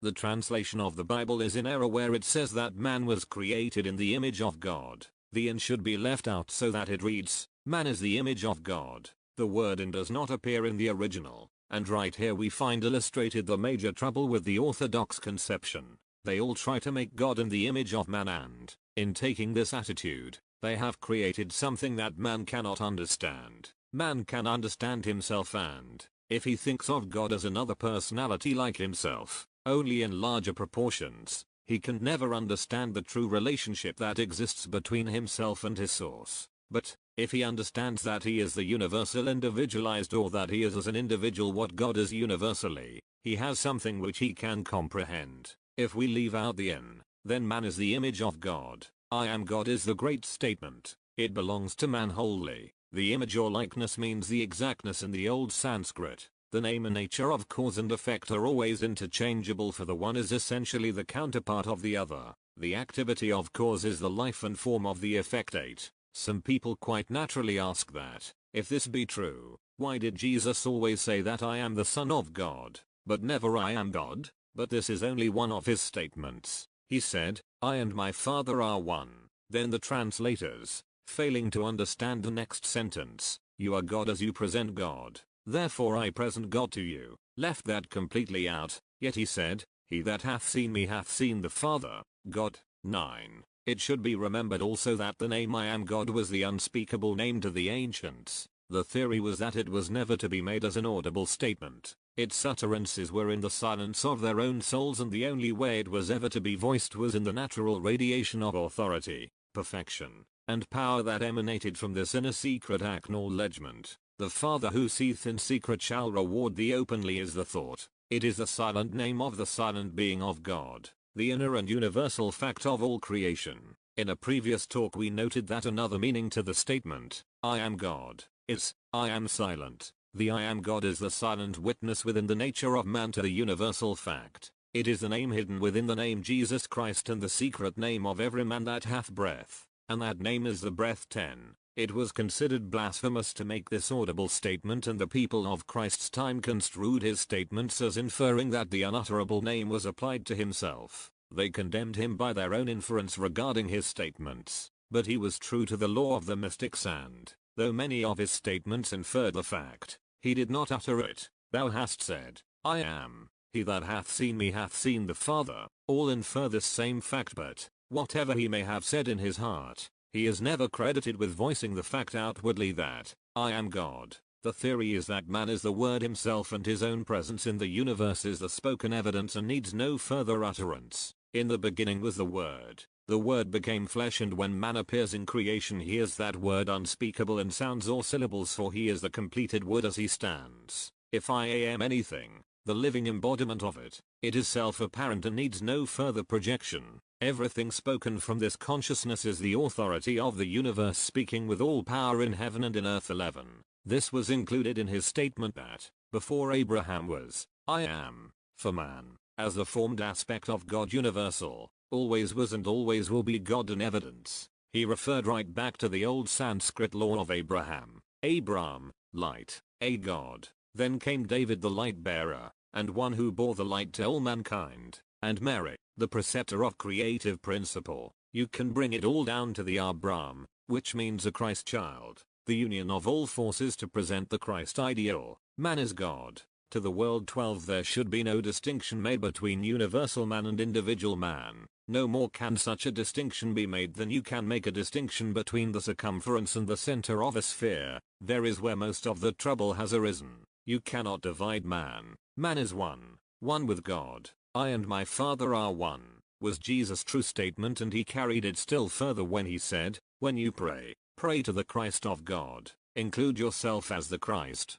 13 The Masters do not talk of God and man. They are always one in their consideration. There is no separation whatever. There is no priest and a separate congregation. It is the congregation and the priest, all one. 14 Huxley and Darwin and their kind brought forth much evidence regarding mortal man and tried to establish his human or animal origin, hoping thereby to overthrow the creation theory. The Master's attitude is that of the divinity of man, that he is of divine origin, never separated from his divinity in any way. Darwin and Huxley and the others built up their evidence so that there was no head whatever, and that is the reason for their failure. They failed completely to carry it through to principle. The very last statement of Darwin was, beyond this which we have built up still remains principle, which is a mystery to us. There is no effect without a cause, and it is impossible to understand the effect without consideration of the cause. 15 That is why Emil says, you can do these things just as easily as I do them, with true child-like simplicity.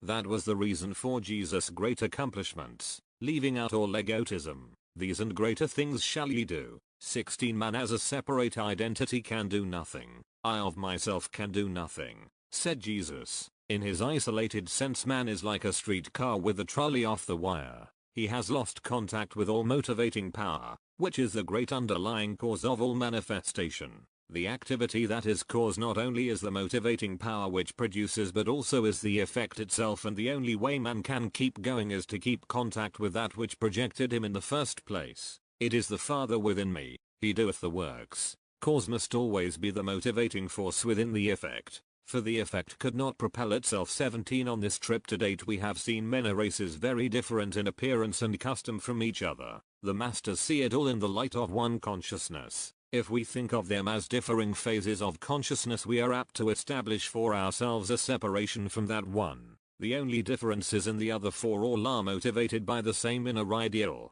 which is the Christ, or the I am God of each one. We must evaluate all men from this point if we would escape the differences that appear outwardly. When this inner becomes the without, then there can be no outward difference, hence no strife, no greed, no war. There are many seeds and bulbs, but when each has fulfilled itself in outward form, it is all one harmonious nature. 18. It is from this point of view that the Masters look upon reincarnation. They say it is not necessary, it is a human hypothesis only. They say that if there is a light placed in the center of the room, the best way to reach that light is to go straight to it. Why circle around it time after time? If you go directly to that light and pick it up and incorporate it, you are through with all reincarnation and karma completely. It is only man's failure to go direct to the central point or fact of life that keeps him in the wheel of incessant grind. If he will accept that central fact, which is the light that lighteth every man that cometh into the world, he will have arrived, and all his going round and round will have ceased.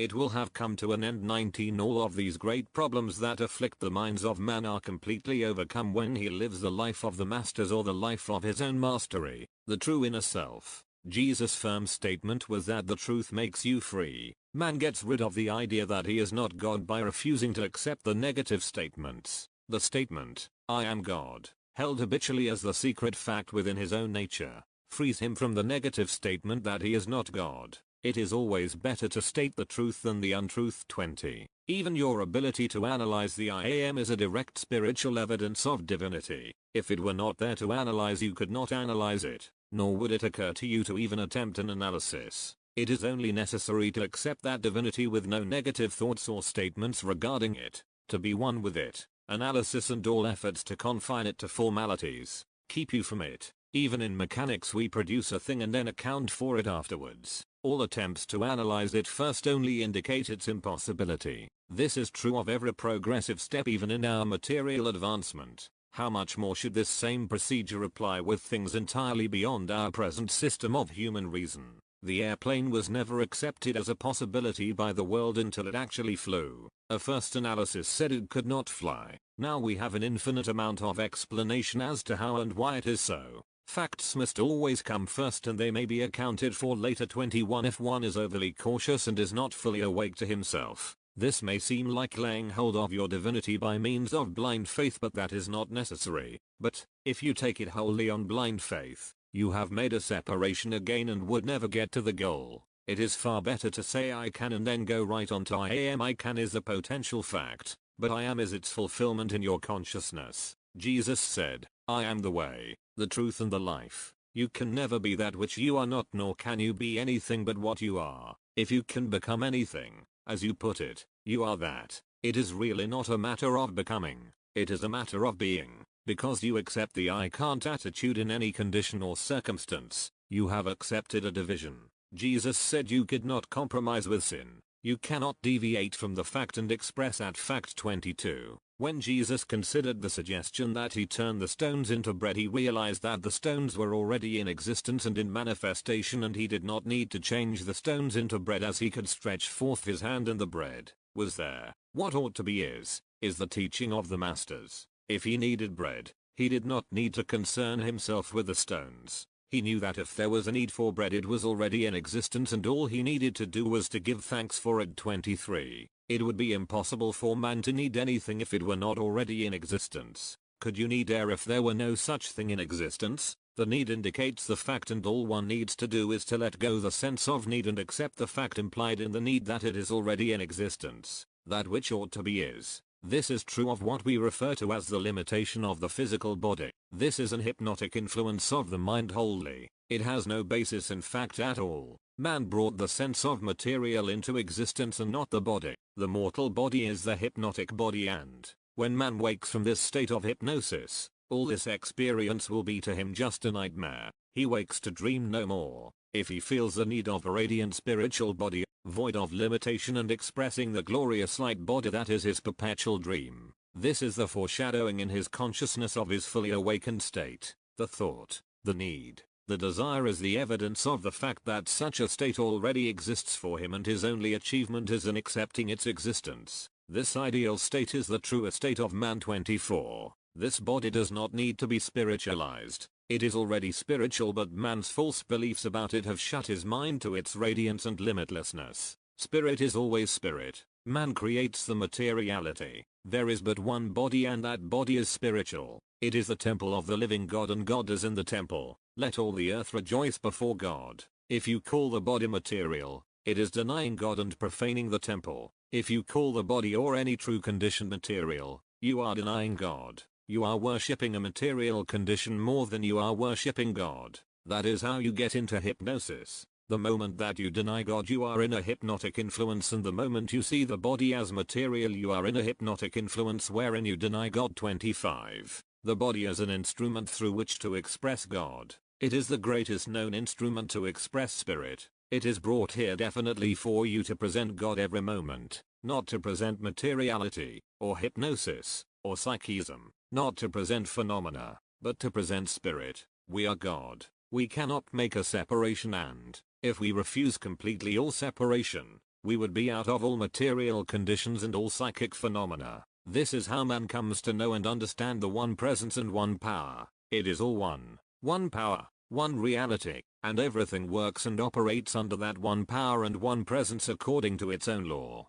It is not adulterated with any other notion, but moves as itself in its own complete field. 26. You cannot make any differentiation between the individual soul and the universal soul or the oversoul. That is, you cannot draw apart, as Jesus said, that is putting asunder God's principle. There is a generalization under which every human being works, but that is an assembly of universal units. There is individual identity, but you are one in an assembly of universal units. So is every human being. All are one and the same, operating under the same harmonious conditions, always in harmony, not differentiating from harmony but assembling in harmony. 27. A God-man is a genius, Christ standing forth, man expressing God without reserve or restraint. The reason children are often found to express what we call unusual genius is only that they have not yet been hypnotized with the idea of limitation possessed by those about them. If they continue to escape this hypnotic spell, they remain geniuses, or the divine self,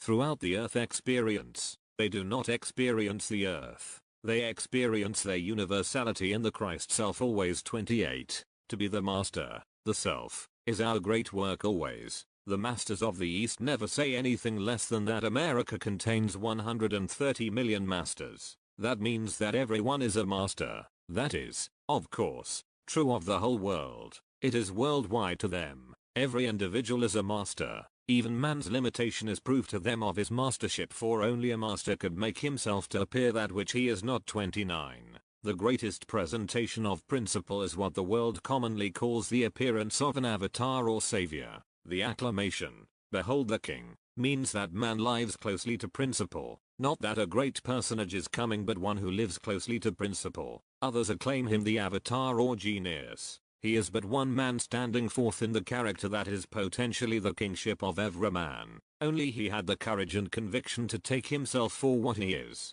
The king can do no wrong, for the moment any wrongdoing enters in, the moment a man accepts himself as less than the king, less than his divinity, he has thereby become less than his own kingship. The king is the master, the genius, expressing himself in his true nature, and therein is his kingship. He rules himself, for he is in his own kingdom. The kingdom of heaven is within. This kingship which he is also his message to all men. Not that he is king, but that every man is a king within his own kingdom, a master over himself and his own environment, for he lives in reality. He lives as he is and in a realm of things as they really are. This is the path which he shows to others, or the life he lives becomes the path of life for all mankind. 30. His appearance or reappearance upon the earth is not dependent upon any condition of spiritual unfoldment, for he is that thing in its fullness. He steps right through all unfoldment and lives one with spirit always. The idea of unfoldment belongs to man and his own theories. The master has only accepted the state in which he was created from the beginning,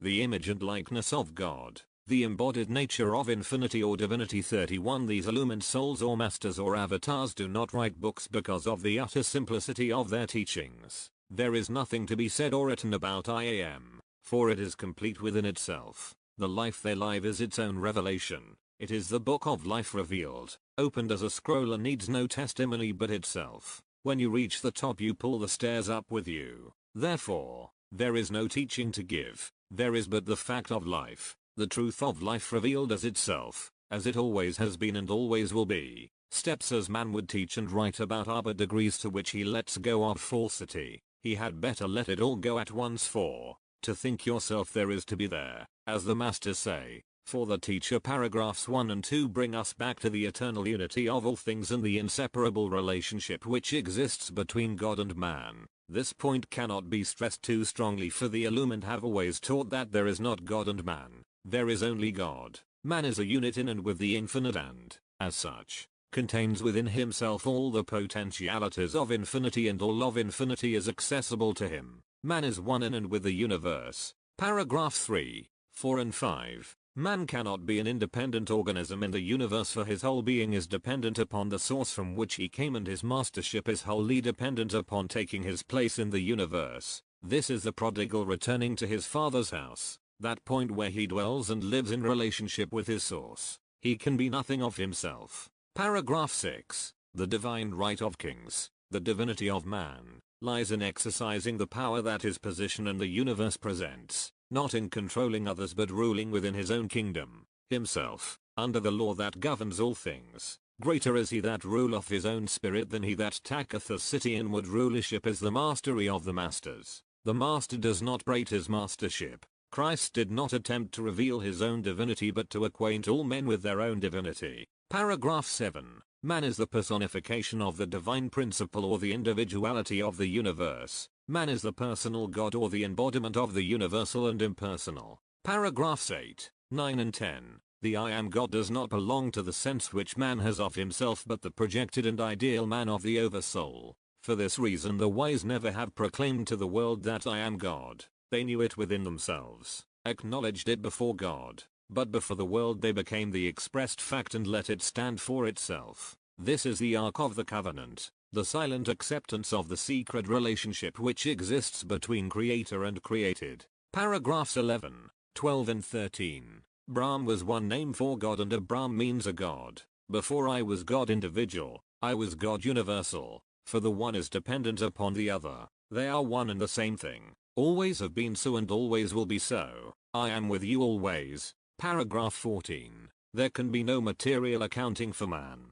for matter does not produce intelligence, nor intelligence attain to spirit. Spirit is cause, and, as cause, it endows its creation with the power of thought and being or expression.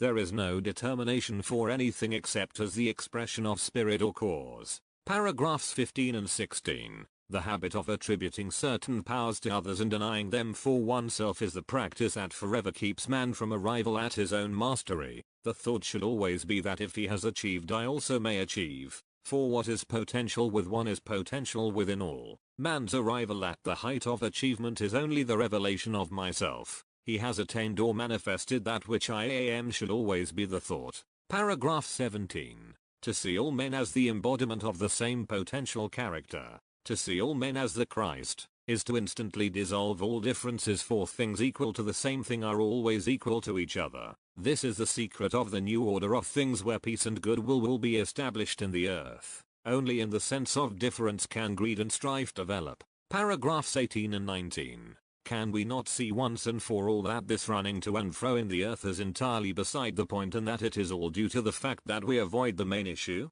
To accept the central fact of life is to become entirely free from all those ideas and processes which are less than the fact. If one arrives, he is free from the processes of arriving, and man must learn to begin his life at the beginning, which is God. Paragraph 20. What man can conceive he can achieve, is an old adage, but it has a meaning even above that. For what he can conceive, he is. It is as impossible to conceive a thing that is not already a fact as it would be to breathe if there were no air. The function within the nature of man is indication of that fact with which the function deals. It would be impossible for the cry to originate in the nature of man if there were not already the supply, the completed fact in the nature of God. And the fact precedes the desire in man, for the desire is the recognition of the fact and its existence. Paragraph 21.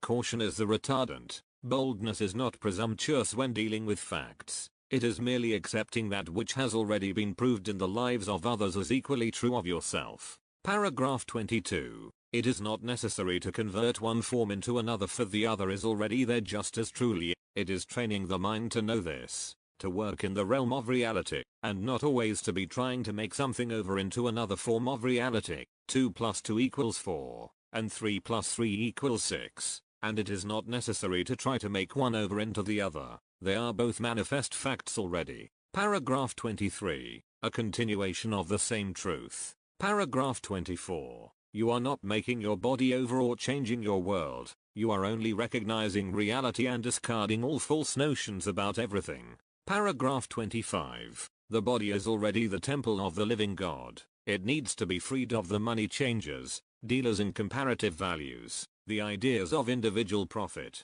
The Lord of hosts and King of kings must be admitted into the consciousness so it may express through the body what it is. Paragraph 26 is obvious. Paragraph 27. The master, the genius, the God-man are all one and the same thing, and this is but man being man, being himself, void of the opinions of race experience. Paragraph 28. There is no work for man but being the self, for when the self appears he enters the realm of completion. He is forever busy, however, for he has only then begun to work. Paragraph 29. The divine self of each man is the avatar, the savior of his own being, but he must accept his savior, be that self. Paragraph 30 is a continuation of paragraph 29. Paragraph 31.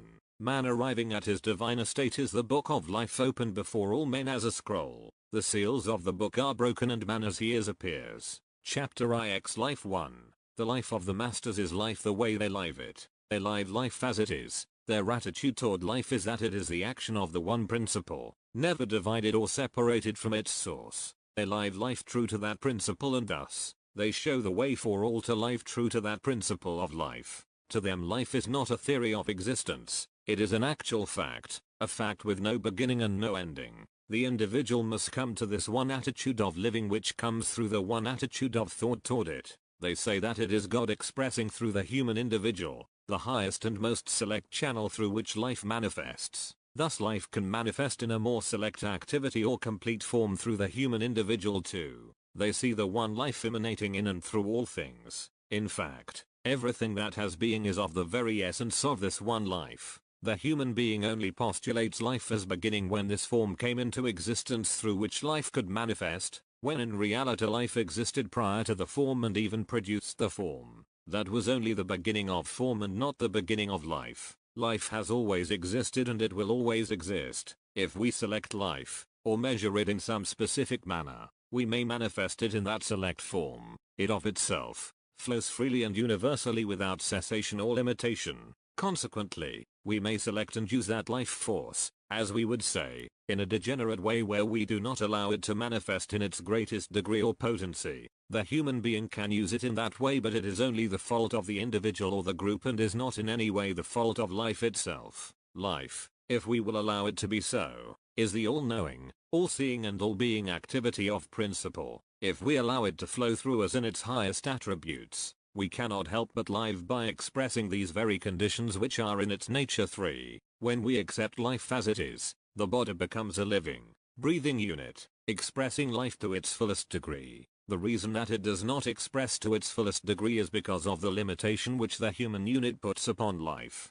We turn it in many ways, whereas, in reality there is but one way, and that is life in its fullest expression. 4. The Hindu thought of the 10 years of man's allotted time is that this should be the time of man's greatest accomplishment. At 70, man should reach his majority or his greatest realization of life. Then, they say that man should live 5 times as long as it takes him to reach his majority. The Western world has completely missed this meaning. 5. Man should not be limited even to that space of time. They do not limit man at all. If you accomplish 60 years and 10, you should accomplish all life and all conditions of life. That is not putting a limitation upon it. 5 times is not a limit because you can make it 5,000 times if you wish. Man does, usually, after he has reached 70, begin to think more along spiritual lines. This tendency begins to develop after 46, when Jesus said, "In the midst of life ye are in death." He was not warning the people that they are always face to face with death.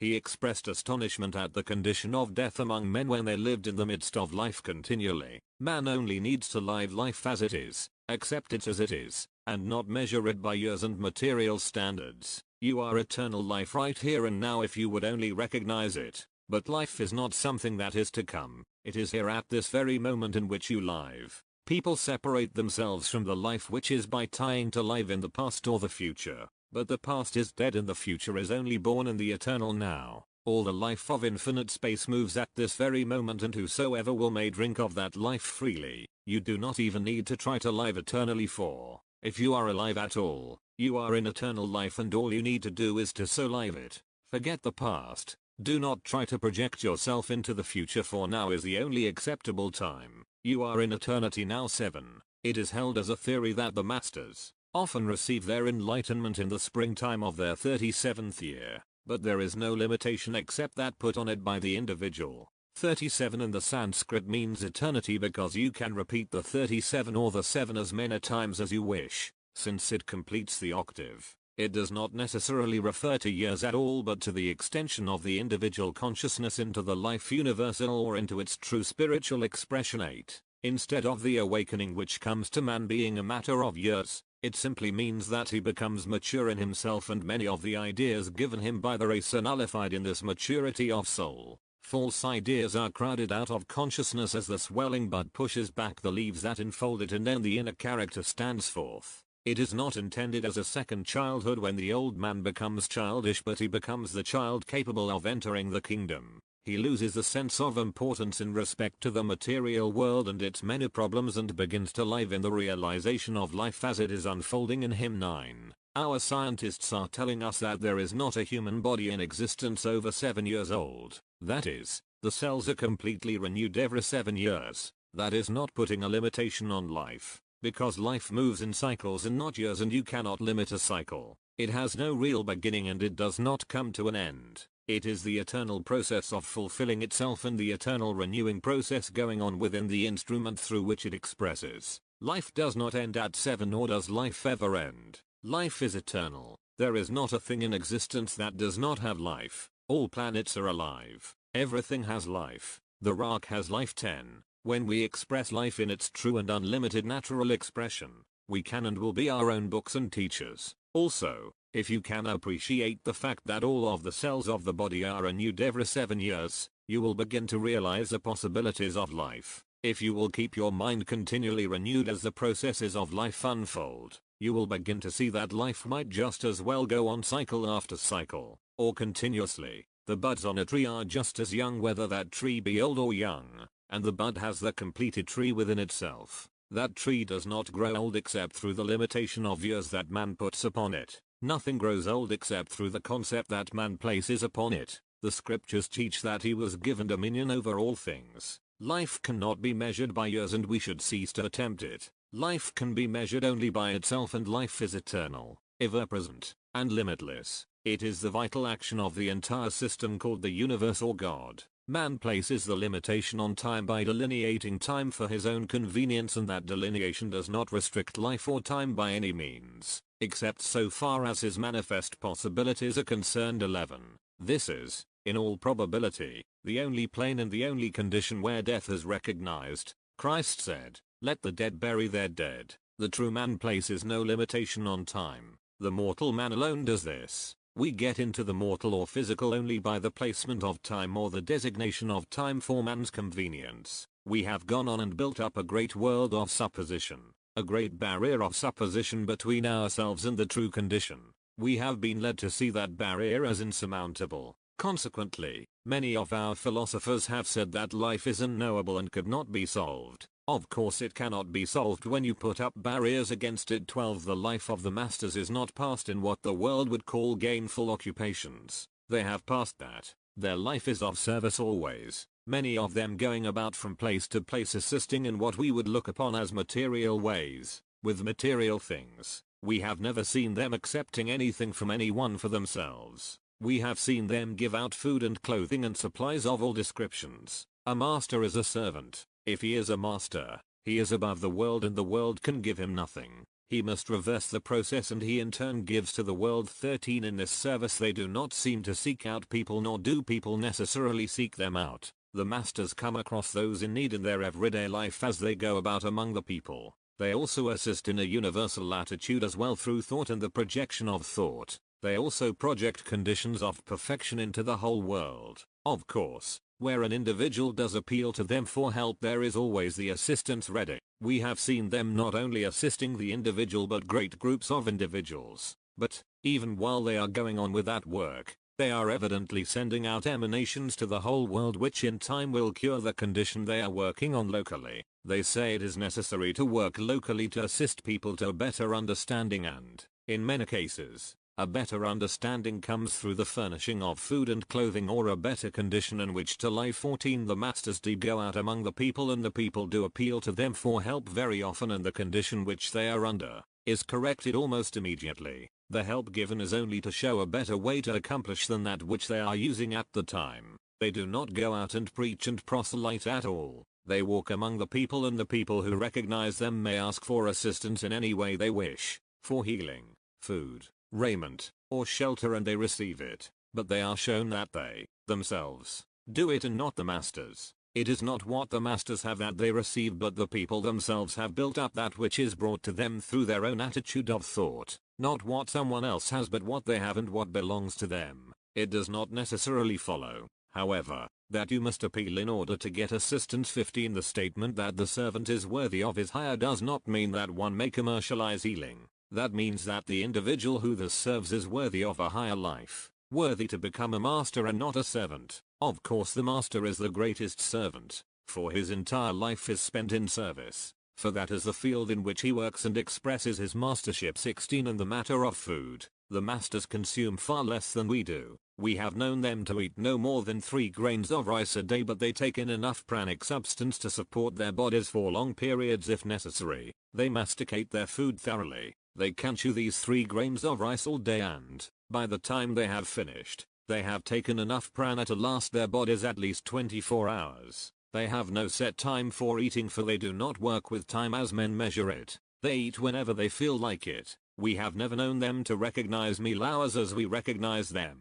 They can go without food completely for hundreds of days. 17 As far as we know, they take very little sleep, not in excess of 2 hours a day, and they are conscious during these 2 hours. It is a well-known fact that you can get along without sleep, if you know how to live without wasting your energies or contracting your consciousness through separating yourself from the universal energies. The Western world and the way they live causes sleep to become more or less a condition brought about by, as we say it, a toxic state of the body. The toxic condition overcomes to a great extent the rebuilding process of the body, and thousands of people are in that toxic state instead of being in a true condition of sleep. When Jesus said, "Awake thou that sleepest," he meant to arise from that comatose condition, and then you are out of the influence to which you have become subject. 18.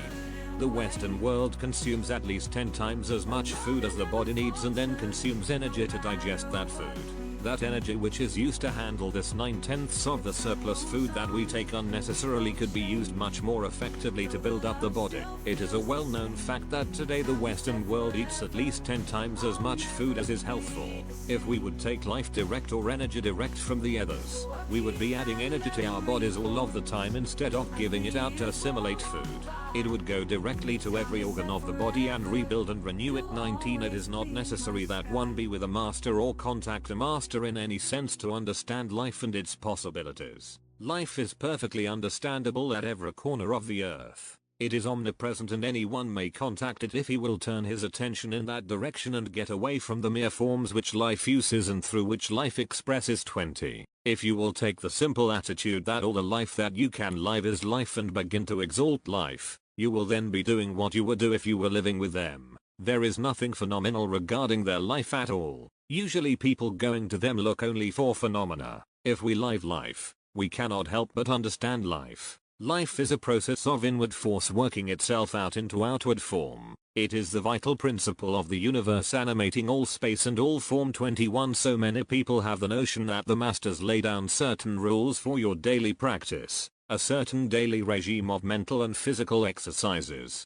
but this is not so. There are many who led out with this sort of teaching, of course, to the point where the student recognizes that he himself is a master. Then the way is open to meet the actual master. The moment that man gets into his mind that there is any life to live other than the one life, he is out of harmony completely. The difficulty is with his mental application always. Man did not fall and die spiritually, he simply got himself out of harmony with life, and this resulted in all his difficulty. The moment life becomes hard, it is not life. That individual is out of life just to the degree that any inner money develops, and this state should be a warning for him to get back into life as it is. 22. Children are happy because they live life abundantly. They put no limitations upon life whatever. The moment we put limitation upon life, we cease to live abundantly. There is not a limiting condition in life. Life could not limit itself. It could not be kept away except through your own attitude of thought toward it. No two individuals have the same vision of life. It is quite often illustrated in this way. It is said that only children and sages are happy because the child has not developed a material sense of value, and the sage knows that the material has no value. To them form is not the point of consideration but living life. 23. One man may look at life through a very narrow opening in a wall. That person says, "I see all of life." The view may face a hill where there is nothing but rocks. The next may see trees. The next one sees animated forms moving about. If we look through but one small opening, we soon hypnotize ourselves into believing that there is no other life within the great expanse of the universe of life. If we would take this attitude alone, see the universe as embodying and expressing the one infinite life, then we would expand our vision to take in all of life, and there would be no limitation whatever for us. 24. The masters never take conscious life. It is not necessary to take conscious life because man can assimilate into his consciousness all of the life elements, bring them into existence in himself, live them, and be always one with them. Consequently, it is not necessary to take conscious life at all. 25. Many people ask the question why it is that the people of India are afraid of the lower forms of life. Not all people in India are masters, even though they have been taught that there is but one life. They do not see all they have been taught any more than Americans see or live all they have been taught. There are only a few of the lower classes who are bound in this way because they have been taught to worship these conditions. It is thus that they fear them. 26. And why do the masters not raise the people out of that condition? How could they raise you out of a condition if you would not accept that raising? They cannot inject their own minds into you. They can only show you the path which they have traveled. If you will not see that path, you must make your own until you are ready for a better way. All of the higher castes, even the great Maharajas, work for the better condition in India, but they cannot do the overcoming for the masses nor transform them into higher beings. That is the work of the individual always. 27. It is a misconception to think that the masters live an ascetic life. We have never found them so living. You will find them in a loincloth or in the highest walks of life. You will not find them isolating themselves at all. There are a very few compared to the whole, living in seclusion in order to give out more fully to the whole world certain conditions for betterment. But they are only groups who come together for that specific purpose. They do not live an ascetic life at all. 28. You may see a yogi living an ascetic life for a certain time for a certain purpose only, but then they never allow asceticism to become hypnotic. Yogi means living for a great experiment. Many of the so-called holy men of India live a complete ascetic life, but usually they are beggars and not masters. A great many of them are as dirty and as filthy as anything you can imagine. They are leeches on humanity and nothing else. But they are not the masters. Just because a man goes about saying mantras or sitting in samadhi, he is not thereby a master. 29. We have never known of one of these who has reached a high accomplishment begging of anyone, but they are giving all of their time to the betterment of humanity. They do not beg anything to give away even. They have, as they put it, all that they want and to spare always. They do not go around and beg for others to give. They do not organize charitable institutions. They go out and assist all of the time, separating themselves by their accomplishments. There are thousands of people in India who are giving out continually, and yet we have never known any of them to take a penny from anyone. The beggars who call themselves holy men are such only by their own designation. They have nothing to do with the masters. 30. Life is always a matter of giving. To draw on the universal life that flows freely throughout infinite space is the privilege of anyone, and his way of living life should be to receive from this source and then give it out to all who are around him, inspiring them to seek life where he has found it. This is not only the work of the masters, but it is the work all men should be doing. This is living life as it should be lived and is really the only life there is. To merely receive from those about you is not life at all, but a constantly contracting existence. To seek life from the material world is to lose it. For the teacher, paragraph 1. It should become evident to the mass of humanity that life as revealed by the illumined has always been portrayed in its universal and eternal aspect. That life which is manifest in form is only the outcropping of the vital essence that fills infinite space. Life is not confined to a period of expression through form, but is and forever remains the movement of the creative force that produced form in the first place, and that form was produced for the sole purpose of affording it expression. No one lives truly until he knows that life is moving in and through him and eternally seeking a fuller, freer, richer expression always. Paragraphs 2 and 3. Life being universal, it is universally expressed in every form, and when the sense of separateness disappears from the mind of man, he may enter more fully into its activity and align himself more completely with its purpose. Only in the human consciousness do complications seem to develop, and life and consciousness are so inseparably united that before man can realize life in its fullness, he must expand his consciousness to see and live life as it is. Only his mental reactions to the appearance keep him from this fuller life. Paragraphs 4, 5, 6, 7 and 8. The text of these paragraphs shows clearly that it is the period during life when man's outward thought, his thought developed through his material contacts, so greatly interferes not only with his life but with his capabilities generally. It is this period of false estimates of life, his world, and himself that impedes his entire existence, and it is only prior to this state and occasionally following it that man seems to enter into the real joy of living. The genius is one who seems to a degree to escape this period of thought oppression, one who has the courage or fortitude to go his own appointed course and not let the world thought of limitation hinder him. The reason man, in his later years, seems to live a more spiritual life is that the false run down like an 8-day clock, and then his true nature asserts itself. Had this consciousness been preserved through the years of oppression, his body would not have been sapped of its vital forces and his greatest years of usefulness would have been extended indefinitely. Paragraph 9. The age of the body is not designated by the span of years which we call life. The body is forever renewing itself and the cells and tissues which form the body are constantly being replaced through a perfectly natural process. It is the pattern under which this building process is forced to operate that gives the body its condition of age. We should be continually renewing our minds in accordance with the truth of life, and then the pattern for the renewing processes of the body would be such that a more perfect and vital body would be the result. Paragraph 10. Man is the book of life, the law of God. The governing principle of life is written in his inward parts, and this period of existence should be a process of self-discovery and self-expression. In the unfoldment of man's own nature he learns the secrets of his own being. Study yourself at first hand, the deepest longings of your own inner nature. Watch them unfold and you will understand. Paragraph 11. Sin, according to the scriptures, is the cause of death. Sin is every thought and feeling that is out of harmony with the purposes of life. These thoughts and feelings make up the opposition to life as it would express itself through the flesh. To remove the obstruction would be the remedy, of course. Instead of perpetuating a consciousness that deprives the body of its sustaining power, thereby separating the body from consciousness in death, one should die to the false consciousness, forgetting the things which are behind, pressing forward. Paragraphs 12, 13, 14 and 15.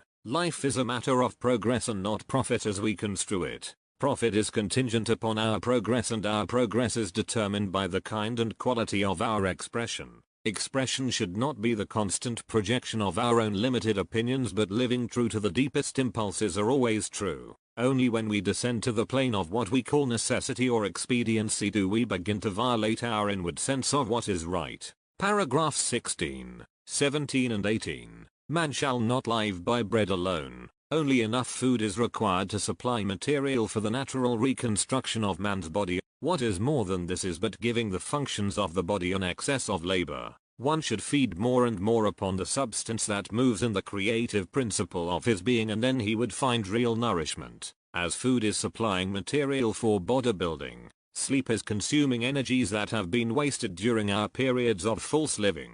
Paragraphs 19, 20, 21. We must learn to contact our good at its source. What we are seeking does not come from another, and it will do no good to contact master or teacher unless we thereby are inspired to seek that in ourselves which he represents to us. Not everyone that saith unto me, Lord, Lord, shall enter in, but he that doeth the will of my Father. Paragraph 22. The values of life are to be found in the soul, the real self, the inner master, and not in the world. The world has only the value imparted to it by the awakening of true consciousness. Paragraphs 23, 24 and 25. Seek to find life as it is in its great universal movements which are revealed in your nature through your own highest ideals and deepest longings. Only when we measure life in our own limited ideas does it become limited in its manifestation through us. Depend upon the life universal for supply. Paragraph 26. Man's individual right to expression cannot be violated in the true processes of life. It is by our own effort that we rise and not by the efforts of others. Vicarious living without effort upon our part is destructive to our own character and well-being. Paragraphs 27 to 30. Life is action, self-expression, giving. It is as necessary to give in order to live as it is necessary to exhale in the processes of breathing. One should receive from his source and then give of that source in his highest expressions. One first receives from any principle by taking it into his consciousness, and then he expresses it in outward performance. This is equally true in the processes of life. To receive without giving or to give without receiving is to make life static through surfeit or exhaustion. To receive from your source and express what you have received in manifesting your greater capabilities is the way of life. Chapter X. The Universe 1. The universe is the sum total of all things visible and invisible that fill infinite space. The universe is the great whole, composed of all its parts. It might be said that the universe is another name for God, for he identified himself as I am that I am, and beside me there is no other. It is the sum of all life, all substance, all intelligence, all power. In it is contained all knowledge, for it is omniscience. It is the sum of all power, for it is omnipotence. It is the sum of all substance, for out of it are all visible things formed. It is all love, for it is bound together in a single system and operates as a single unit. Love is the integrity principle or the binding principle which maintains the universe as a unity and keeps all its operations moving in perfect harmony and regularity too. The masters think of the universe as the universality of all things, with every condition and circumstance a portion of that universe or universality. A person may become separate, or he may separate himself in thought from that universe. Then he becomes a unit which in thought only is separate or apart. But instead of being apart, he is still a part of the great universe. One may become so separated in thought from that great universality that he surrounds himself with apartness or the sense of limitation. He may withdraw so far from that universality in thought that he falls or descends in his capacities, and thus, he is in a measure separated from that universality in which he really belongs. 3. Of course, it is impossible to separate oneself or completely exclude oneself from that universality, for that would be to reduce himself completely to a state of non-existence. But, when he returns to that universality of principle and consciousness, he is one with it and is lifted up into a higher state of capability. That is illustrated in the parable of the prodigal son. He wandered in many lands and spent his substance, but there was a welcome in the father's house upon his return. Even the brother who had stayed at home was jealous of the reception, but the father knew that the reception was always there. It is an allegorical picture of how one can extensively separate himself from universality by thought and recognize that he is feeding on the husks, and yet when he decides to return to the father's house there is everything there for him. In fact, the father was not even conscious of the separation. It did not matter how far away the son had wandered, for all sense of apartness, isolation,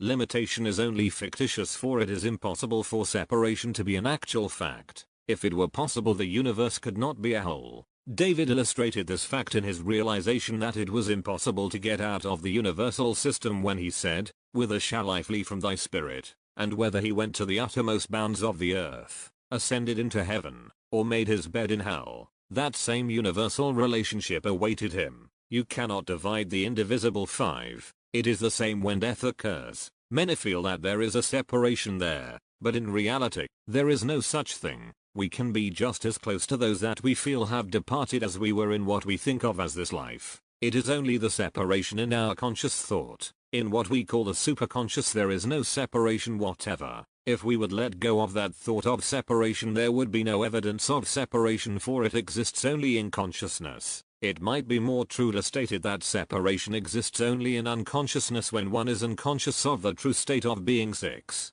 Separation is only an appearance, for in reality there could be no such thing. If the universe is a single unit and all things within it are eternally united into a single system, how and where could any separation exist? In fact, it could be only an imagined state. Ignorance of the facts is the only kind of separation that can exist, and illumination would completely eliminate that. Behold, our God is one, say the scriptures, and if God is the great one, all things and all people are included within him, and, being included within him, they are one in and with him. 7. Our being is a complete universe in itself, and it acts in perfect harmony if we let go of every thought of inharmony or separation. The thought of harmony returns us to the unity of principle. We can think of ourselves so far out of harmony that sickness and disease and discordant conditions come about, but they are only that which is out of harmony. If we would keep in complete universal harmony in thought, there could be no inharmonious condition come into our lives, not one, because whenever we vibrate in harmonious relation with the universal principle, no inharmony can manifest.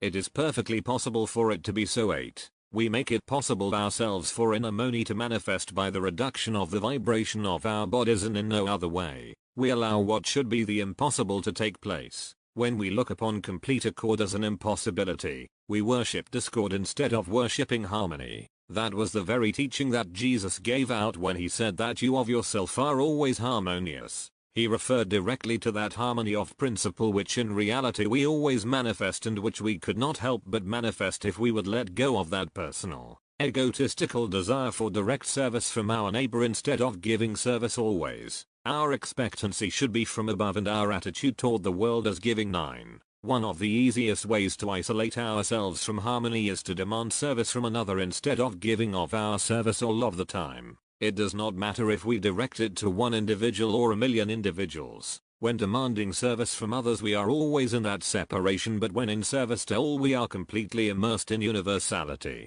When we give of ourselves we come nearer and nearer to that universality where we belong. 10. It takes no energy from our bodies to give out service, love, and harmony, but it does take energy from our bodies to give out inharmony or discordant conditions, or to give out negative thoughts or words. All positive words or words of accord add energy to our bodies every instant that we are giving them out. Not only that, but we create an influence that returns and surrounds us with emanating energy. 11. One does not need instructions from a master, nor does he need to learn from a book what is true to the processes of the universal life in him. One knows when he violates the law of life just as easily as one knows when he violates the law of life just as easily as one knows when the principles of music have been violated. Instantly a discord is recognized by anyone, whether he has studied music or not. The moment any discord or unpleasantness arises in the nature of man, that instant he should know that he is violating the law of his being. It is not only a violation of the law of his being, but it produces inharmonious results in his body. All discordant emotional and mental states are sins against man's true nature.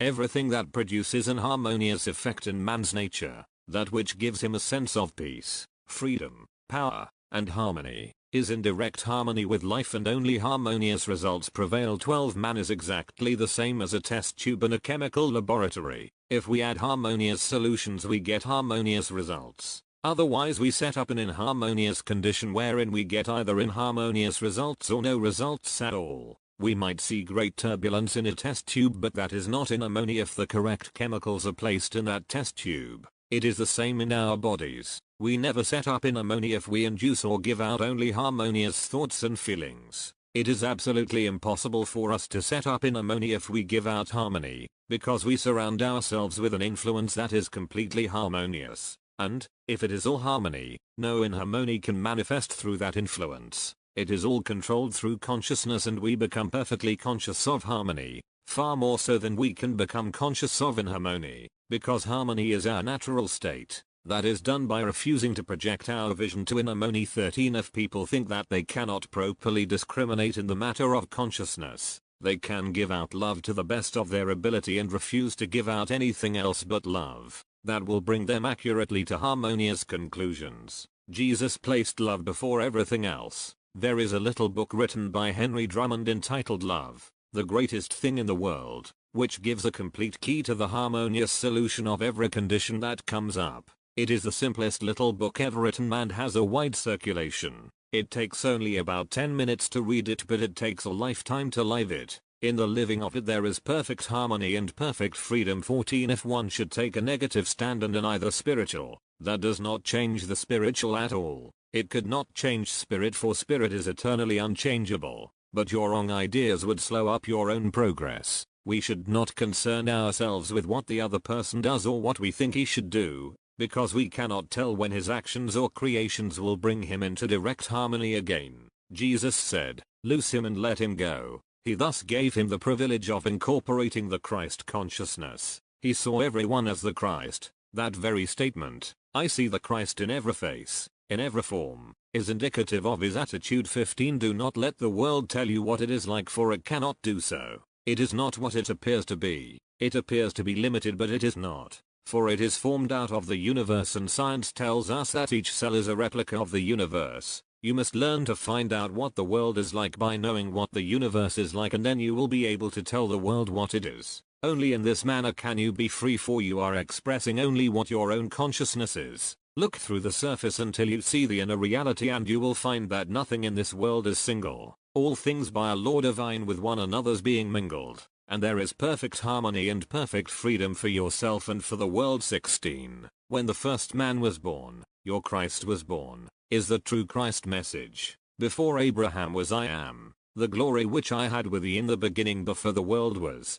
Add love to all statements and they move in harmony with the Christ as he taught. We can so surround one with love that that very influence floods in upon him, and it may in an instant change his whole life, his whole thought. We are not dominating him when we surround him with love, for that is his native environment. We are only placing an influence that he may accept, thus changing the whole course of our own lives and thoughts. We are but seeing him as he really is, seeing him as God sees him. This does not hinder or influence him, but it frees him from hindrance and influence, because we are surrounding him with that influence in which he was created, that state in which all men live in reality. 17 It is far better to love your enemies and pray for them who persecute you, because you merely exalt yourself and at the same time help to free them from those characteristics which cause them to act as your enemies. You are doing a double service both to yourself and to them. The gift is to the giver and comes back most to him. Then, too, sometimes our so-called enemies bring our thoughts out into the clear light of day more so than our friends do. 18.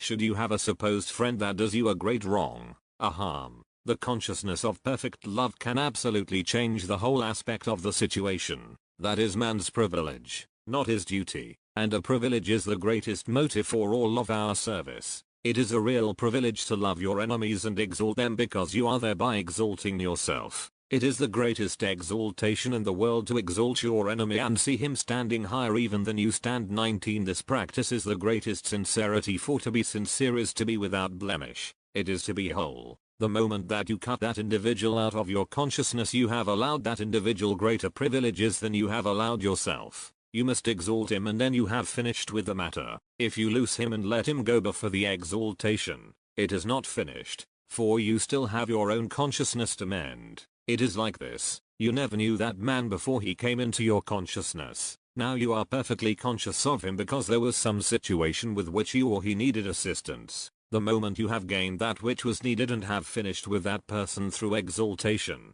you can loose him and let him go back just as he was before he came into your life. Then, when your duty is finished and the exaltation is complete, you are both free, both can go your separate ways the same as you did before. Unless this is done, the blemish is still in your own consciousness. 20. You see, all imperfection exists in consciousness only. There is to you no imperfection in those whom you have not contacted. The moment you recognize any imperfect state through contact with anyone, that imperfection is thereby brought into consciousness. Before perfect harmony in your nature can be re-established, that state must be erased, and love is the only attitude that will erase it. For love is the universal solvent. It restores everything to its native state in the universal scheme. Only in this way are you free, and only thus can you free the other person. 21. It is impossible to loose them and let them go without the element of love. Pity, either for the other person or for yourself, is not the way of release. Pity always binds you closer to the imperfection. You can pity yourself to the extent that you will tie yourself up with them faster and faster. You can also pity them until you do exactly the same thing. Pity reduces everything to the lowest state of the condition involved, while love exalts the same elements into their rightful place in the universal. Love is the highest thought you can have. Jesus exalted himself and everyone around him through love. Love is the very essence of the universe, and, in perfect love, all things are untied into the universal whole. 22. To the individual, the universe may be large or small, just as his consciousness dictates. It may be a single atom, it may be a complete body, or it may be the one entire universality of God, completely universal. When we say universal, if we do not limit our thought to any separate division, we are speaking truly. The thought then is all embracing, just as light surrounds and fills all space. There is a very good saying regarding that in the Mahabharata: when I see light, I see all universality. That is because light is the vehicle that carries universality into complete existence.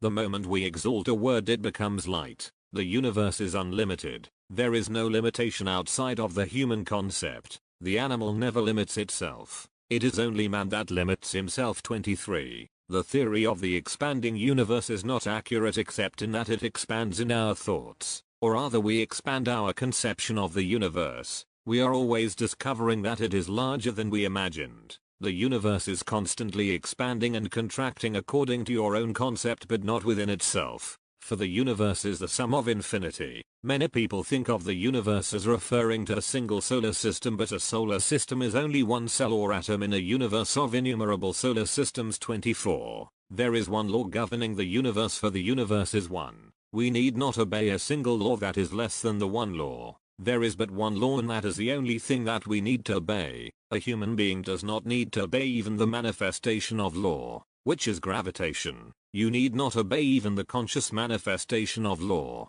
You need obey only the law that controls these manifestations. The moment you become unconscious of the manifestation of law, you are perfectly conscious of the law that is all, the allness or the universality of principle. Every manifestation of law then obeys us. We are in complete authority, complete dominion over every manifestation of law. 25. The thought that there are lesser laws, such as the law of matter, brought the idea of materiality or mortality into effect. It was not Adam, it was the man who followed Adam. Matter is but one attitude of consciousness, the same as thought is but one attitude of consciousness. In other words, matter is only a fixed mental habit. Thought and matter are in reality only avenues of expression, and neither should be limited in the considerations of men. Adam, of course, did express consciousness, but not the mortal consciousness or mortality of consciousness that was attached to his name long after the advent of Adam. 26. To the master there is no material universe.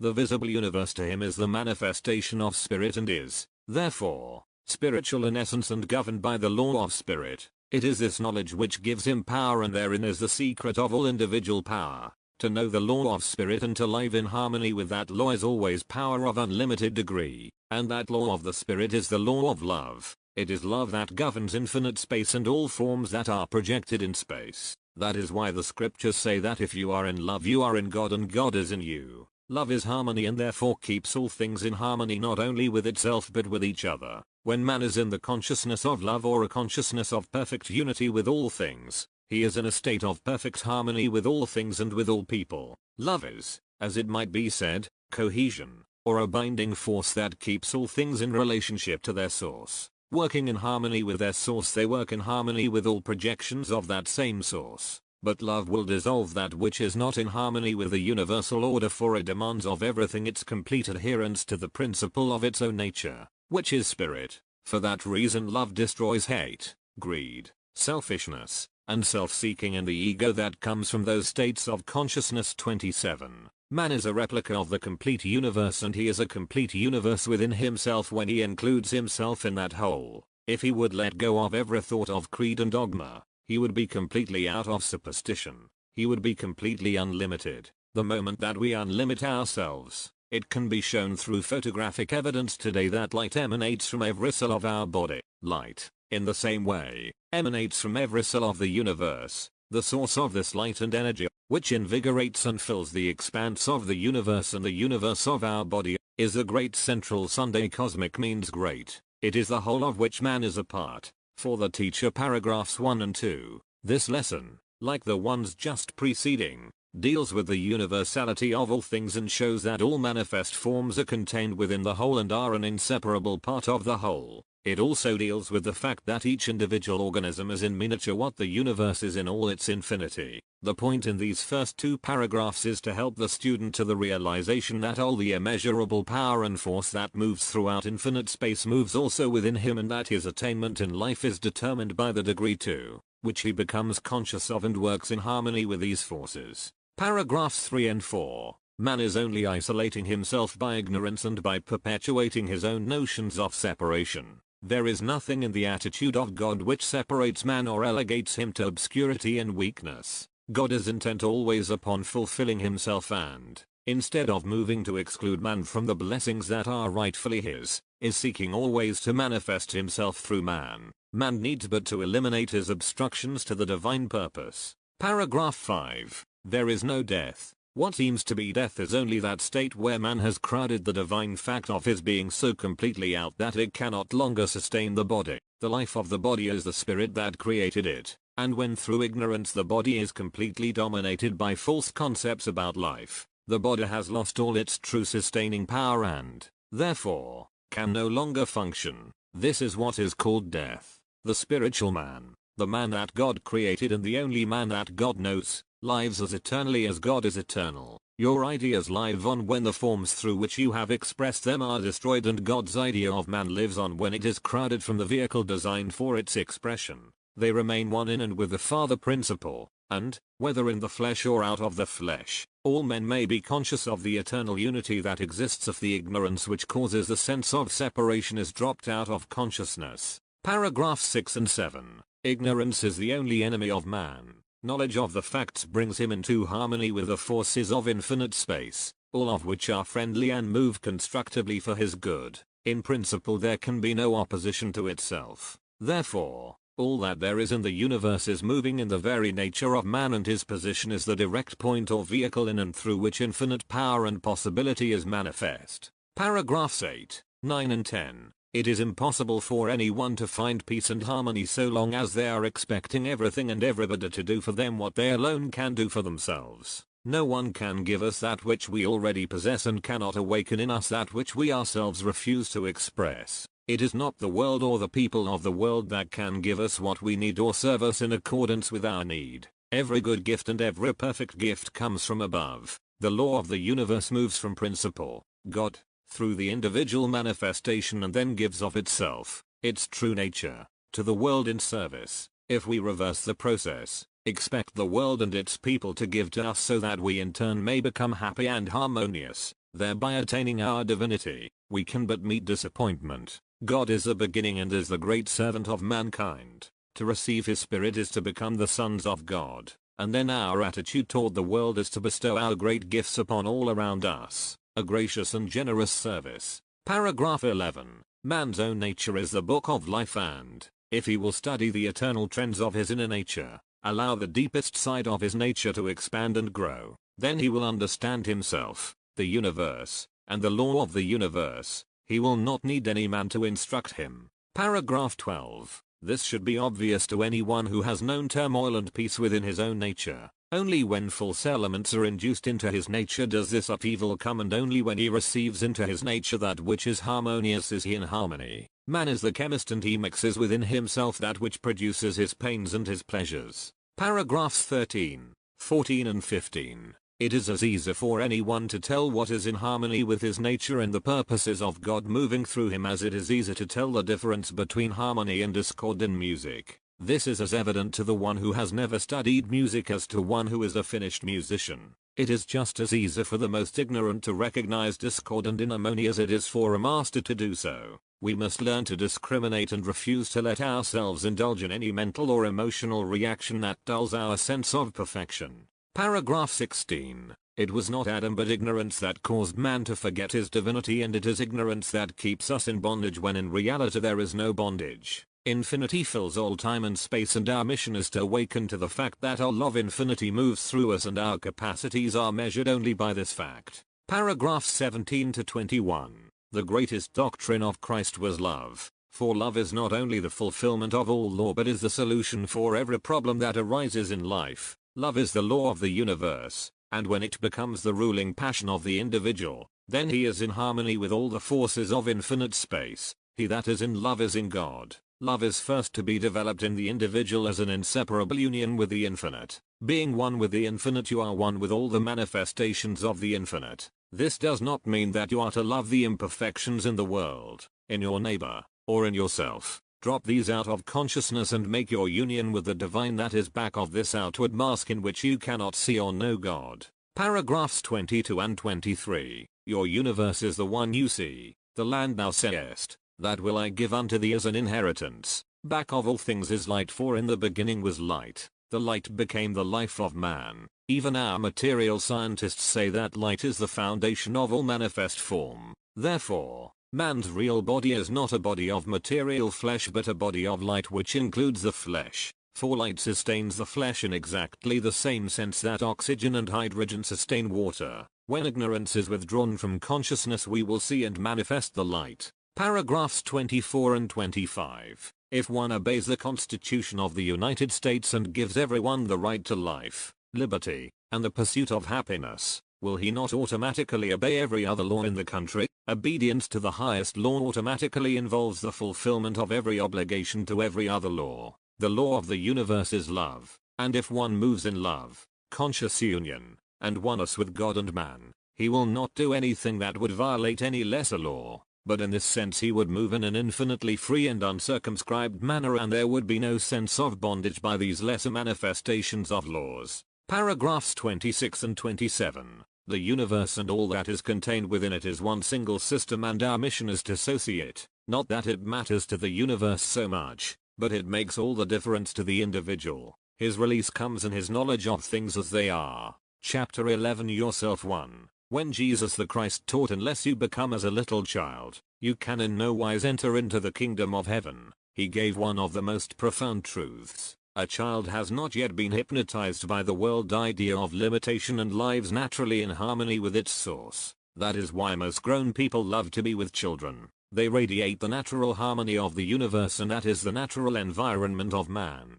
If we would only drop all the ideas that have related us to the world, we would find ourselves in that determination which comes from the universal movement, and we would perform the works that are always seeking to manifest themselves through our nature. Wherever thou findest self, drop that self, wrote the ancient Hindus, and that is still the central teaching of the masters. Only when habits to the contrary are dropped from the primal nature of man can he hope to live the life which is the only life. Most of our attempts at living are so completely adverse to the purpose and natural trend of life that it only leads to the dissolution of the flesh. There is a way that seemeth right unto man, but the end thereof is death, said Jesus too. Know this. There is nothing that really limits man and keeps him in a state of uncertainty and inefficiency but his own thought. When these thoughts are removed, he may enter into the life of the universe with ease, and then his life begins to give evidence of its natural possibilities. In that day when ye think not the Son of Man cometh, with the wise instruction of the great Master,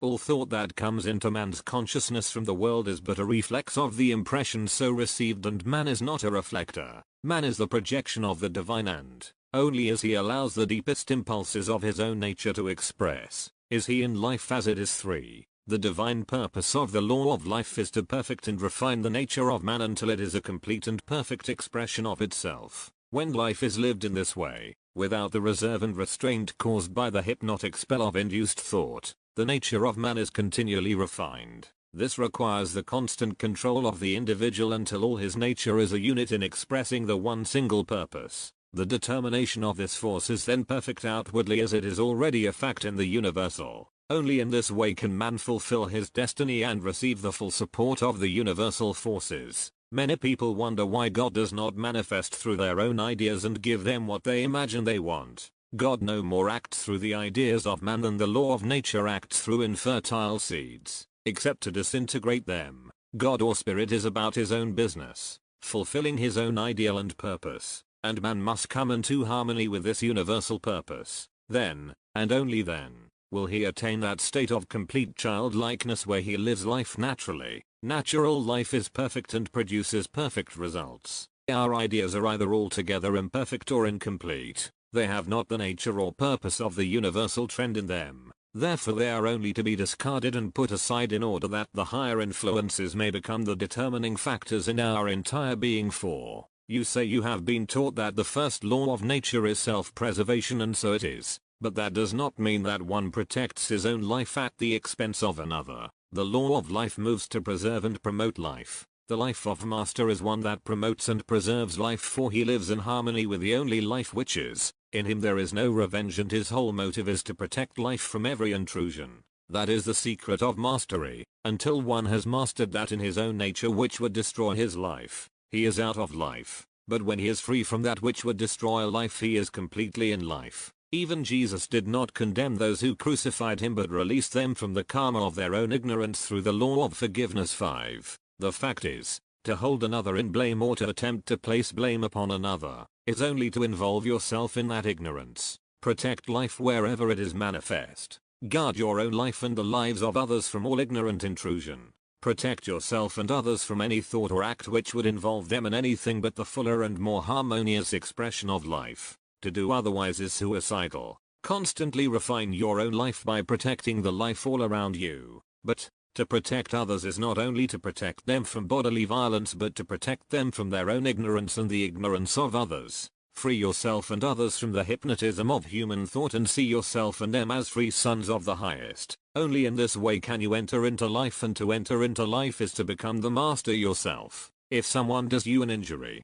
free him instantly in your own mind and free him from the possibility of criticism or condemnation from others. Always hold him freely in the universal life. 6. Many people never stop to think why artists paint a halo of light around the saints and masters. It is because they are illumined, and illumination is always there when the veil of ignorance, the cloud of hypnotism, is removed. You even see in some degree this same light around children, and it is the emanation of this light that makes you feel peaceful and calm when in the presence of very small children. They are perfectly free vehicles of the universal life. This is the influence one feels and the light one sees around a master. He has become as a little child. He is freed from all world ideas that dim the light. Light is life, and when one is completely in life, he is in light. He is that light. One who is completely in light lifts everyone into that same light to the degree that they are willing to let themselves respond to its influence. It is nothing supernatural that people should see light emanating from a master. It is perfectly natural, for that is life in its natural state. You have all potentialities within yourself, and you are able to recognize life as it is in those about you if you will just let yourself see. The only thing that prevents it is your unwillingness to drop what you have come to believe is your state or condition. Drop the veil and behold, there is a light. 7. To advance, you must come to see yourself as a master. You must conduct yourself as a master. There is no one who can teach you mastery, nor is there anyone who can give you mastership, for they are already yours. Practice is required. You must live as a master lives. Think as a master thinks. Act like a master acts. Before you would know a master if you were to meet one. 8. Just how do you think a master would meet the situations you have to face every day? Try meeting your problems in the same way. How would a master speak to those about him? Try speaking in the same way. What would a master's attitude be toward those about him? Try expressing the same attitude. Could you imagine a master worrying about business? Would a master gossip and hate and become jealous or angry? Would he flinch at some particular task? Well, there is a pattern for you. For your own idea of how a master would face life is exactly the way you should be facing it. If you will so face life, conscious that this is the determination moving in the universe with which you are one, you will find the seeds of your own mastership sprouting and growing into their full stature. 9. Can you not certainly see that what they have always taught is true? That it is not necessary for you to sit long hours in samadhi or go through mystical rites and religious forms to come into illumination? They have prepared the way. They have proved that when you work outside the mind with its thoughts and just enter into life as it is, you are then in the state of mastership, and, by so continuing until it is your own attitude as you face life, that you are then a master. Drop that self which you seem to be and begin to live your life as you inherently feel you should live it, and you will find that to be truly your life. 10. Nor is it at all necessary for you to journey to India to find your master or teacher, as many students believe. Your teacher and your master is your own self. The masters and Jesus do not journey in the world for their knowledge and power. They look within themselves to that self which is the God within, and that is why they are masters. So long as you seek outside of yourself that which is to be found only within yourself, you will not find it. It is in this way that you will always be able to know the teachings of a real master. The unillumined tell you that you must find some teacher outside yourself, but a master tells you that you must find the teacher within. This is the main point which Christ tried to make clear to the world. Lo, here and lo, there is the Antichrist teaching. The Father within is the true Christ teaching. 11. It is now seen what you find moving in yourself, that deepest side of your own nature, you must be doing outwardly. Practice makes perfect, and it is by practicing your own mastership or living life as it should be lived, doing as you instinctively feel a master would be doing, that you will find that all you have been seeking is already here, completely manifest. All that was necessary was that you completely step out of character as you have been living and into the new character, living as life should be lived. 12. When one learns to live from the soul, the self, and not from the mind, everything in life is clear and understandable. You know what you should do, where you should go, and life becomes simple and harmonious. That is life as it is intended, life as it is, life as we must ultimately live it. Children only live in the realm of thought when we have taught them to do so. They live naturally in the beginning, and we should become like them and not make them over like ourselves. That does not mean we shall live unintelligent lives and that we will have no thoughts. It means that we will truly live intelligently and that our thoughts will be the outcome of properly expressing the inner self. 13. It is true, to make this complete change from what we appear to be to what we really are, to enter into life as it is, will require some determination. Whatever the Hindu's belief is, he gives his all for it. He will walk hundreds of miles to fulfill what he believes to be his spiritual duty. When we are equally intent upon being what we instinctively feel we should be, we shall arrive without difficulty. We must quit hoping and wishing and set about doing and being. The correspondent writes note. because of the interest and helpful suggestions which the following letter from Mrs. Grace G. Hon will hold for the students. We are making it a part of the lesson at this time. Mrs. Hon was a member of the party with Mr. Spalding in India. I will try to recount some of the experiences since writing you last. Mr. M.M. Ghose, a friend of Mr. Spalding's, invited us to be his guests on a riverboat trip to Dhaka, the ashram of Swami Paramananda. It would be very difficult to describe the jungle through which we passed. At places the river was so narrow that it was impossible for two boats to pass. Then again the river was 1/2 mile in width. All was going well as we proceeded on our journey. On the evening of the third day at 8:15, most of us were asleep in our bunks when we felt a terrific impact and heard loud screaming close by. We soon realized we had collided with another steamer. Suffice it to say that confusion and terror reigned for some little time, and we were informed that the barge of the other steamer sank in a few moments. We were damaged but no lives were lost.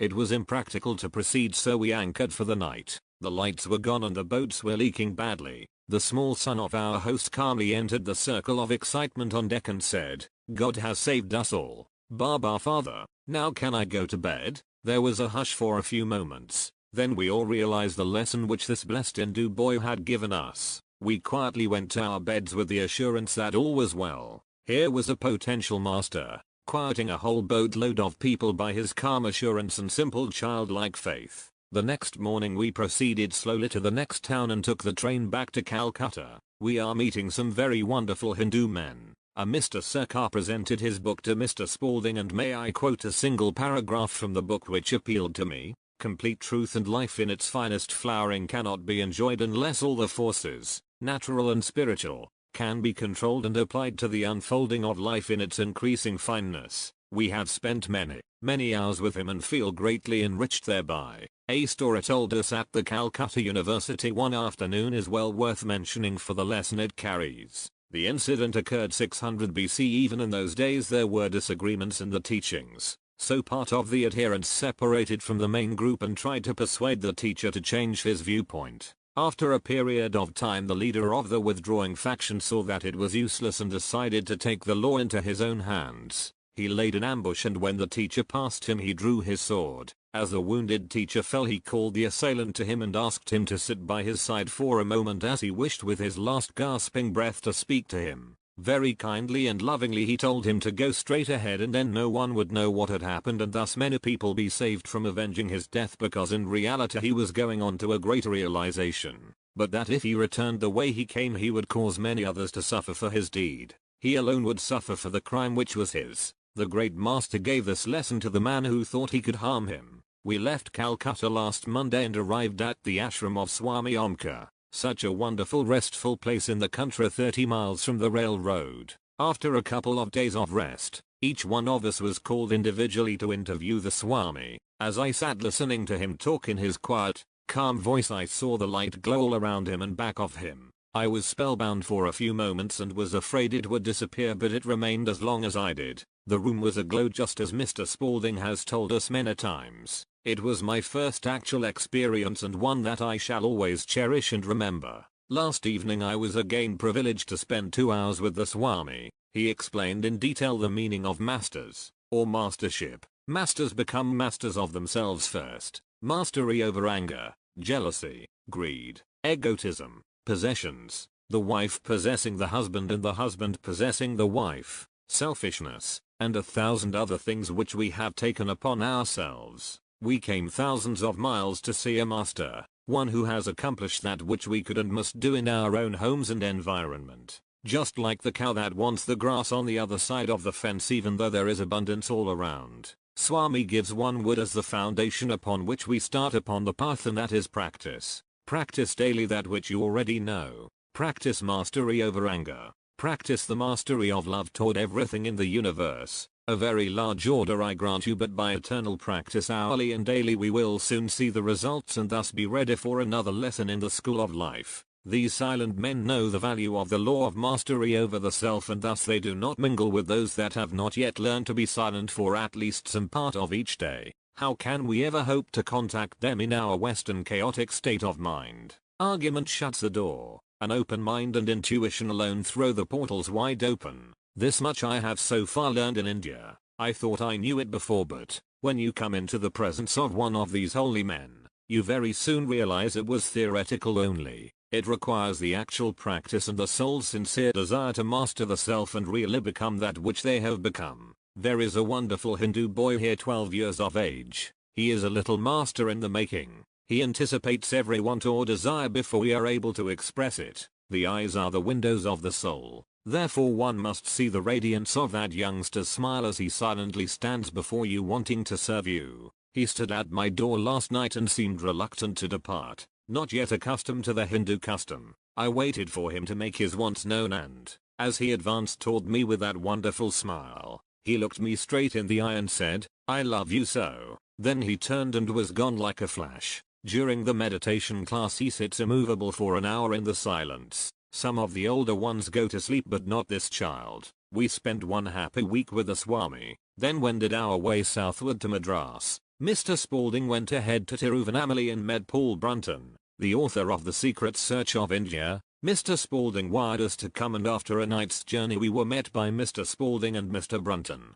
We were taken to the ashram of one of the greatest living saints in India, Sri Ramana Maharishi. A great many people sit on the floor cross-legged for many hours just to be in the presence of this great man. He is one of the holy men who gives his time to the students. He never speaks unless a question is asked, and before the answer is given he remains silent until the answer comes from within. This contact alone is worth the whole trip. From Tiruvannamalai we went to Pondicherry. A great man lives here but only appears in public 3 times a year. The next time will be on the 24th of February. The ashram is one to be long remembered. Many men are men students living there, and one is greatly attracted to them. Their faces radiate the life they live, and there is absolutely no doubt about it. From here we learned that a Mela, or pilgrimage, would take place in Allahabad on the 13th of January. We went to Calcutta and then on to Allahabad. Never will I forget the sight which we saw at this Mela. Pilgrims from all over India, coming to bathe in the sacred waters of the Ganges,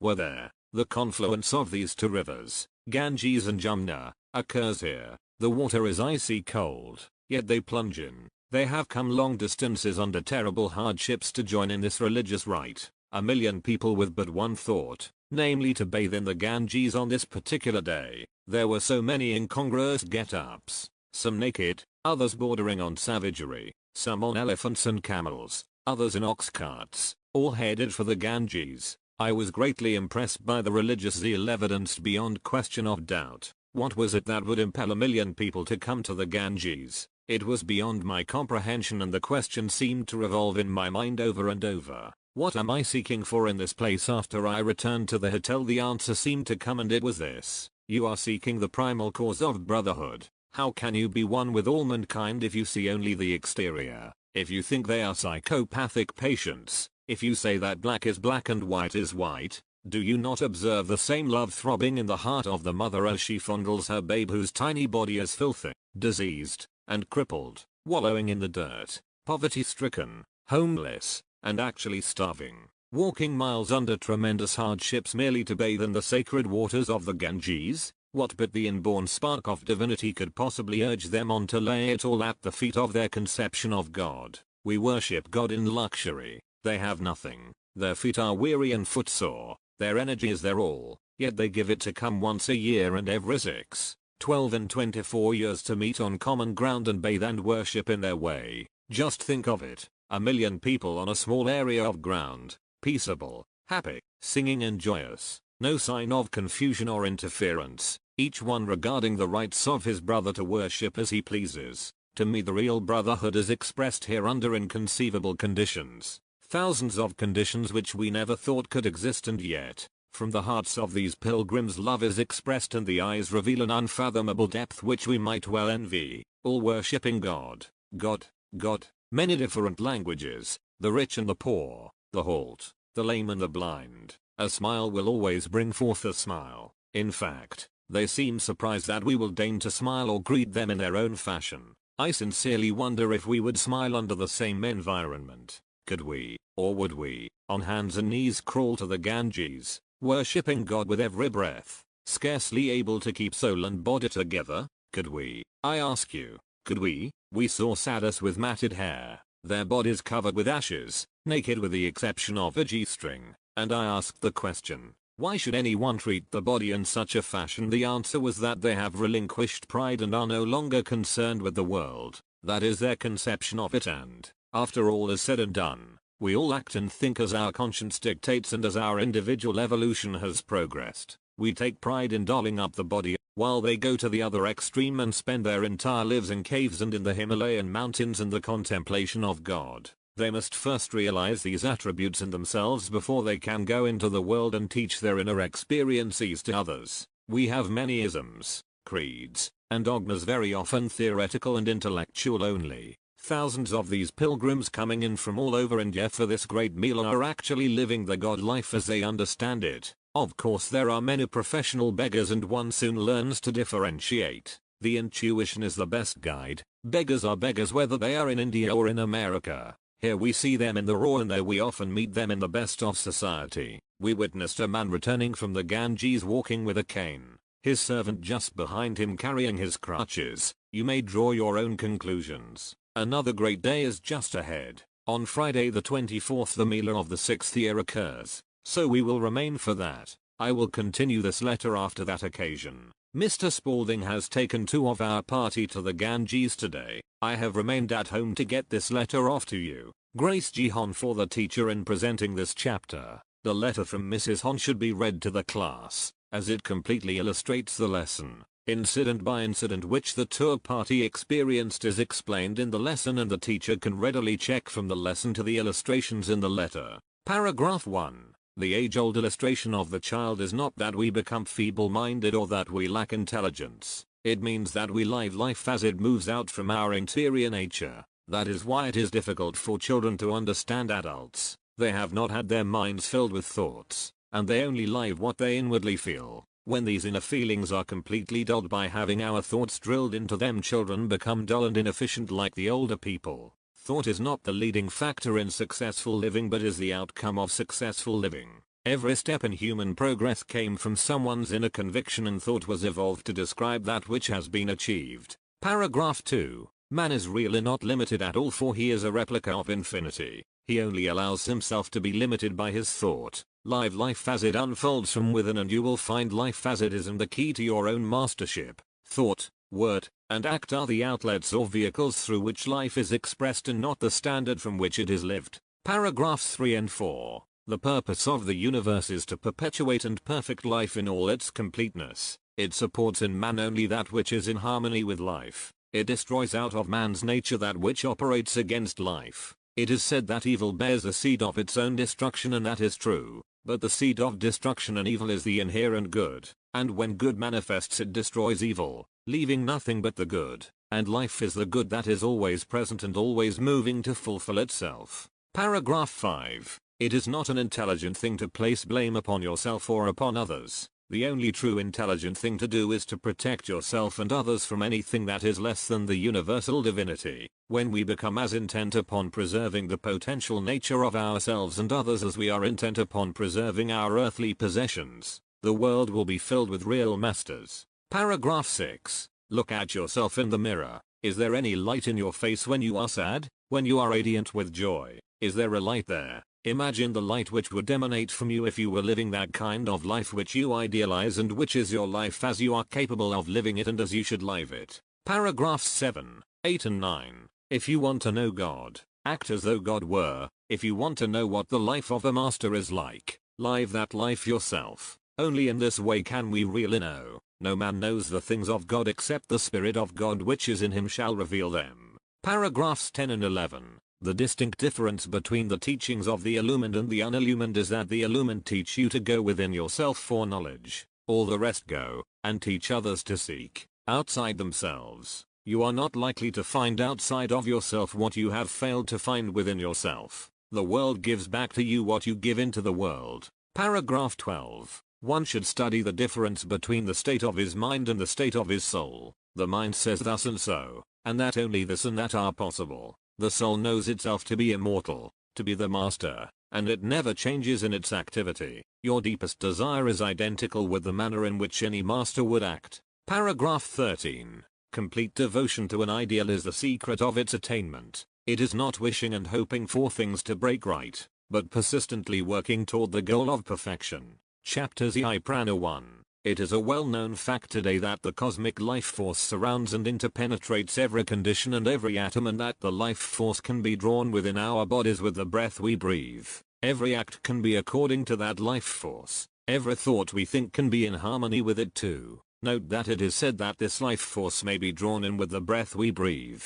It is not the mere act of breathing that draws into the body of man this cosmic life force. Unless definite attention to it accompanies our physical breathing, it is not definitely appropriated. It is a life force which is so much finer than our physical air that it is not affected by mere physical processes any more than one might draw electricity into his being by the mere act of physical breathing. Of course, there is a certain amount of electricity, or what we call electricity, that is taken into the system by every act, and, likewise, with the cosmic life force which is sometimes called prana. If you will notice, everything toward which your attention is directed registers an impression on the mind. In turn, this impression is developed into an idea, and the idea expressed in words. This is a sort of mental breathing, is it not? Well, there is an inner attention, a deep longing you call it, to be perfect in every department of your being. When the outer attention is linked with this inner attention, or when it looks always toward the perfection of the universe, as does what Seneca called the eye of the soul,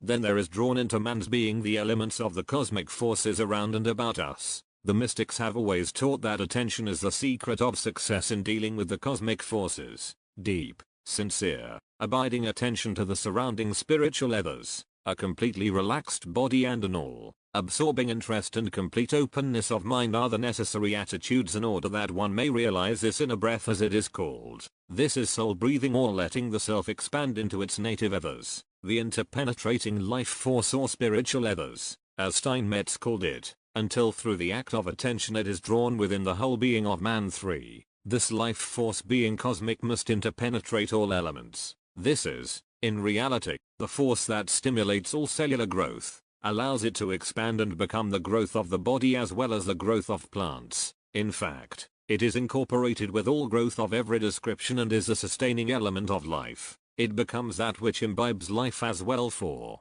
like every other force, it is both positive and negative and acts and reacts within itself, just as whirling currents of air act and react within themselves. One might say that the air breathes, or moves, and, at the same time, is acting within itself and upon itself, for the method of consciously appropriating the universal cosmic life force, or prana, is commonly called pranayama. One might call it prana breathing, or the practice of consciously breathing the cosmic life force. The exact procedure is difficult to define, and it would take too much time and space to give the entire technique of the pranic breath. The technique for starting the operation is proper breathing. Then one may with care and sincerity find his own method for the balance of the process. As we have said above, attention is the one fundamentally important practice in the process. Attention to the highest source of energy existing, that all surrounding presence that you call God. The mind must be without strain, and whatever method best relieves the mind of strain would be the next step in right procedure. In fact, the prana or spiritual substance is so fine and sensitive that it is deflected by the least force. Did you ever try to catch a piece of lint or down floating in the air? Every tense or quick movement to grasp it only drove it away, but a quietness that was like letting it come between your fingers of its own volition was the proper technique for grasping it. That is as nearly an illustration as one could give. It is also like trying to remember something you have forgotten. If you make strong mental effort you do not remember, but if you let the mind rest, become quietly reflective, then the idea comes quickly within the mind. So with the prana, it is breathed into the nature through quietness and confidence. Every phase of the mind must be free and the body completely relaxed. One must have a sense of complete freedom and complete expansion, as if the cells of the body were actually moving out from each other until they almost stood apart. This practice may be continued until one forgets the sense of physical limitation altogether. Then one is in the most perfect state mentally and physically to receive this universal substance into his whole being. It then has access to every cell of his being. It becomes the sustaining and invigorating element of life, and especially of the human body. This method of control causes the body to keep young and vibrant. 5. It is a sustaining and invigorating practice that allows the cells and tissues of the body to expand, thereby giving greater oxidation to the body. It is a complete spiritual airing of every cell of the body to the original levels from which it came. Just as in a ray of light you find the various colors, so in prana do you find all the elements of life. That is the real essence of all the lesser forces. Prana is not oxygen but is that which gives life to the oxygen, the actual life within the oxygen. It is that which gives force to electricity, consciousness to mind. In other words, it is the reality existing within and standing back of the sustaining all lesser forces. It is called the Spirit of God in the scriptures. Pranayama, spiritual breathing, allows the proper expansion of all the elements taken into the body for the body's growth, and because of this expansion, all the elements are oxidized or aired, as we say when we expose things to the air or sun to become freshened. Just so when the body is relaxed, when the mind and spirit are freed, when the whole nature expands to consciously allow the prana to interpenetrate throughout the entire being, the whole nature is freshened, revived, refreshed, fed. This is pranayama, or the art of spiritual breathing. But attention is the fundamental secret of the practice. You even have to give attention to the sun in order to gain the greatest benefit from a sun bath. 6. It is through this practice that certain yogi are able to suspend animation for certain periods of time. This rests the whole system and renews it for the contact with its origin or source. It is restored and the original life elements are again contacted by the flesh itself. In the same way and with the same results, they suspend respiration. It is like coming up out of the water into fresh air after one has been submerged for a period. To try to suspend animation and respiration would only be to drown yourself literally, but to expand yourself and so relax yourself that you begin to consciously sense the life-giving ethers, makes one so much alive, so vitally filled with life, so refreshed and fed that one has no need of the outer breath or the outer activities of the body. He becomes alive from within. 7. Just as this practice vitalizes the body, so it enlivens the mind. The reason men do not think well is because the mind is too tense, too compressed, so to speak, so that it does not function freely. Under the practice of pranayama the whole nature is expanded and functions more freely and completely. It is like loosening bearings that are too tight on a machine and letting the oil penetrate through it. It then moves more freely. Memory, in this case, comes in from 1,000 different sources and one remembers what he was in the beginning. It comes without any effort at all and anything he wants to know comes instantly and easily into his mind. Inasmuch as prana interpenetrates all, there must be a close relationship between prana and that function of the mind. Prana allows no division in function, for it unites all the functions of the individual with the universal. It is, of course, universal and opens the way for all activities. Thousands and thousands of activities at the time. Prana is an emanating energy underlying all substance. Of course, substance in its original state is energy and energy is substance. What we know as energy and substance are but two aspects of a single primal energy, and this primal energy is prana, or spirit. 8. We may more truly say that prana is one of the elements of spirit, for spirit is not only energy but intelligence and substance. It is more subtle than ether. The Western world is defining ether as prana, though there is a difference in the subtlety and the activity of prana and ether. The latter is nascent while prana is always active. Ether is prana becoming or coming out toward manifestation. All of the finer forces of nature such as electricity and the other moving elements of creation are divisions and mediums in which and through which prana works. 9. When the human body or any material form disintegrates, it goes back into prana.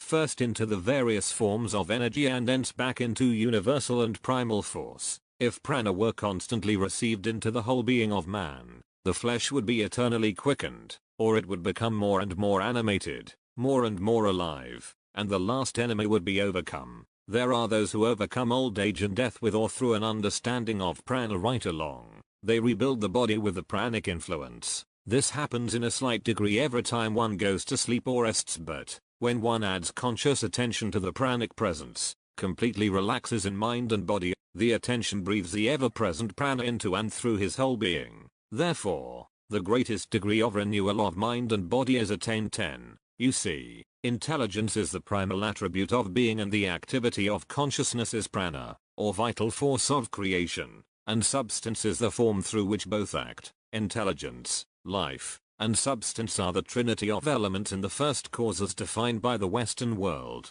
Intelligence is its knowing aspect, life is its quickening or vital aspect, substance is the aspect which has the capacity of form. prana is usually used as embracing both the substance and life elements, and they are the vehicles or mediums through which intelligence moves to direct and determine the created forms. 11. This primal intelligence, life, and substance are just God Almighty in action, but it must become a conscious fact in every individual. It becomes selective to the individual and is of conscious use to the individual as the individual selects it. 12. The cosmic ray of which Millikan speaks is a pranic wave. They will find 9 divisions of the cosmic ray which are all definitely pranic in origin. They can be of great benefit if properly used. These 9 rays are the emanations of pranic energy, just as the 7 colors are emanations of a ray of pure white light. Creation is only the splitting up and recombining of influences or energies, as we call them, emanating from the pranic ethers. 13. When we go back to the center of anything, it is pure light, and this is the inner light of which Jesus spoke. It is the light of illumination. The greater man's spiritual awakening, the greater the light. Have you not noticed that one awakened in joy has a radiance about his countenance? When one is spiritually awake, the light is correspondingly bright. That is why artists paint Jesus with a halo of light about him. Light is life. This is the light that lighteth every man that cometh into the world, and it is the fire through which the initiates of the occult schools had to walk in order to be eligible to illumination. This light is all about us and is an emanation of the pranic ethers. It is the light which is the beginning and the end of creation. When you can live in the light, as you now live in your sense of body, you will be immortal, for the light never dies. I was noticing a report of some kind of light shining in Transjordan, although archaeologists were perfectly sure that there was nothing there of an old civilization. Those following the light found and broke into archaeological remains very quickly. That has happened in Persia as well. We have not yet seen it in the Gobi. There is a history, however, that the light always showed in that country. We have a complete history, in fact, that light showed over the first Tower of Babel. A tower that was built of actual stone in the form of a step pyramid. However, this light is seen only through the single eye. Such devoted attention that all the senses and faculties of man are pointed in one direction, and that direction must be toward what the scriptures call the light of his countenance. 14. This is the light of the New Jerusalem spoken of by John in Revelations. John knew well how to use the pranic light. He extended his vision to take in all of it. It is, of course, much beyond what we know as clairvoyance, though clairvoyance is a phase of it and is really a step backward in evolution. It is like living in the borrowed light from another, when the true light, the light that lighteth every man, is within him. 15. We must go forward to that light, and the lower senses which hold us back or away from our birthright will let go. The limited activities direct us away from the unfoldment and use of the pranic light by the higher sense. The psychic faculties will fall into line and become valuable instruments when the pranic light is unfolded. The pranic light vibrates way beyond the psychic forces. Furthermore, mediumship and so-called psychic development are not steps toward the unfoldment of the direct pranic light. 16. Pranic light can always be called upon to overcome any degrading forces that oppose it. Just as light can be brought into play to dispel darkness, it can be the I am center. The statement, I am the force of that pranic light and I project it and put it forth as all-powerful, will break that condition of the conflicting forces or voices every time. But it must be the voice of the Christ self, which is the real I am within each individual. This I am is not above you or outside of you, but at the very center of your being. That was Jesus' thought when he said,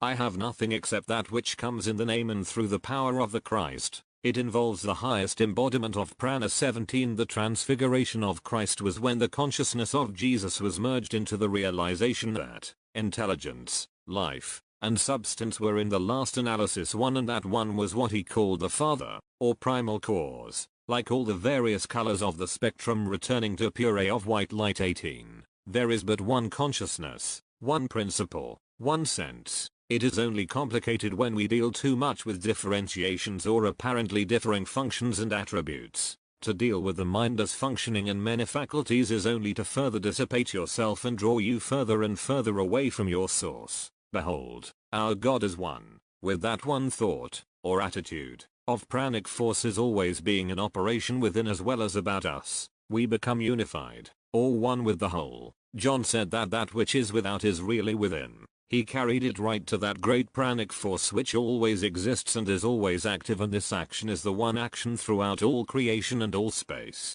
For the teacher, the foregoing lesson received from Mr. Spalding by the India tour party deals with a subject most vital to every student. It reveals the close relationship which exists in the minds of the Hindu scientists of Calcutta University and other Eastern scientists and the religion of the Orient. We are fast approaching the time when walls of difference are to be entirely dissolved and the ultimate union of religion and science will be generally recognized as one and the same thing, though they may often approach a single fact from opposite directions. Paragraph 1. In the matter of successful living, it should be clearly understood that man is not sustained by what he has commonly considered essential. His real supply must necessarily be contained within the movement of forces which operated to create him in the beginning. Within these forces are all the elements out of which the visible creation is formed, and it is only through a conscious contact with these original forces that man may hope to successfully live life to its fullest possibilities. Paragraph 2. The cosmic breath is not a matter of physical breathing, but it is a matter of conscious contact with the life forces that move in the spiritual ethers about us.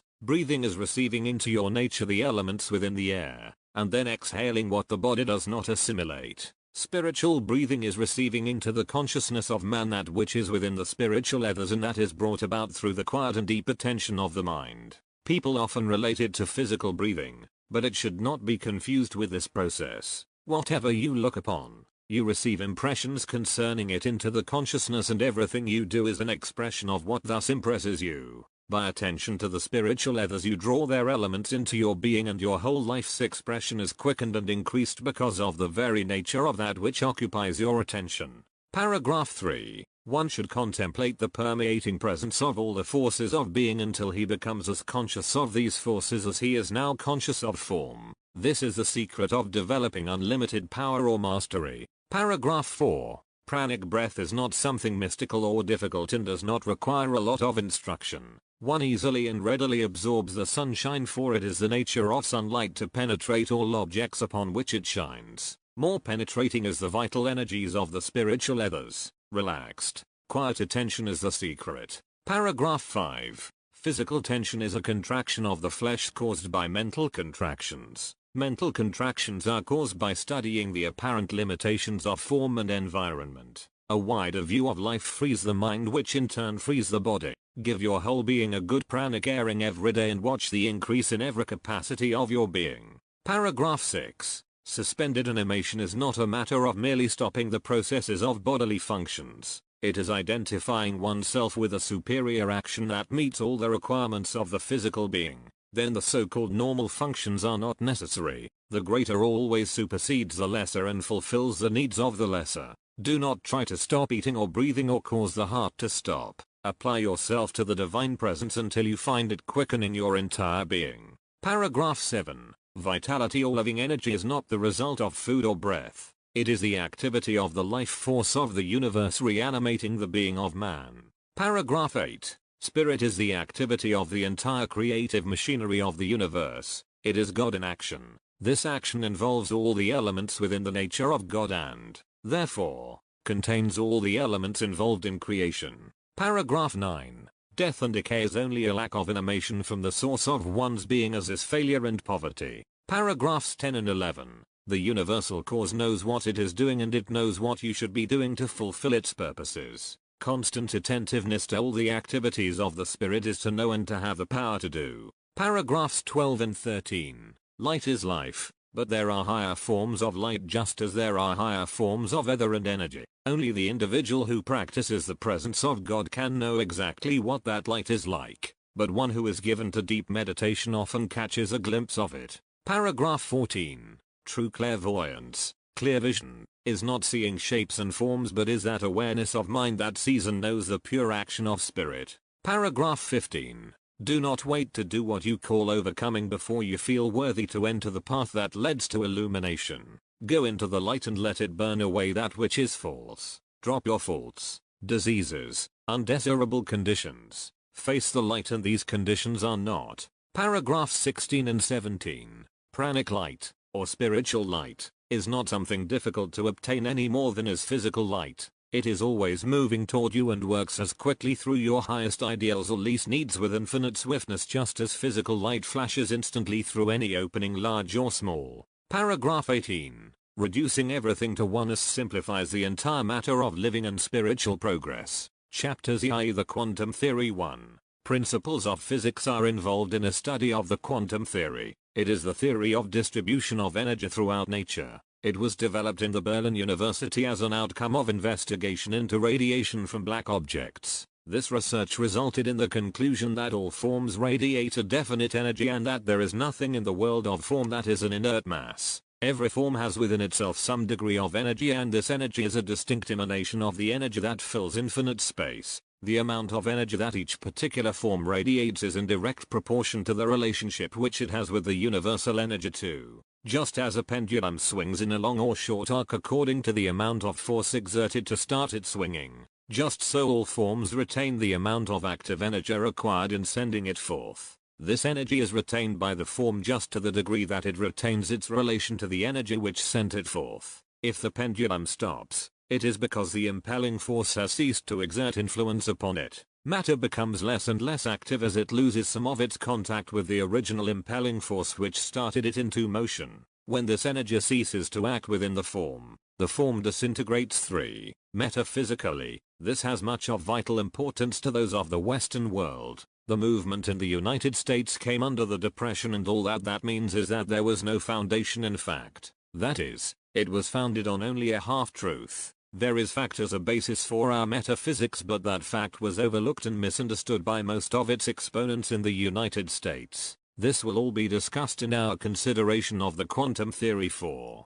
The Eastern world, those of higher thought, have known the facts propounded in the quantum theory. They deal, in brief, with but one fact, that of the universality of all things, and, consequently, in dealing with that one fact they have a definite basis for both science and metaphysics. The psychology of the Western world is mere child's play. It is based to a great extent upon theory. Whenever you deal with divisions of mental, material, and physical, you are bound to base at least 75% of your calculations on theory. Division is not unity, and unity is not division, and the basis of all creations is that it is a unit. I am that I am, and beside me there is no other, is the eternal declaration of fact which is the unity of all things. The direct violation of this fundamental unity is in considering the mind as having phases or faculties, when, in reality, mind is a single unit, not only as within the individual but as existing in and of the universe. Material form is not something isolated from and independent of the universe, but is one in and with the universal substance. The physical body is not an isolated phase of the creative scheme, but is in and one with the universal energy. To violate this fundamental unity is to isolate yourself in a hypnotic state where you seem to be a separate being, and, therefore, you cut yourself off, devitalize yourself, and ultimately destroy your ability to further manifest in this plane. To deny the relationship of the visible with the invisible is to push yourself right out of your body and into the invisible. 5. The Eastern philosophy is not based upon theory at all. It is based upon a definite scientific fact or principle. That is the same idea that Einstein is bringing out in the quantum theory. He has brought it out in greater evidence than has any other scientist in the Western world. Many are saying that it is the gap between science or physics and true religious thought. 6. The Easterner does not approach the matter of religious thought as theory at all. In fact, he proves that it is not theory. Thereby, he accomplishes that very fact and the possibilities involved in that fact. You do not see the Eastern philosophers pass out a theory of anything.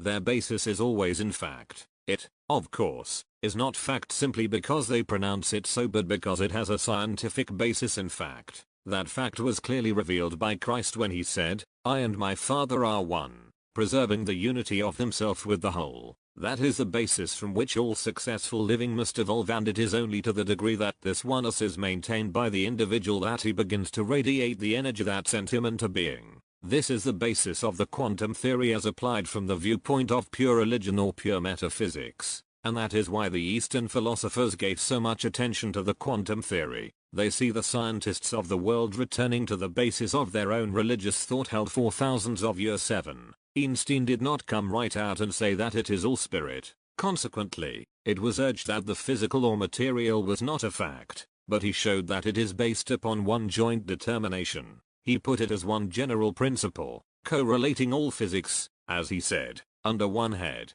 That is exactly what those of higher Eastern thought had determined long ago, that there is but one principle, one scientific basis, and that basis one of being 8. Now the Western world does not go back and reason from that principle, they work through to that principle from the external, consequently it is not necessarily a true form of reasoning, that is, their form of reason is not truly scientific reason. All true reason works out from principle to its manifestation and not from the manifestation back to principle. Imagine trying to work a problem by reasoning back or attempting to reason back to principle by studying the size, shape, form and general construction of an accumulation of figures. The people of the Western world, in their attempt to solve the riddle of life, are doing that very thing. By this process they become highly mental or, as we put it, intellectual, and as we already know, their intellectual knowledge is always subject to revision for it does not prove itself. That is why one of our modern scientists has said that all written works on science prior to the last 10 years should be burned. The Eastern world is carried beyond the intellectual or the ordinary intellectual. Of course, true principle and reason from the basis of the one fact is the highest form of intellect, but the hypothesis that the Eastern world takes puts it wholly on a true intellectual basis in carrying it to a clear conception. 9. The intellect of the Western world covers a wide range but comes to no absolute conclusion in its hypotheses or theories. All of the science of the Western world has been based upon that hypothesis or theory. The people of the Western world have progressed to the point where they know the existence of certain determining factors but they never go directly to the simple denominator of one principle when handling fact. The Eastern philosophers have always based their premises upon one natural fact. And there you have the basis of the quantum theory, one universal fact from which all form emanates and operates as the animating force of the created form, the universal distribution of energy. 10.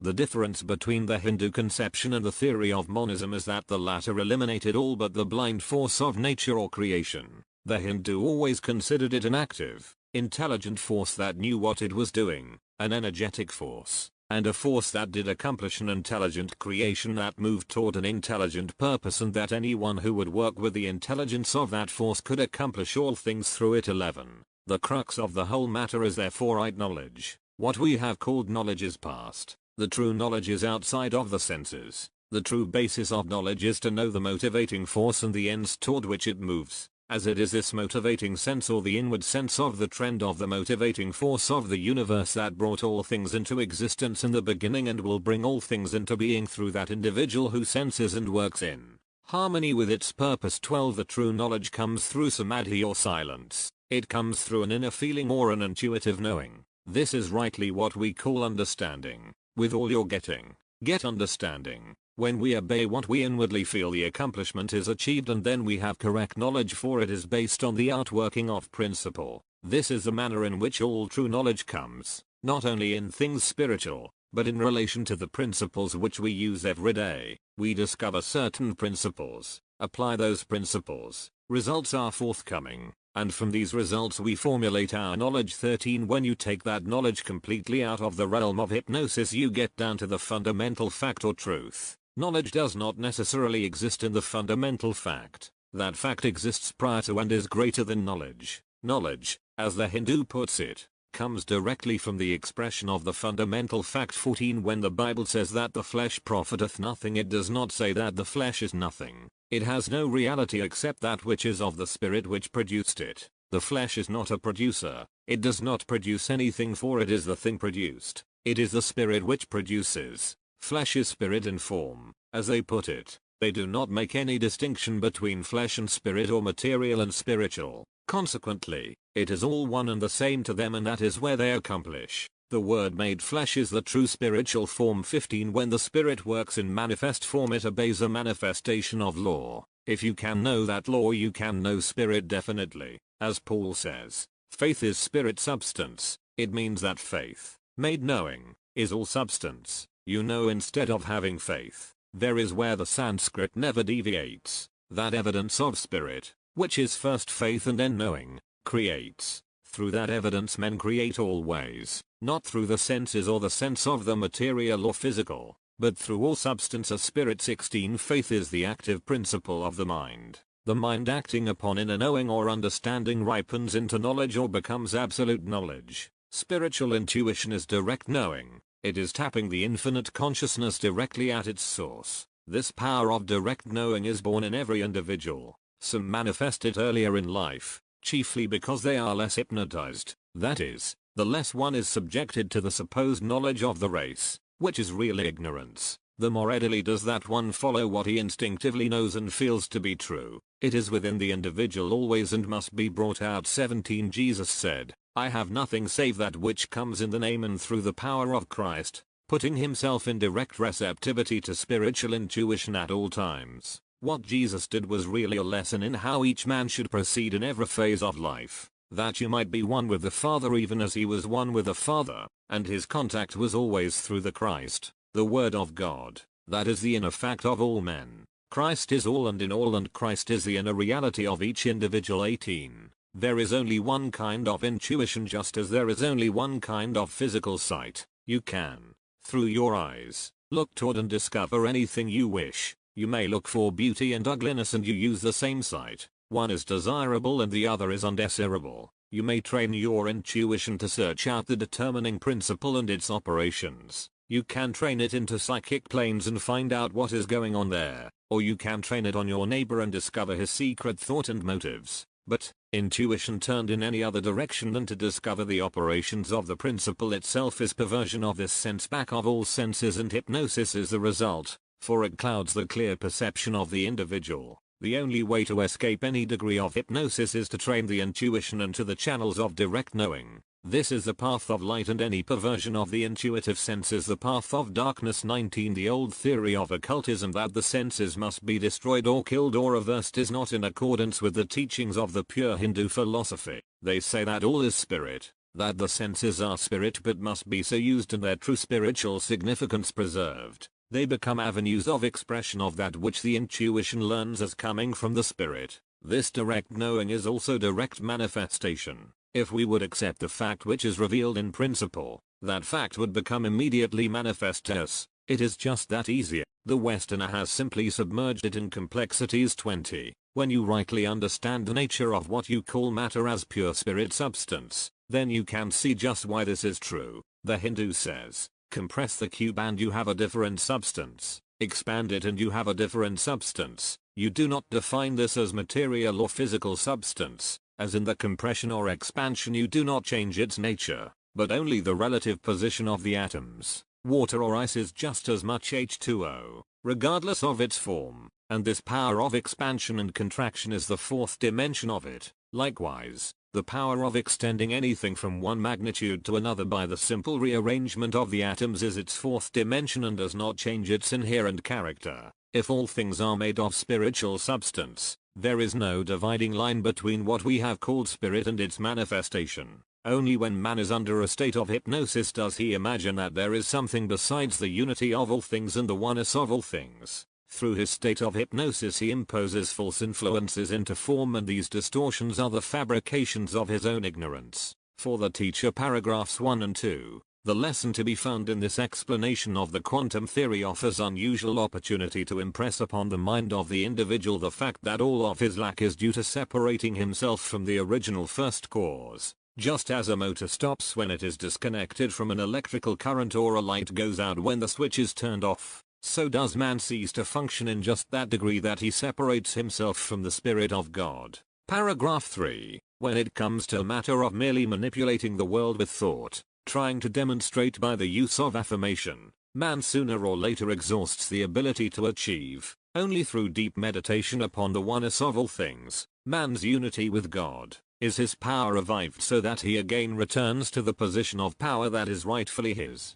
Man of himself can do nothing. It is the spirit that quickens, and, when his mind and nature are reanimated with the spirit, his words and acts become alive, and then only does he move with power. Paragraphs 4, 5, 6 and 7. It makes a vast difference to man whether he proceeds from a true or from an assumed or false hypothesis. The conclusions at which he arrives in his calculations depend upon the foundational principle from which he moves. If that foundation is false, the conclusion must be false. As creation began in the great universal whole, man can find no substantial starting point for his own activities except from that same basis. One cannot adapt a principle to his own thought, but he must adapt himself to the movement of principle, and his thoughts must be evolved from that principle. In turn, his action must conform to that same principle, and then, only, can he hope to have results forthcoming that are consistent with his fundamental nature. Paragraphs 8 and 9. These paragraphs involve the difference between true and false reason, between intelligent logic and false logic. We get our minds completely reversed when we work from the external, or when we work merely for external results that we imagine will suit our own idea of things. There is an established order in the universe, and only through aligning ourselves with that natural order of things can we hope for satisfactory results. Paragraph 10. The force which designed and created the universe could not be considered an unintelligent force or blind force moving without conscious direction. Electricity must be governed by intelligence in our everyday affairs, else we could not have light, heat, and power resulting from it. Electricity by itself is a blind force, but, subjected to the control of intelligence, it produces constructive results. So all creative force of the universe must be subjected to the direction of intelligence, else there never could have been an orderly creation. Paragraphs 11, 12 and 13. Right knowledge comes through becoming so still that one feels within himself the movement of universal forces,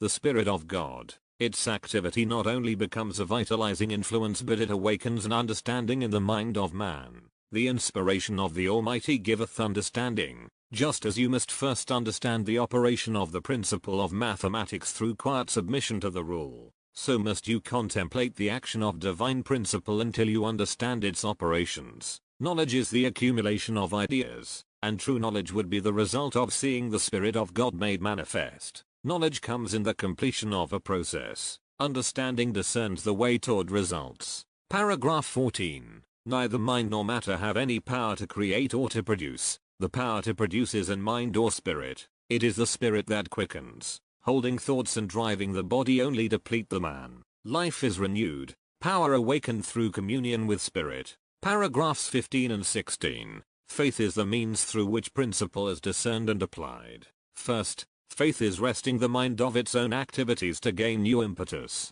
Secondly, it is relying upon that impetus until it produces results. Faith is a sort of mental transformer whereby unaccomplished things or unmanifest powers are brought to manifestation. Paragraph 17. The secret of Jesus' power was in his complete reliance upon what he felt moving in his deepest nature, and which he called the Father within. The law of God is written in your inward parts, and to outwardly obey what is moving within is to bring the inner capacity into outer manifestation. That which moves in the deepest side of man's nature is the inward action of the universal principle. Paragraph 18. Intuition is only another avenue through which consciousness may be increased. Through intuition one gains the inner facts of life. Trained to the omniscience of God or the all-enfolding intelligence, man can understand anything or any situation from the viewpoint of absolute knowing. Paragraph 19. The outer senses are outlets or avenues through which we express inward knowledge to the outward world. The outer senses should not be condemned or destroyed.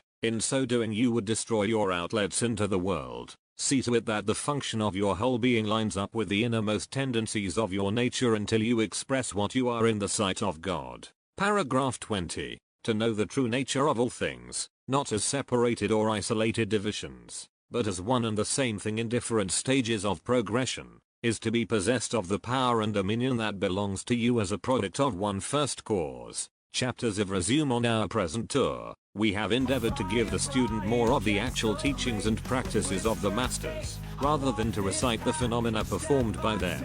We have not laid much stress upon our actual contacts in India, but enough has been given of our travels and contacts to satisfy the minds of those persons who have wished to know something of the trip itself. Should we relate all the incidents and experiences thus far encountered, there would be no time nor space left in which to give that vital instruction that would help the student to live in his own experiences that which the masters live and prove. The average student is more interested in the philosophy and science which the masters employ. It is only through such knowledge that the individual may know how to proceed in attaining his own mastership.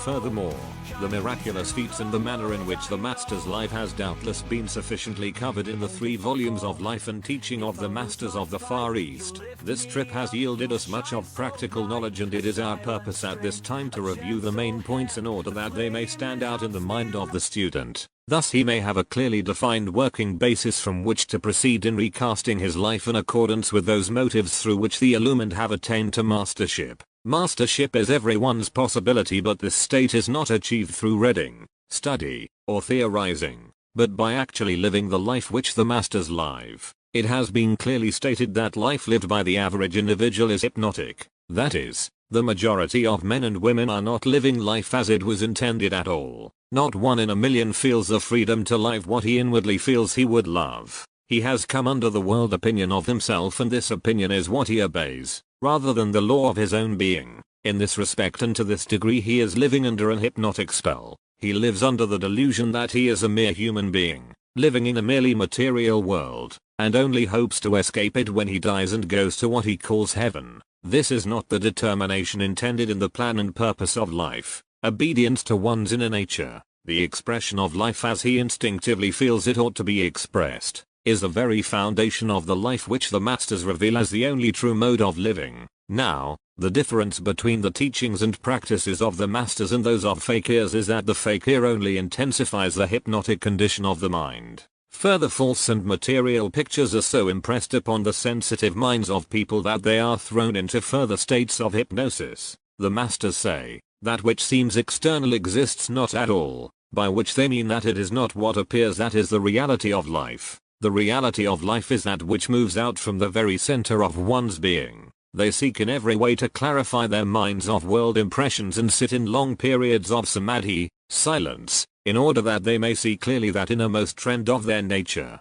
Then their next attempt is to live in thought, word, and act that movement which they have discerned within themselves. True mastery is living the instruction of the inner teacher, the inner self, and not seeking the opinions of the world. Nor does the method of the fakirs differ in any large measure from much of the teaching and practice of the metaphysical world of the West. The gathering of thoughts from teachers and books, building them into the conscious nature of one's being, is to establish a false determination which is largely hypnotic. The mere making of one's consciousness over according to thoughts evolved by others' minds is to impose a false condition upon that individual, to manipulate the body, the affairs, or to concentrate within the body to awaken its centers or functions is only to throw the individual further out of the true determination of life, and the last state of that man is worse than the first. Instruction received from the without must be taken into the mentality and assimilated, analyzed, checked with the deepest facts of one's own inner nature in order to determine if it be true to the self. One best consult the self first and gain his outer knowledge thus at first hand.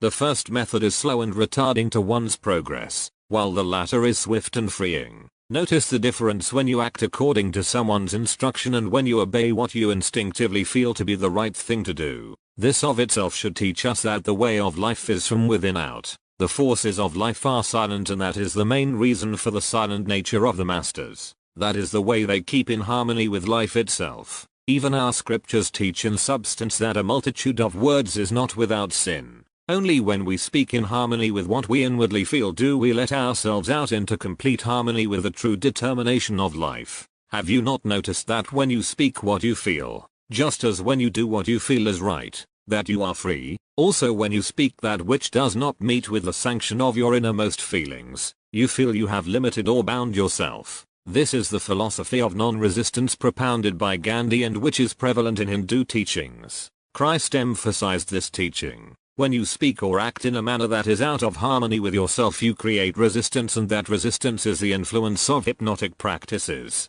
It contracts the nature of man and keeps him from expressing what he truly is. Not only does this resistance occur in his own nature, but, when brought to the notice of others, they further add to this resistance, and by this practice the whole world is kept in darkness. The Father who sees in secret rewards thee openly. No one resents the radiations of pure joy, even though they may be exceedingly sad, but try to talk them into joy and they resent it. Tell a poor man that he does not need to be poor and he is likely to resent it and will offer all sorts of excuses in defense of his poverty, but bring him under the silent influence of abundance and his very soul expands. Try to separate two men who are fighting and they are likely to attack you, but radiate a sense of peace from your own inner nature and they are more than likely to catch your sense of peace and cease fighting. The doctrine of non-resistance is not passive but is a dynamic radiation of the inner self. Social reorganization and economic reform must emanate from the awakening consciousness of man. One cannot legislate or lay down rules that will govern man when under a spell of hypnosis.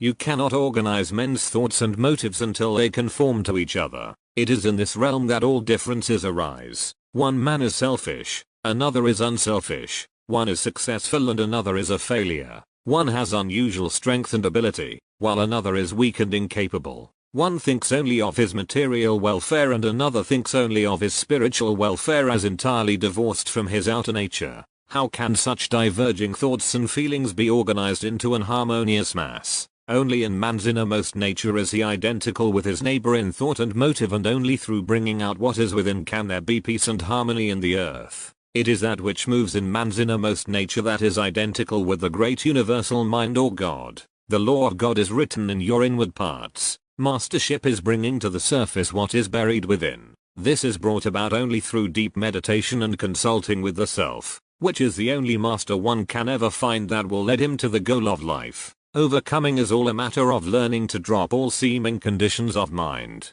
body, and affairs and to begin life over again at its beginning. Start with the idea that you are that self which you inwardly long to be, and so devote yourself to being that self that everything else is forgotten. Once you have found yourself and have become that self, you are a master and a world helper. Many such working together in silence will spread an influence over the world more powerful than any movements that originate in the machinery of organized industry, war, or social reform. The effectiveness of one's life is not so much in what he does but in how he does it, and how he does it is determined by the degree of himself he has discovered. Merely speaking words and relying upon the power within them or the vibratory effect of the word never helps man to become a master. Words contain only that degree of power that is limited into them through the consciousness of the individual using them. The power is the depth of realization or the degree of consciousness back of them. It is not words that produce consciousness, nor is it words that heal the body or change the affairs. It is a matter of awakened realization that produces words and impels outer action, and the word or act is powerful only to the extent of this inner awakening.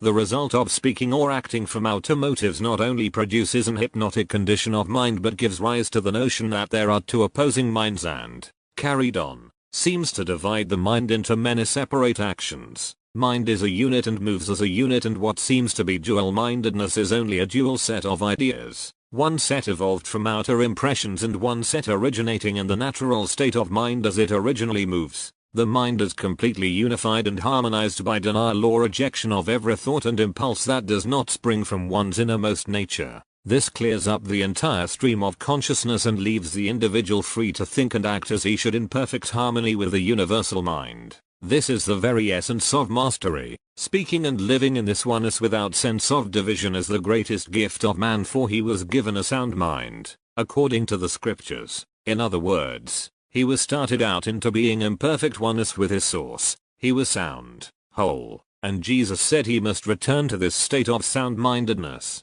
Tarry at Jerusalem until the Holy, whole, Spirit comes upon you, or until you return to that sense of oneness with the universal mind. Spirit is cause, and when man returns to cause, his source, he becomes whole and sound. He is not only sound in mind but sound in body, and his affairs become sound, for his entire being is united into that great unity which is the essential nature of all things. It is the soundness or oneness of all things in and with source. Soundness or unity cannot mean anything less than the whole. It cannot refer to any individual or part of the whole. It must refer to the oneness of the whole. Everything is a center of unity, or a center where the oneness of all things must be preserved and manifest. To localize or segregate any fact is to take it completely out of its nature and to lose its meaning altogether. When Christ spoke, "These and greater things shall ye do," or when Emil said, "You can do these things just as easily as I can do them," they were speaking from this consciousness of the only true unity, the soundness of the individual in his relationship to and with the whole.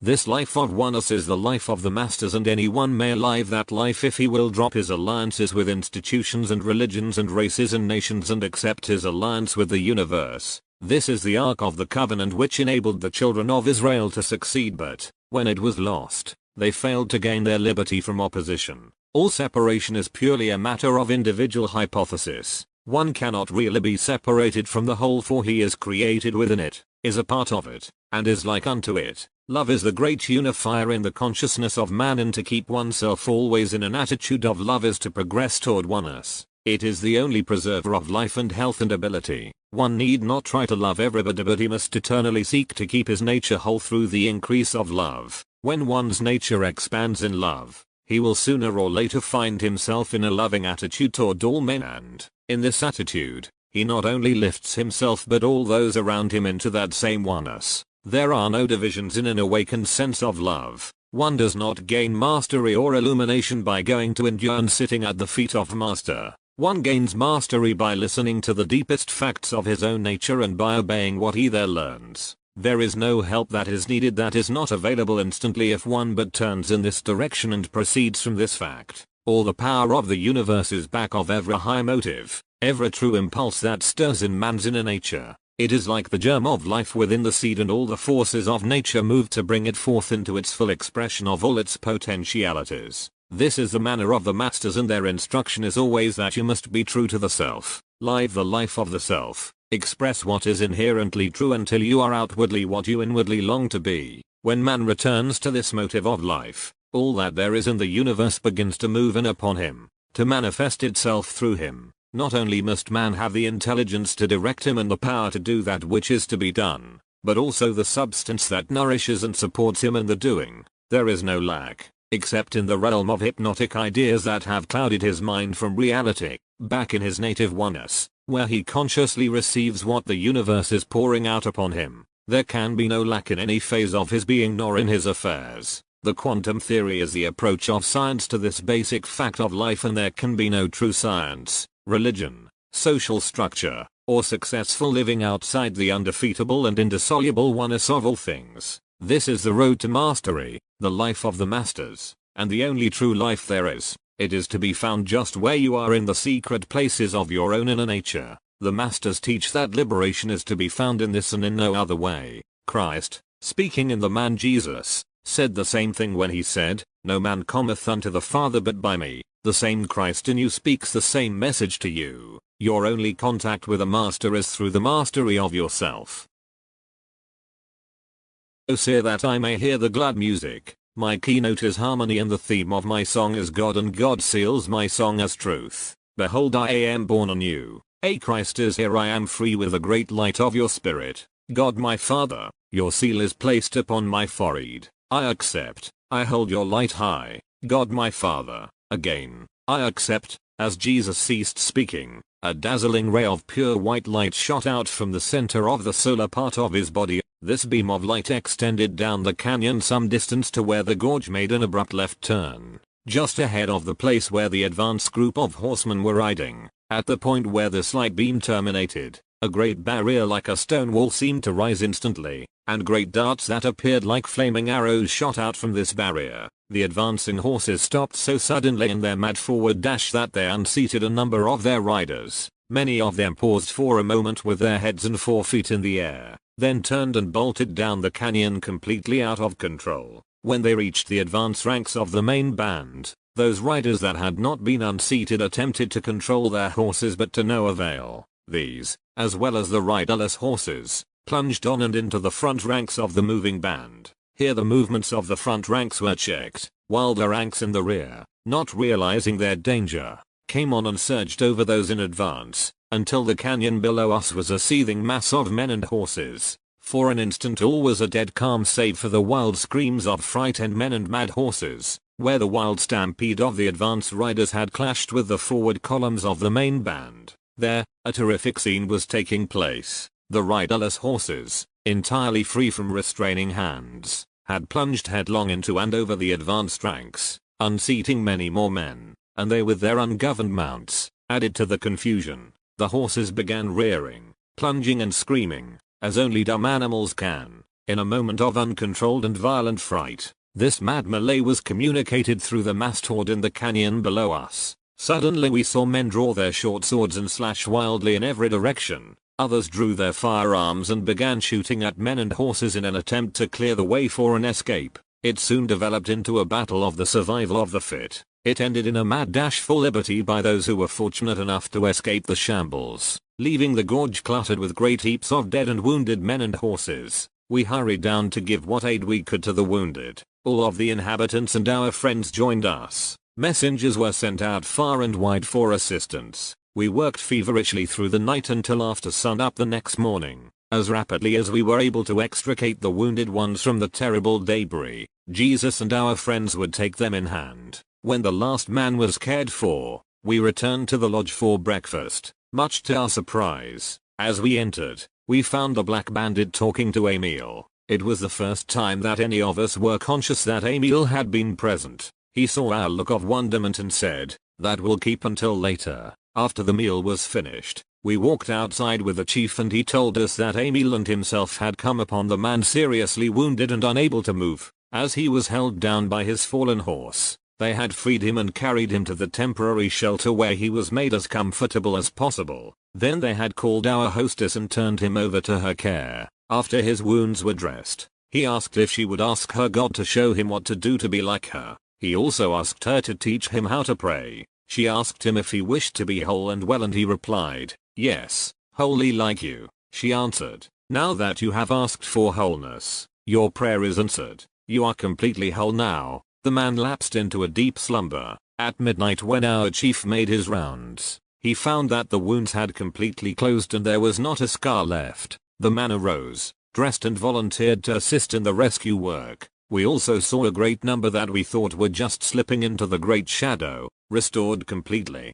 Some would cringe in terror at the approach of our friends, so much so, that it became necessary to separate them from the others. After the rescue work was finished, the Black One, as we called him, went about among his wounded associates, doing all he could to alleviate their fears. Many seemed like animals caught in a trap, fearing that a terrible death by torture awaited them, as that was the sentence meted out to them through the law of that land, should a bandit be captured. So definitely had this belief become fixed in their minds that they never responded to the kindness bestowed upon them. They feared they were being nurtured back to health so that the torture would be of greater duration. All were finally healed of their wounds, although a few lingered for months, evidently thinking they were delaying the day of torture. The Black One later organized all of the wounded who would join him into a protective unit against further raids and also induced many of the inhabitants to join this unit. From that time on, we were later informed, the bandit groups never again attempted to raid that district.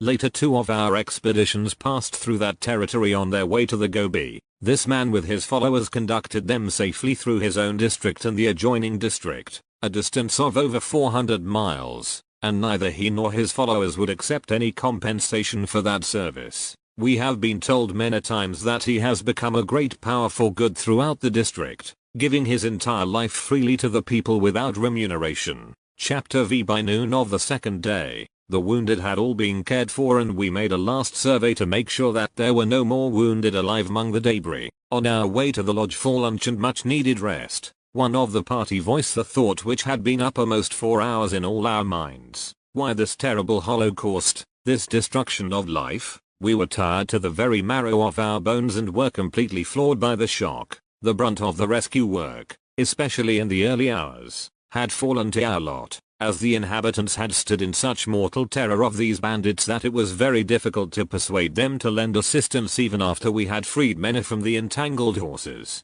The villagers could see no reason why they should assist in saving the lives of those who were attempting to take their lives. Many of them have a deep aversion to touching any dead thing. Had it not been for our friends, the inhabitants would have left the scene immediately, never to have returned. As it was, we were weary and heartsick, having undergone the most terrible experience of our whole lives. We arrived at the lodge, refreshed ourselves and sat down at the table completely unnerved. Shortly the food began to appear. We were all alone, our chief having accompanied one or two of our friends and Linchu, the Black One, on a trip down the valley. After the meal we retired to our rooms to rest and none of the party awoke till late the next afternoon. While we were dressing, it was suggested that we go directly to our sanctuary, as we called the upper room of the temple. We left the lodge and started to walk to the temple as had been the custom on previous occasions. We had proceeded to the ladder that led to the entrance of the tunnel, when the one who was in advance stopped, with one foot on the first rung, and said, "What has come over us? Just a day or two ago we were in the seventh heaven of delight, going from place to place at will and accomplishing things in 3 months that we had expected would take years to finish. Our food appears on the table, and all of this without the least exertion on our part. Now, suddenly, we have slumped back into our old habits. I want to know why this sudden slump. I can see only one thing. Every one of us has taken upon himself the condition of the experience through which we have passed. This is what is now hampering us, and I for one am through with that thing. It is no part of me whatsoever. It is not mine only as I worship it and hold to it and do not let it go. I step forth out of this condition into a higher and better condition and let go. I am entirely through with it." As we stood and stared at him, we realized he was gone. He had disappeared. We were nonplussed for the moment as we saw this man attain. Yet none of us would let go of that which was holding us back,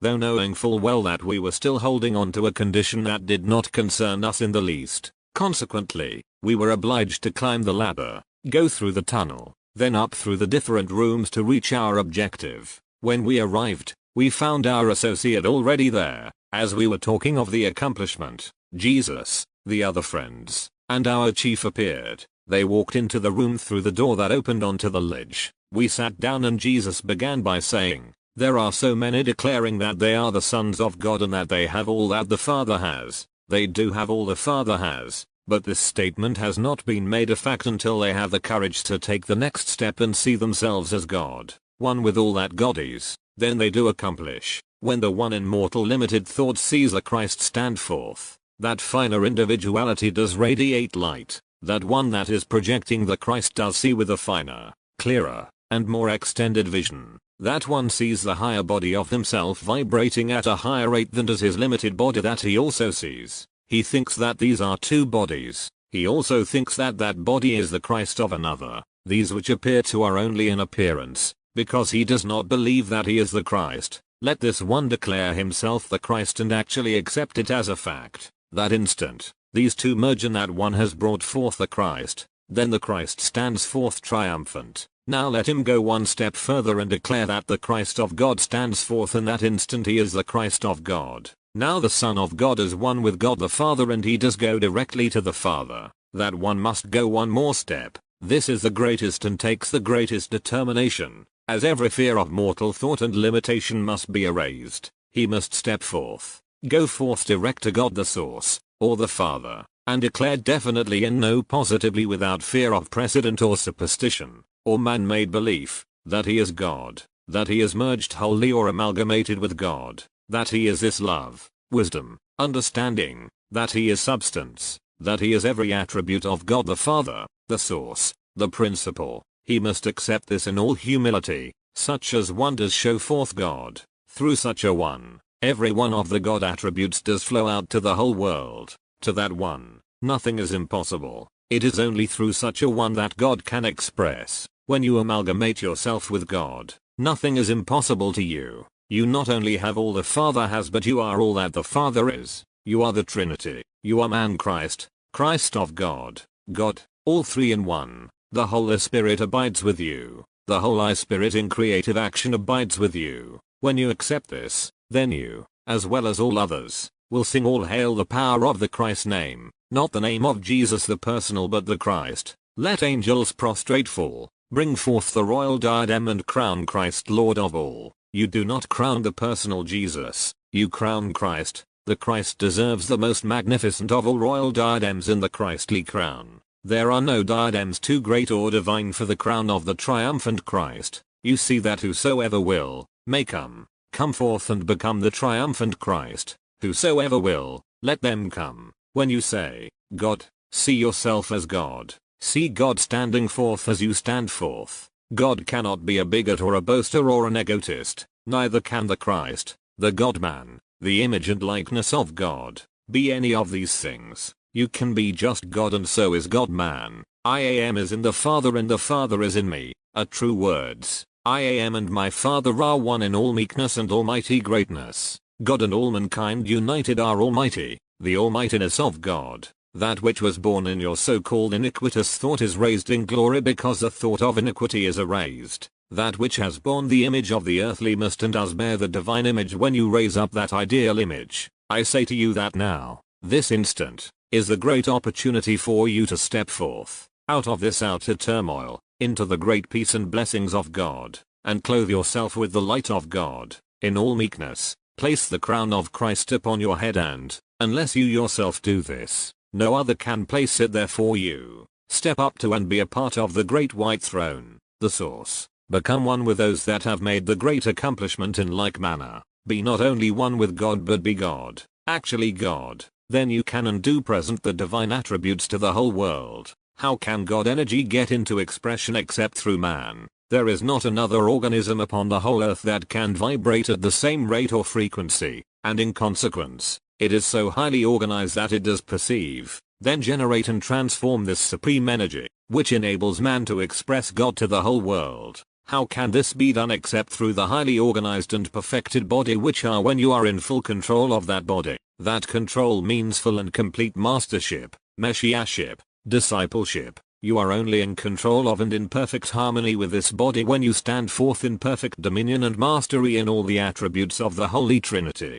the I Am man, the Christ of God. Then combining these three with the highest, God, you are God. This is you, the man of today, all humanity, extending your vision and perceiving the truth about yourselves, that there is a higher and better life for you than the round of mundane experiences. This you perceive as you follow the right used, righteous, path, in harmony and true accord, with the highest ideals you can present, or look forward to or set forth in love, reverence, and worship. The first step, you, man, become the Christ man, the only begotten Son of God. The next step, you become the Christ of God by seeing the Christ man, the Christ of God. You have joined the Christ man to the Christ of God. Then, in order to go direct to the source, you must take these one, God the Father. You have now brought together the I Am man into the Christ man. Then you have transformed this Christ man into the Christ of God,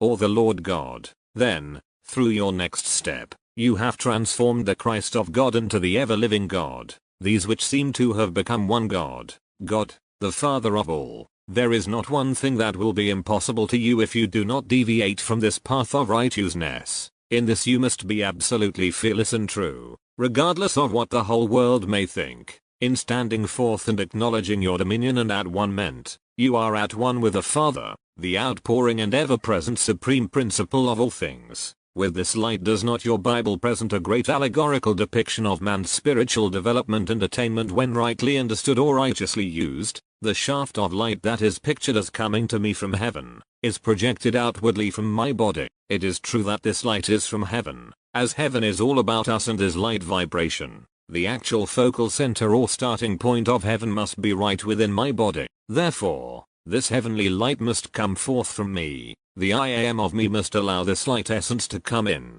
Then I must generate and transform this light energy so that it can be sent out with any density that God, the I Am, desires. When this is done, nothing can resist the power of this pure light. These are the beams or rays of light that you see emanating from my body when the artist portrayed me at Gethsemane. The beams of light went out from my body instead of coming out of heaven to me. Just so can you transform God power and send it out with such force that it is irresistible. It is the God power, which is recognized all about you, allowed to come in, be generated and transformed within your body, then sent out through the reflector. These things are readily accomplished by all when they stand forth as God, their divine heritage, the Christ of God, all one. This is the divine and definite motto for all humanity. The closer humanity draws to this great healing ray, the earlier will discord and inharmony be erased. If you lie freely in this light vibration which is the light of the whole world, and all draw near to it, the closer you will draw to man's true abiding place. Thus you find that I Am is the light of the whole world. Behold God, the table is spread. Lift up this mighty one of God, this I Am. Lift this body to God and you and all are crowned Lord of all. You do place the crown upon your own head. None can do this for you. Chapter VI. My only apology for dwelling in detail upon the experiences of these few days in regard to the bandits is to portray as conclusively as possible the power of one man clothed completely in his divine right of dominion and mastery, to turn the energy and zeal exerted and sent out by a great lawless horde to the complete protection of himself and the whole district. This protection was not only afforded, but the energy and zeal released by the horde was so great that when it was magnified, energized, and returned, it caused those that were destroyed to turn upon and destroy themselves. It also afforded complete protection to the whole countryside for many miles around, although the inhabitants were outnumbered by the bandits at least 3 to 1 and they had no visible weapons of defense. As soon as the excitement and the shock of the previous days had abated,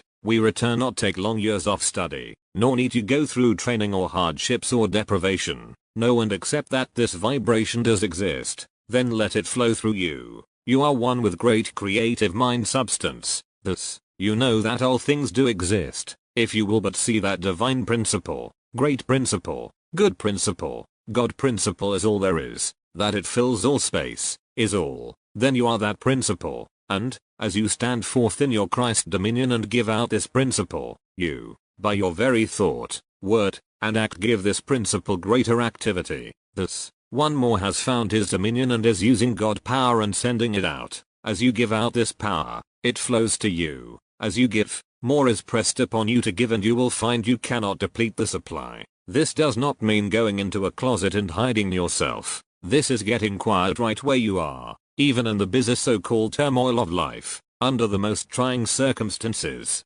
Then life is not turmoil, it is quiet, contemplative, and compulsive. The outer activity is as nothing compared with the greater activity that you now realize and are one with. This is getting quiet right where you are, seeing God standing forth from you, closer than breathing, nearer than hands and feet, with your whole thought action centered on God. Who is God? Where is the God that your whole thought action is centered or focused upon? God is not a great being outside of you, that you are going to bring within and then present to the world. God is that power which is generated and exhilarated by your own thought action. It is true that this power is within and all about you, but it is inactive until you think of it and know that it does exist. Then you see it flowing forth from you in limitless measure. You present it to the world and the world is benefited by your presentation. You, yourself, must present the accomplishment by putting forth the driving force of all good, God your Father, the power to accomplish, behind every thought and act.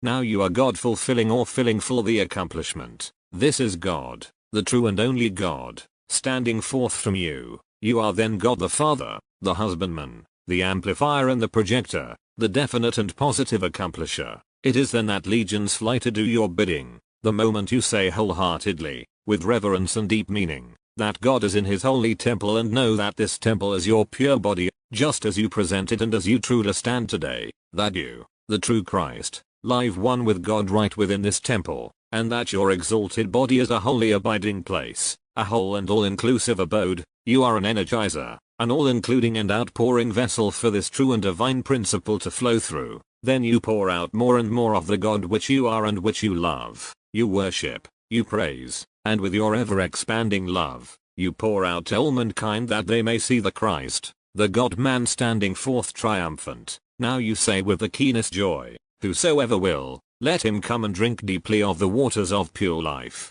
Those who do this will never thirst again. This power you are using and sending forth is God. The Son accomplishes readily what the Father accomplishes. This is also being humble to and bowing before this great power. This is true humility, stepping forth in humble mien, one with your own driving force and power, by constantly contemplating, praising, blessing and giving thanks to this power you increase its flow, and, as you do this, it becomes potent and more readily accessible to you. Thus, I say, pray without ceasing. Your daily life is true prayer, by first knowing that this power does exist, then using it with absolute confidence. You soon become wholly conscious of it. You soon know that it is all inclusive in and through you. If you will but let it flow, it will rush to you in every instance. It flows to you as you let it flow from you. Stand forth as God and give it out. This is God your Father in you and your Father are one. Not servants but sons. Sons of first primal cause. All that I am has, is yours, for you are I am. It is not I who do the work, it is I am in the Father, and the Father in me brings forth the great accomplishment. As you know that you work, one with the Father, there are no limitations, no boundaries. You know it is your divine right to accomplish all things. Then follow me only as I follow the Christ, the true Son, the only begotten of the Father, and, as I bring forth and present God, I do bring forth God from within. Then will it be said, all are God. The greatest sermon ever given is Behold God. This means seeing God standing forth in all glory right within and from you and from all others also. When you behold God and nothing else but God, you love and worship God and God alone. You truly behold God. You are the Lord, the lawgiver, the dispenser of the law. When you pray, enter your closet, the secret chamber of your own soul. There, pray to your Father within, and your Father, who hears, does reward you openly. Pray and give thanks that you are able to give forth more of God to the whole world. Does this not give you a higher and more lofty outlook, a broader perspective, a nobler ideal? Here the talk ended. We all arose from the table and our friends bade us good night and departed. We stayed on for a time and talked over the experiences, then decided to return to our lodgings in the village. As we arose, the thought immediately presented itself. How are we to proceed without a light? And all except the chief voiced this thought. Then he said, you can see how definitely habit fixes itself upon us and how desperately we cling to old ideas. Here we are, completely immersed in light. It has not dimmed because of the absence of those we have grown to love so dearly. Is this not an occasion where we can step forth and show our own self-reliance, our own ability to be and to accomplish the things that we have experienced? Let us at least extend this to ourselves and have the courage to take the step toward the accomplishment. We are leaning so hard upon our wonderful friends that it actually hurts to have them leave us for a moment. I can see, as they already know, that if we do not become self-reliant in these small things, we will never accomplish the larger things, and I do not doubt for an instant that they have left in order to give us the opportunity of proving the accomplishment. Let us rise to the emergency and be above it. As we started, one of the party suggested that we meditate on the method of procedure, but the chief in a firm voice said, no, if we go now. After what we have seen and experienced, we must act and make these acts definite or we do not deserve any consideration. Whereupon we proceeded down the stairs, through the different rooms, through the tunnel, and down the ladder to the village. As we walked along, our way was completely lighted, our bodies seemed without weight and we moved with the utmost ease. We arrived at our lodgings overjoyed by the accomplishment. From that time on until we left the village we traveled where we pleased without artificial light. Our lodgings lighted up as we entered the rooms and the warmth and beauty surpassed any power of description. We retired almost immediately. Needless to say we did not awake until late the next morning. Chapter 2. The next morning we had our breakfast at the lodge, then went directly to the upper room of the temple. There was no visible concept of the confines of a room, nor any evidence of limitation, and so we moved freely with no thought of exertion. When we were ready to go below to the room of the records, we were there. As we had accomplished this without the presence of our friends, we realized the reason for their withdrawal and were very much elated over our attainment. The 1st of April was fast approaching. We had finished the records in the temple rooms and had taken up the work of making measured drawings of the numerous characters and many carvings cut in the rocks outside. This work was going along very nicely because of our all-absorbing interest. One afternoon a messenger came to the village. We met our hostess and were informed that the messenger had brought the information that a party of bandits was at large in the valley below. This caused considerable uneasiness among the inhabitants, as this village had been the focal point of attempted raids for many years. The report had gone far and wide that the Tau Cross Temple was the hiding place for vast treasure. The many attempts to rob the village had failed. The bands had in a great measure attributed former failures to the resistance of the people who lived in the valley below. A number of the bands had now concentrated their combined forces and a band of about 4,000 well-mounted and armed men were preying upon and devastating the valley. In order to discourage the resistance of the inhabitants in closer proximity to the little village of the Tau Cross, they hoped by this method that the raid would be more successful. The messenger also appealed for protection for the remaining inhabitants, as a great many had already been destroyed and they had reached the limit of their resistance. He was told that there was no one in the village who could be sent, but our hostess assured him that he could return to his home and that no harm would come to his people. We went on with our work, noting the uneasiness of the villagers, and that uneasiness was communicated to us. The next morning we again resumed our work as we were very anxious to complete the references for our records.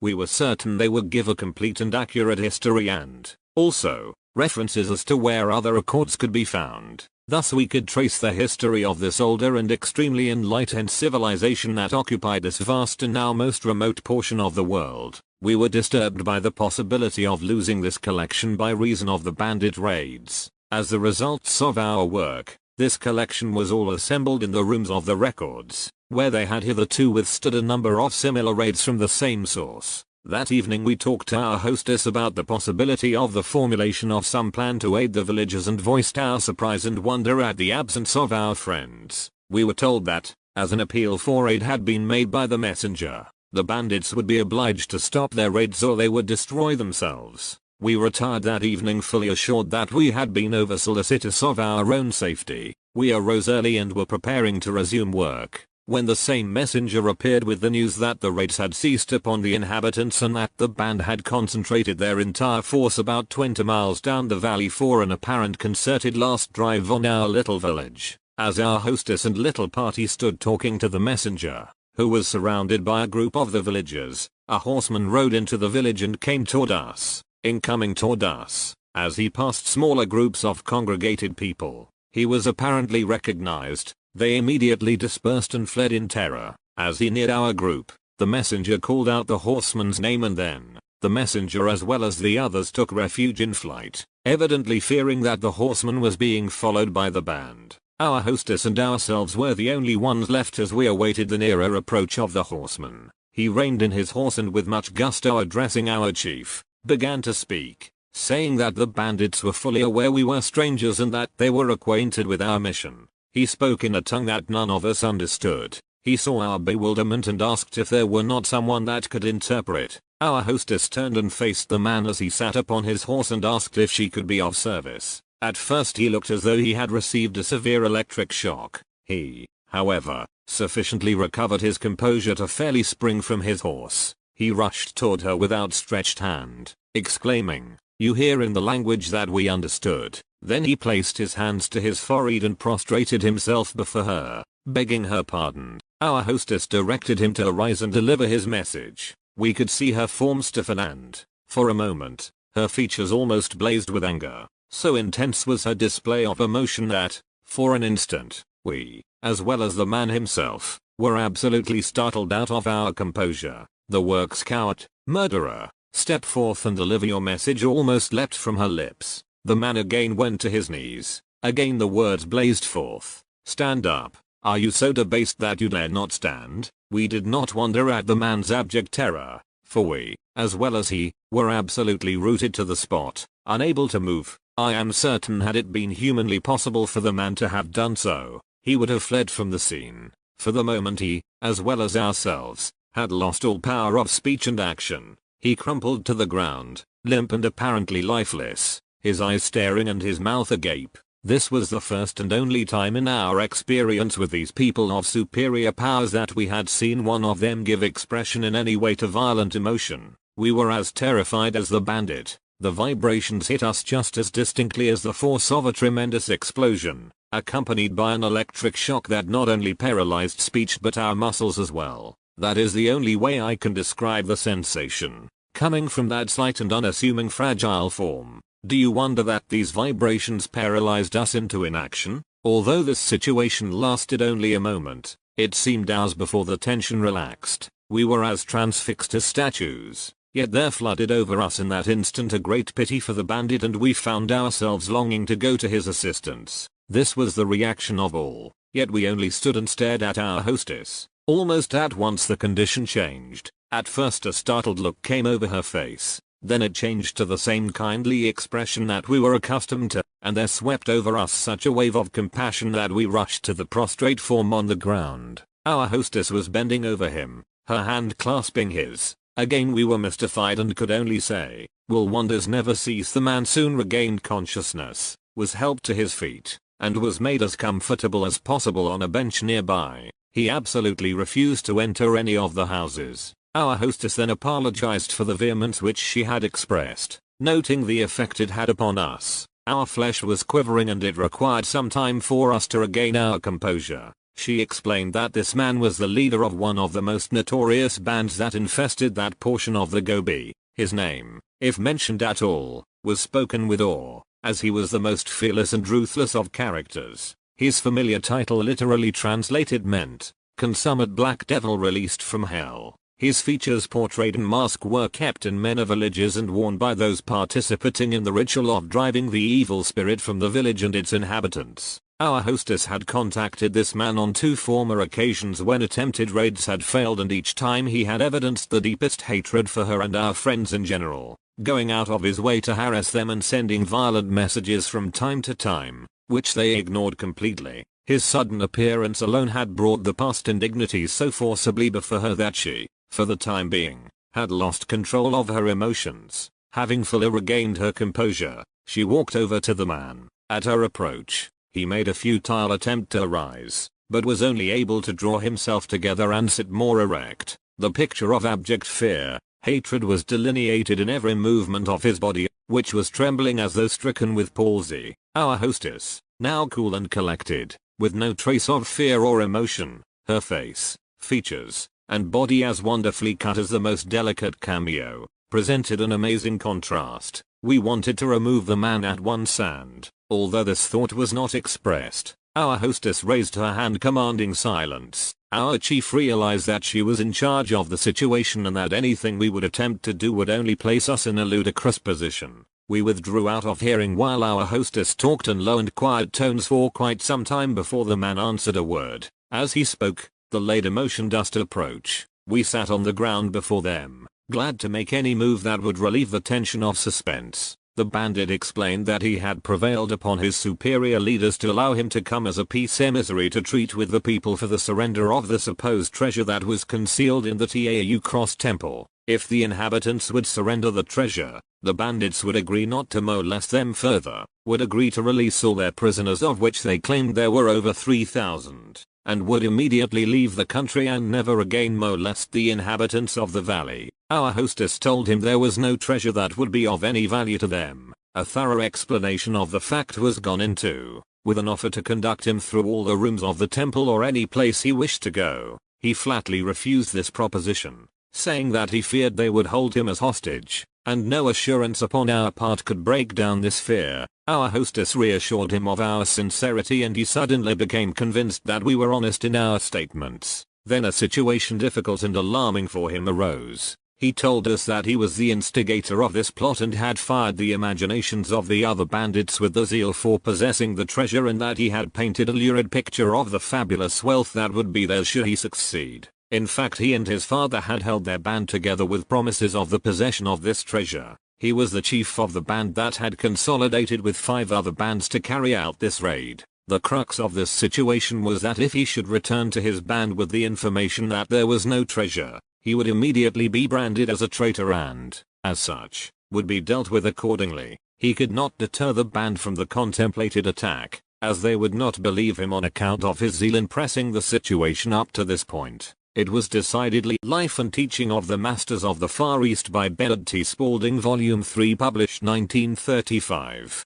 Forward. Dear reader, you are not only a reader but a friend whom I have met face to face and conversed with. Just as you have met and conversed with each of the characters in this book, I am certain they surround you with the full glory of the divine light of life, love, and wisdom, and by surrounding you thus, they aid you in your understanding. They enfold you in the ever-present divine light of life, love and wisdom, which is theirs to send out and to give. They see you always enfolded in this omnipresent divine presence. They see you seated on your own throne as a true king or queen, ruling through and by this divine presence. They envisage you knowing and accomplishing your divine mission, always alive, always peaceful and happy, always the divine you. They see not only you but the whole human family, divine and pure, and every created thing or form as divine, created in the image and likeness of the divine, not one nor one sect nor one creed but all and that all inclusive. None can appreciate these great people save those who have been admitted to the quiet of their sacred places and thoughts. A live truth, which is a part of the universe itself. Life is really traceable back into the misty past, which bears to us the accomplishments of hundreds of thousands of past centuries. To us, life is bound about by every limitation and convention. To them, life is boundless, ceaseless, unending bliss and happiness. The longer the span of life, the greater the joy and the more worthwhile the living. None that understand and love these people can doubt their teachings, neither can he doubt their true sincerity when he has partaken of their hospitality. The Western world looks to the outer, thereby touching the hem of the garment. The Eastern puts on the robe but not as a garment that may be laid aside. The West polish the vessel of the lamp. The East fan the flame that it may give forth a more intense light. The West look to the outer with longing eyes, back of which is the glow of spiritual vision, the seeking of true knowledge. The East know that flesh must be illumined by the light of the flame that is first kindled from within, then allowed to shine forth to the without as the full blaze of the noonday sun. The West name themselves material, the East live truly in the outness of spirit. They behold each and every one living by compelling, impelling, sustaining spirit. It matters not what the location, be it in the great snows of Alti Himalaya, the busy modern city, or the most secluded monastery. That which to the Western world seems miraculous and unbelievable is to the poised Hindu thought the natural outcome of the acceptance and the bringing forth of spirit. That which is set forth as God in manifest form. They that are fully alive know full well that there is far more than that which comes under their personal recognizance. In fact, there is much more than ever has been dreamed of in any philosophy. Therefore, there are no apologies offered for this book or for those which have preceded it. When you look longingly with a clear vision toward an accomplishment, it is your divine heritage to command that you place yourself in such a receptive attitude that the ability is already yours to bring forth your ideal. God speaks through the God-man today just as God has spoken down the long ages. The knowledge which the people in this book convey is by no means new, although the presentation brings a new light to the Western world. The main object of their lives is to give knowledge and enlightenment to humanity through pure knowledge, aflame with love. Their great mission is to pave the way toward peace and harmony through man's great power to accomplish. They are the greatest friends of true science, religion, and philosophy, and they proclaim these as well as all men, brothers, as truth is one. Thus science becomes the golden thread upon which the pearls are strung. The day is here in which a large portion of humanity has already outgrown the old concept of divinity. They have lost their faith in teachings based upon faith alone. They have learned that to be good in order to gain a heavenly reward after death is a fallacy, a very low ideal. This idea of being good for the reward's sake and the special privilege of playing harps and singing psalms forever. They have realized that this is an expression of self-interest only and completely foreign to the teachings of the Christ of God, the God-man fully alive. The idea of death is foreign to, in fact, it is a direct contradiction of the divine purpose and is not in accord with the law of the cosmos or its vibrant radiations. Neither is it in accord with the teachings of Jesus. The church and the graveyard are often in the same field. This alone is a direct acknowledgement that Christian teachings have not been even comprehended. The Christ man has spoken and the listening ear has heard. If a man believes in me, he shall never die. The God-man knows that the one who is in sin or lives with sinful vibrations surrounding him dies, and unto him the wages of sin is death. But the gift of God to the God-man and the kingdom of God here on earth, the human body perfect in the flesh, when man lives true to the God vibration and wholly in that vibratory thought. The people in this book have taken God out of the realm of the supernatural and of superstition and have placed him wholly in vibratory frequency, knowing that as they keep their bodies in the divine vibration, they never grow old and never die. When the vibrations of their bodies are lowered or allowed to slow down,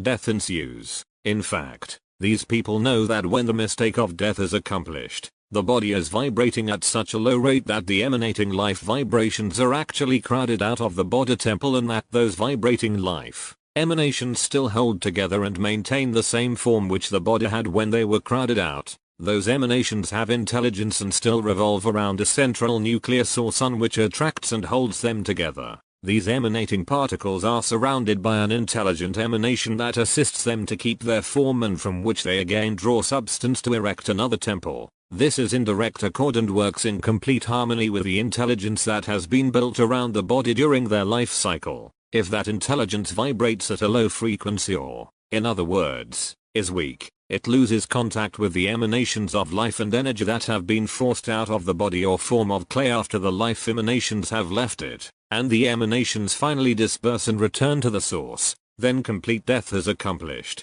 But, if the intelligence is strong, vibrant, and active, it takes full charge immediately and a new body is instantly assembled. A resurrection has taken place, and through that resurrection man is perfected in the flesh. Not all can hear or accept such a revelation. He that hath ears to hear, let him hear. Mark 4:9. He whose understanding is developed sufficiently, is able to comprehend. Thus, large portions of humanity are developing a science through which they are again discovering that God has always lived in man and with humanity, yet they for a time have not known God. They have only lost sight of the God-man. To those of whom I have written I dedicate this book, as well as the books that have been published. At the feet of these near and dear ones I lay my deepest respect and gratitude, and in no way do I feel that I am conferring upon them the honor due them. We went doubting. We left with the greatest regrets, loving them everyone, feeling that we had gained a truer and deeper insight into the science of life and true living. Signed, Baird T. Spalding. Chapter I. After those assembled had departed, my associates and I stayed on, loath to leave the place where we had witnessed such a transformation. No words can describe our feelings and the tremendous uplift of those last hours. The words, all for one, and one for all, blazed forth as vividly as when they first appeared. We did not talk, we could not say a word, although we were in the same general position until daylight. We had no sense of being confined in a room. Our bodies seemed to emit a brilliant light, and, wherever we walked, we had no sense of limiting walls. Although just previous to the experience we were in a room hewed from solid rock, there did not seem to be a floor under our feet, yet we moved freely in any direction. Words absolutely fail to describe our thoughts and sensations. We even walked beyond the confines of the room and the cliff, yet we had no feeling of being hampered. Our garments and everything about us seemed to radiate a pure white light. Even after sunrise this light seemed brighter than that of the sun.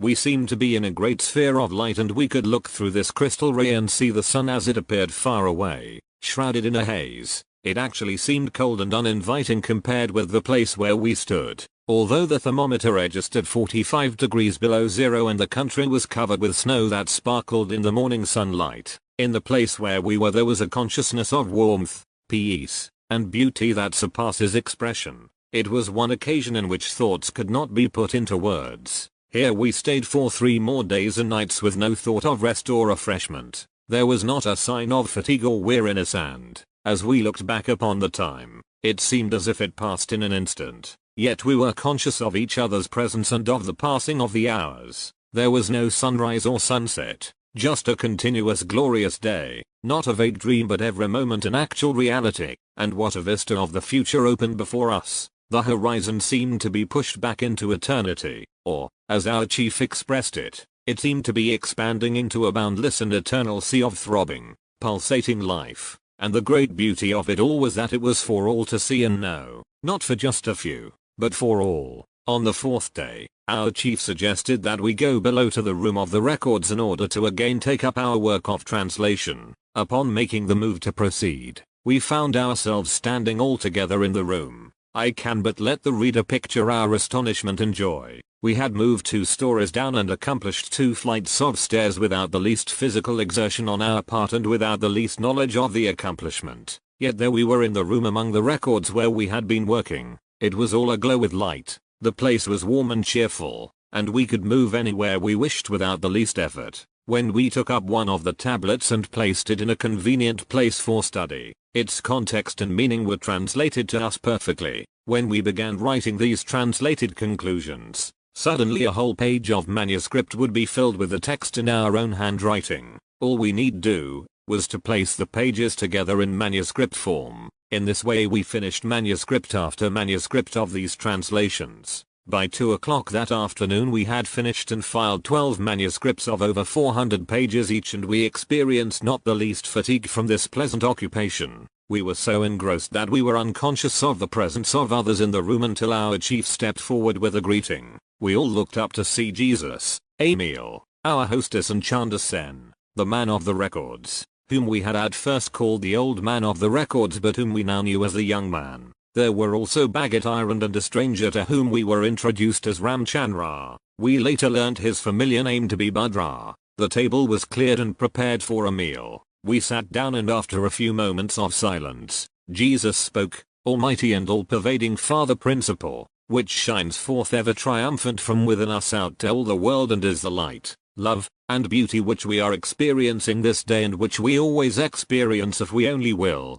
We bow before this altar on which burns the undying fire of perfect love, harmony, true wisdom, unending devotion and pure humility. This sacred light shines steadily on, undimmed, from within the souls of those who are now gathered at this, the altar of true fatherhood, sonship, and devoted brotherhood. This divine light does shine forth from these near and dear ones, out and out to the most remote places of all the world, that all may see its great light and may experience its undimmed and unquenchable love. The rays of this all-pervading light, beauty, and purity shine through the receptive souls and hearts of those who are gathered at this, your altar. We are now conscious of these all-consuming and embracing rays of love, and we send them forth and they transmute, blend, and harmonize all mankind. It is the true and the pure Christ of God, standing forth from each and all, that we salute and stand face to face with, equal to, one with God. Again we salute God, our Father,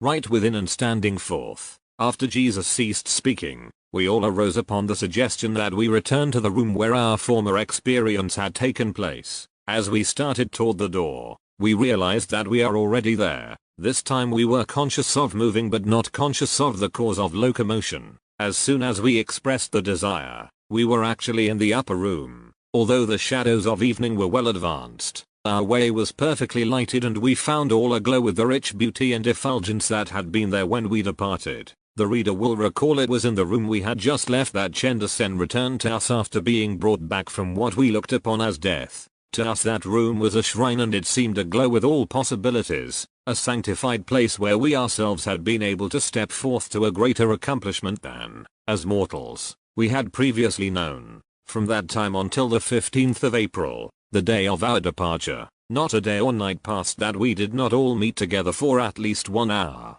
During this time the room never again assumed the appearance of solid rock. It seemed as though we could always see through those walls into infinite space. It was in that room that the bonds limiting consciousness were removed. It was there that a great vista of the future opened to us. We all sat down at the table and Jesus resumed the conversation. It takes a true motivating thought, focused on a central absorbing point or ideal to bring forth or accomplish, and you, as well as all mankind, can become that motivating center. Not one thing comes forth unless man first expresses the ideal. At one time man was fully conscious that he was this motivating center and lived fully conscious of his inheritance and dominion. He lived consciously in a condition that you term heaven. All but a few have let go of this divine gift, and today the great majority are absolutely unconscious of this divine quality which is mankind's true inheritance. What man has done once, he can accomplish again. This is the principle back of the endless array of life and manifestation that you see all around you and includes your own life,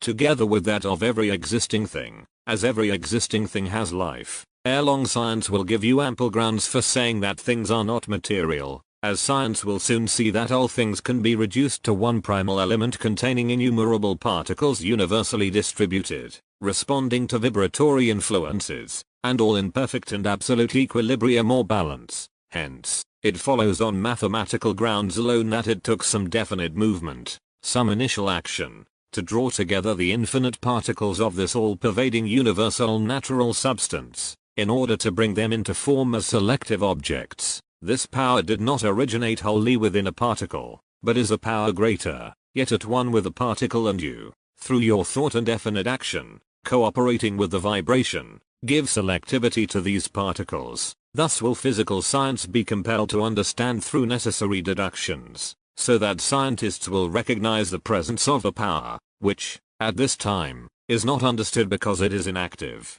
and which is inactive only because it is not recognized, but, when recognized and communed with by man and brought into actual expression, it is fully capable of separating certain specific areas for the specific display of this universal cosmic energy. Then there is built up what you look upon as a material universe, with all its different manifestations. by an orderly process of evolution. If orderly, then each stage must lay the foundation perfectly for the greater development of the stage that is to follow. If you can accomplish progress in perfect order and harmony of thought and action, you are in actual accord with power, and this power brings forth, on an unlimited scale, the faculty of selecting the means to an end. You distribute life and energy under a recognized order of cosmic progression. Then there is built up what you look upon as a material universe, with all its different manifestations, by an orderly process of evolution. If orderly, then each stage must lay the foundation perfectly for the greater development of the stage that is to follow.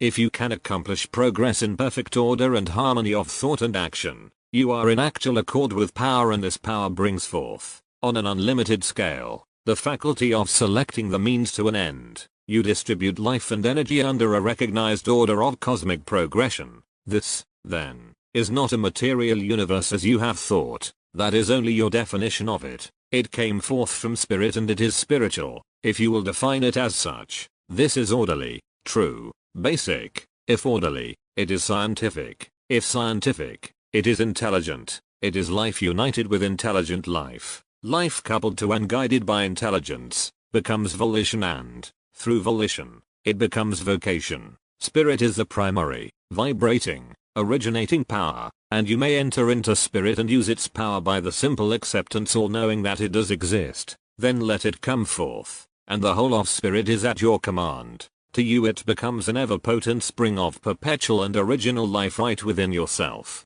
This doesn't our work with renewed interest. The Easter season was fast approaching and we wished to complete our work in this locality in order to return to India. From this time on our work drew rapidly to a close. The last details preparatory to the return were completed the day before Easter. We looked forward to Easter Sunday as a day of complete rest and relaxation. On our way to the temple, long before dawn, we found Chanda Sen seated in the garden. He arose to accompany us, saying that our chief would meet us in the sanctuary. He suggested that we return to India by way of Lhasa, thence to Muktanath through the Trans-Himalaya Pass to Kandanath, thence to Darjeeling. As we reached the foot of the ladder which led to the temple entrance, we halted for a moment to view the approaching dawn. Chanda Sen placed one hand upon the ladder and stood as though about to ascend to the tunnel entrance. In this attitude he began talking. Light does not comprehend darkness, as it shines through darkness. When Jesus saw that he was to be betrayed by Judas,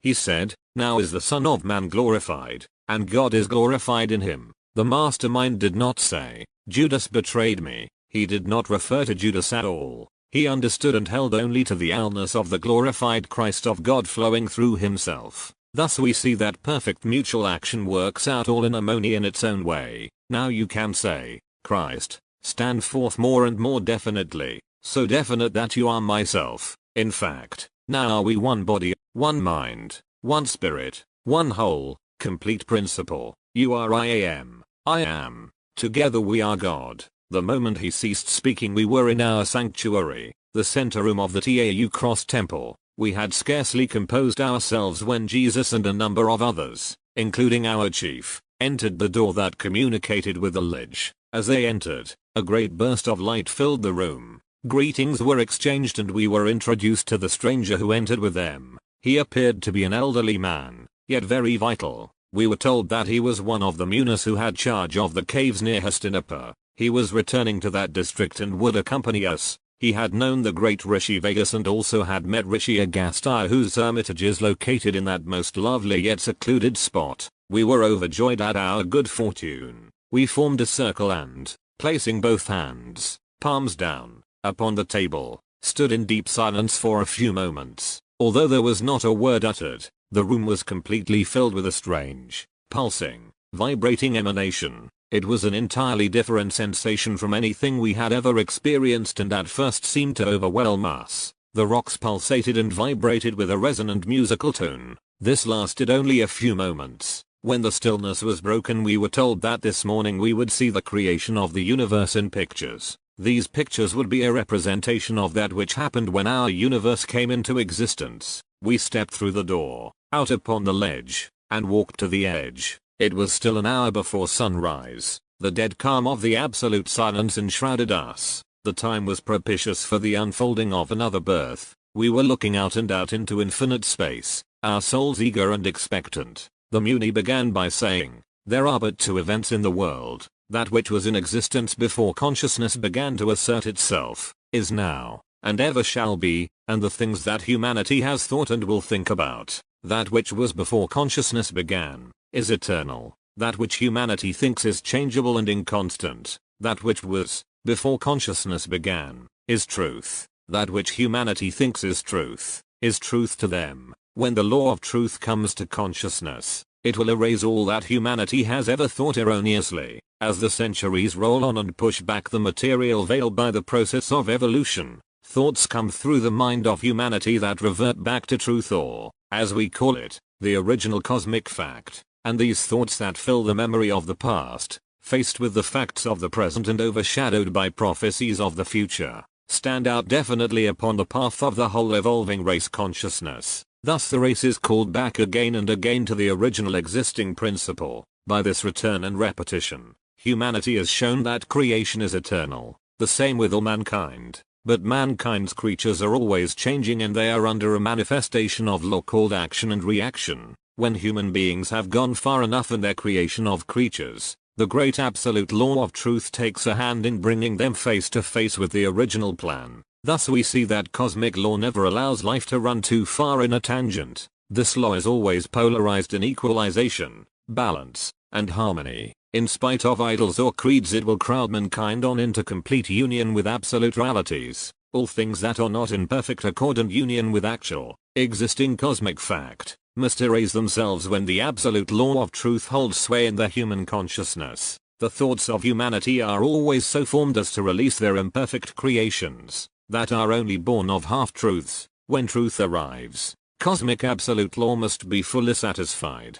Thinking, speaking, or acting the law of reality is bound eventually to lead humanity into law or reality itself. The ancients tell us that every tree that the Heavenly Father has not planted within you, will be uprooted. Let them alone, blind leaders of the blind. If the blind always led the blind, shall they not fall into the same ditch? The cycle is fast closing in which the blind of the whole race have led the blind into a welter of ignorance, superstition, and delusion created by those who believe as human beings think, rather than that which is true and real. The civilization that has risen on the delusions and superstitions of the closing centuries is submerging itself in the welter. Through the pain and tragedy of their misappropriated creations, a new race consciousness has been conceived and is fast evolving. In fact, the door is opening wide for its new birth. There is no other course than to go on from one plane of consciousness to a higher and more advanced step in the actual cosmic path. The only condition forbidden in the vibration of the great cosmos is that quality of thought which allows the human race to become so solidly fixed in what it believes that,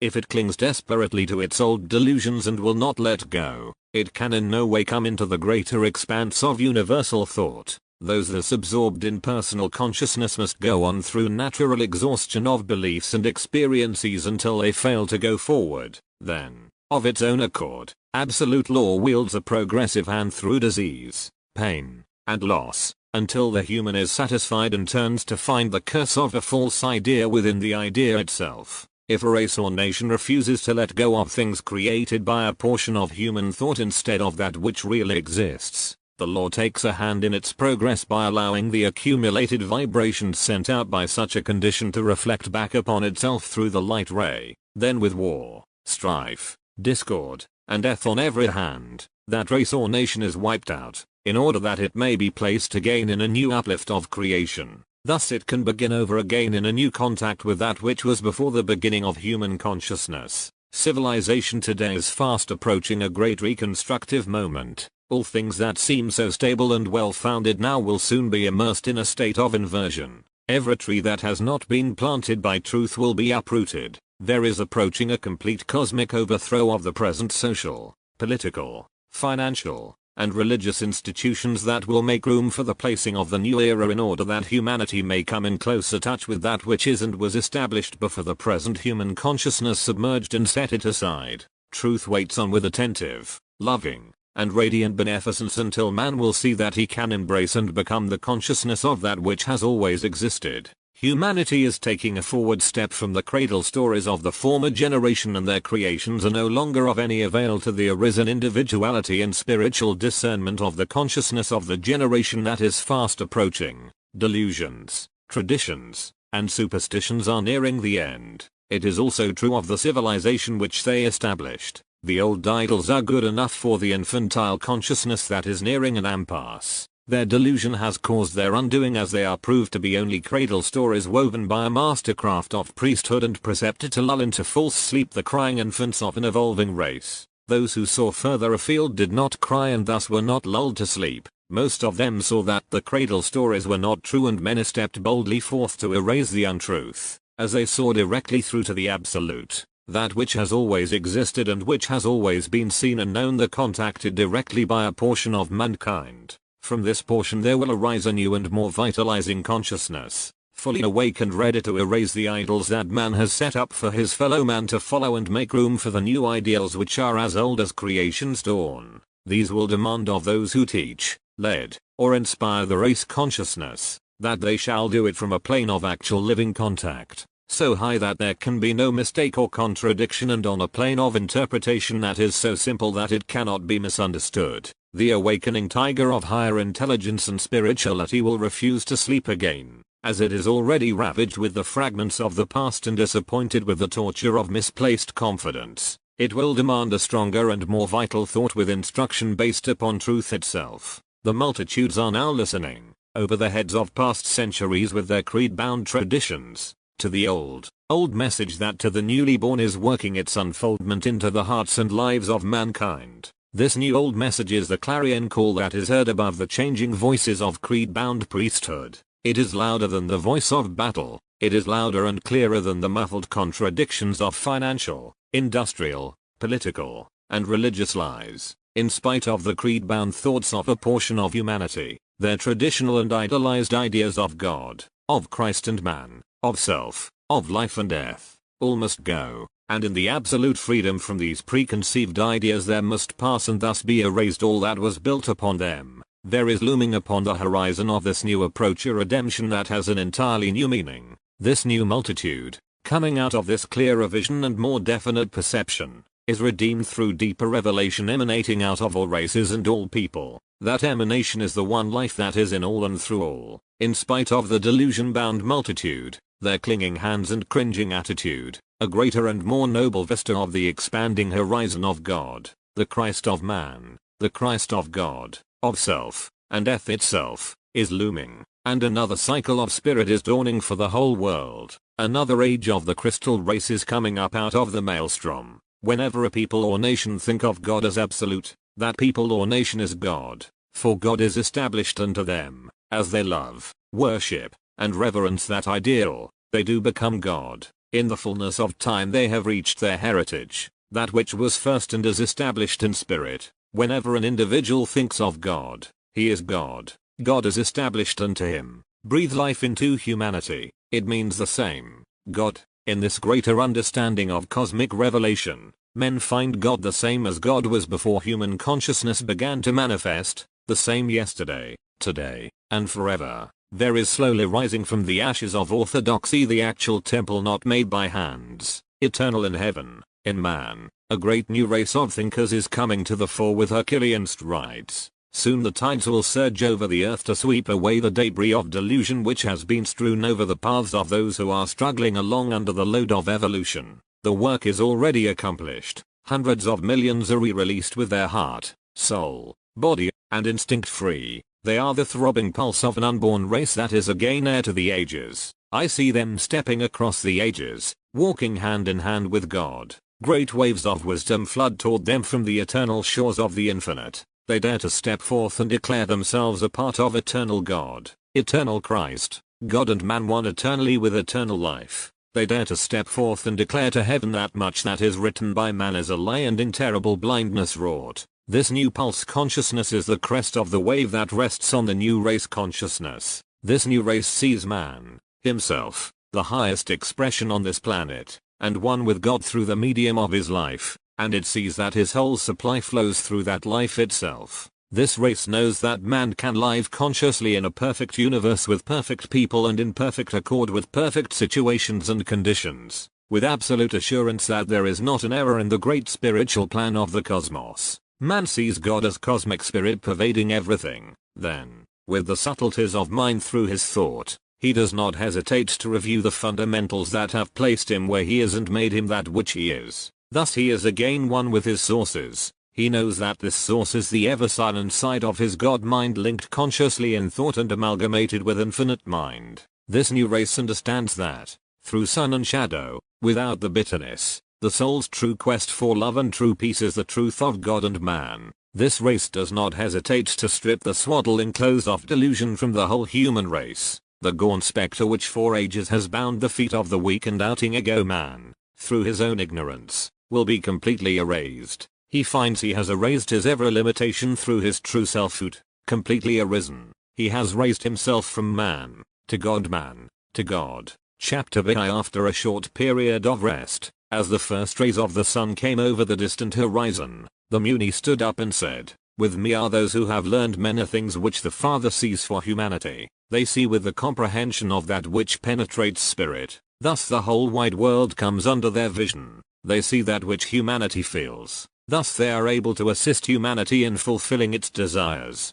They also hear thousands of sounds usually inaudible, like the song of the hummingbird, the sounds made by the newly hatched robin, the notes of the field cricket, some of which sing at 15,000 vibrations a second, and many other musical sounds far above the range of the human ear. They are also able to feel, control, and send out inaudible sounds that are capable of producing types of emotional feelings such as love, peace, harmony, and perfection that benefit the whole world. The vibrations of the feelings of abundance and great joy can also be amplified and sent out by them so that they surround and interpenetrate all humanity to such an extent that, if he will, each unit of the human family may have them. When this condition is acknowledged to exist, each human unit cooperates by amplifying and sending out these vibrations. Then, the very thing that humanity is in need of is crystallized into form around or among its units, or people. Their desires are accomplished. When the necessary vibrations are set into activity,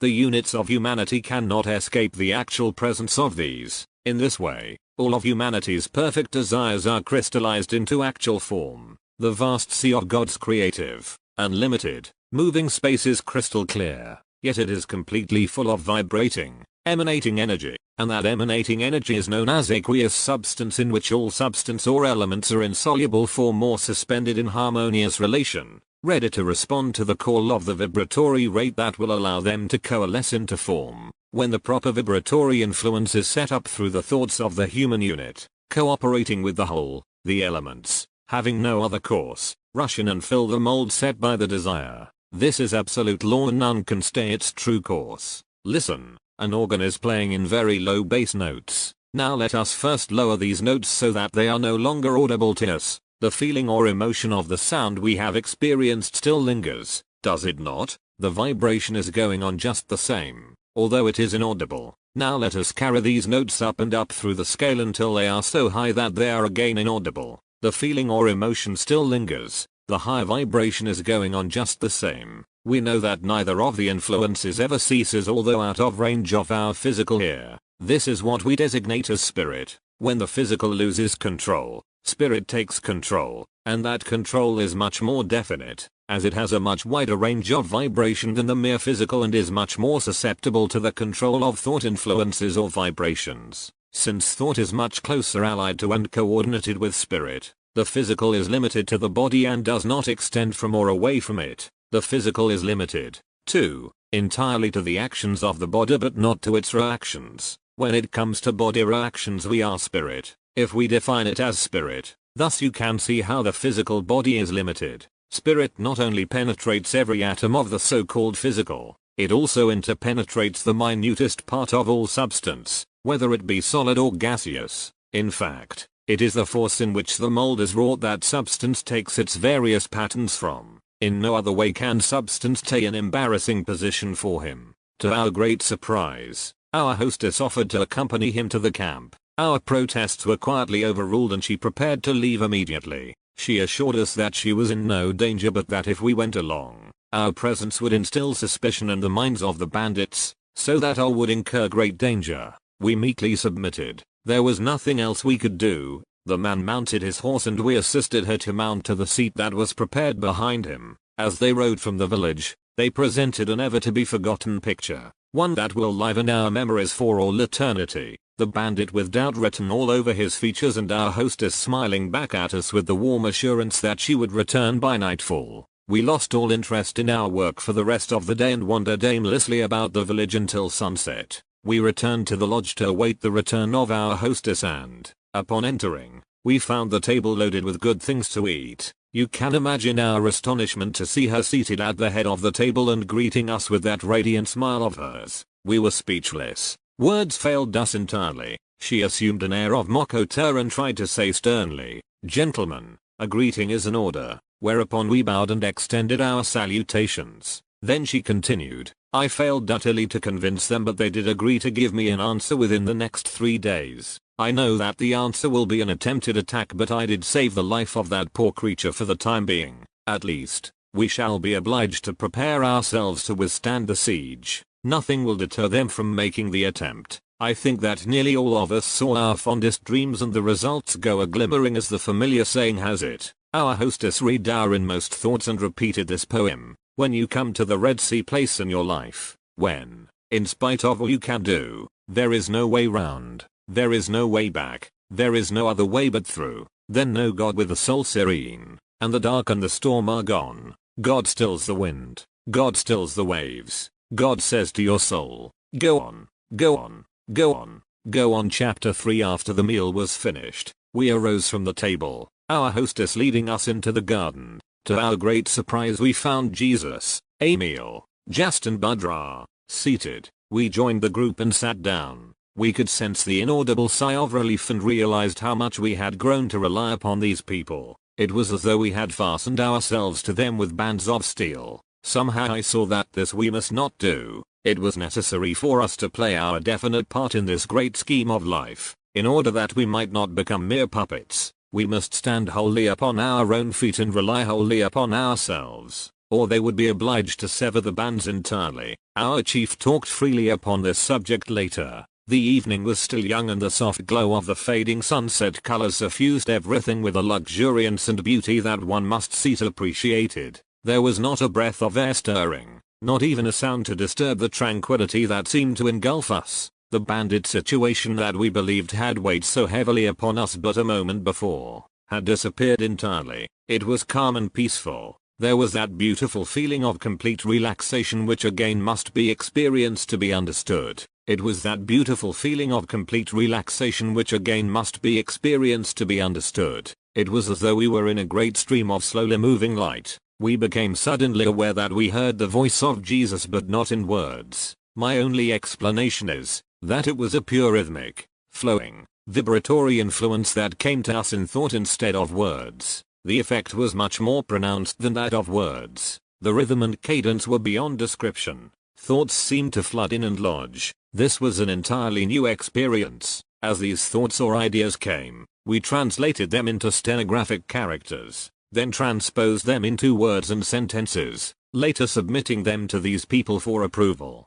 When I say, "Behold, the Christ of God is here," I behold the God-man standing forth. I see this body as the true temple of God, the perfect instrument or channel through which the great creative principle flows and comes forth freely. Then this creation is unadulterated in image, form, and likeness. I am God. In this attitude I stand forth the master of every situation, the Christ of God triumphant. It is this ideal that I worship and that which I worship, I bring forth. I can in no way bring forth God if I am does not present God to all humanity. In this attitude man stands forth the master of every situation. The Christ is triumphant, conquering. God and man are walking hand in hand. 1. There is but one principle, one man. One of our party thought for a moment and then asked, how can we bring forth this light and make practical use of it? The answer came, let your body become a generator through which this great creative radiating principle flows. See this principle as the emanation of all power. Know that it is the principle of all power.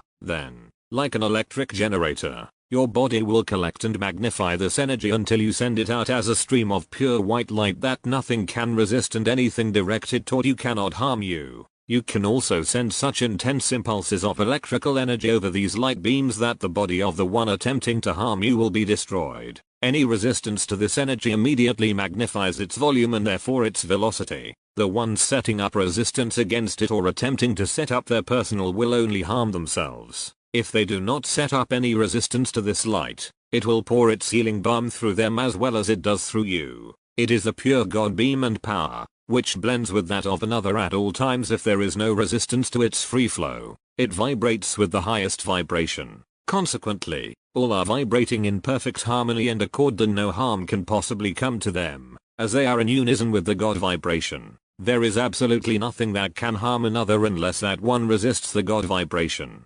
Vibration is life. Do you not see how you stand one with God at all times? In this attitude, would there be a possibility of separation? The only separation is the resistance that causes the inharmony. Nothing can come near you when you stand in the holy mount, one with God. This is not a special privilege for a few. This is for all. I am the great absolute cause or source in which every child stands one with God. Thus all live under the law, the highest vibratory thought action. There is not an inharmonious vibration that can enter this sphere, this throne, where all belong and are at home. This is your divine kingdom. You can also use this power to return false and harmful thoughts or desires that are directed toward you. You can, if you so desire, step up this white God light beam, endow it with God power, magnify and transform the energy the sender has given the thing or condition that was intended for you. Then place it into your reflector and send it back to the sender with the velocity of light. When you return it in this way, it is a beam of pure white light, instead of merely lowered vibrations, as it was sent out to you. When it reaches the sender, the impulses are so potent that it can destroy the body of the one who first put in motion the lower vibration. It matters not whether you know the sender or the location from which it came. The vibration will return to its source unerringly. The judgment or day of retribution has arrived. As you give, so you receive good measure, God measure, pressed down and running over. You can transform God power and send it out with such force that it is irresistible. These are the beams or rays of light that you see emanating from my body. These rays are emanating from your body, although they are not yet as potent. But as you go on and use this power, allied with law and principle, you will add potency to the light and can consciously direct it to accomplish any good desire. When the artist portrayed me at Gethsemane, the rays of light went out from my body instead of coming out from heaven to me. The light is the God power generated from within my body, then sent out by the reflector. These beams go out from every body when that person stands forth as God in his divine heritage, the Christ of God all one. This is and can be made the definite motto of all humanity. Can there be discord between brothers if they become this all-absorbing one? Now, step up this white beam, which is the God beam upon which you send out God power. Endow it with God power transformed 10,000 or 10 million times greater than that which has been sent out to you and which you are returning. This is as you decree. Then let it flow back upon the same path that the vibrations of the thing traveled to you. When the person receives this ray and accepts it as coming from God, the attempted harm is all erased, forgiven, forgotten, and no harm can come to you or the sender of that harmful thought. You are both eye to eye, one with God. Instead of inharmony, there is perfect harmony. You are again one. If the sender of the harmful thought does not accept the white ray which you have sent out in all its potency, his body will be destroyed. This pure white ray will completely erase every vibration of harm or discord if allowed to complete its perfect work. If resisted, there is nothing but a perfect erasure for the one who holds determinedly to the resistance. His resistance draws to him the whole creative principle. Adversely, as to the square of the resistance set up, the square means multiplying the resistance 4 times. Thus you see that, as you send out good or evil, it will return to you fourfold. You are standing forth as the Lord or giving forth good or God for evil, but, even in this attitude, be truly humble, judge not, place every bit of love you possess upon this pure white ray and see well to it that it is the pure love of God that you are generating and sending forth. As you accomplish this, legions are at your command. You are still meek and humble, willing to follow on with the light. It is the pure light of God that you follow, and that light is life, love, purity and beauty, eternal and profound. There are 7 centers in your body that can be used as reflectors. You can cause these central points to glow with a radiance far greater than any artificial light, and when you wish to send out this light, it glows with a greater potency and will reach farther than any electrical beam that can be projected. By setting all these centers aglow at the same time, you are completely surrounded by an armor that nothing can penetrate. You can send out the pure white ray of God, so energized that your body actually glows with a brilliancy far greater than that of the noonday sun. You stand forth Lord of creation, the Lord of hosts. You stand forth true and triumphant, yet peaceful, loving, God enthroned in your body, and that body beautiful, spiritual, and divine. As these vibrations came to us, the light emanating from the bodies of Jesus and his group was most difficult to behold, yet there was that vibrant brilliancy shining through, which resembled liquid gold. To our vision there seemed to be an indefiniteness, while to all of the other senses there was the solidity of rock. Again the vibrations came. In this way you can make your body completely invisible to mortal sight by focusing your entire thought fully and definitely upon the pure white God ray and letting it go forth from the 7 centers as reflectors, in unison.